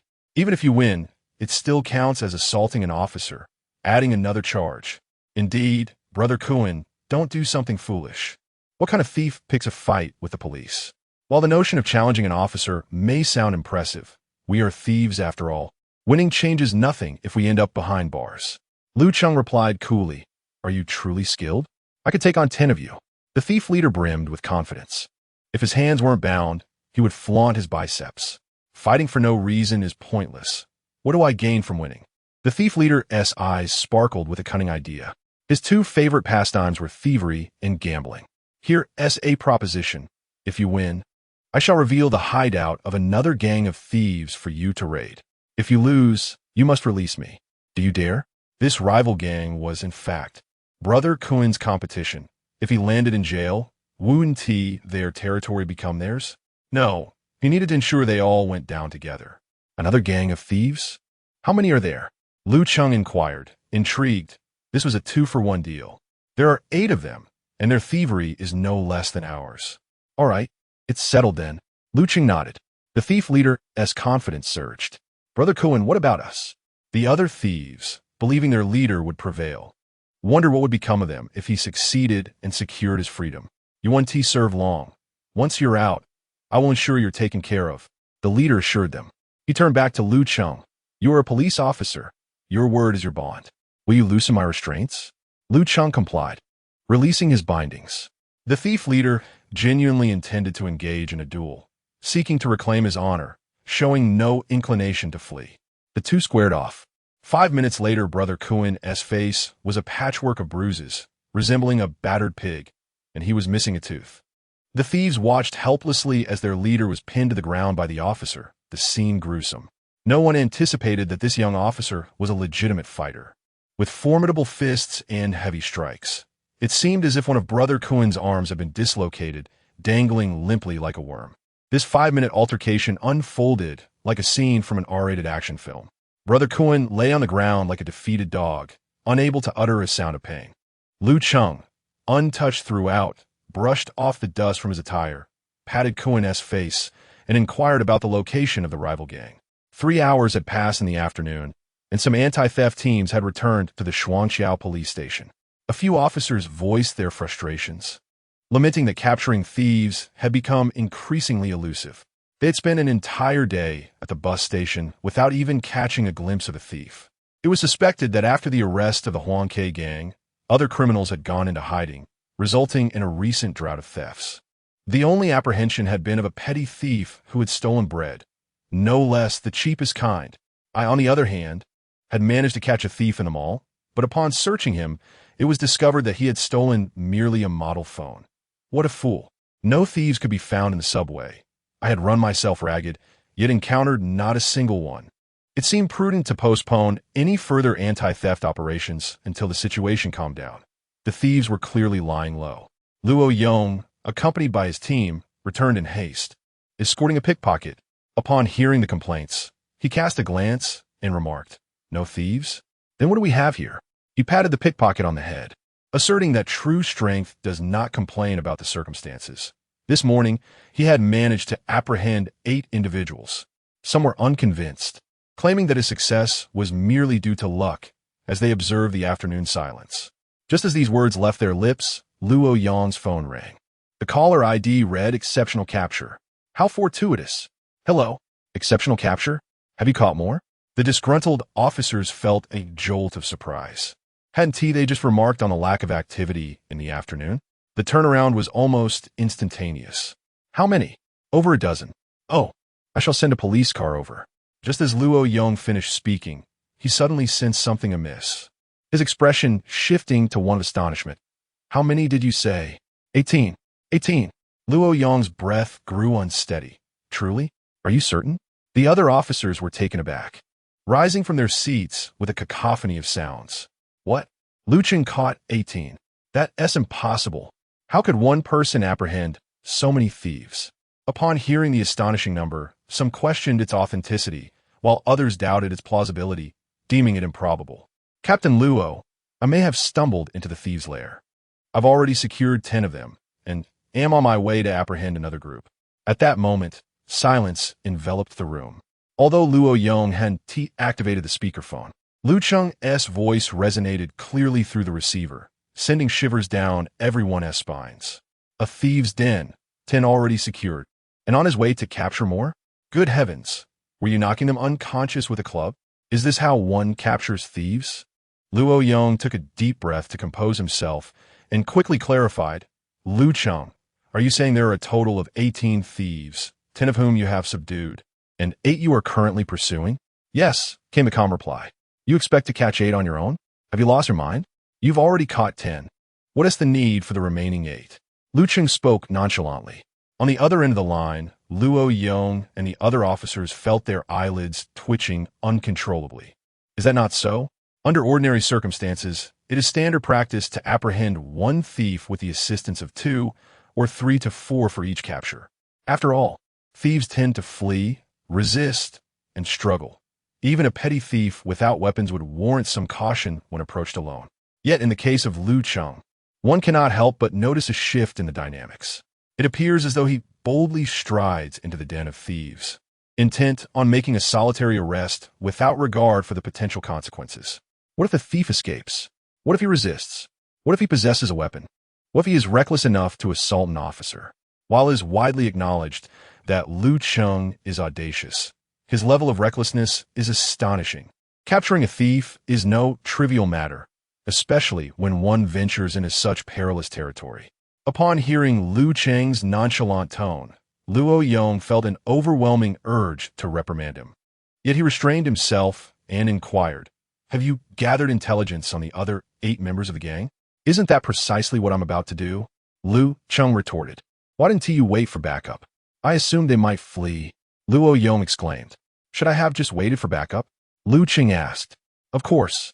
Luo Yong's tone was far from amicable. Had it been one of his subordinates, he would have unleashed a torrent of criticism. This young man intends to infiltrate alone? Does he possess no sense of teamwork? Lu Cheng, this is an order, Luo Yong declared sternly. Listen carefully. Keep an eye on that group of thieves, and wait for our support to arrive before taking any action. Do not act impulsively. Understood, Lu Cheng replied, reluctantly resuming his seat.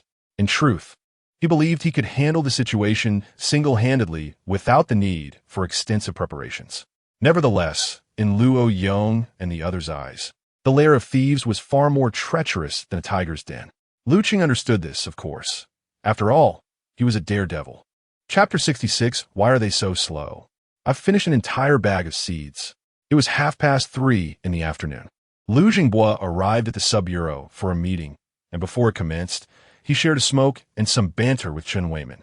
At this moment, Chen Weimin was brimming with confidence, particularly adept at capturing Lu Cheng, who had gained a notorious reputation in the police circles of Yuhua District. However, Lu Jingbo was also performing admirably. The results of the recent anti-theft operation were impressive, largely due to his own capabilities. With a rising profile, they arrived at the meeting early. A few minutes later, the other station chiefs began to trickle in. Upon seeing Chen Weimin with his trademark exuberance, they all approached him with friendly greetings and offered cigarettes. Before long, Chen Weimin's table was overflowing with smokes, while Lu Jingbo maintained a cheerful fade. He inwardly envied Chen's good fortune, feeling a pang of ulcerous resentment. The previous day, without Chen Weimin's presence, the number of arrests during the anti-theft operation had plummeted. Yet today, upon his return, he had already apprehended 8 individuals in just half a day, one of whom was a wanted criminal. To be honest, Lu Jingbo sincerely wished for Lu Cheng not to return to Sanlikyo, even if it meant a falling out with Chen Weimin. However, the reality of their dynamic made such a confrontation futile. When Yang Zheng entered the meeting room, a hush fell over the group as they prepared to begin. Just then, Lu Jingbo's phone rang. In the police force during meetings, everyone kept their phones on loud to ensure they would not miss any urgent calls regarding incidents. Yang Zheng, not keen to rush the meeting, waited for Lu Jingbo to finish his call. The ongoing anti-theft operation at the Shuangxiao police station had been receiving significant attention from the sub-bureau. Luo Yong, what is the matter? Lu Jingbo answered the phone, and within 3 seconds, his expression transformed with excitement. What? You want to dispatch a bus? Why? What? So many thieves? Is this for real? After hanging up, Lu Cheng's breath was slightly unsteady. Everyone's eyes were fixed on him, their curiosity piqued. Yang Zheng inquired, Lao Lu, what is going on? Luo Yong wants me to send a bus to Jinan community. He says they're going to apprehend a group of thieves. A group of thieves? They need a bus for that? They had heard of exaggerations before, but this was something else entirely. Chen Weiman sat up straight, asking, Lao Lu, how many thieves are we talking about? 18. At this revelation, the room collectively gasped. 18 thieves?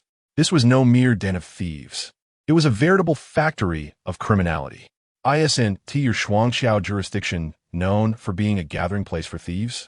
Are all the criminals from the entire Yuhua district converging on Shuangqiao? Time was of the essence, and Lu Jingbo did not dare to linger.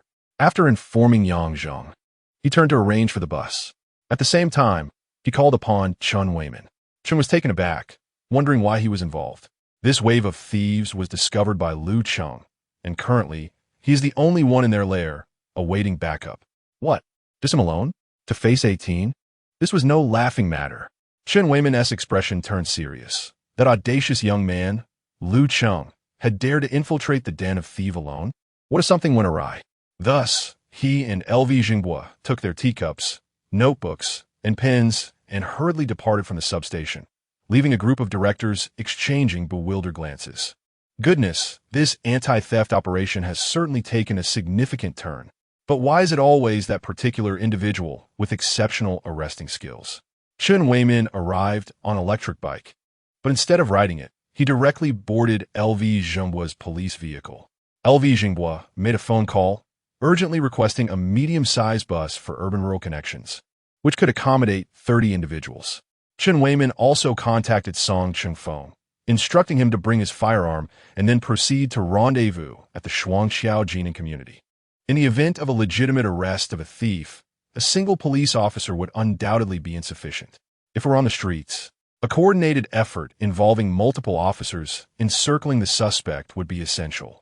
This is not a matter of police capability, but rather a means to minimize risk, ensuring not only the safety of the officers, but also that of the public and their property. The image of a lone officer pursuing a thief is merely a cinematic portrayal. Individuals like Lu Cheng, who either dismantle a criminal organization or infiltrate a den of thieves, are indeed rare. One could only conclude that this reckless youth is no ordinary person. Luo Yong brought along 3 teams, comprising over 20 individuals, armed with 3 handguns. Except for a few plainclothes officers led by Luo Yong, the remaining policemen were fully equipped. They did not use police vehicles, relying instead on ordinary cars. Lu Cheng had specifically emphasized the importance of not alarming the culprits, maintaining constant communication with Lu Cheng. Luo Yong led one team to the floor where Lu Cheng was located. The team advanced cautiously, almost stealthily. Upon reaching the stairwell, they observed Lu Cheng half exposed at the doorway, perched on a small stool, casually cracking sunflower seeds while engaging in conversation with a young thief. Luo Yong and his team were momentarily taken aback. Something about this scene seemed amiss. Hadn't Lu Cheng claimed to have infiltrated a den of thieves? What was this relaxed atmosphere? How could he seem to be visiting a neighbor instead of confronting criminals? In their profession, had they not been trained in lockpicking? Was training even necessary for such a task? The young thief in the black t-shirt wore a haughty expression, clearly excelling in the art of lockpicking. Lu Cheng tossed a handful of sunflower seed shells into a dustpan and clapped his hands, exclaiming, "Is that true? Don't boast. Arthur, I'm not bragging. I can usually open ordinary locks in seconds, and even more complex ones in under 3 minutes." Intrigued by the young thief's confidence, Lu Cheng asked for a demonstration. He produced a key and unlocked the handcuffs. Luo Yong's team was startled by the sight. How could he have released the handcuffs? The young thief showed no inclination to flee. It wasn't that he didn't want to escape, but rather that he dared not.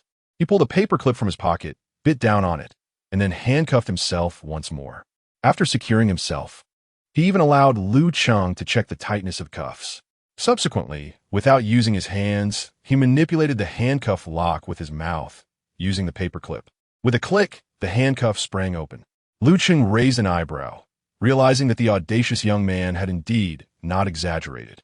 He had managed to accomplish the task, in merely 3 seconds. This was truly a remarkable skill. At that moment, Luo Yong appeared before Lu Cheng, accompanied by a group of officers. With a pistol firmly grasped in his hand, the young man, who had initially intended to flaunt his bravado, immediately surrendered. Crouching with his hands clasped over his head, displaying an unexpected compliance, Lu Cheng stood up and remarked, "Captain Luo, why the delay? I have already finished a whole pack of sunflower seeds." Luo Yong shot Lu Cheng an exasperated glance before directing his gaze into the room. There, he beheld 10 criminals, their heads bowed, squatting on the ground, looking utterly despondent. Among them, a man adorned with a dragon tattoo bore the brunt of the situation, his face swollen and resembling that of a pig's head. The other officers, curious, peered into the room, astonished by the sight of so many subdued criminals. They were left wondering how it was possible for one individual to apprehend 10 thieves so efficiently. Each criminal was restrained with zip ties, 2 for each, proving to be more effective in handcuffs, as only one pair was available. Luo Yong's previously tense demeanor relaxed, and he shot a glare at Lu Cheng, saying, "Could you not report such incidents beforehand next time?" Chapter 67. Arthur, I confess willingly. Call the officer. Outside the Jinan community, numerous residents returning home found themselves barred at the entrance, informed that the police were conducting an investigation within. A group gathered at the entrance, whispering among themselves, pondering what had transpired in the community. On the 3rd floor, Luo Yong pointed at the intruder, inquiring about his injuries. Noticing that Lu Cheng was unscathed, he speculated that it could not have been a case of the suspect resisting arrest. Had Lu Cheng perhaps resorted to vigilante justice? Unwilling to back down, he insisted on a one-on-one confrontation, and I simply obliged. Lu Cheng shrugged, responding nonchalantly. Kuan-gu, the intruder, lifted his eyelids slightly to glance at Lu Cheng before lowering his head again.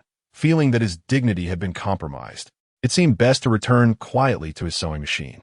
A one-on-one confrontation? Luo Yong's expression was peculiar. Was it not unusual for a thief to challenge the police? He kicked lightly, addressing Kuan-gu.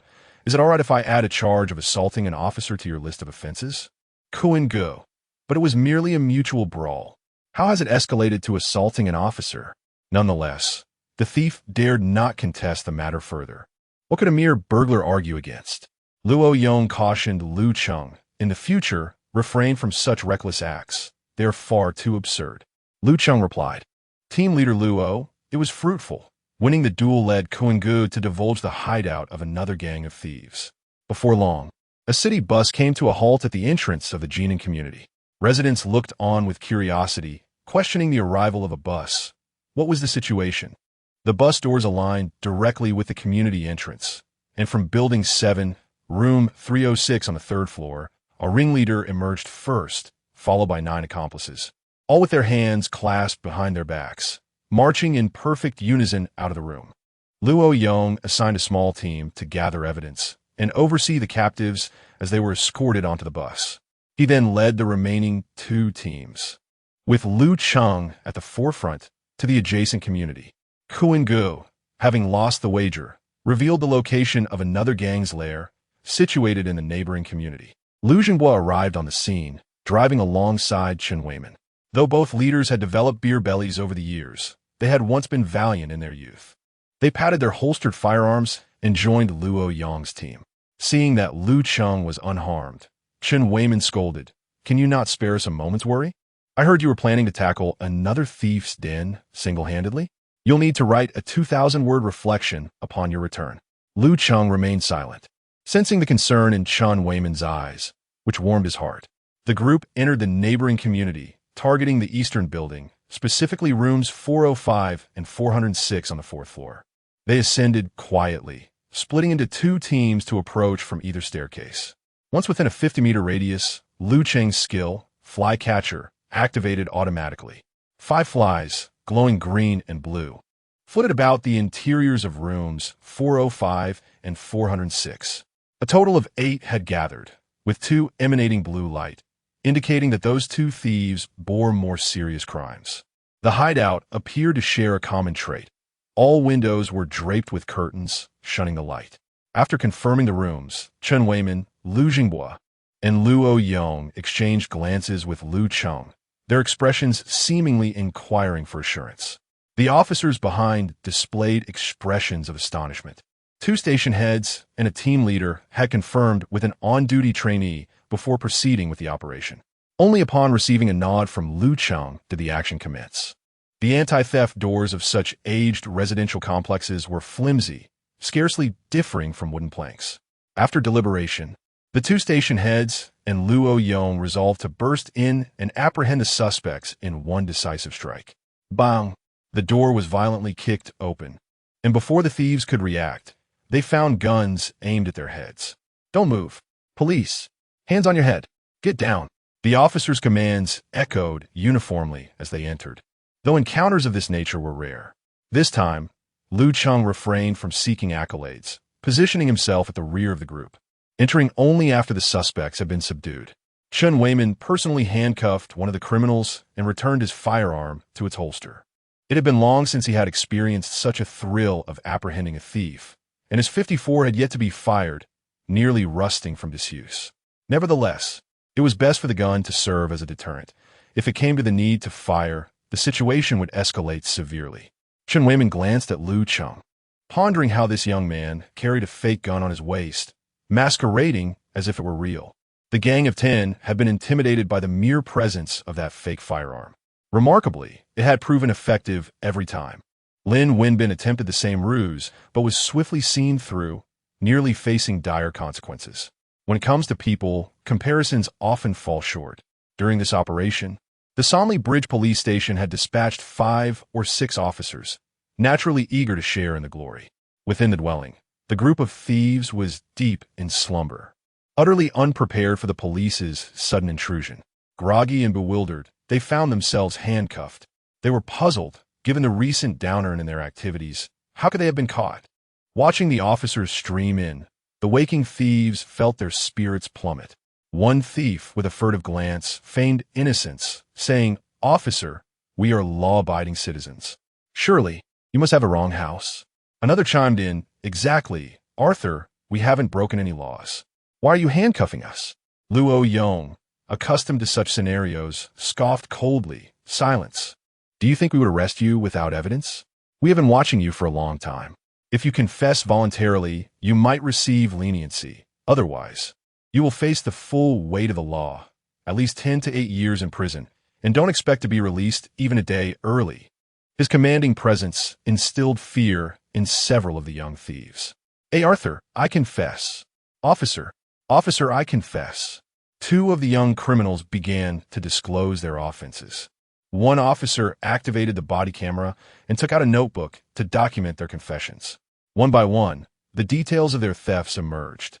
However, just a few minutes later, Lu Cheng's brow furrowed, and Luo Yong mirrored his concern. Indeed, no thief is without cunning. Some appeared meek and frightened, trembling like quails, yet in truth, they were remarkably shrewd. After all, isn't that the essence of being a thief? On the surface, there was an elaborate explanation regarding the crime scene, the timing, and the amount involved, all conveyed with meticulous detail. They even recounted various methods employed in the commission of their offenses. However, as the minutes passed, they had already confessed to multiple acts of crime, claiming that all the stolen goods had been entirely consumed in indulgence, leaving nothing behind. This was not a confession. It was a deliberate concealment, as they knew the police lacked substantial evidence. How long could someone be detained without evidence? A mere few days before release. Ro Yong exclaimed in frustration, "Are you trying to deceive us? 8 individuals have committed only a handful of crimes? Officer, it's true. We are timid. Once we finished, we regretted it and swore never to do it again." Chen Weiman and Lu Cheng exchanged glances, both understanding the underlying truth. These 2, appearing honest, were as cunning as foxes, unwilling to speak the truth. Such situations abound. Some thieves, when apprehended, admit to only a couple of recent thefts, while in reality, they could be crowned as the king of thieves for their extensive criminal exploits. Zhao Zhongsai Inhua Li, realizing there was little to be done in the absence of evidence, he would have to take them back for further questioning. Lu Cheng, wielding 2 flycatchers, observed the two confessing thieves, their movements illuminated by a bluish light. This indicated that they were likely the ringleaders of this band of criminals. He squinted and noticed one of them, with hands clasped over his head and gaze lowered, discreetly glancing at the police officers searching the inner room. With a determined stride, Lu Cheng proceeded into the room. Chapter 68. The criminals are not fearsome. What is dreadful is when criminals are cultured. Two ringleaders voluntarily confessed, seemingly honest. Yet they were cunning. They deceived Luo Yong, leaving him helpless. But who is Lu Cheng? A man of exceptional prowess. Could they truly outsmart him? He stepped towards the inner room, a master bedroom complete with an ensuite bathroom. At that moment, 3 or 4 officers from the Shuangqiao police station had already finished their search inside. They found no stolen goods, not even any valuable jewelry, just 2 old mobile phones, a wooden box containing a few coins, and 2 books, within which were a few 5-yuan notes. Luo Yong sifted through the items, frowning as he inquired, "No stolen goods?" An officer shook his head, responding, "Just these items." Luo Yong furrowed his brow, wondering if the criminals had squandered all the loot. Previously, the 10-member gang had a safe. Could this group truly be so destitute? Luo Yong glanced at Lu Cheng, who was preparing to enter the inner room, and cautioned, "It has already been searched thoroughly." Lu Cheng acknowledged with a brief sound and brushed past the officers who had completed the search. His eyes caught a glimpse of the fresh 5-yuan notes in the officer's hand, glowing with a vibrant green hue. This was the activation of the system skill, clue detection. "Wait." Lu Cheng raised his hand, halting the officer. "What is it?" The officer asked, puzzled. "Let me see those notes." He took the notes, flipping them in the light for inspection. Chen Weimin, El Jinghua, and Luo Yong watched Lu Cheng with curiosity. Chen Weimin leaned in, asking Officer Lu, "What is so intriguing about these? Could they possibly be counterfeit?" Lu Cheng lowered the notes, his expression serious yet silent, observing his demeanor. El Jinghua and Luo Yong's faces shifted slightly. Chen Weimin exclaimed in surprise, "Are they truly counterfeit?" Lu Cheng nodded, distributing the notes to Chen Weimin and Luo Yong for closer examination. The latter scrutinized the notes and confirmed their counterfeit nature, noting that they were convincingly realistic. But not upon a cursory glance. Lu Cheng turned his gaze towards the 2 ringleaders squatting on the ground. They, too, were watching him, and upon noticing his gaze, quickly averted their eyes, bowing their heads. So, they even used counterfeit currency, adding to their crimes. Luo Yong chastised the ringleaders, delivering a light tap on each of their heads. "Where did this counterfeit money originate?" We stole it from a passerby. At first, we didn't know it was counterfeit. It took us a while to realize," one of them stammered. "Huh, do you think I will believe that? Where did you acquire it? Is there perhaps a group dedicated to counterfeiting?" Both thieves shook their heads vigorously, insisting, "No, we truly stole it." Luo Yong scrutinized them sharply. Given the high degree of realism of the counterfeit notes, if there were a counterfeiting gang involved, it would lead to an intriguing development. However, with only a few notes in hand and the expressions of the 2 thieves ambiguous, it was somewhat challenging to ascertain the truth. In any case, they will be taken back for further interrogation. He turned to look for Lu Cheng, thinking that this young man possessed an even sharper eye than his own, capable of discerning counterfeit bills. Yet, when Luo Yong turned around, he found Lu Cheng had indeed entered the already searched master bedroom. Intrigued, he followed him inside. Lu Cheng had already entered the restroom, standing atop the toilet. Luo Yong's heart skipped a beat. Could it be? Why would he search the ceiling of the restroom? Surely, something must be concealed there. Had this area been overlooked? The officers who had initially searched the master bedroom felt a pang of apprehension as they saw Lu Cheng opening the restroom ceiling. How unfortunate. They had just neglected this spot. They had already rummaged through the cabinets, searched under the bed, inspected the crevices of the sofa, and even opened the toilet tank. Yet they had failed to look upwards. The ceiling, a discovery awaited. Lu Cheng, having already noticed the telltale signs, saw that 2 ceiling panels emanated a greenish glow. There was something inside. Nevertheless, he feigned a thorough search before climbing up to inspect the ceiling. After prying open a panel and moving it aside, Lu Cheng, being tall, stood on tiptoe and peered inside. There lay a black printer and a laptop. Lu Cheng withdrew his head and pushed aside several more ceiling panels. Many people squeezed in to see what was hidden within.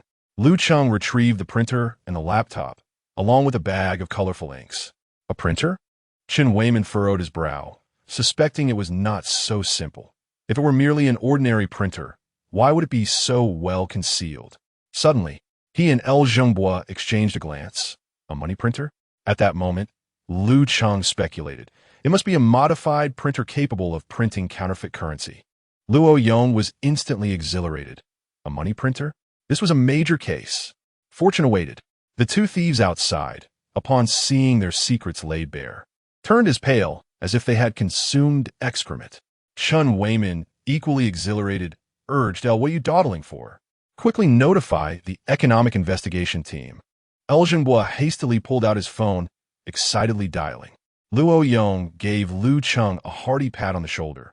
Well done, lad. You uncovered this. Chen Weiman's wrinkles softened into a smile. Indeed, Lu Cheng always managed to deliver surprises. 20 minutes later, the district's economic investigation team arrived, with Yang Zheng rushing to the scene after finishing a meeting. Well done. L, your anti-fraud operation has led to a money printing case. Impressive. Et Zingbo suppressé d'agran. Modestly replying, purely by chance. Indeed, this was part of the recent batch from Fuxing. The head of the economic investigation team, a female officer named Fan Wanqing, sported a neat short hairstyle. She examined the counterfeit 5 yuan note in her hand and instructed the officers behind her to collect it. Chen Weiman inquired, Captain Fan, can this type of printer produce banknotes once modified? He thought to himself that printing currency seemed rather simplistic. Fan Wanqing smiled and replied, that was the method used a few years ago. Advancements have been made since then regarding paper, ink, templates, and printing machines. Therefore, this type of printer can only produce low-denomination notes, as smaller denominations are less scrutinized. After inspecting the machine, she remarked, Epson 330. Its microspray effect is quite excellent, producing prints with textured patterns. With modifications, along with specially formulated ink and paper, it can yield fairly realistic counterfeit currency. Lu Yong and his companions were truly amazed, recognizing that expertise lies in specialization. This indeed is a technical endeavor. In these times, it is not the criminals that instill fear, but rather the educated ones among them. Thank you, Lu, for uncovering the money printing machine. Might we take the individual back for interrogation? This could yield valuable leads regarding the Fujianese. Lu Zhengbo nodded in agreement, noting the limited number of personnel from the economic investigation team. He said, I will assign someone else to assist you. Lu Cheng, you go. Chen Weiman raised an eyebrow, feeling a twinge of displeasure. It seemed that old Lu was quite at ease in commanding him. You'll regret this during our evening drinks, he thought. Are you exceptionally skilled at apprehending suspects?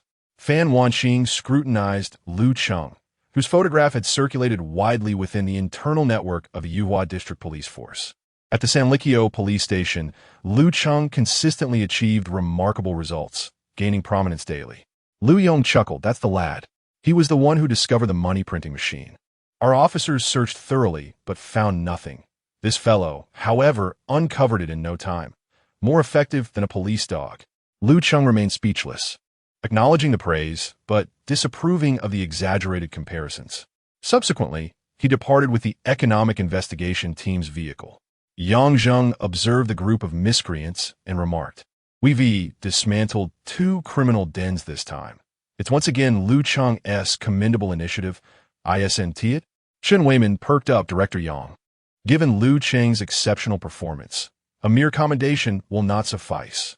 Yang Zheng nodded in agreement. Indeed, Old Chen, please draft a request for a third-class merit award. Chapter 69. Should you join our economic investigation unit? My own girlfriend. A third-class merit?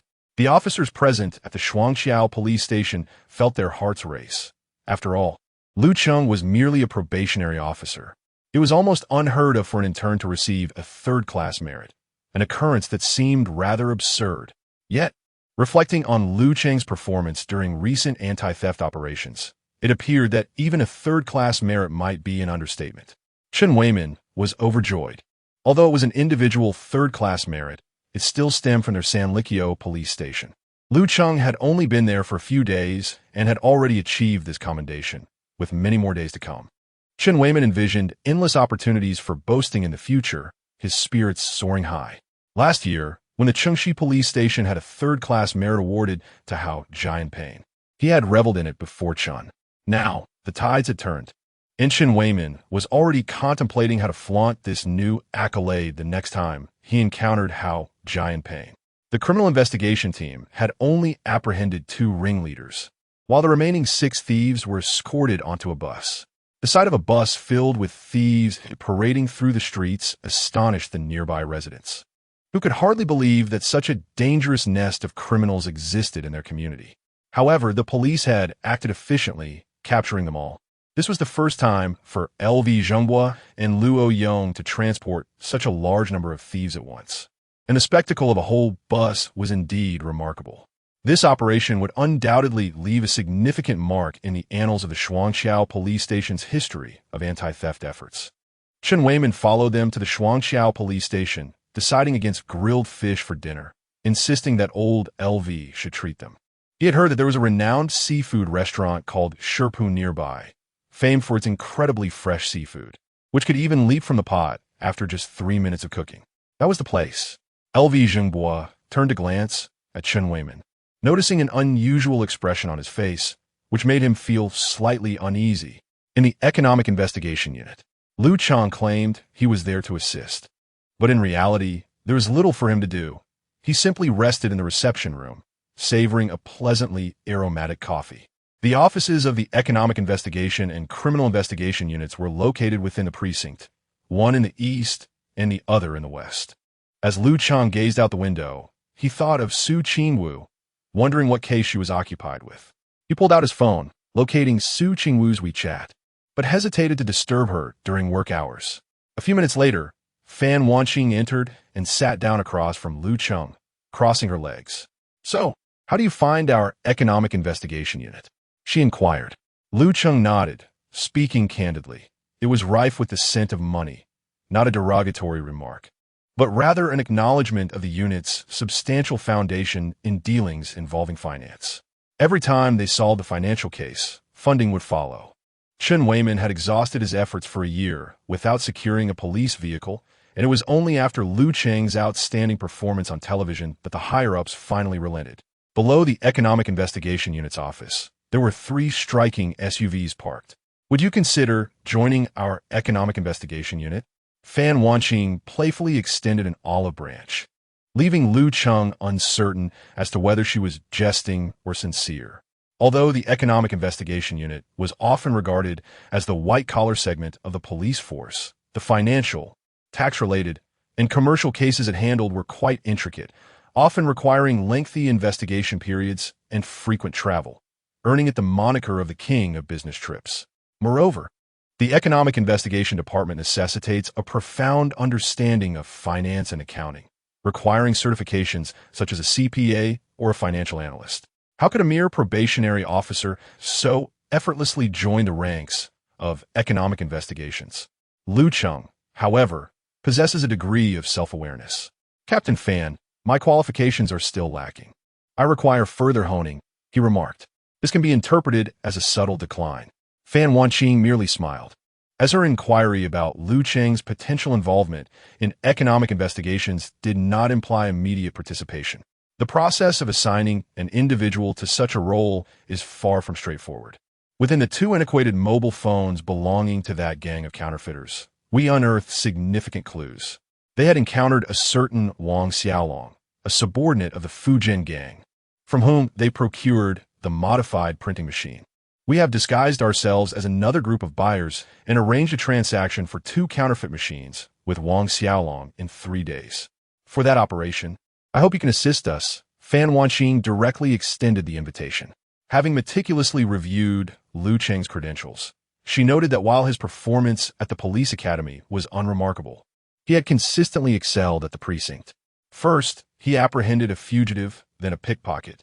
Subsequently, during operations targeting drug trafficking vehicles and anti-pickpocket initiatives, culminating in the recent raid on a counterfeiting den, he played a pivotal role in each case.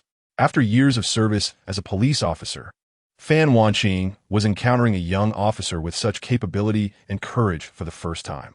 Simultaneously, she had an instinct that involving Lu Cheng in the operation would be a prudent decision. Lu Cheng, somewhat taken aback, exclaimed, "Participate in economic investigations?" "Captain Fan, I lack experience," Fan Wanqing replied. "Regarding yesterday's homicide case in the Criminal Investigation Unit, your inaugural participation led to the swift identification of the perpetrator." Lu Cheng paused, realizing the truth in her words. Why not partake in a case? There are rewards to be obtained from a system. Without waiting for Lu Cheng's consent, Fan Wanqing finalized the arrangement, stating, "It is settled then. I will speak with your director, and I will send a vehicle to collect you 2 days hence." Upon departing the Economic Investigation Building, Fan Wanqing arranged for a female officer to escort Lu Cheng back. Just as they reached the entrance, they were intercepted by Xiao Zheng and Xiao Hu. They had noticed Lu Cheng in the Economic Investigation Vehicle and, upon closer inspection, confirmed his presence. Consequently, he was no longer escorted by the Economic Investigation Team, but was forcibly taken over by the Criminal Investigation Unit, leaving the female officer somewhat displeased. The two exchanged peculiar glances with Lu Cheng and inquired, "What brings you to the Economic Investigation Department?" Initially, upon seeing the young lady from the Economic Investigation Team, they speculated that Lu Cheng might have some connection with her. However, upon reflection, they dismissed the notion, recognizing that she could not possibly compare to their goddess Su. Lu Cheng briefly recounted the discovery of the counterfeit machines during the anti-pickpocket operation. Xiao Zheng and Xiao Hu then understood. They had grown accustomed to Lu Cheng's exaggerated displays. Despite this, they could not help but admire him, having solved the homicide case only to subsequently dismantle a major counterfeiting operation. Lu Cheng was ushered upstairs by Xiao Zheng and Xiao Hu, and upon entering the office, he spotted the statuesque Su Qingwu, clad in her uniform, intently reviewing case files. Her snow-white, supple profile, the subtle curve of her crimson lips, and her long, curled eyelashes all exuded exquisite perfection at every centimeter. Xiao Zheng playfully nudged Lu Cheng, saying, "What are you staring at? She's your girlfriend. Go on and charm her." Pushed forward, Lu Cheng found himself face-to-face with Su Qingwu. He offered a sheepish smile and greeted, "Hi, hello." Xiao Zheng and Xiao Hu widened their eyes in disbelief, taken aback by such a formal introduction. Were they on a blind date? Su Qingwu lifted her gaze, her elongated, beautiful eyes resting on Lu Cheng's face. Noticing his endearing demeanor, she coldly inquired, "What brings you here?" Xiao Zheng and Xiao Hu approached with playful grins. "We know you're busy, Su team leader, so we thought we'd bring your boyfriend along." Xiao Zheng clapped Lu Cheng on the shoulder and whispered, "Remember to treat us." With that, they busied themselves elsewhere. Lu Cheng explained, "I was just handling some matters at the Economic Investigation Office and ran into Xiao Zheng and Xiao Hu at the entrance, so I thought I'd drop by." Su Qingwu shot a glance at Lu Cheng, placed the case files on her desk, and walked over to pour herself some water. "You should head back soon. I don't have time to entertain you." Lu Cheng nodded with a smile. "A quick drink of water is fine. You may not have time to host, but I do," boomed Qin Mian's cheerful voice as he emerged from the office, catching sight of Lu Cheng, who had inadvertently dampened the morale of the entire criminal investigation team after yesterday's murder case. Chapter 70. Displaying Affection. Is it time to protect one's husband? More keen than a police dog? Qin Mian approached Lu Cheng with a warm smile. He refrained from inviting Lu Cheng to his office, recognizing that both he and his partner were busy, and that even a brief meeting was a rarity. Observing the disposable cup in Su Qingwu's hand, Qin Mian feigned a frown and remarked, "You've caught him, yet you only offer him water?" He called over Xiao, who took out 50 yuan from his own pocket, and instructed him to fetch a chilled watermelon from downstairs. Xiao Hu accepted the money, unsure whether to laugh or cry, as such treatment was uncommon for them. Lu Cheng felt a twinge of embarrassment, saying, "Captain Qin, you are too kind." Su Qingwu glanced at Qin Mian before handing the cup to Lu Cheng. Her beautiful eyes fixed on him. He quickly took a sip, aware that although a watermelon awaited him, it would be impolite to refuse water poured personally by Officer Su. Qin Mian chuckled, "Don't fret over the bullets. Focus on honing your marksmanship." Last night, Su Qingwu had reported Lu Cheng's performance to Qin Mian. He had anticipated that Lu Cheng might possess a natural talent for shooting, yet the results were rather average. This was reasonable, as it was unlikely for the young man to excel in every aspect. Understanding Qin Mian's intentions, Lu Cheng realized that, similar to Fan Wanqing from the Economic Investigation Team, there was a desire to transfer him to their unit in the future. Lu Cheng himself harbored thoughts of remaining at the Sanli Bridge police station for a while. Having only recently begun his career, he aimed to engage in enough cases to enhance his skills before ultimately joining the criminal investigation team, where he could truly make a difference. He aspired to join the criminal police, perhaps driven by a sense of duty and honor in combating crime. There is a song with lyrics that resonate deeply: through storms and seasons, enduring trials, unwavering in heart. Perhaps this encapsulates Lu Cheng's inner sentiments. Moreover, there was another reason. He glanced at the stunning and cool Su Qingwu, who looked back at him with a hint of confusion, as if to ask, "What are you staring at?" "Captain, I won't squander your bullets. I promise significant improvement next time," Lu Cheng declared confidently. Su Qingwu shot him a sidelong glance, scoffing softly, fully aware of his performance at the shooting range last night. Without practicing with 1,000 bullets, any substantial improvement was simply unattainable.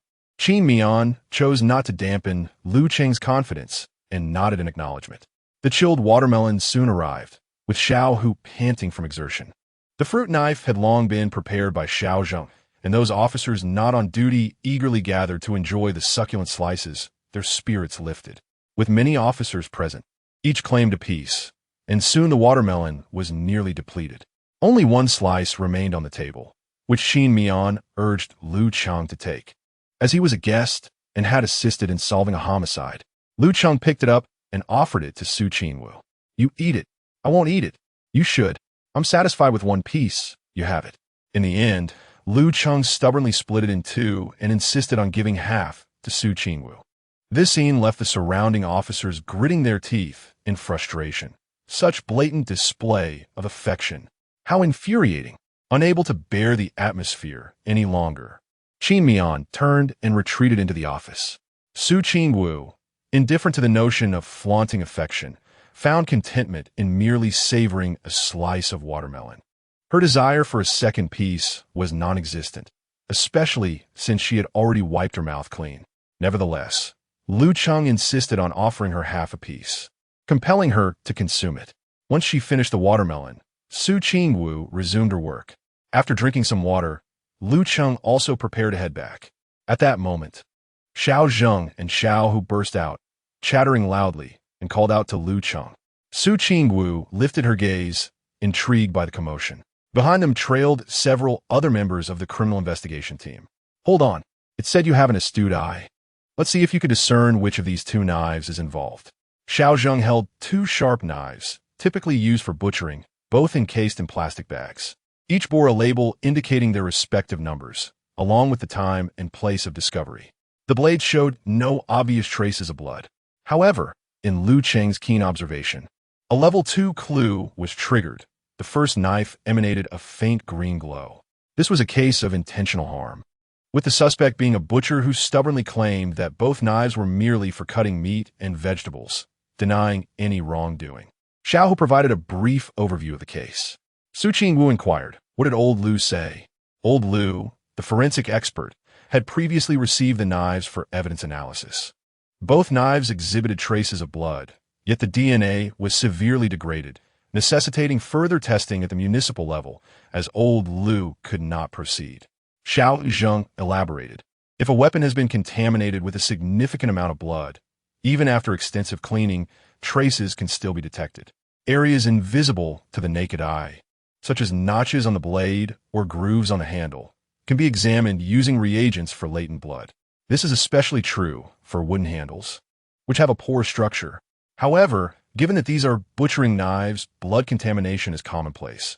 Thus, extracting DNA is essential. Since old Lu indicated that the DNA degradation is severe, we have no choice but to send them to the City Bureau for mini-STR analysis." Seeing Lu Cheng present among their team, Xiao Zheng and Xiao Hu encouraged him to take a guess. This was a playful jab, prompted by Qin Mian's earlier jest that Lu Cheng possessed a sharper intuition than a police dog. Suvingu furuit herberais. Sending these to the city bureau will take 2 days for a round trip. Do you really have the luxury of time? Noticing her icy tone, Xiao Zheng and Xiao Hu ceased their banter. They understood this was a sign she was defending her partner. The forensic expert at the city bureau was a close friend of Su Qingwu's. While other teams required 2 days for evidence testing, she could expedite the process to just 1 day, thanks to her connections. Just as Xiao Hu was about to show the knives to Lu Cheng, he reconsidered and prepared to send them to the city bureau instead. However, Lu Cheng interjected, "I want to take a look." The group paused, thinking that if he wished to see, he could have done so without avoiding Su Qingwu. They handed the items over to him. Qin Mian emerged from the kitchen with a kettle, curious to find a gathering around Lu Cheng. "What is going on?" Xiao Zheng hastily remarked, "Captain Qin, in the case concerning the pig butcher's intentional injury, the DNA on both knives has severely degraded. Old Lu instructed that they be sent to the city bureau. Fortunately, Taineng is here, so we let him give it a try to see if he can discern which knife is the murder weapon." Qin Mian raised an eyebrow, thinking this was absurd. If even a professional like Old Lu was a loss, how could Lu Cheng possibly identify it with the naked eye? Nevertheless, Qin Mian noticed that Lu Cheng was indeed scrutinizing the knives with great care. Could there be some truth to this after all? His interest piqued. He set down the kettle. Lu Cheng already knew that knife 1 was the murder weapon. His meticulous examination was a reverse strategy employing the process of elimination. Su Qingwu, with a frosty expression, remained silent but focused intently on Lu Cheng's assessment. This man always managed to surprise her, and she had grown accustomed to it. But could he really possess the skill to analyze such physical evidence? Su Qingwu could hardly believe that a man could be so flawless. "Is there a magnifying glass?" Lu Cheng inquired. "Yes, there must be," Xiao Hu promptly replied, retrieving one. A group of criminal investigators watched as Lu Cheng earnestly examined the 2 knives with a magnifying glass. Could it be that he was merely pretending? Or was there indeed a method to his discernment? Was he truly that remarkable? 5 minutes later, having completed his inspection, Lu Cheng spoke calmly. "I suspect that knife 1 is the murder weapon." Chapter 71, this deductive reasoning bears a striking resemblance to that of Ji Bichuan. "I suspect it is the primary murder weapon," Lu Cheng stated calmly. Xiao Zheng gazed at Lu Cheng. "Are you just making wild guesses?" Xiao Hu also expressed doubt. "Please, elaborate on your reasoning." The objects were presented to Lu Cheng for identification, originally intended as a jest. Do they genuinely believe they are more adept than a police dog, capable of discerning which is the weapon? Old Lu has already conducted an assessment. The DNA is severely degraded and must be sent to the city for testing. Qin Mian picked up the first knife, scrutinizing it for a moment before turning to Lu Cheng. "What have you discerned?" The handle of the first knife exhibited virtually no residual grease. Lu Cheng articulated his reasoning, noting that both knives appear to have been used extensively over time, and the handles should bear traces of grease, particularly the wooden handle, as such residues cannot be easily cleansed. "Look at the handle of the second knife." The crowd turned their gaze, observing that indeed, the wooden handle of the second knife did display remnants of grease, when lifted and viewed from another angle. A glimmer could even be seen. In contrast, the first knife, while slightly darkened from prolonged use, was devoid of any sheen. "I suspect the first knife has been repeatedly rinsed with a disinfectant, as the perpetrator likely believed they could wash away any residual bloodstains, rendering them undetectable." Su Qingwu furrowed her delicate brows and remarked, "While your hypothesis is reasonable, it lacks concrete evidence. It must still be sent to the city for DNA testing." Lu Cheng continued, "Upon closer inspection with a magnifying glass, I noticed that there are nearly imperceptible fabric fibers embedded in the notch of the blade of the first knife." Xiao Zheng interjected promptly. Old Lu also identified fabric fibers. There are multiple types, and the second knife bears them as well. "That is simply residue from the cloth used to wipe the knife. Butchers always wipe their knives with a cloth before cutting meat." Lu Cheng nodded. "Indeed, the presence of various fiber residues indicates that the butcher utilized more than one cloth for wiping the knife. However, the first knife contains a specific white fabric fiber that is absent from the second knife." Qin Mian glanced at Lu Cheng. "Is that all you have to go on?" Lu Cheng affirmed, "I am merely hypothesizing definitive evidence must be verified by forensic analysis. But a comparison between the white fabric fibers and the clothing worn by the victim at the time will yield the answer. Xiaohu's excitement surged. I will have old Lu perform the comparison right away. With that, he hurried off to the forensic department, clutching both knives. Su Qingwu observed Lu Cheng's profile, noting his analytical prowess. His thoughts were coherent and methodical. Although he could not provide direct evidence, his direction was undoubtedly correct. This reminded Su Qingwu of the previous day's murder case, where he had similarly ventured bold suspicions and arrived at the conclusion of the perpetrator through rational analysis. This deductive ability, Su Qingwu felt a flutter in her heart, reminiscent of her mentor, Ji Bichuan. 7 or 8 minutes later, Xiaohu returned, breathless and beaming with excitement. Old Lu has completed the comparison. Remarkably, the minute white fabric residue on the knife's edge matches the material of the victim's clothing. Impressive. We won't have to go through the trouble of sending it to the city for testing. Regarding this outcome, Lu Cheng maintained a tranquil demeanor, for he had long anticipated the result. Qin Mian cast a glance at Lu Cheng, internally marveling at the remarkable observation skills and intellect of this young man. In the presence of Lu Cheng, Qin Mian felt an undeniable sense of aging, as if he were merely a wave behind the mighty Yangtze River. His previous efforts had not been in vain. This young man was undoubtedly destined for the criminal investigation team. Subsequently, Xiao Zheng went to Lao Lu to await the report, before procuring evidence to secure conviction. This case was nearing its conclusion. Initially, Xiao Zheng and his companions merely intended to play a light-hearted joke on Lu Cheng. Yet he took it seriously and accurately deduced the murder weapon, thus saving 2 days' worth of time. However, Lu Cheng felt a tinge of dissatisfaction, for he had not received any rewards from the system. In the next moment, Qin Mian instructed Su Qingwu to escort Lu Cheng back, prompting the latter to break into a playful grin, enjoying the cool air conditioning and the faint, pleasant fragrance wafting from beside him. All the fatigue from a long day dissipated. Are we going to practice shooting tonight? Lu Cheng inquired eagerly, having just achieved the precision shooting skill and eager to test its efficacy. No, I have to work overtime, Su Qingwu replied coolly. All right then, Lu Cheng said, feeling a hint of disappointment. He knew that the criminal investigation team could sometimes be engulfed in relentless busyness. You can go by yourself. I can send you your boss's number. Lu Cheng shook his head. How can I show off if I go alone?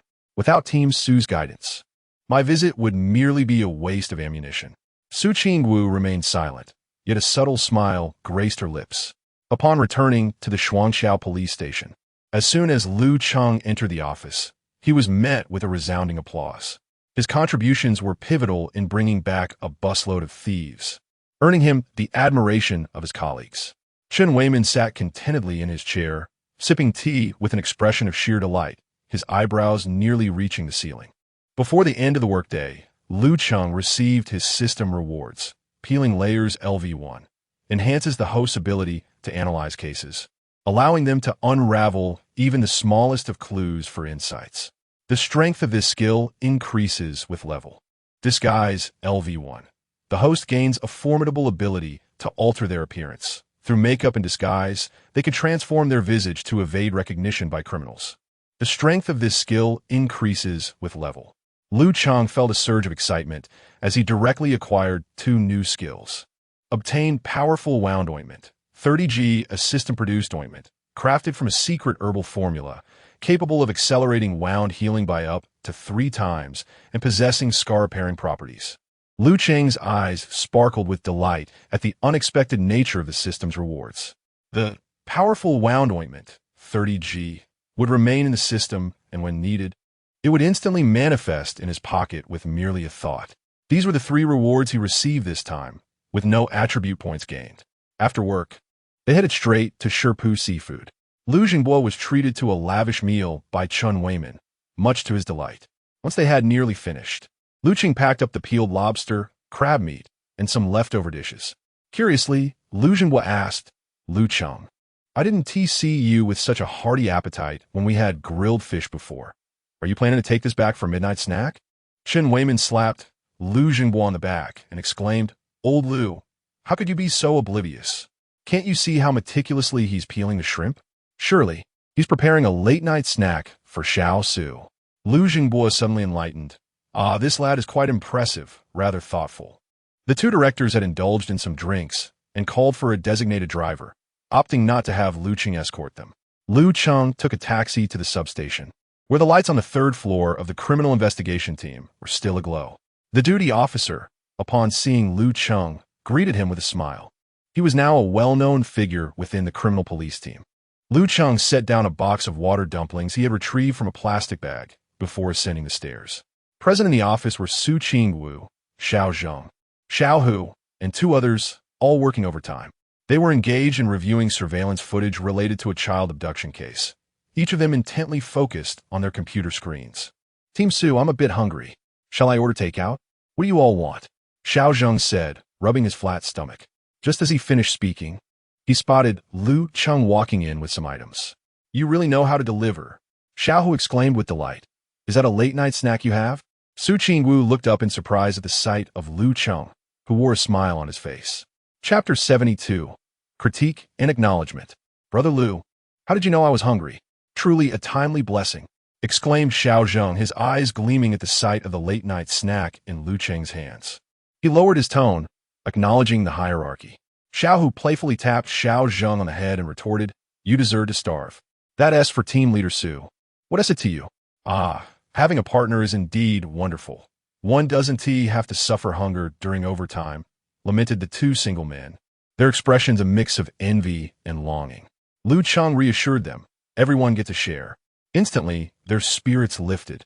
Brother Lu, let me handle it, Xiao Hu offered, taking the plastic bag from Lu Cheng and placing it on the table. Upon opening it, the sight of seafood made their eyes widen in astonishment. Wow, Brother Lu, seafood. How lavish. All thanks to Team Leader Su. Lu Cheng presented a box of peeled seafood before Su Qingwu. Xiao Zheng and Xiao Hu exchanged knowing looks, letting out a significant O. Su Qingwu maintained a neutral expression as she paused her activities to indulge in the food. Lu Cheng opened the box to reveal an assortment of peeled shrimp, blue crabs, mantis shrimp, and flower snails, all plentiful and enticing.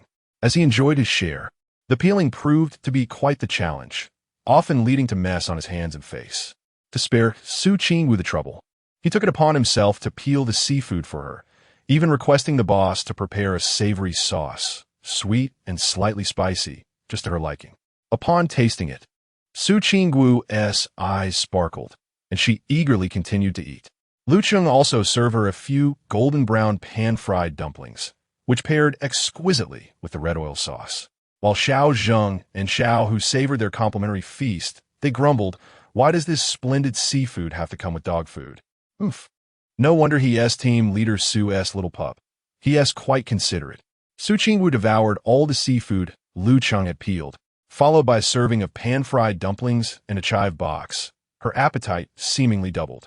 After receiving a napkin from Lu Cheng to wipe her mouth, she appeared thoroughly satisfied. Lu Cheng, too, found joy in feeding her. With over an hour of work remaining, Lu Cheng hoped to wait for her to finish so they could return home together, offering to catch a ride with her. However, Su Qingwu dismissed him, urging him to go home and rest, as their residences were not along the same route. Upon returning home, Lu Cheng received a message from Su Qingwu just before bed. I'm home. You should sleep early. I'll shower and then head to bed as well. Good night. Lu Cheng replied, Good night. The following day, at 9:30, after the regular meeting at the Sonley Bridge police station, Chen Weiman instructed everyone to stay behind. He surveyed the room, his expression growing unusually grave as he addressed his team. Our police force is well organized and disciplined, yet there are a few individuals who act recklessly, disregarding their own safety and causing negative repercussions. You all must know who I am referring to. The younger officers looked perplexed, pondering who could be at fault, as they had all been performing admirably lately, especially the newly appointed trainee officers. Who has caused any adverse effects? In their confusion, Chen Weiman cast a glance at Lu Cheng and said, Come on, Officer Lu, step forward for your critique. The young officers were taken aback, their faces reflecting disbelief. As they thought to themselves, is this a joke? Are those who apprehend thieves now required to reflect on their actions? What would that mean for them? Only the seasoned veterans, such as Song Cheng-fong and Zhao Han, observed the unfolding scene with amusement. Lu Cheng, holding 2 sheets of paper, each containing 2,000 characters of self-critique, approached the stage with a calm demeanor. To onlookers, he appeared akin to a student presenting a confession for poor performance. With his head bowed, Lu Cheng began to read from his manuscript. Esteemed leaders and colleagues, greetings. With an overwhelming sense of gravity, guilt, and regret, I address you regarding. At this moment, my heart is filled with self-reproach and remorse. My actions have not only violated discipline, but have also cast a negative light on our department. As the group listened to Lu Cheng monotonously reciting his self-criticism, their expressions turned peculiar. Chen Weiman furrowed his brow and glanced at Lu Cheng, pondering why the self-critique sounded so peculiar. Lin Wenbin stroked his chin, murmuring, Lu Ji's reflection has an oddly artificial flavor. It was no surprise. Lu Cheng had always struggled with language arts, and writing a 2,000-character critique would take him a whole day to merely produce a title. Fortunately, in this era of advanced technology, Lu Cheng had resorted to the internet, enlisting the aid of AI to compose his piece. After breezily finishing one critique, he prepared to read another. Chen Weiman, feeling a slight headache, interrupted him. Enough. No need to continue. It's tedious and lengthy. The audience couldn't help but stifle laughter. Just as Lu Cheng was about to return, Chen Weiman called him back. Where do you think you're going? There's more to discuss. Then a surprising twist unfolded. Just as Lu Cheng was delivering his critique, he was simultaneously awarded a third-class merit. Before the gathered crowd, Chen Weiman produced the certificate and medal. Lu Cheng's individual third-class merit.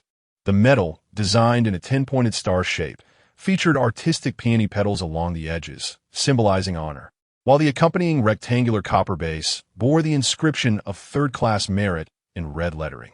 The medal was presented in a faux wooden lacquer box, and the certificate, adorned with a red soft leather cover, showcased a gold-embossed national emblem. Together, the medal and certificate gleamed brilliantly in the eyes of the onlookers. Even Chen Weiman felt a twinge of envy, let alone the younger officers. Lin Wenbin was nearly drooling. Clearing his throat, Chen Weiman stated, "We maintain a system of rewards and penalties. Although Lu Cheng has occasionally acted impulsively and recklessly, fortunate not to have encountered grave consequences, such behavior is inadvisable. Everyone should take heed. Lu Cheng, you must exercise more caution in the future."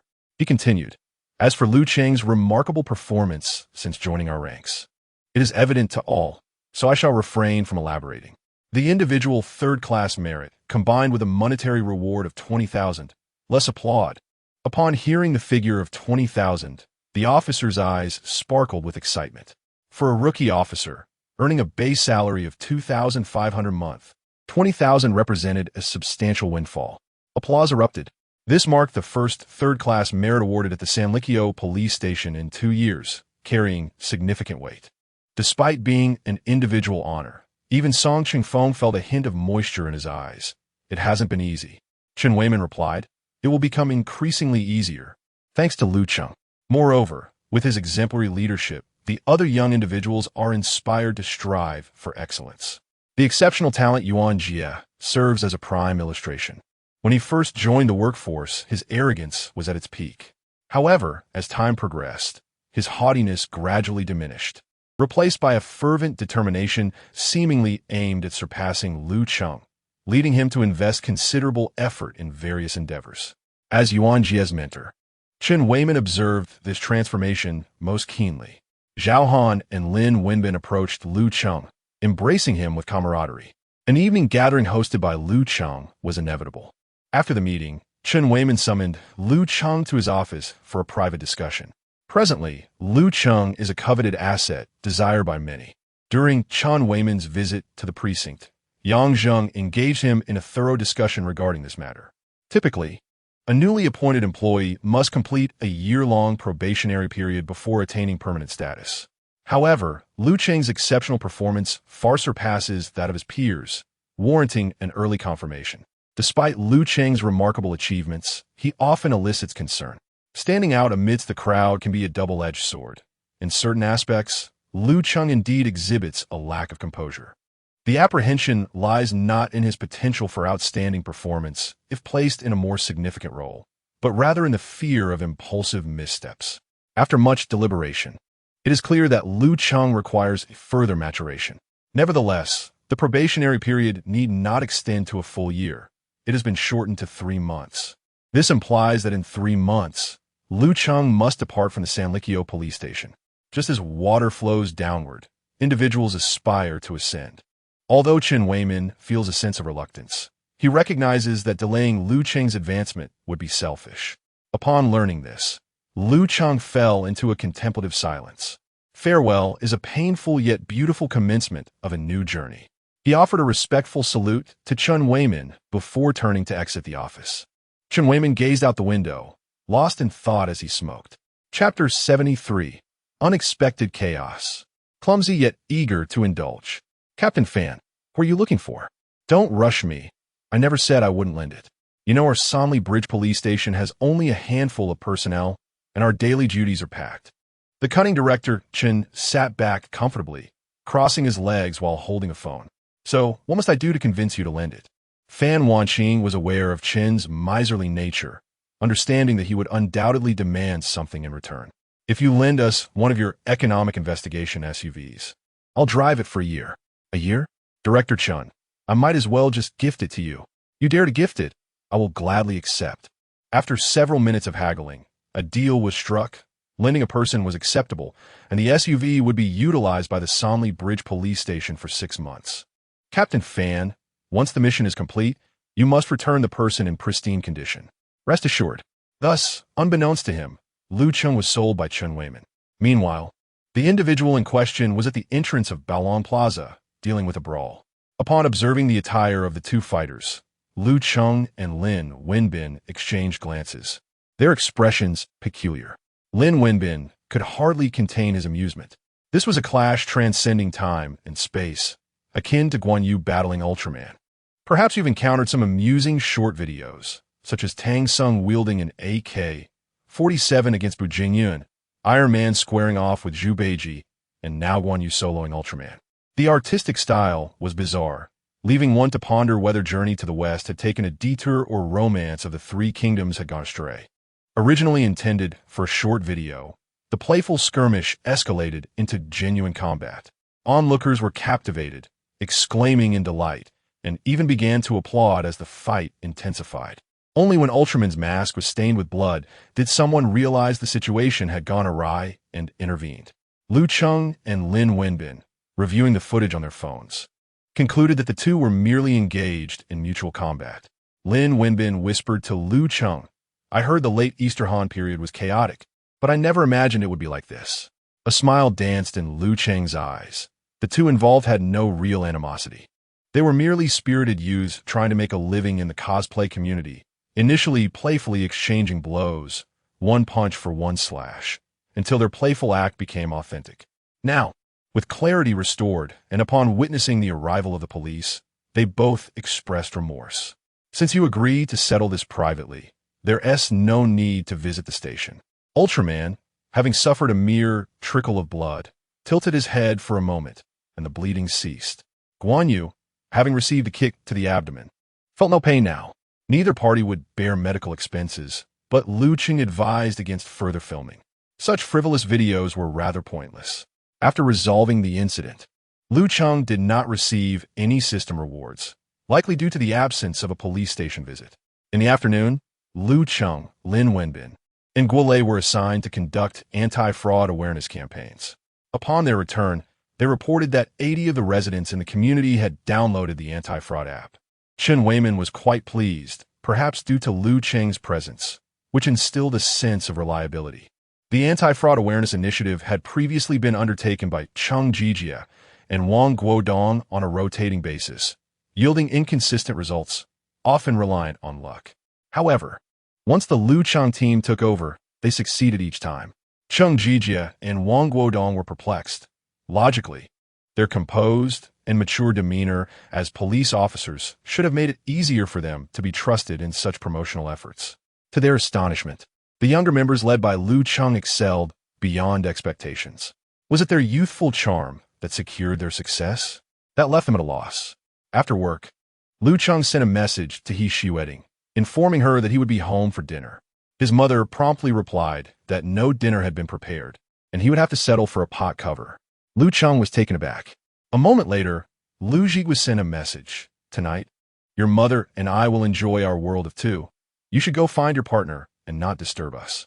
It would be best if you could stay out, but if you must come back, make it after 11. In an instant, Lu Cheng grasped their intentions and, after work, took a taxi straight to the precinct. Although his family's encouragement played a role, his desire to see her was equally compelling.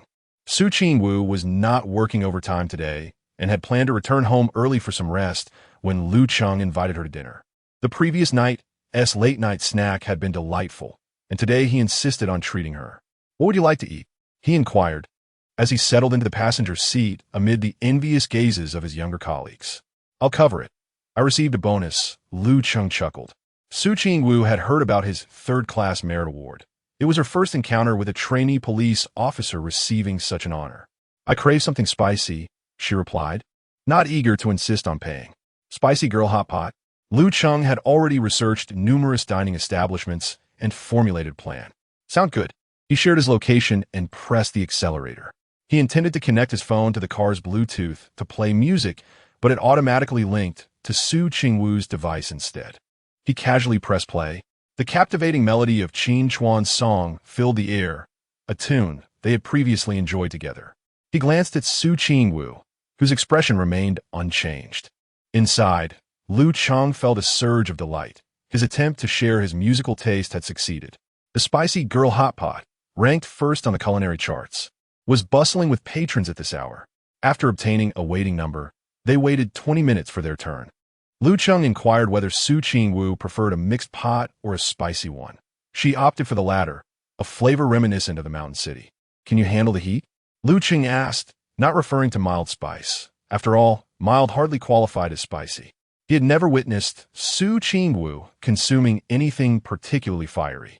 "I can," she nodded, inhaling the rich aromas wafting around them, her mouth watering in anticipation of a hearty meal. When the spicy pot arrived, a variety of dishes followed suit, and the two began to feast. "Have there been any developments in the child trafficking case?" Lu Cheng asked, as he cooked a slice of beef tripe and placed it onto Su Qingwu's plate. "There is a lead, but we need to investigate out of province. Captain Qin will lead the team on a business trip tomorrow," Su Qingwu replied, savoring the beef tripe with delight. Lu Cheng cooked some baby bok choy for her, knowing that the vegetables would absorb the broth's flavor. After taking a bite, Su Qingwu's fair cheeks flushed suddenly. "Spicy?" Lu Cheng inquired. "Not at all," she insisted. Her mouth closed in a brave fa-ade. Yet, 5 seconds later, she hiccuped from the heat. Ignoring Lu Cheng's amused gaze, she gulped down a large mouthful of tea, though it provided little relief. Lu Cheng admired the goddess's hiccuping for a moment before calling over a waiter to request a chilled box of pure milk. Su Qingwu took a sip of the milk, which finally quelled her hiccups. A delicate layer of creamy residue adorned her rosy lips.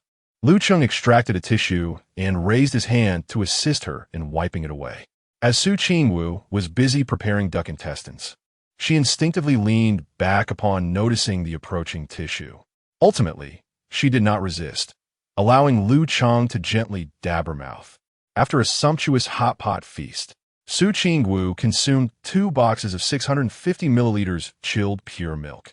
The spicy pot was exhilarating yet overwhelming. Lu Cheng discerned that Su Qingwu was the type who both loved food and was inexperienced in handling spice. Her threshold for heat was merely mild. Perhaps feeling embarrassed from the earlier incident, Su Qingwu had no intention of returning home immediately and instead opted to head to the boxing gym. Disheartened at the dining table, yet triumphant in the ring. However, Lu Cheng sensed that Su Qingwu had been working excessively hard these past few days and contemplated urging her to return home for some well-deserved rest. Su Qingwu retorted with a smile. "Are you afraid?" Lu Cheng, understanding the situation, felt it was time to showcase his true skills. Chapter 74. The Transformed Officer Lu.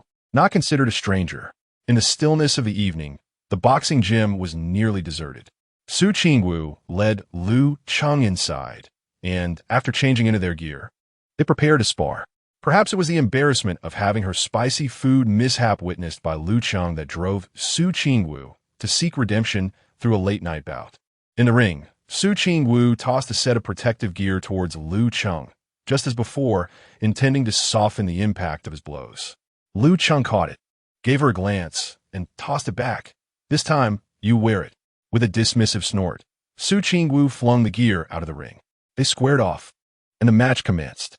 Su Qingwu lifted her elegantly proportioned leg and aimed a kick at Lu Cheng, her movements as swift and fierce as lightning. Lu Cheng quickly dodged, twisting his waist to deliver a counterpunch. Su Qingwu leaned back to evade, only to be met with Lu Cheng's whiplash kick. She sidestepped, launching a punch towards his face. The two exchanged blows in a fierce back and forth, eventually stepping apart. Su Qingwu punted slightly, her chest rising and falling like turbulent waves. In contrast, Lu Cheng maintained steady breath, his mastery of combat coupled with exceptional strength and stamina. Now surpassing the threshold of 20, his physical prowess had undergone a remarkable transformation, enabling him to hold his own against Su Qingwu. In any competition, when skill levels are comparable, it ultimately comes down to endurance. Thus, Su Qingwu was destined for defeat. Unbeknownst to her, she was taken aback by Lu Cheng's rapid improvement over a mere few days. In the next round, Su Qingwu launched an all-out assault, yet Lu Cheng responded effortlessly. Their combat skills were evenly matched. One would strike, and the other would retaliate. However, Su Qingwu had depleted half her energy, while Lu Cheng had only expended 1/5. Moreover, when Su Qingwu kicked him, it barely fazed him, whereas a punch from Lu Cheng felt akin to a hammer strike. Of course, Lu Cheng refrained from using all his strength, recognizing that his opponent was not a villain, yet his power was still formidable. Ultimately, Su Qingwu's stamina ran out, and she could go no further. Though the sparring had been exhilarating, her delicate skin bore several bruises, causing her discomfort. She furrowed her brows, enduring the pain. Afterward, she retreated to the bathroom for a shower. Warm water cascaded over her, and as she squeezed out body wash, her mind replayed the earlier fight. She found it hard to believe that Lu Cheng, who had once been at a disadvantage, could now match her blow for blow. His talent for combat was indeed somewhat extraordinary. Both his strength and speed had seen significant improvement. Su Qingwu could envision Lu Cheng practicing tirelessly in secret, drenched in sweat, sculpting his physique into solid abs, all with the ambition of triumphing over her in the ring. Ah, the competitive spirit of men. Within her heart, she found herself acknowledging him to a degree. During their university days, suitors for Su Qingwu would line up from the east gate to the west gate of the campus. At that time, in order to avoid the incessant annoyance of suitors, Su Qingwu established her criteria for a partner. He must not only be more intelligent than her, but also possess the ability to surpass her in strength. Otherwise, what merit would he have in conquering her? Such an audacious stipulation did not deter her suitors. Rather, it ignited their fervor. However, reality proved to be unforgiving. Su Qingwu's combat instructor was a retired Special Forces soldier, a man well acquainted with the battlefield and the grim realities of life and death. Consequently, Su Qingwu's prowess in martial arts paralleled her striking beauty. She effortlessly subdued all her admirers, even those boasting black belts in Taekwondo and advanced ranks in Judo, leaving them humbled on the ground. From that moment on, her suitors recognized the truth about Su Qingwu. Beneath her stunningly aloof facade lay a formidable fighting spirit, and her intellectual acumen was equally impressive, consistently placing her at the top of her academic pursuits. Gradually, the ranks of her admirers dwindled, not due to a lack of desire, but from an acute awareness of their own inadequacy. They began to muse that the goddess Su could never find a boyfriend, destined to remain single. Lu Cheng remained oblivious to the fact that he had already earned Su Qingwu's approval. After her shower, an enchanting fragrance enveloped the room as she emerged, her fair skin adorned with a delicate blush. Her clear, luminous eyes sparkled with a captivating sheen, while her finely moisturized lips resembled rose petals kissed by morning dew. Her raven hair cascaded against her porcelain neck, each inch of her form radiating an otherworldly beauty. Question: what does Lu Cheng think? Answer: he gazes intently. In truth, Men are not always driven by lust. Rather, when beauty blossoms in its fullest glory, failing to appreciate it would be a sign of insensitivity. Suddenly, a towel was flung at Lu Cheng's face, obscuring his fervent gaze. He averted his eyes and obediently stepped into the shower, the cool water enveloping him in a refreshing embrace. As he stepped out, a bottle of medicinal oil was tossed his way, which he deftly caught. "Back," the aloof goddess instructed with just 2 words. After speaking, she lay down on the bed. Though her tone was frigid, it lacked an authoritative edge. It was simply her nature to forego unnecessary politeness in the presence of those familiar to her, much like her interactions with her close friend Huya.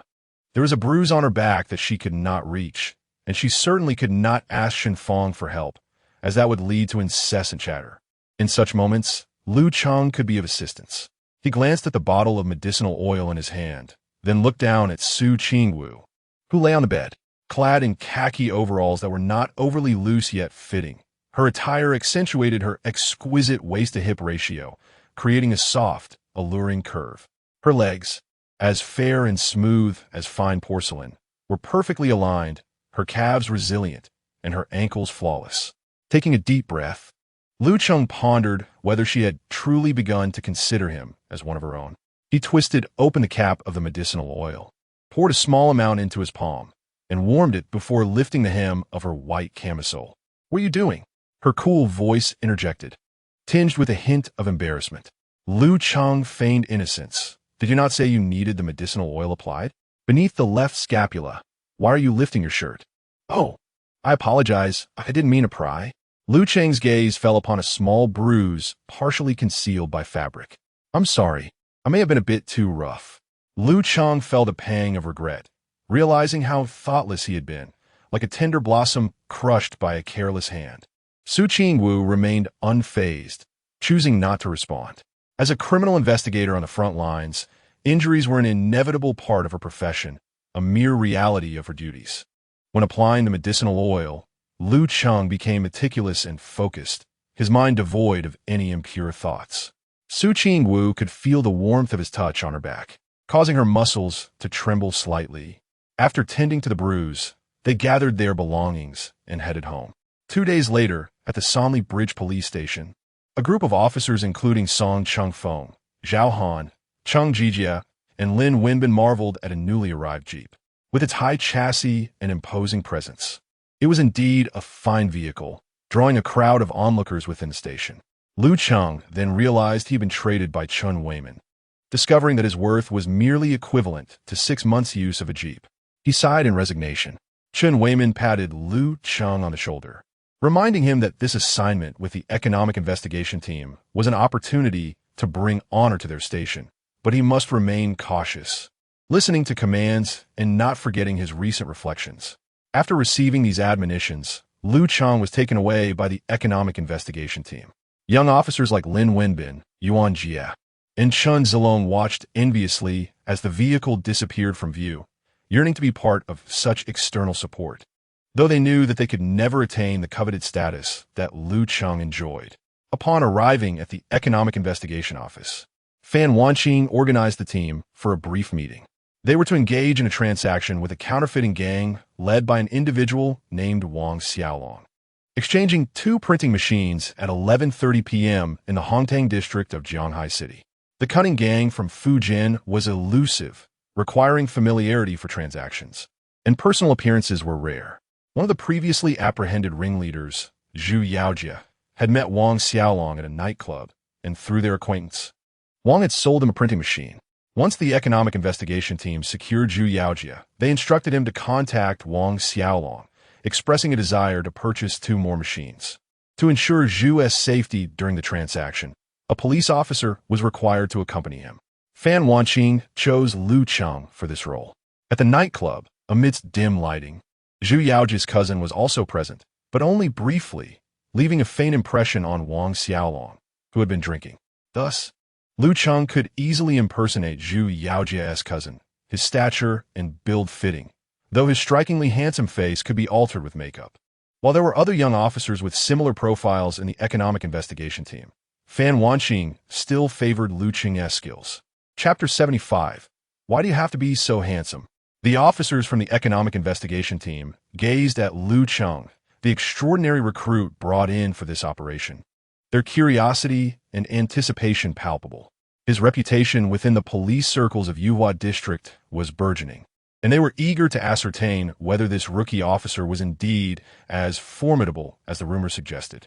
After all, it is a rarity for someone so youthful to exhibit such exceptional capabilities.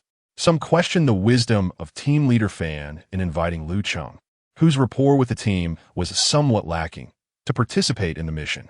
Moreover, having only recently graduated from the police academy, his youth and inexperience posed legitimate concerns.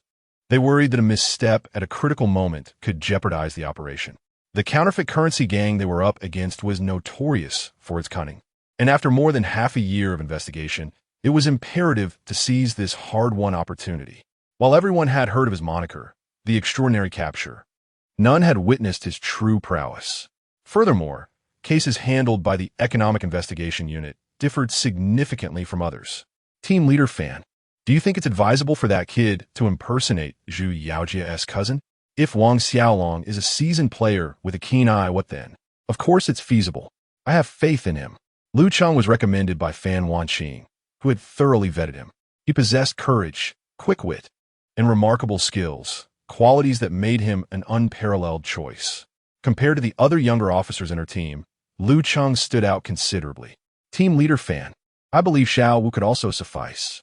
In terms of appearance and physique, he could convincingly portray Zhu Yaojia's cousin. Moreover, Lu Cheng's striking looks might actually be a disadvantage. After a moment of contemplation, Fan Wanqing tapped her fingers lightly on the table. Acknowledging the validity of her subordinate's suggestion, she replied, "Then let Xiao Wu prepare as well. We shall trial both and see who fits best." The photograph of Zhu Yaojia's cousin was printed. The young man had a slightly darker complexion and exuded a certain streetwise charm. According to Zhu Yaojia's account, he had taken his cousin to a nightclub where they encountered Wang Xiaolong. After drinking excessively, his cousin had retreated to the restroom to be sick for the entire night, failing to re-emerge. Wang Xiaolong had only seen Zhu Yaojia's cousin once, and given the dim lighting and the latter's inebriation, his recollection was limited. The team's most skilled female officer in makeup set about transforming Lu Cheng and Xiao Wu, aiming to determine who could better embody the essence of street youth, akin to the character of Zhu Yaojia's cousin. As they underwent their transformations, both men diligently memorized the background information of the cousin to ensure they could respond accurately to any probing questions from Wang Xiaolong during the transaction, avoiding any slip-ups. Make sure to memorize the content of these 2 pages thoroughly. You should be able to recite it fluently. When questioned, you must be ready to respond without hesitation. To prevent any exposure of inconsistencies, Fan Wanqing instructed, granting them an hour for this task. Xiao Wu exchanged a glance with the team leader, thinking that this felt akin to going undercover.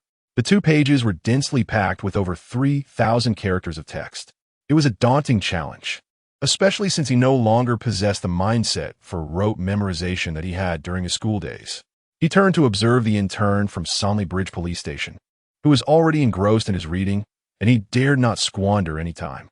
After more than half an hour, their makeup was finally completed. The female police officer shook her head as she looked at Lu Cheng, exclaiming, "You are just too handsome.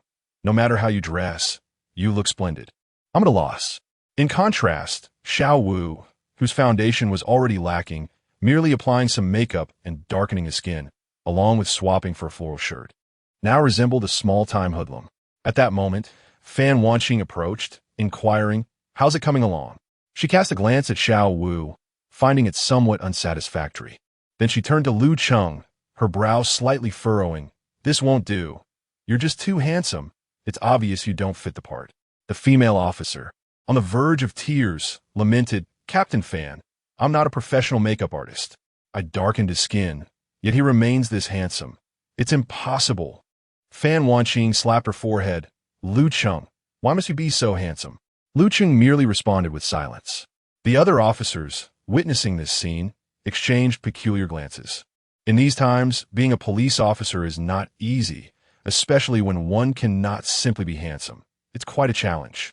However, they felt a slight sense of balance, realizing that good looks alone do not equate to success. Meanwhile, Xiao Wu was far from pleased. Why was it that when he darkened his complexion, he looked like a small-time thug? The guy next to him had darkened his skin even more, yet still retained his charm. Life seemed dreadfully unfair. Lu Cheng gazed at the cosmetics on the table and recalled the system skill he had just acquired, Disguise Level 1. He proposed, "Shall I give it a try?" Fan Wanqing, perplexed, asked, "Can you apply makeup?" "I can," Lu Cheng nodded, picking up the foundation and eyebrow pencil, and began to apply them to his face, mimicking the printed photograph. After a quarter of an hour, a rough-and-tumble hoodlum persona emerged. Lu Cheng stood up and asked a middle-aged officer for a cigarette, placing it between his lips. The moment he did, his demeanor shifted dramatically. Everyone in the office stared in astonishment. "Wait, mate, you really know how to apply makeup? You're unrecognizable." Fan Wanqing compared the image and realized that Lu Cheng now bore a striking resemblance to Zhu Yaojia's cousin. She immediately called for Zhu Yaojia to come in and see if it was acceptable. As soon as Lu Cheng spoke, he did so in the hometown dialect of Zhu Yaojia. "Lao Bayu. Fan 11 Tommy? Cousin, have you eaten yet?" Zhu Yaojia looked utterly astonished. "Laodi? What are you doing here?" Fan Wanqing's eyes widened in disbelief, and the other officers in the economic investigation team were equally dumbfounded. Goodness, is that Zhu Yaojia's cousin possessing him? The expression on Zhu Yaojia's face clearly indicated he was confronted with his true cousin. Lu Cheng nodded, thoroughly satisfied with his disguise skill, which was truly a product of the system. It not only transformed his appearance, but also perfectly captured the essence of the character he was impersonating. Zhu Yaojia stared at Lu Cheng for a few seconds, realizing that the voice did not belong to his cousin, leaving him stunned. "Does it look like him?" Lu Cheng smiled and asked. Zhu Yaojia exclaimed in disbelief, "Wow, this is so surreal. I genuinely thought you were my cousin." Fan Wanqing was equally astonished, not only by his makeup skills, but also by his ability to speak in Zhu Yaojia's hometown dialect. "Is your hometown also in Da Town?" How could he speak the dialect of Zhu Yaojia's hometown? "Just now, I found a few phrases online," Lu Cheng said with a smile. Fan Wanqing felt that Xiao Wu was entirely unnecessary. Lu Cheng was the perfect fit to play Zhu Yaojia's cousin. She inquired about additional details to memorize, and Lu Cheng showcased his memory enhancement ability, achieving a twofold increase in recall, mastering the material in merely half an hour. This left Captain Fan exceedingly satisfied. It seemed that exchanging the large jeep for Lu Cheng was quite a bargain. At this moment, the officers from the economic investigation team witnessed Lu Cheng's capabilities firsthand and were deeply impressed by this intern officer. As night fell at 10 o'clock, 3 private vehicles traversed the rural road north of Xinguang village in the Fuan district. The cars halted in front of a shuttered restaurant, comprising a Dodge Ram 350 commercial van and 2 sedans. The rear of the Dodge Ram had been modified, removing a row of seats to create a makeshift command center. Xiao Wu was inserting an inconspicuous in-ear headset into Lu Cheng's ear, a minuscule piece in a flesh tone, invisible from the outside once nestled within. Lu Cheng mused that the economic investigation team was indeed well-funded. This concealed earpiece was likely the latest model from Plaisir, renowned for its superior noise cancellation and resistance to electromagnetic interference, utilized by international security forces. The receiver was cleverly disguised as a gold chain, worn around Lu Cheng's neck. After a communication test, the audio quality was impeccable.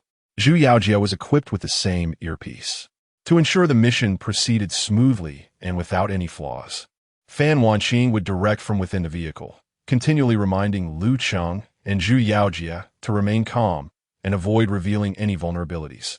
Lu Cheng's role was to safeguard Zhu Yaojia's security while preventing any impulsive attempts to flee. As the time approached, Fan Wanqing contemplated for a moment before handing Lu Cheng a handgun.